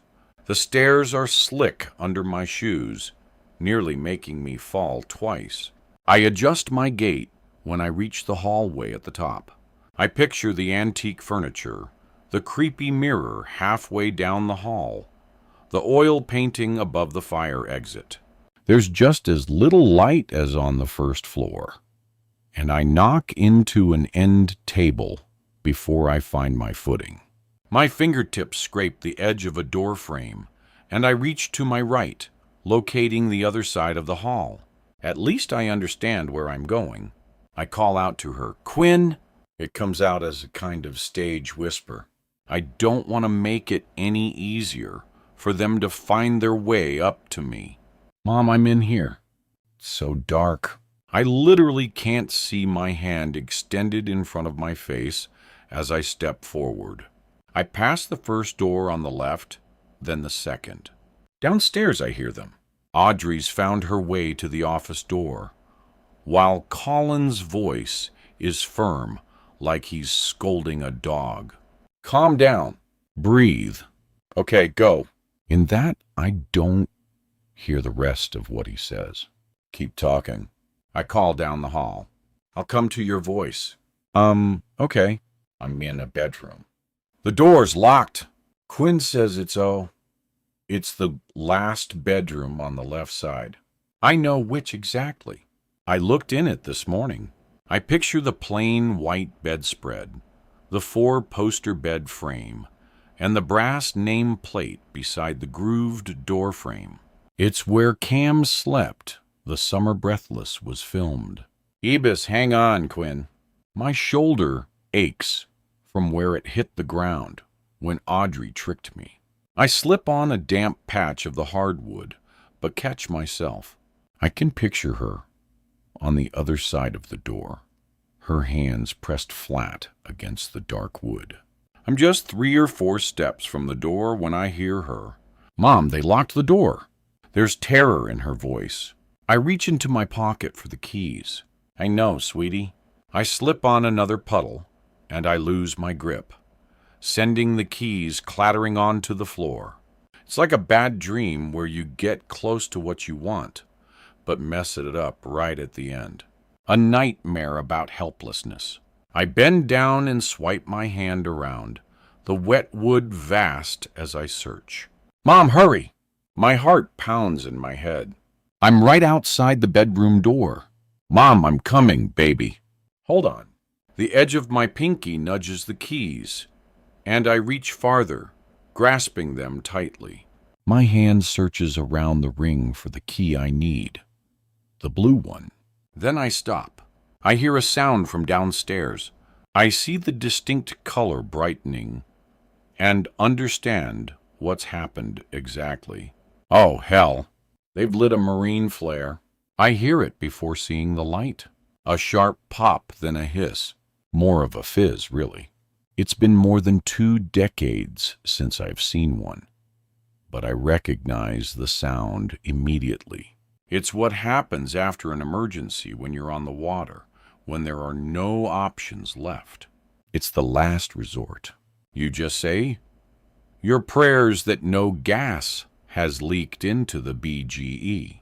The entire lobby downstairs turns flamingo pink. I can already smell the bitter phosphorus. My stomach sinks. My whole body is turning heavy. I was so close to getting Quinn out. I even glance over my shoulder at the fire escape we would have run down. It's only going to burn for 60 seconds, but burns as bright as about 5,000 of the lamps I broke. If only I'd had 10 more seconds. I stare in the direction of the stairwell for a full second. My jaw opens as 2 shadows rise on the lobby's back wall. Lexi, any luck with that lock? Colin's voice fills the hall as they climb the stairs. The angle of the shadows changes with each step they take. Mom, what's happening? I need more time. Just a few seconds more. But there's no way to find the blue key and run out the fire escape. They're just too close now. Quinn, I'm going to push the keys under the door. Mom, look under the door. Ready? Okay. I hear a thump, and then I see the tips of her fingers wiggling in the growing light. I push the keys toward them. Quinn's thumb and index finger grasp through the key ring, but the key chain catches as she pulls once, twice. The space between the bottom of the door and the floor is too small. The key ring is stuck. Can it come off? I glance toward the stairs, the shadows steadily rising. Baby, I'm sorry. Mom, please. You have to get me out of here. She beats on the bottom of the door. I want to scream at them at this insanity.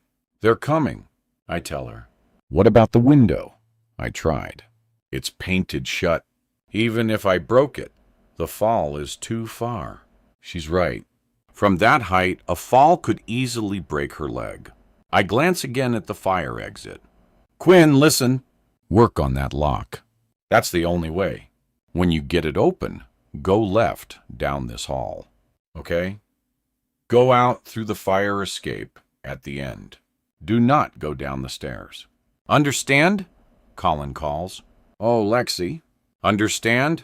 I ask. Yes. Mom, I'm so sorry. I shouldn't have lied. I shouldn't have made us come down here. I'm so sorry, Mom. It's okay. Everything's gonna be okay. But you have to stay quiet now, I whisper, just as the top of Colin's head emerges into the hall. I'll keep them distracted. Them? Colin? My what? Half-brother? Quinn's uncle? I'm not ready to begin thinking through the implications. I palm the keys before slipping them into the back pocket of my jeans. I don't know how I'll use them, but they're like an ace I've been dealt that I want to hold on to desperately. They increase our chances of survival. I have to get back upstairs, but until I do, I need to keep whatever tools I have to open the bedroom door. Audrey climbs behind Colin, the pink light wreathing everything as they approach. So bright, I squint and shield my eyes. She looks at me harshly with narrowed eyes, as if angry at how I caught her off guard. We're a little more even. I suppose she's the one holding the flare, I notice. Colin has something in his hand, too. A gun. My gaze flies everywhere, like my eyes themselves don't want to look directly at it. The pink light reflects off the greasy black metal, and I step toward them, angling myself in front of the door as if I'm somehow blocking their path. I want them away from the bedroom, from her. I've been around horror movies all my adult life. I've seen more made-up blood and guts than one person ever should. I've caught and cleaned fish with an efficiency that scared adult men. But guns make my stomach turn. My heart pounds, but I start past them as one of the students at the high school might, as if to say, I'm caught. Fine, let's just begin my detention now. You hadn't thought your escape all the way through, I guess? Colin says. I catch a glance at Audrey in the rosette light. Her bottom lip is swollen and bears a dark, vertical line where I split it. Her eyes are narrow and flash a kind of smug disgust. You chipped one of my teeth. She spits. Another one, I think. We go down the stairs. Audrey's hand is warm and firm on my shoulder, like she means to keep me from slipping away. I don't mind. Let them follow me away from Quinn. Just communicating with her has settled me in some tiny measure. She knows what she has to do. I think of the days after Cam died, when she and I huddled in her bed, the lavender paint on her walls blurry from my tears. I'd wanted to shield her from my feelings, but didn't entirely. She supported me too. Seeing her be strong made me strong. We can do this, Mom. She'd said, we can get through this. We can get through anything. I know we can. Now what's happening tonight is our anything. The flare's light makes taking the steps much easier on the way down. When we hit the lobby, I see the broken glass from the lantern I smashed. In the corner beside it, I see Dustin's boot again, and the body it's attached to. I recognize his uniform from earlier, his clipped blonde hair. He's laid out flat as if he dove for the door to the parlor, but simply not made it. He was so young, he must have known the risks when he signed up to become a police officer. But could he have understood this might happen? I grip at my stomach, feeling like I might throw up again. It takes everything I have not to sob and yell, but I have to hold it in. I have to work on the safe. It will give Quinn more time. Behind me, Colin has noticed the direction I'm looking. He intuits what I'm seeing, how seeing Dustin's body has slowed my pace. He nudges me with the gun barrel. Keep walking. I try to refocus my eyes on the door to the office, but the reality that they don't mean to let me or her ever get away from here settles in. I force my head straight, my gaze forward. But on the way into the office, I see something that I'd missed before I ran up the stairs. I hadn't seen them earlier because of the dark, but I catch a quick glimpse before the marine flare goes out in Colin's hand. Beside the last door on the right are 6 more plastic jugs of lamp oil. They're clear with white caps, a gallon each. I happen to know from power outages when I was a kid, except they're not here to keep lamps lit. Their purpose is to torch this place. The thought makes me bite down so hard. I have to force myself to think. We're halfway across the lobby when we stop. Wait, Audrey hisses. She opens the door, and a sliver of lamplight follows her into the room, the shape of a knife on the tile floor.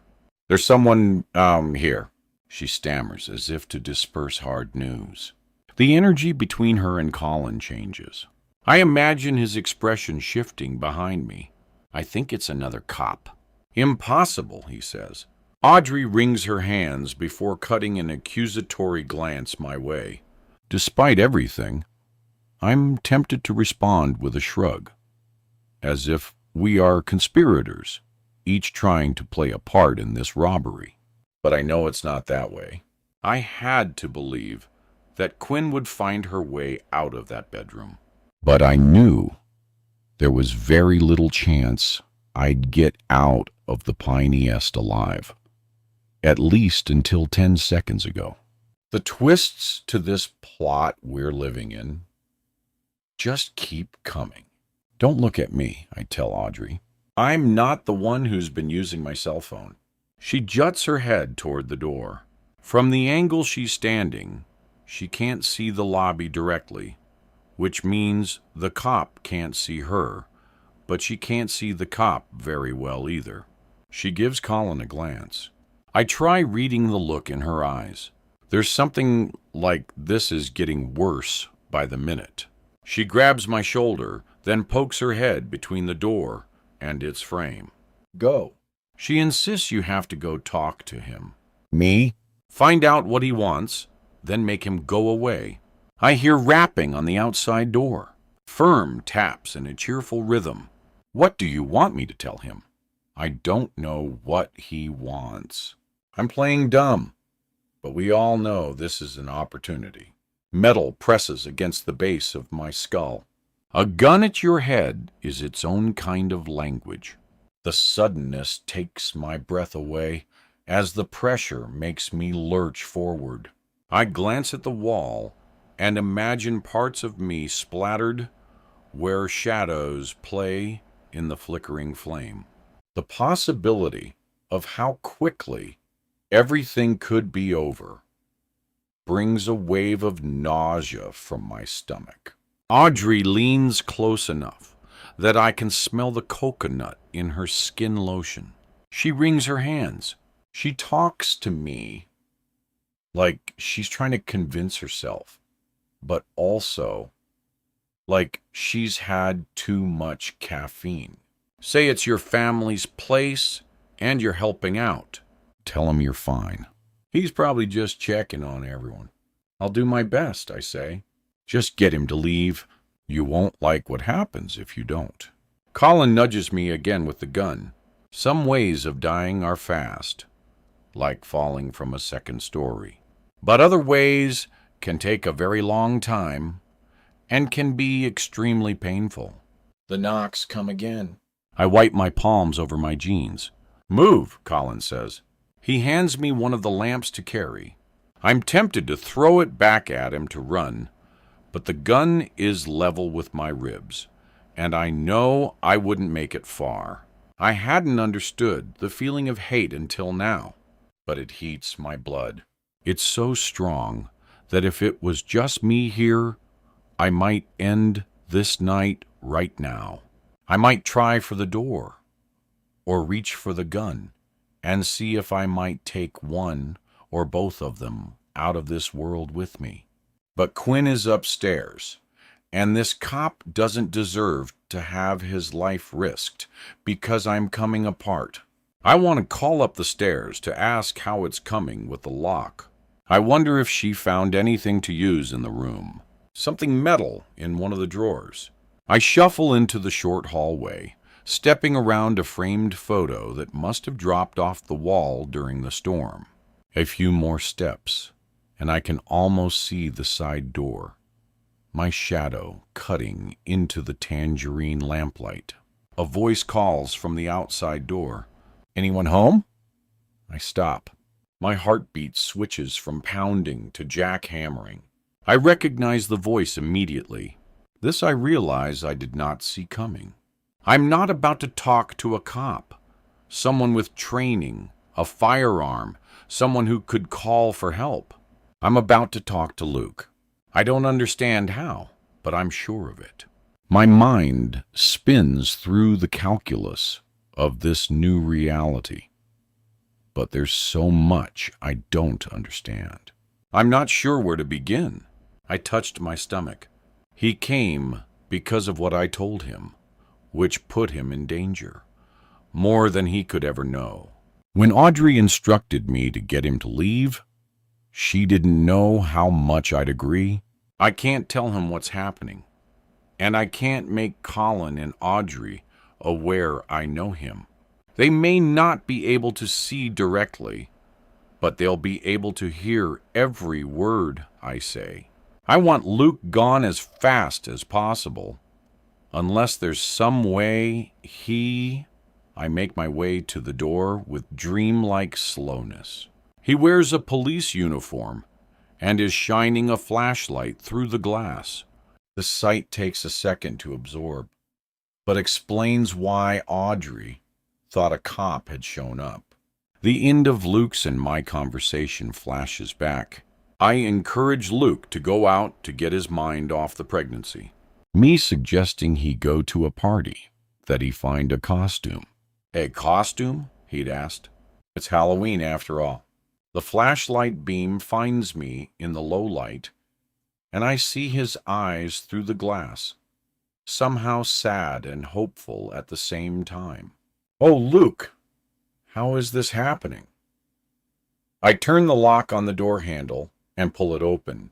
My gaze flicks upward towards the eaves, where the camera Rick installed months earlier surely continues to run, recording everything.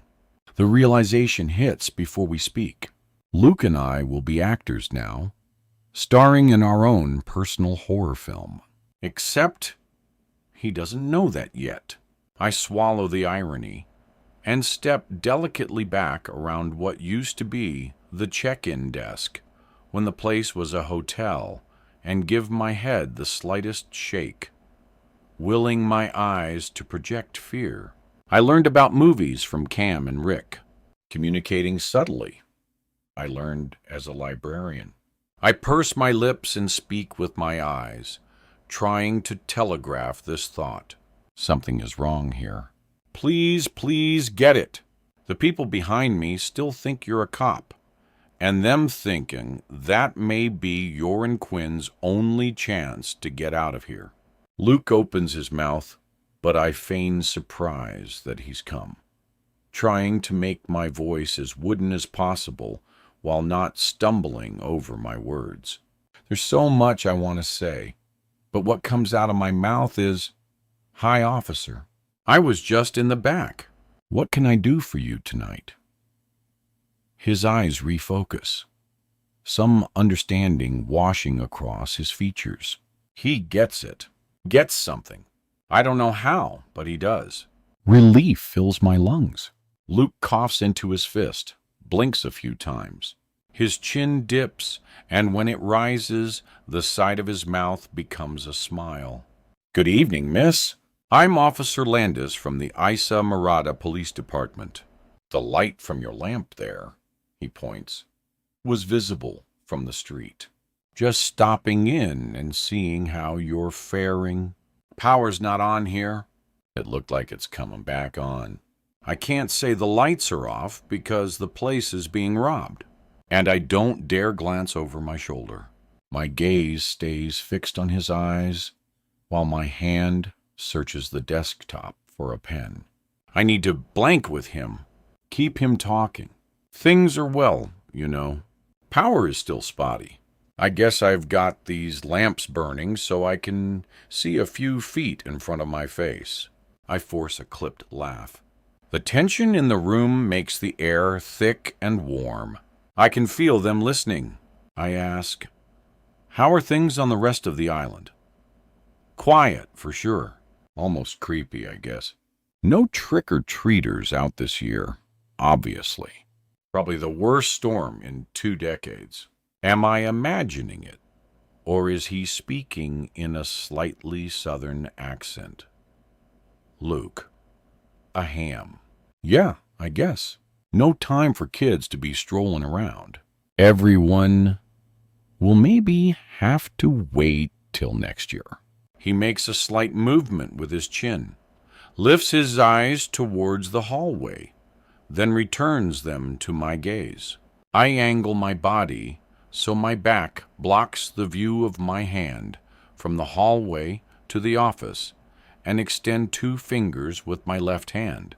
There are 2 of them, I'm saying. I wink at his belt, hoping he'll flash a gun. He swivels his hips slightly, shows only a nightstick, then turns the other way to show a pair of handcuffs. Yeah, he says. You wouldn't believe some of the damage. My fingertips sweep back and forth until they land on what I'd been looking for. A plastic round cylinder with a sharp point. I turn the pen and cough as I click it open, then shuffle my hand around again, searching for something, anything to write on. His eyes track my movement, and he bends to retrieve a magazine that's blown onto the floor. He lays it on the desktop. Southern Living, of course. I shift the magazine in front of me. Writing a message is a risk, but I have to take it. Keep talking, the roll of my eyes tells him. The paper's edge slices into the pad of my index finger, but I hardly wows. I write at an unnatural angle, my wrist too near my body. The effect is like writing left-handed while Luke rambles. Tide's in quite a place tonight. The dark is making everything harder, for sure. I scribble. A cop is dead. Quinn upstairs. Get her out. Fire escape. Blue key. Luke continues his monologue, looks up and away, saying, "Fishermen wait at those narrows for the tide to go out, and then let the fish come to them. Catfish sometimes, but sometimes grouper or sea bass." Sea bass? I ask, reaching into my pocket, setting the keys beside what I've written. He glances down. Sure, he says. I could take you sometime if you'd like. This is an especially nice touch. I shrug as my fingertip taps the page, a blue vein pulsing on the top of my hand. I don't know. I'm just down here for a while helping my family, and there's so much to do. But really, thanks for stopping in. He looks at the page quickly, then gives another short nod. No problem at all. Well, if you're sure you don't need help with anything. His voice trembles slightly. Hold it together, please. Not tonight, I say. Just straightening up. Then guess I'll get back to the mess out there. He makes like he's tipping a cap before stepping out the door. I wink, my voice becoming recklessly authentic. Be careful, I tell him. He smiles and closes the door firmly, then clicks on his flashlight and starts toward the road, the soles of his shoes slapping the stone steps along the path. Only acting I've done since Breathless. The best scene of my life. I face the hallway where my captors wait in the dark. I've just learned that I was wrong about Luke lacking imagination. If I weren't so afraid, I'd smirk right now. I don't know how we just pulled off our little improv scene, but we did. He was a natural. But we can thank the Academy and the foreign press later. Now I have to create as much distraction as possible and pray he finds his way up the fire escape. One scene has ended for me, but another is just about to begin. I smell the lamp oil burning as I near the office. Back here, the air is still and feels thick with their anticipation. I need to remember my character and my lines. Colin and Audrey assumed I'd be acting, but Luke and I were acting on top of acting. Now I have to transform back into someone who didn't know the man she'd been talking to. Someone that was only frightened and nervous that I wouldn't carry it off. Audrey greets me at the office door. "He's gone?" she asks. I brush past her casually, like we're friends now. "Yeah, it was like you said." He saw the light from the road and is checking in with whoever is on the island. Audrey glances in the direction of Dustin's body, her eyes seeming to calculate what police showing up means for her and Colin's plan. They mean to be in and out of here, leaving no connection between them and the Pioneerist. So much for keeping the power off, not to attract attention, she says to him. Lamps are more subtle, right? Colin glares at her, the revolver beside him on the desk. He stands and picks up a lamp, then sets it on the floor beneath the wall safe. It casts an upward shadow, the dial a long gray oval. "Okay, let's get this done," he tells me, then turns to Audrey. "Check to make sure the cop is really gone. Leave the other lamp here." They stare at each other for a second before he says, "Go." Audrey looks at me suspiciously before disappearing into the pitch-dark hallway. The tension between them makes me wonder how well they know each other, whether they're starting a new life together or using each other temporarily. But they trust each other clearly. They know that at this point, one wrong step on either of their parts would land them both in jail. Her footsteps quietly vanish on the damp hardwood. Colin leans behind me on my left, close enough to see my hands as I examine the safe. Part of me wants to study his face, to explore the features I thought belonged to Cam. There is so much I'd wish to ask him in a different world. But here we are. I wonder if Luke can find his way around the estate and up to the Ibis room, and if he can manage that without being detected by Audrey. Time. If he's going to have any chance, he needs a little time. The safe's dial is grooved like the edge of a quarter and feels tacky from the humidity. I'm completely sure I can open it, but Colin will know I'm stalling if I move too slowly. Rick could easily have changed the combination when he installed the cameras. He told me earlier he'd called the police, that he thought he might have been robbed. Except nothing was missing, he'd said. Like I said, I've never done this before. I say Colin's silence is commanding. I turn the dial randomly the first time. Right, left, right.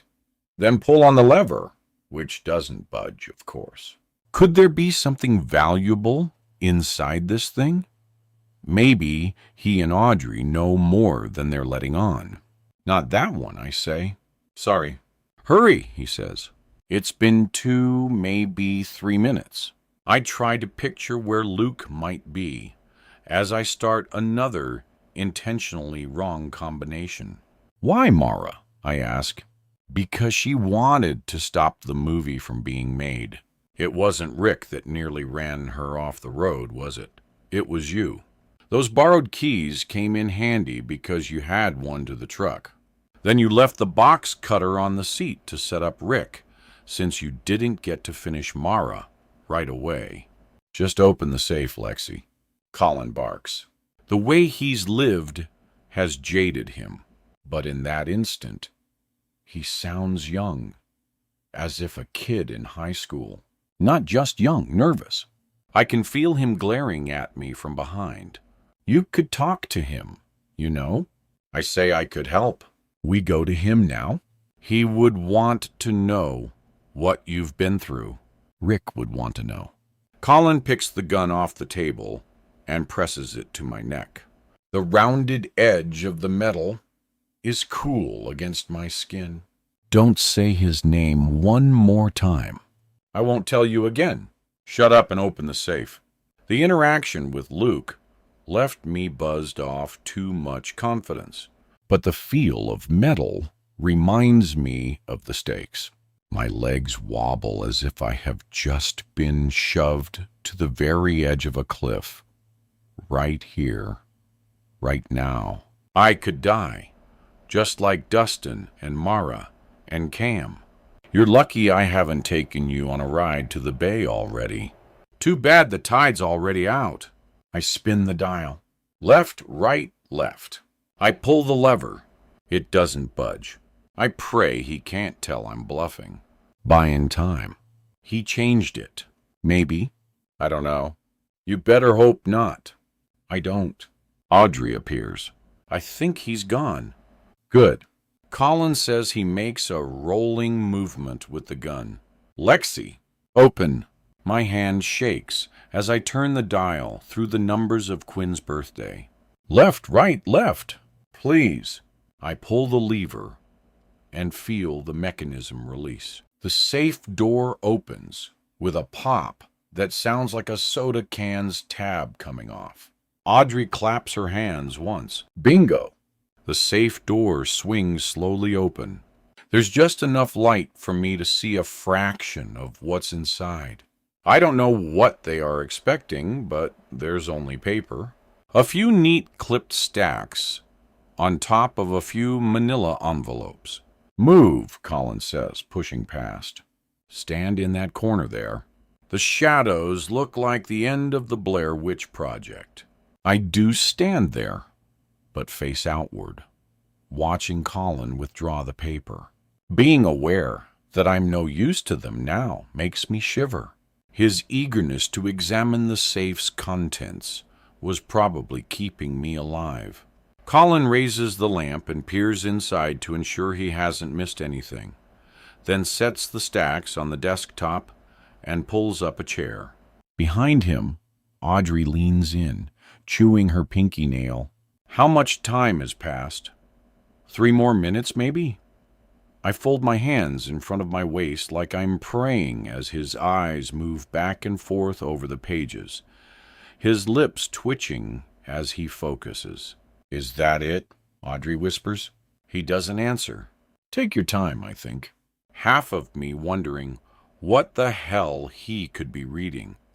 The other half unable to care. She leans forward like she means to ask again when he finally says, Yeah. The desk chair screeches as he pushes back. He grabs one of the lamps and strides purposefully down the hall. He never leaves earshot. But for a moment, it's just Audrey and me, alone in the office. She avoids my gaze. I sense that's because of their plan for me. If it weren't for what was happening with Quinn and Luke, I'd be too terrified to think at all. Colin reappears, and the lamp he's holding cuts a semicircle of light into the room. He won't look at me now either. Sweat beads at his temple, the front of his dark hair damp. He's holding the metal trash can that was behind the front desk. He sets down the lamp, lifts the glass cover, and touches the paper he'd been reading to the flame until it catches fire. The paper burning is yellower than the lamplight, and the sharp scent of the smoke burns my nostrils. He twists his wrist to accelerate the spread, happening so fast that for a second I think it will catch on to the walls, then drops the ash and paper into the trash can. where the clamor of its landing seems softened by the flames. Audrey rests her hand on Colin's shoulder while he watches it smolder. I imagine it blackening. What is it? What would they want destroyed so quickly? I wonder what will happen next when there's a loud, startling bang. All three of our heads turn. The sound came from beyond the lobby. They have no idea what's happened, but I do. Colin eyes me suspiciously. Without taking his gaze off me, he nudges the revolver across the desk toward Audrey. It heavily scrapes as she picks it up, her eyes uneasy. See what it is. Shoot whoever's there. No, look. You got what you wanted. You can't. I lurch forward, but he steps in my way. Go! He says to her again, his hand closed into a fist. She hesitates before grasping the handle of a lamp and leaving, the room dimming behind her. I plead, listen, whatever happened before can be fixed. Just don't hurt her. I start again toward the door when he shoves me, hand to my chest, backward into the wall. No one's pushed me in 2 decades. If it weren't for the adrenaline in my blood, his physical power might have stunned me. But I'll claw and bite him to get past. I don't care. I need to get between Quinn and Audrey. Adrenaline surges through my muscles, tensing them. My eyes search for the right angle to push past Colin and through the door. Just as I take off, I hear Audrey scream. Then a gunshot rings out. Chapter 19, October 31st. The sound drains the hatred from Colin's eyes, like an angry mask being ripped off a scared boy. For one black instant, time freezes, and we're somewhere else, still and breathless, maybe, or stumbling forward in the more recent past, all finding our way to this moment. Maybe Rick is waking me up in the spare bedroom earlier that afternoon saying, "It's just a movie. Everyone you saw, just actors having fun. Mara's okay after all. You can wake up now. Perhaps you're frustrated with me. That's a convention of horror. Perhaps you think I'm stupid to have run into this house tonight, and that you would have done everything differently. But it was grief that made me start driving this morning. I couldn't take any more of it. Here I am with rope burns on my wrists. A baby inside me praying Quinn and Luke got out alive. I'm probably going to die in the next few minutes. You've heard that at the end. Your life flashes before your eyes. After the gunshot, visions filled my brain, disjointed scenes from half-completed stories. In one, I'm a girl skipping work at the marina, watching my future father-in-law make his film. I had a part in the movie, and I was killed on camera. Actors in costume, set assistants, and makeup artists taught me what was pretend and real. Now I'm a widow, 38 years old. In another scene, my friends and I left this island years ago. Jessica is married now and has 2 kids of her own. Cassie is a news anchor on a regional TV station in Tampa. She got a measure of fame after all. Cam was right. Readers can be hard to please, but I can hardly tell what's real sometimes myself. Who knows what's just happened, or how these psychopaths will try to get rid of us. In this frozen moment, I think of the lamp oil jugs and know this estate may burn. And all I want is for Quinn and Luke to be safe. A gulf of silence washes over me in the wake of Audrey's scream. Colin grabs the lantern Audrey left and rushes away. Something's gone terribly wrong. I follow at a distance, and my heart thumps as we sprint to the lobby, my eyes refocusing haphazardly in the shifting shadows. I smell the sharp scent of the oil burning as the amber shades grow and shrink with each swing of the lantern. Crunching through the glass from the lantern cover I broke earlier. Audrey lies on her back, eyes staring upward blankly. A dark circle halos her head. Colin skids on his knees across the lobby floor. He cradles her head in his hands, his voice low, commanding her to speak. The tenderness between them, evident enough for me to flash to wondering about their history, the depth of their connection. He may be a murderous monster, but not so villainous that he won't help his accomplice. He'd promised Audrey things. They'd created plans in the previous weeks, maybe months. She'd done her part and taken risks based on his assurances and on the future she wanted. She'd trusted him. But my gaze searches the space, tracing the trajectory of Audrey's fall, and finding Luke's face peering down between two slats of the balcony railing. I run, taking the stairs 2 at a time, my shoes hardly seeming to touch down. Upstairs. The fire escape door stands open at the end of the hall. I imagine Quinn running out into the night. Bang on the door until Rick's awake. Don't stop, baby. Go. Keep on.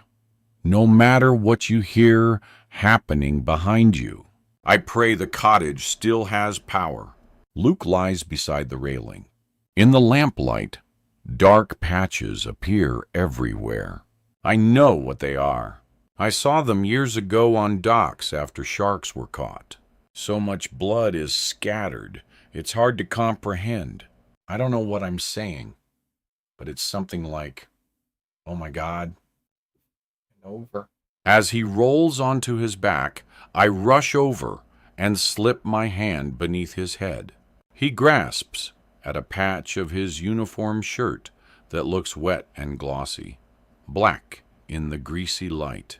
Beside him is a large, dark splotch on the floor. An ammonia smell reaches my nose. He's thrown up. I learned from a horror movie that it happens when someone is shot. My heart feels gone. It feels like ache. We have to get you up. Have to try to get you out of here, I say, wiping his cheek with my sleeve. The lamp wick is a twisting reflection in his dark eyes. His head shakes from the effort of keeping it off the floor, as he says. Quinn ran. The girl downstairs came just as we got to the back door, aiming the gun. I was trying to take it from her when it went off. His voice is weak but steady. He gestures behind him with his chin. She stumbled, fell back as she pulled the trigger. He didn't see Audrey hit the lobby floor, I realize. He asks, after she fell, did she? I don't know. I look over the rail where Colin leans over Audrey's body. I run to a bedroom and return with a pillowcase to press on his wound. I think the bullet went in and out. I felt it leave, I think. How did you even get down here? We have to get you to the hospital. Luke sits up slightly, winces, exhales like he's whistling.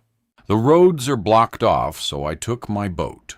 I fueled up and ran down the coast.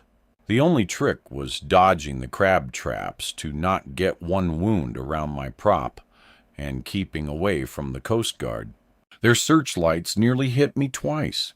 I just wanted to get you and Quinn out. I touched my hand to his chest. What's this uniform?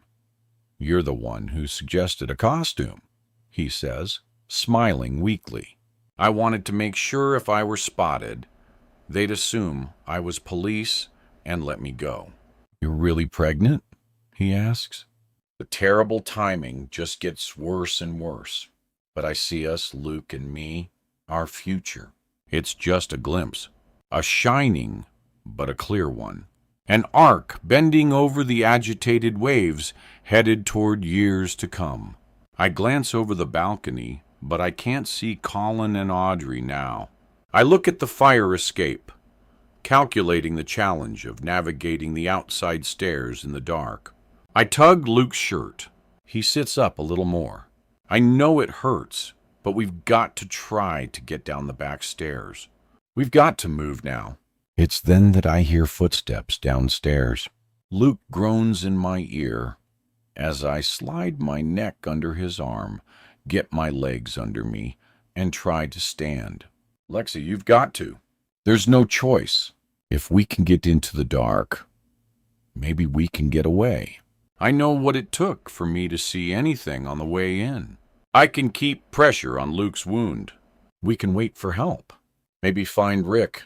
Maybe flag down a car. I straighten as Luke gets his legs under him, half supporting himself. His forehead brushes against mine, warm and wet, like he's fevered. I angle us toward the rear exit. Downstairs, the footsteps turn louder. Closer now. We move like two people tethered in a three-legged race. The hall's carpet runner feels quicksand soft beneath my feet, seeming to drag us down. We take another step. I can smell the warm, salt air blowing in through the open door. Then I hear a click. It stops us dead. I don't have to turn to know it's a gun less than 10 feet away. Close enough that he could easily hit us. Light from Colin's lantern reaches forward in the hall, spilling past our feet and over our backs until our shadows land on the door we mean to exit. When I turn, Colin's face is distorted with emotion. "You killed her," he says. I realize in that instant he still believes Luke is a cop. He raises the gun, but there's a different light behind him now, brighter than the lanterns. I can already feel the warmth on my cheeks. Downstairs, Colin has lit the place on fire. When you're on a boat, fire is a worst-case scenario. Don taught me that from his time on board an aircraft carrier. The protocol is this. Every sailor drops what they're doing and mobilizes to put it out. All hands on deck. Extinguish the flames. The mission detours and becomes extremely simple. Otherwise, everyone aboard risks either burning alive or drowning at sea. This is worse. The difference now is that this fire won't be extinguished. Colin set it on purpose, just like the angry locals did to this place years ago. Already, I can smell the smoke. It's pure pine, the gray sweetness of a teenage bonfire. But it is growing rapidly now, out of control. Colin's aim has an almost propulsive force. It seems to push Luke and me back from the hallway into a bedroom. The heave of Luke's breathing warms my neck. I know where we've backed into immediately. Which room? Despite all the adrenaline and panic, I know this room. I was stabbed to death here 25 years ago. Except now, there are no cameras, no emerald green nightgown. No friends are waiting for me at the beach, and Colin isn't holding a spring-loaded hunting knife. As Mia Farrow screamed, "This isn't a dream. This is really happening." Light from the fire enters the hall. I picture it spreading across the wood downstairs. I imagine the way the documents from the safe blackened. The whole estate will look like that soon. Colin aims the gun, meaning to finish us. "Don't!" I yell. "You don't have to." I think I might stumble backward, looking up in terror, reach for the old telephone just like I did when I was acting. But like Casey, I still have the ferocity of a startled animal. I square my shoulders. I know how to fight. Maybe I learned not to give up right here in this room. I want to swing my fist and send Colin tumbling into the closet where he'll break some of the wooden slats in his fall. I have to save us. And somehow, I have to get us out of this room. Colin closes his left eye, the gun leveled at us. I step in front of Luke, just as the windows fill with blue flashing light. A siren begins to wail. I realize immediately what the police coming means. Quinn made it to somewhere safe, most likely Rick's. She found someone with an operating phone and made the call. The relief of knowing that nearly brings me to tears. Colin rushes to the window where the blue light flashes on his smooth cheeks and in his damp eyes. He almost pulls the trigger anyway, right? Then almost kills us both. I can feel his desire in the reluctant way he lowers his gun. He's killed before, multiple times, and he would have done it again to two people willing to talk and give away his risky scheme, then burn everything and everyone behind him and disappear back into the ghostly night. But now he wonders if he's missed his opportunity. If the police are close enough to hear the gunshots, maybe even to see a muzzle flash through the broken windows. Colin wants us gone, but a clock is ticking. He couldn't save Audrey, but now is his only chance to save himself. He blinks. He might have made it out in the ambulance if he was already there. He looks over his shoulder, estimating the angle of the driveway to the main road. The space between his path to a vehicle and where the lights are coming from begins to close rapidly. Now there's no way Colin would ever let us live. His only hope is to run, and we've seen him. We'd tell everything. He points the gun at Luke. You car boat. Luke says, I drove a boat here. Give me the keys. Colin practically lunges for Luke's pocket, but Luke angles his body away. In that second, I realize the way out. Is that how plans come together? In instance? Because I already know what I'm going to do. Colin gave me the idea a year ago without knowing it. I grabbed for his wrist. You're going to drive yourself out in the bay. Find the channel in the dark. You won't make it past the harbor. There's no moon. You'll crack the hull in the rocks, and they'll follow the running lights right to you. His eyes shift between Luke and me. Awareness washes over him. He's almost got it. He'd had a thought about getting out on the boat, but can't do it. He knows I'm right. You may as well light another flare, I almost say, and show the police the way you're leaving. But without light, you'll end up circling the mangroves or stuck in the rocks trying to find a path to open water. He knows he's trapped himself and stops pointing the gun at Luke. He does what I want him to do. He aims it directly at me. You'll drive us out, he says. Done?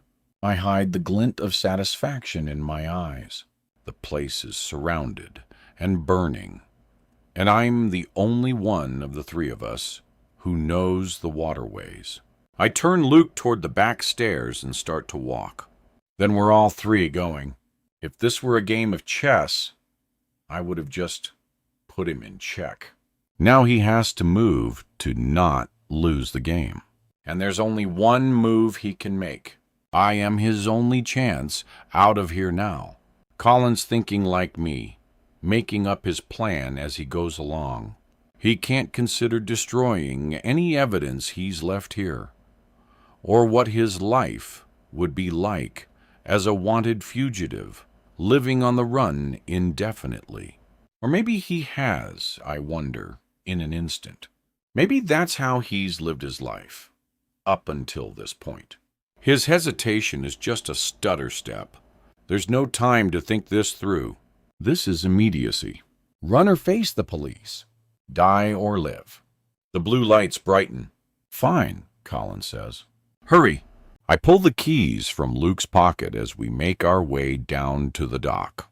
I know I wouldn't have the courage to try this if Quinn hadn't run. Because with Colin, I'm dealing with an unknown quantity.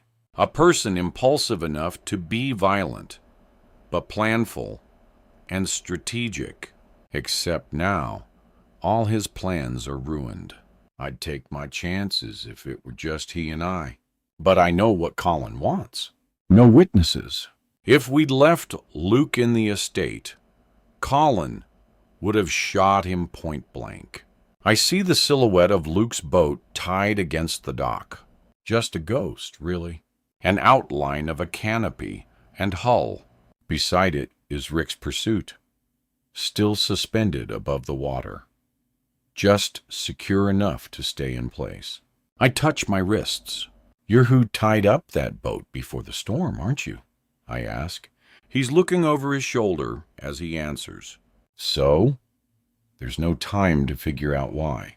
Come on, Colin says, rushing us. Luke staggers through the grass. I can see the shadow of his boat rocking against the dock. Luke hadn't tied it off well, and the wind has picked up just slightly. Luke winces as we climb on. He can barely raise his leg to get onto the bow. He bites his lip, stifling a yell from the pain, but manages to get aboard somehow. I'll have to cut the running lights and keep them off while I find our way out of the harbor. Otherwise, what I've told Colin will turn true. The police will follow the light directly to us, and I can't let that happen. I've talked a big game, but it won't be easy even for me who knows these channels from rote memory. I can't let them find us yet. I sit Luke beside the wheel and start the engine. I kill the lights immediately and untie us as Colin stands at the bow, watching the lights approach the driveway. Let's go, he says. He makes the same hurried rolling motion with his hand that he did before. We're headed south. Key West, I think, where he can disappear into the mix. What was it Captain Tony said about the place? Key West is an insane asylum. We're just too lazy to put up walls. From there, Colin probably figures he could buy a ride even farther south, then wait a while until the investigation is over and everything calms down. Then he plans to reappear.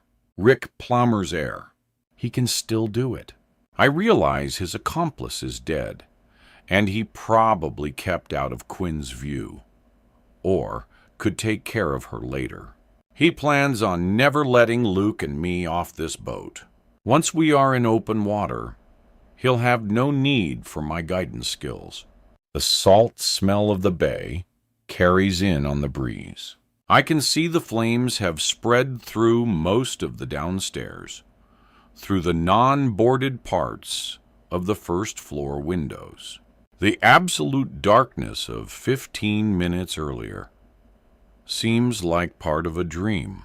The fire gives off enough light that I can see the controls that aren't lit. The edge of the dock, the gleam of the silver steering wheel. The first channel green marker reflects the firelight 100 feet out. I shift the boat into reverse as Colin unties the bow and pushes us off with his foot. I help Luke onto the seat beside me and cut the wheel, backing us into the harbor. Colin keeps looking between the estate and us, and for good reason. More police vehicles have arrived. He knows he's taken the only possible way out. Any chance he'd had of driving off smoothly in the ambulance is gone. It was a clever escape strategy, but this makes for a suitable plan B. I shift gears and start toward the channel. Colin holds the gun beside him, and from the corner of my eye, I can see the barrel bobbing slightly from the waves. I haven't been behind the wheel of a boat in years, but everything is the same. Trim and light controls exactly what I expect. The growl of the engine and the slight smell of gas wafts over us. Luke uses this boat to guide, so the controls feel pleasantly broken in. I was right about the tide being out and about the darkness. If it weren't for the fire, I wouldn't be able to see 20 feet past the bow. But I can see where the edge of the waves hits the mangroves. The fire must be doing something else too, I realize. masking the sound of the twin outboards on Luke's boat. Even running on idle, their rumble would be audible at this distance. The water is low as we pass into the channel. I sense where the water laps against the marker's beams. The second Colin looks away. I lean to Luke and whisper, "I need your belt and those handcuffs." My eyes are on Colin, making sure he can't hear. But the sound of my voice is swallowed by the engines and the lapping of the waves. Luke wobbles and nods, unsure of what I'm planning, but too drained to question it. He winces as he reaches behind his back and undo the cuffs and holds them between his legs. Then he starts undoing the belt. I know I'll have to time my next moves perfectly. I pass the second marker on the left a few feet away from our port side, then bear toward the next. There isn't much time now. I have maybe 2-3 minutes. Colin moves to the other side of the bow, looking starboard, trying to see the bay. He can't. He doesn't know where we are. But I do. If I didn't know this key by heart, I'd be as lost, too. It doesn't matter what year it is. This place is inside me. Waves slap the hull with enough force that we rock up every few seconds.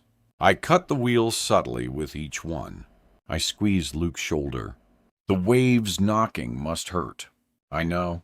Because to stay upright, his stomach has to remain tense. What's about to happen is gonna hurt even worse. We'll be okay, I whisper to him. Our eyes meet in the near absolute dark. Only the orange of the distant flames reflect. Behind us, the fire rises. I can see it's already spread to the second floor.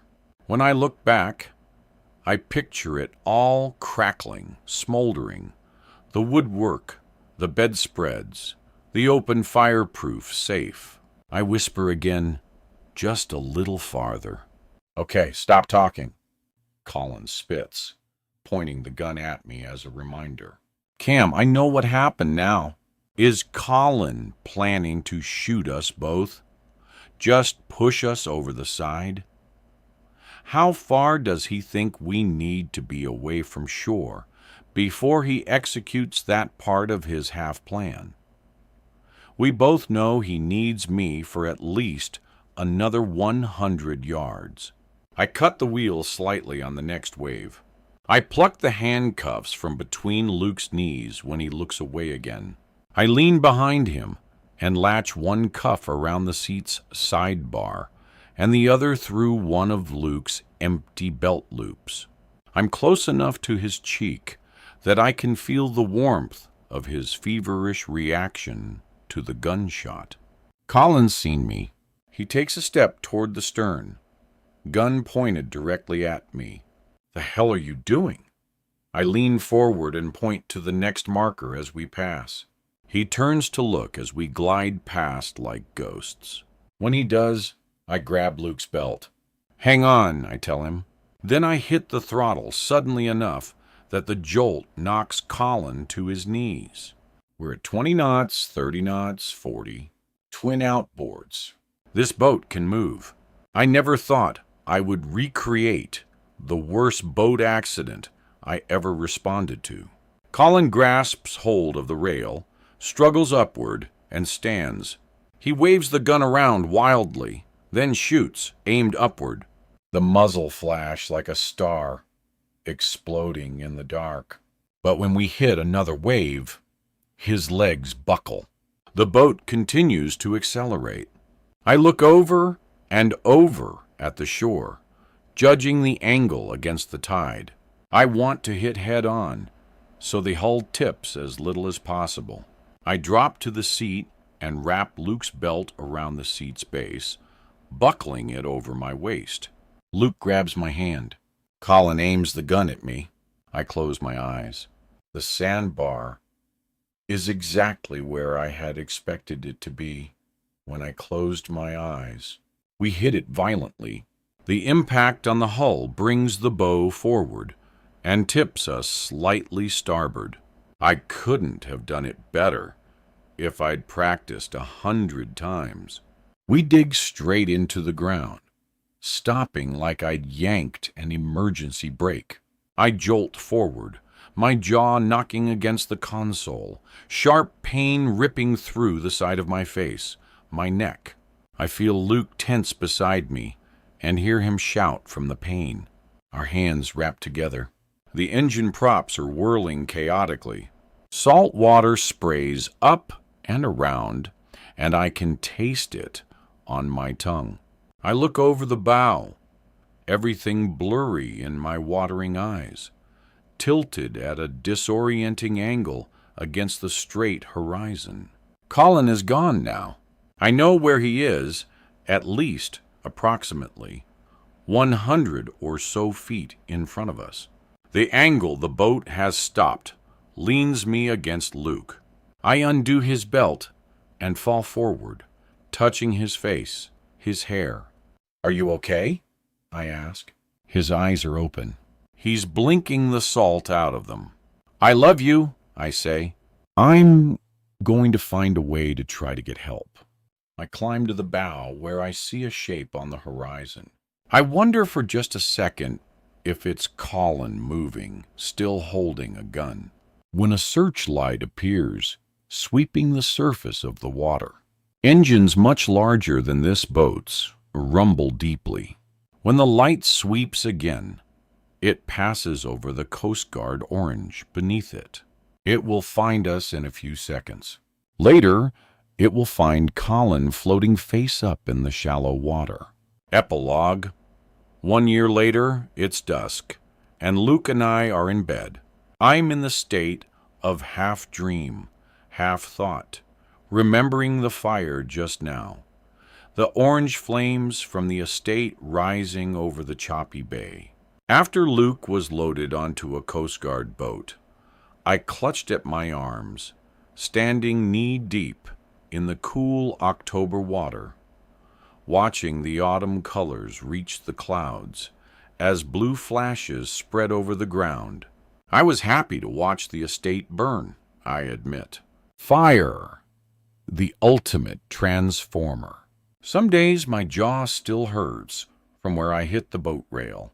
I can feel the repair when I run my tongue over my 2 new teeth. But if I look at them in the mirror, I can't see anything different about them. Now a scream that could only be described as blood-curdling rises from downstairs. In college, I read about how mothers can discern different varietals of their children's cries. Frustration, anger, pain. This one I recognize immediately. It's hunger. Luke stirs in the bed beside me, mumbles into his pillow. I'll go. Stay in the covers." He stands and stretches, his hair misshapen by the pillow he'd been resting on. The sky outside is burnt orange from the encroaching dusk. I can't help but smile. It's not time for me to be sleeping all day. I have to get up anyway. Simon cries again, almost comically loud, his voice carrying over the hardwood floors of the house we moved into last February. Luke insisted on using a baby monitor, and the effect is something like hearing Simon in stereo. I'd assured Luke we wouldn't sleep through Simon waking up, but he has the overeager attentiveness of a first-time parent. Coming, he says in Simon's direction, scratching the back of his head. He's been down for what, like 10 minutes? Something like that. I reach over to turn the monitor's volume down and toss Luke his t-shirt, which he must have taken off before lying down. I catch a glimpse of his tan back as he trots down the stairs, and the star-shaped scar from the bullet that went through his side. Above it, I know, is the corded line of scar tissue from the emergency surgery he underwent in Miami the day after the boat accident. I sometimes lose track of what time it is and even what day of the week we're on. Other times, I seem to misplace the year. I'm a new mom again, 18 years later. Love fills my heart in ways I would never have guessed were possible. We'd fallen asleep, Luke and I, after putting Simon down for a nap that extended for how long? The green numbers on the clock at my bedside tell me it's nearly 7 p.m. Quinn will be home soon, I think. She elected to start college at the nearby state school, but moved into a freshman dorm to have a traditional college experience. After the tumultuousness of the last 2 years, she wanted the security of staying near home, which I didn't discourage, and she wanted to be involved in Simon's life, which I love. I slide my legs off the bed and stand. I stretch too. The house is decorated in modern newborn. Clothes are piled on end tables. Some of them are folded. Plush toys, many of which squeak, are strewn over pastel mats. Getting used to the new house, living with Luke and the baby, has been an adjustment over the last year, to say the least. Sometimes my head swims from all the change, and sometimes I wonder how we all got here. But mostly, I feel grateful that we're each fully intact. We survived. There's a sense of naturalness about what Luke and I have started. The feeling that we're in the right place at the right time, doing what we should be. Cam, I know, would approve. I'm sure of it. He'd even refrain from making analogies to movie plots or discussing their lessons about life. I try not to think about last October. I can't help but be reminded of it by the slightly cooler weather, the parade of kids in costumes, and the weather forecasts about hurricane trajectories. I'll probably never trust plotted courses tracking storms or their probability cones again. I've put in my fair share of counseling sessions. So has Luke. The gun was in his hands, after all, when it went off. In the flash that followed, he saw Audrey's expression when she started to fall. Halloween itself looks different now, too. I still enjoy seeing kids dressed up, but I'm finished with violence and gore. If I never see another skeleton dangling from a tree or a decoration tombstone in a front yard, that's fine with me. Until people experience what we did, those adornments seem playful, like the campier parts of horror movies, approaching fear with a smile while keeping it safely at bay. Soon, kids wearing costumes will arrive with bags extended to collect their loot. I anticipate a number of Marvel superheroes this year. Spider-Man, Thor, Black Widow. I'm ready. Beside the front door is a wooden salad bowl I have filled with Luke's and my favorites, Snickers and Peanut M&Ms, respectively. I know I can take whatever we don't eat to the school library, where the kids there will devour it with the feverish and dreamy carelessness of teenagers. I haven't seen ads for Breathless on television this year. Maybe a different horror movie has cycled into the rotation. Luke suspects that last year's events at the Pinterest picked up enough media attention that the networks want a breather before featuring the film again. Maybe he's right. Whatever the reason is, I'm happy for no unanticipated glimpses of my own terrified eyes, and for not hearing a younger version of myself scream from a TV speaker across the room. It feels like the current carried it farther away, like it went out on the tide. Maybe that film has been seen enough, at least for now. The film was part of our family story for a while, a beginning. Then it haunted us. Now it feels like a story we escaped. I'm fine if I never see Breathless again. People can stop a movie anytime they like, pause a screen, stride out of a theater. They like the sense of control over fear. Not that Rick helped matters. Of course, he finished the sequel, albeit at a different location. In the final cut, he even left in Quinn's part as a cameo, which I didn't protest too vehemently. She watched it with her friends when it came out. One film I'll never see. As I descend the stairs, I hear the dishwasher change cycles. It's always running with a baby in the house. It's the same with the laundry. There's always so much to do. I haven't been this tired in a while, but I also know how quickly this time goes. Next thing you know, your kid is in college. My phone chirps on the kitchen counter, and I assume it's Quinn calling. Maybe she stopped to pick up something to eat, or got caught up in a conversation with one of her new friends. But when I turn it over, I see it's Rick. I smile despite myself. We're closer than we've ever been, but sometimes just as conflicted. He sold the land the Pinarest was on, and as far as he knows, the new owners have no plans to rebuild. I thought I'd call to see how everyone is doing, he says. Getting any sleep? I cradle the phone between my shoulder and ear as I navigate the kitchen island. We just woke up, believe it or not.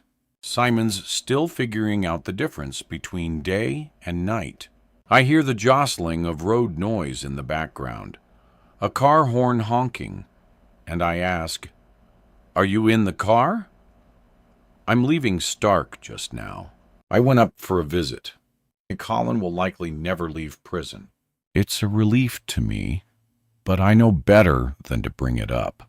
Rick's not coy about visiting Colin, aware the topic isn't my favorite. Not that I can blame him for wanting to see his son, even if that son had planned to kill him, and us too. In the last year, Luke had helped me process how to think about Colin, patching together information we learned through the police investigation. Before we crossed paths, Colin had spent 2 years in jail for aggravated larceny, where he learned how to scheme. He was full of resentment, cast aside by a father who wanted nothing to do with him. At least, that was what his mother had told him while he was growing up. Colin thought he was finally going to get what he deserved. I guess it makes sense that after Colin felt locked out of Rick's life for so long, he would find it pretty satisfying to destroy Rick's actual will, I said to Luke later. He knew you could open the safe because he'd been through Rick's text messages the night of the break-in. I guess he thought the timing was perfect, Luke said. I thought back to all of Rick's messages after Cam had passed the previous year. Him amending his will and where he would store it. He'd said he wanted to make sure Quinn and I were taken care of. He didn't trust lawyers, so there were no copies. The idea of inheriting Rick's wealth, the land, even the fancy boat, was too tempting. When the hurricane changed directions, he knew it was his chance to make anything that went missing look like a burglary. He'd planned to try to steal the safe to make it look like looting after the storm. When you came to the keys, he figured you could just open it for him. That way, he would know the original will was destroyed. Luke had done some research. In the state of Florida, when a person dies without a will, proof of paternity is enough to make a claim on their estate. The fewer other heirs, the better.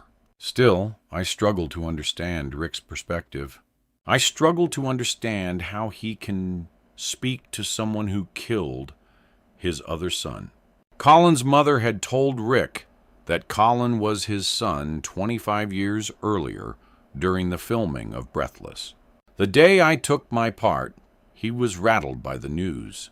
Why hadn't he believed June? at least enough to meet Colin. His decision not to believe June is something he has to live with now. The thought of who else Colin had been willing to kill had sent a chill through me, Rick eventually. But first, me and Quinn. This is the man Rick visits in prison. I don't judge Rick for visiting Colin, for trying to have a relationship now. Maybe Rick knows he isn't blameless either. Maybe he knows he should have handled the relationship with Colin's mother differently. Despite everything, Colin is Rick's only living child. I can't imagine what starting that relationship was like for Rick, for them both. I believe he didn't know about Colin. The Rick I know wouldn't have turned his back on one of his kids. Even after his and Cam's falling out, it was Cam that kept the distance between them. Colin finally gets to know the father he thought had forsaken him. This was a son who had broken into his estate to collect a DNA sample to prove paternity. I can't help but wonder about what would have happened if he'd never killed Mara. Mara evidently told Dustin enough about spending the night inside the Seashell Cafe that he became suspicious. In a report that was found later, he noted that he'd been to the Seashell numerous times over the years and never knew an employee named Audrey. Her story about shutting down the production of Breathless 2 may not have been believable to Rick, but concerned Audrey and Colin enough that they decided they needed to stop her from going forward. They knew that there would be far less for Colin to inherit if Rick sunk his own money into the film, and it cratered. Audrey had invited Mara to the cafe to keep her on the island until Colin could get to her. Audrey drugged Mara's rum, then left her in her car to awake in the morning. After seeing an ambulance in the estate's driveway, Dustin was curious enough to investigate. It was then that he met Colin, who took his life. It aches to know that if Dustin hadn't gone to the estate, he would still be alive today. Their deaths were so senseless. On the phone, I asked Rick, "You're okay?" As well as can be expected. I want to be present for him, even if it's from a distance. He's taken a few college courses now. There's a pause in our conversation. I hear the fatigue in his voice. I know Rick's conflicted about his relationship with Colin, and that feeling drains him, particularly after visiting. Details about that night last year, and Colin and Audrey's lives came out in the weeks afterward. Everything Audrey told me in the coffee shop that morning was true. She'd moved to the Keys from Cincinnati, met a man who was very protective of her, who was also a talented artist. They planned to move away together when they had enough money saved. When Colin told her the plan, she went along with it. It was what cost her her life. I'm still trying to process what Colin confessed to after being arrested. I was surprised he was so open when I read a transcript of his interview, but I figured he knew he would be in jail indefinitely. He must have figured what would it hurt to tell the whole story. When I read the words on the page, I heard them in his voice from that night at the Pinerist. The voice I first heard with my face covered. At that time, he and Audrey still thought they could get away under the cloak of the storm's chaos and the general insanity of the Keys. He'd been on the set of Breathless, too. Mara had seen him hiding, playing in the shadows. Do you remember seeing a little boy on the set? Of course, June had let him go there. She'd even encouraged his mischief out of spite. When the detective who debriefed me told me Colin had admitted to setting the boat fire that killed the actor, I grabbed the chair nearest me to keep from falling. I felt my eyes close briefly. Not 4 people dead. 5, including Audrey. Colin said on tape that he didn't know what would happen when he lit the BGE. The detective told me he'd been playing with fire for years. Then he went to juvie 3 years later for theft. And get this, for starting a fire that burned the field behind his school. He was remorseful about it, if that means anything. Of course it meant something. It means everything. It means Colin had a conscience, at least at one point in his life.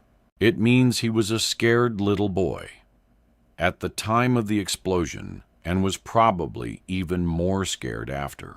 I imagine him running back to his mother, keeping the secret of what he'd done all those years. I hate how much pain and hurt he must have endured that brought him to plan what he had. The thing I don't know, what I'm not sure if I'll ever know, is whether or not I can forgive him. I don't think I can. That explosion put a tightness in my chest, and many people's too, I'm sure, that never quite loosened. There's a book in the school library about trauma called The Body Keeps the Score that I've been reading to help process what's happened. I don't know if I'll ever find acceptance, but I'm gaining clarity little by little. My heart stored everything that happened at the Pinerist. Everything. The detective told me Colin moved around after he finished high school. Eventually, made his way back to Miami, where he went to EMT school. Then came back to the Keys. His mother told him Rick wanted nothing to do with him, that he'd told her to stay away from him. He'd been planning to find a way to get to his father's estate for years. I carried the phone with me through the hall into Simon's bedroom, where the walls are grass green and animal shapes are everywhere. A mobile with plush stars and rockets dangles over his crib. Luke coos to soothe our son. I see headlights cut across the driveway from the window, then darken. I recognize Quinn's car. She steps out, and there's a soft creak as she closes the door. I hear the crunch of shell gravel under her shoes as she makes her way toward the front door. I tell Rick, Quinn's just getting here. Will you come visit us soon? I hear the front door open and picture her kicking off her sandals by the door. Quinn calls out to announce herself. Hey guys, ready or not, here I come. I want to see my baby brother. That's a plan, Rick tells me. Oh, one other thing before I let you go. I wanted to share a little news. Quinn strides into the bedroom, taking Simon from Luke's arms and bouncing him on her hip. She's cut her hair shorter than it was this time last year and is wearing a sea blue t-shirt with the logo of her college across the front. Around us, the shadows deepen as the sun sets. News, I ask? It's about Cam's book, The Horror Survival Manual. You remember the film rights sold? I learned today that one of the studios is going forward with adapting it into a film. I can't help but smile. I can imagine the smile on Rick's face, the soft gray stubble of his beard. Cam would have been thrilled, I know, but he also would have rolled his eyes. He'd wanted to be a novelist after all, and always wrestled with his life being separate from the movies Rick made. But I know he would have enjoyed seeing what became of his book. I tell Rick the news is wonderful, and it is. It fills my heart in that instant.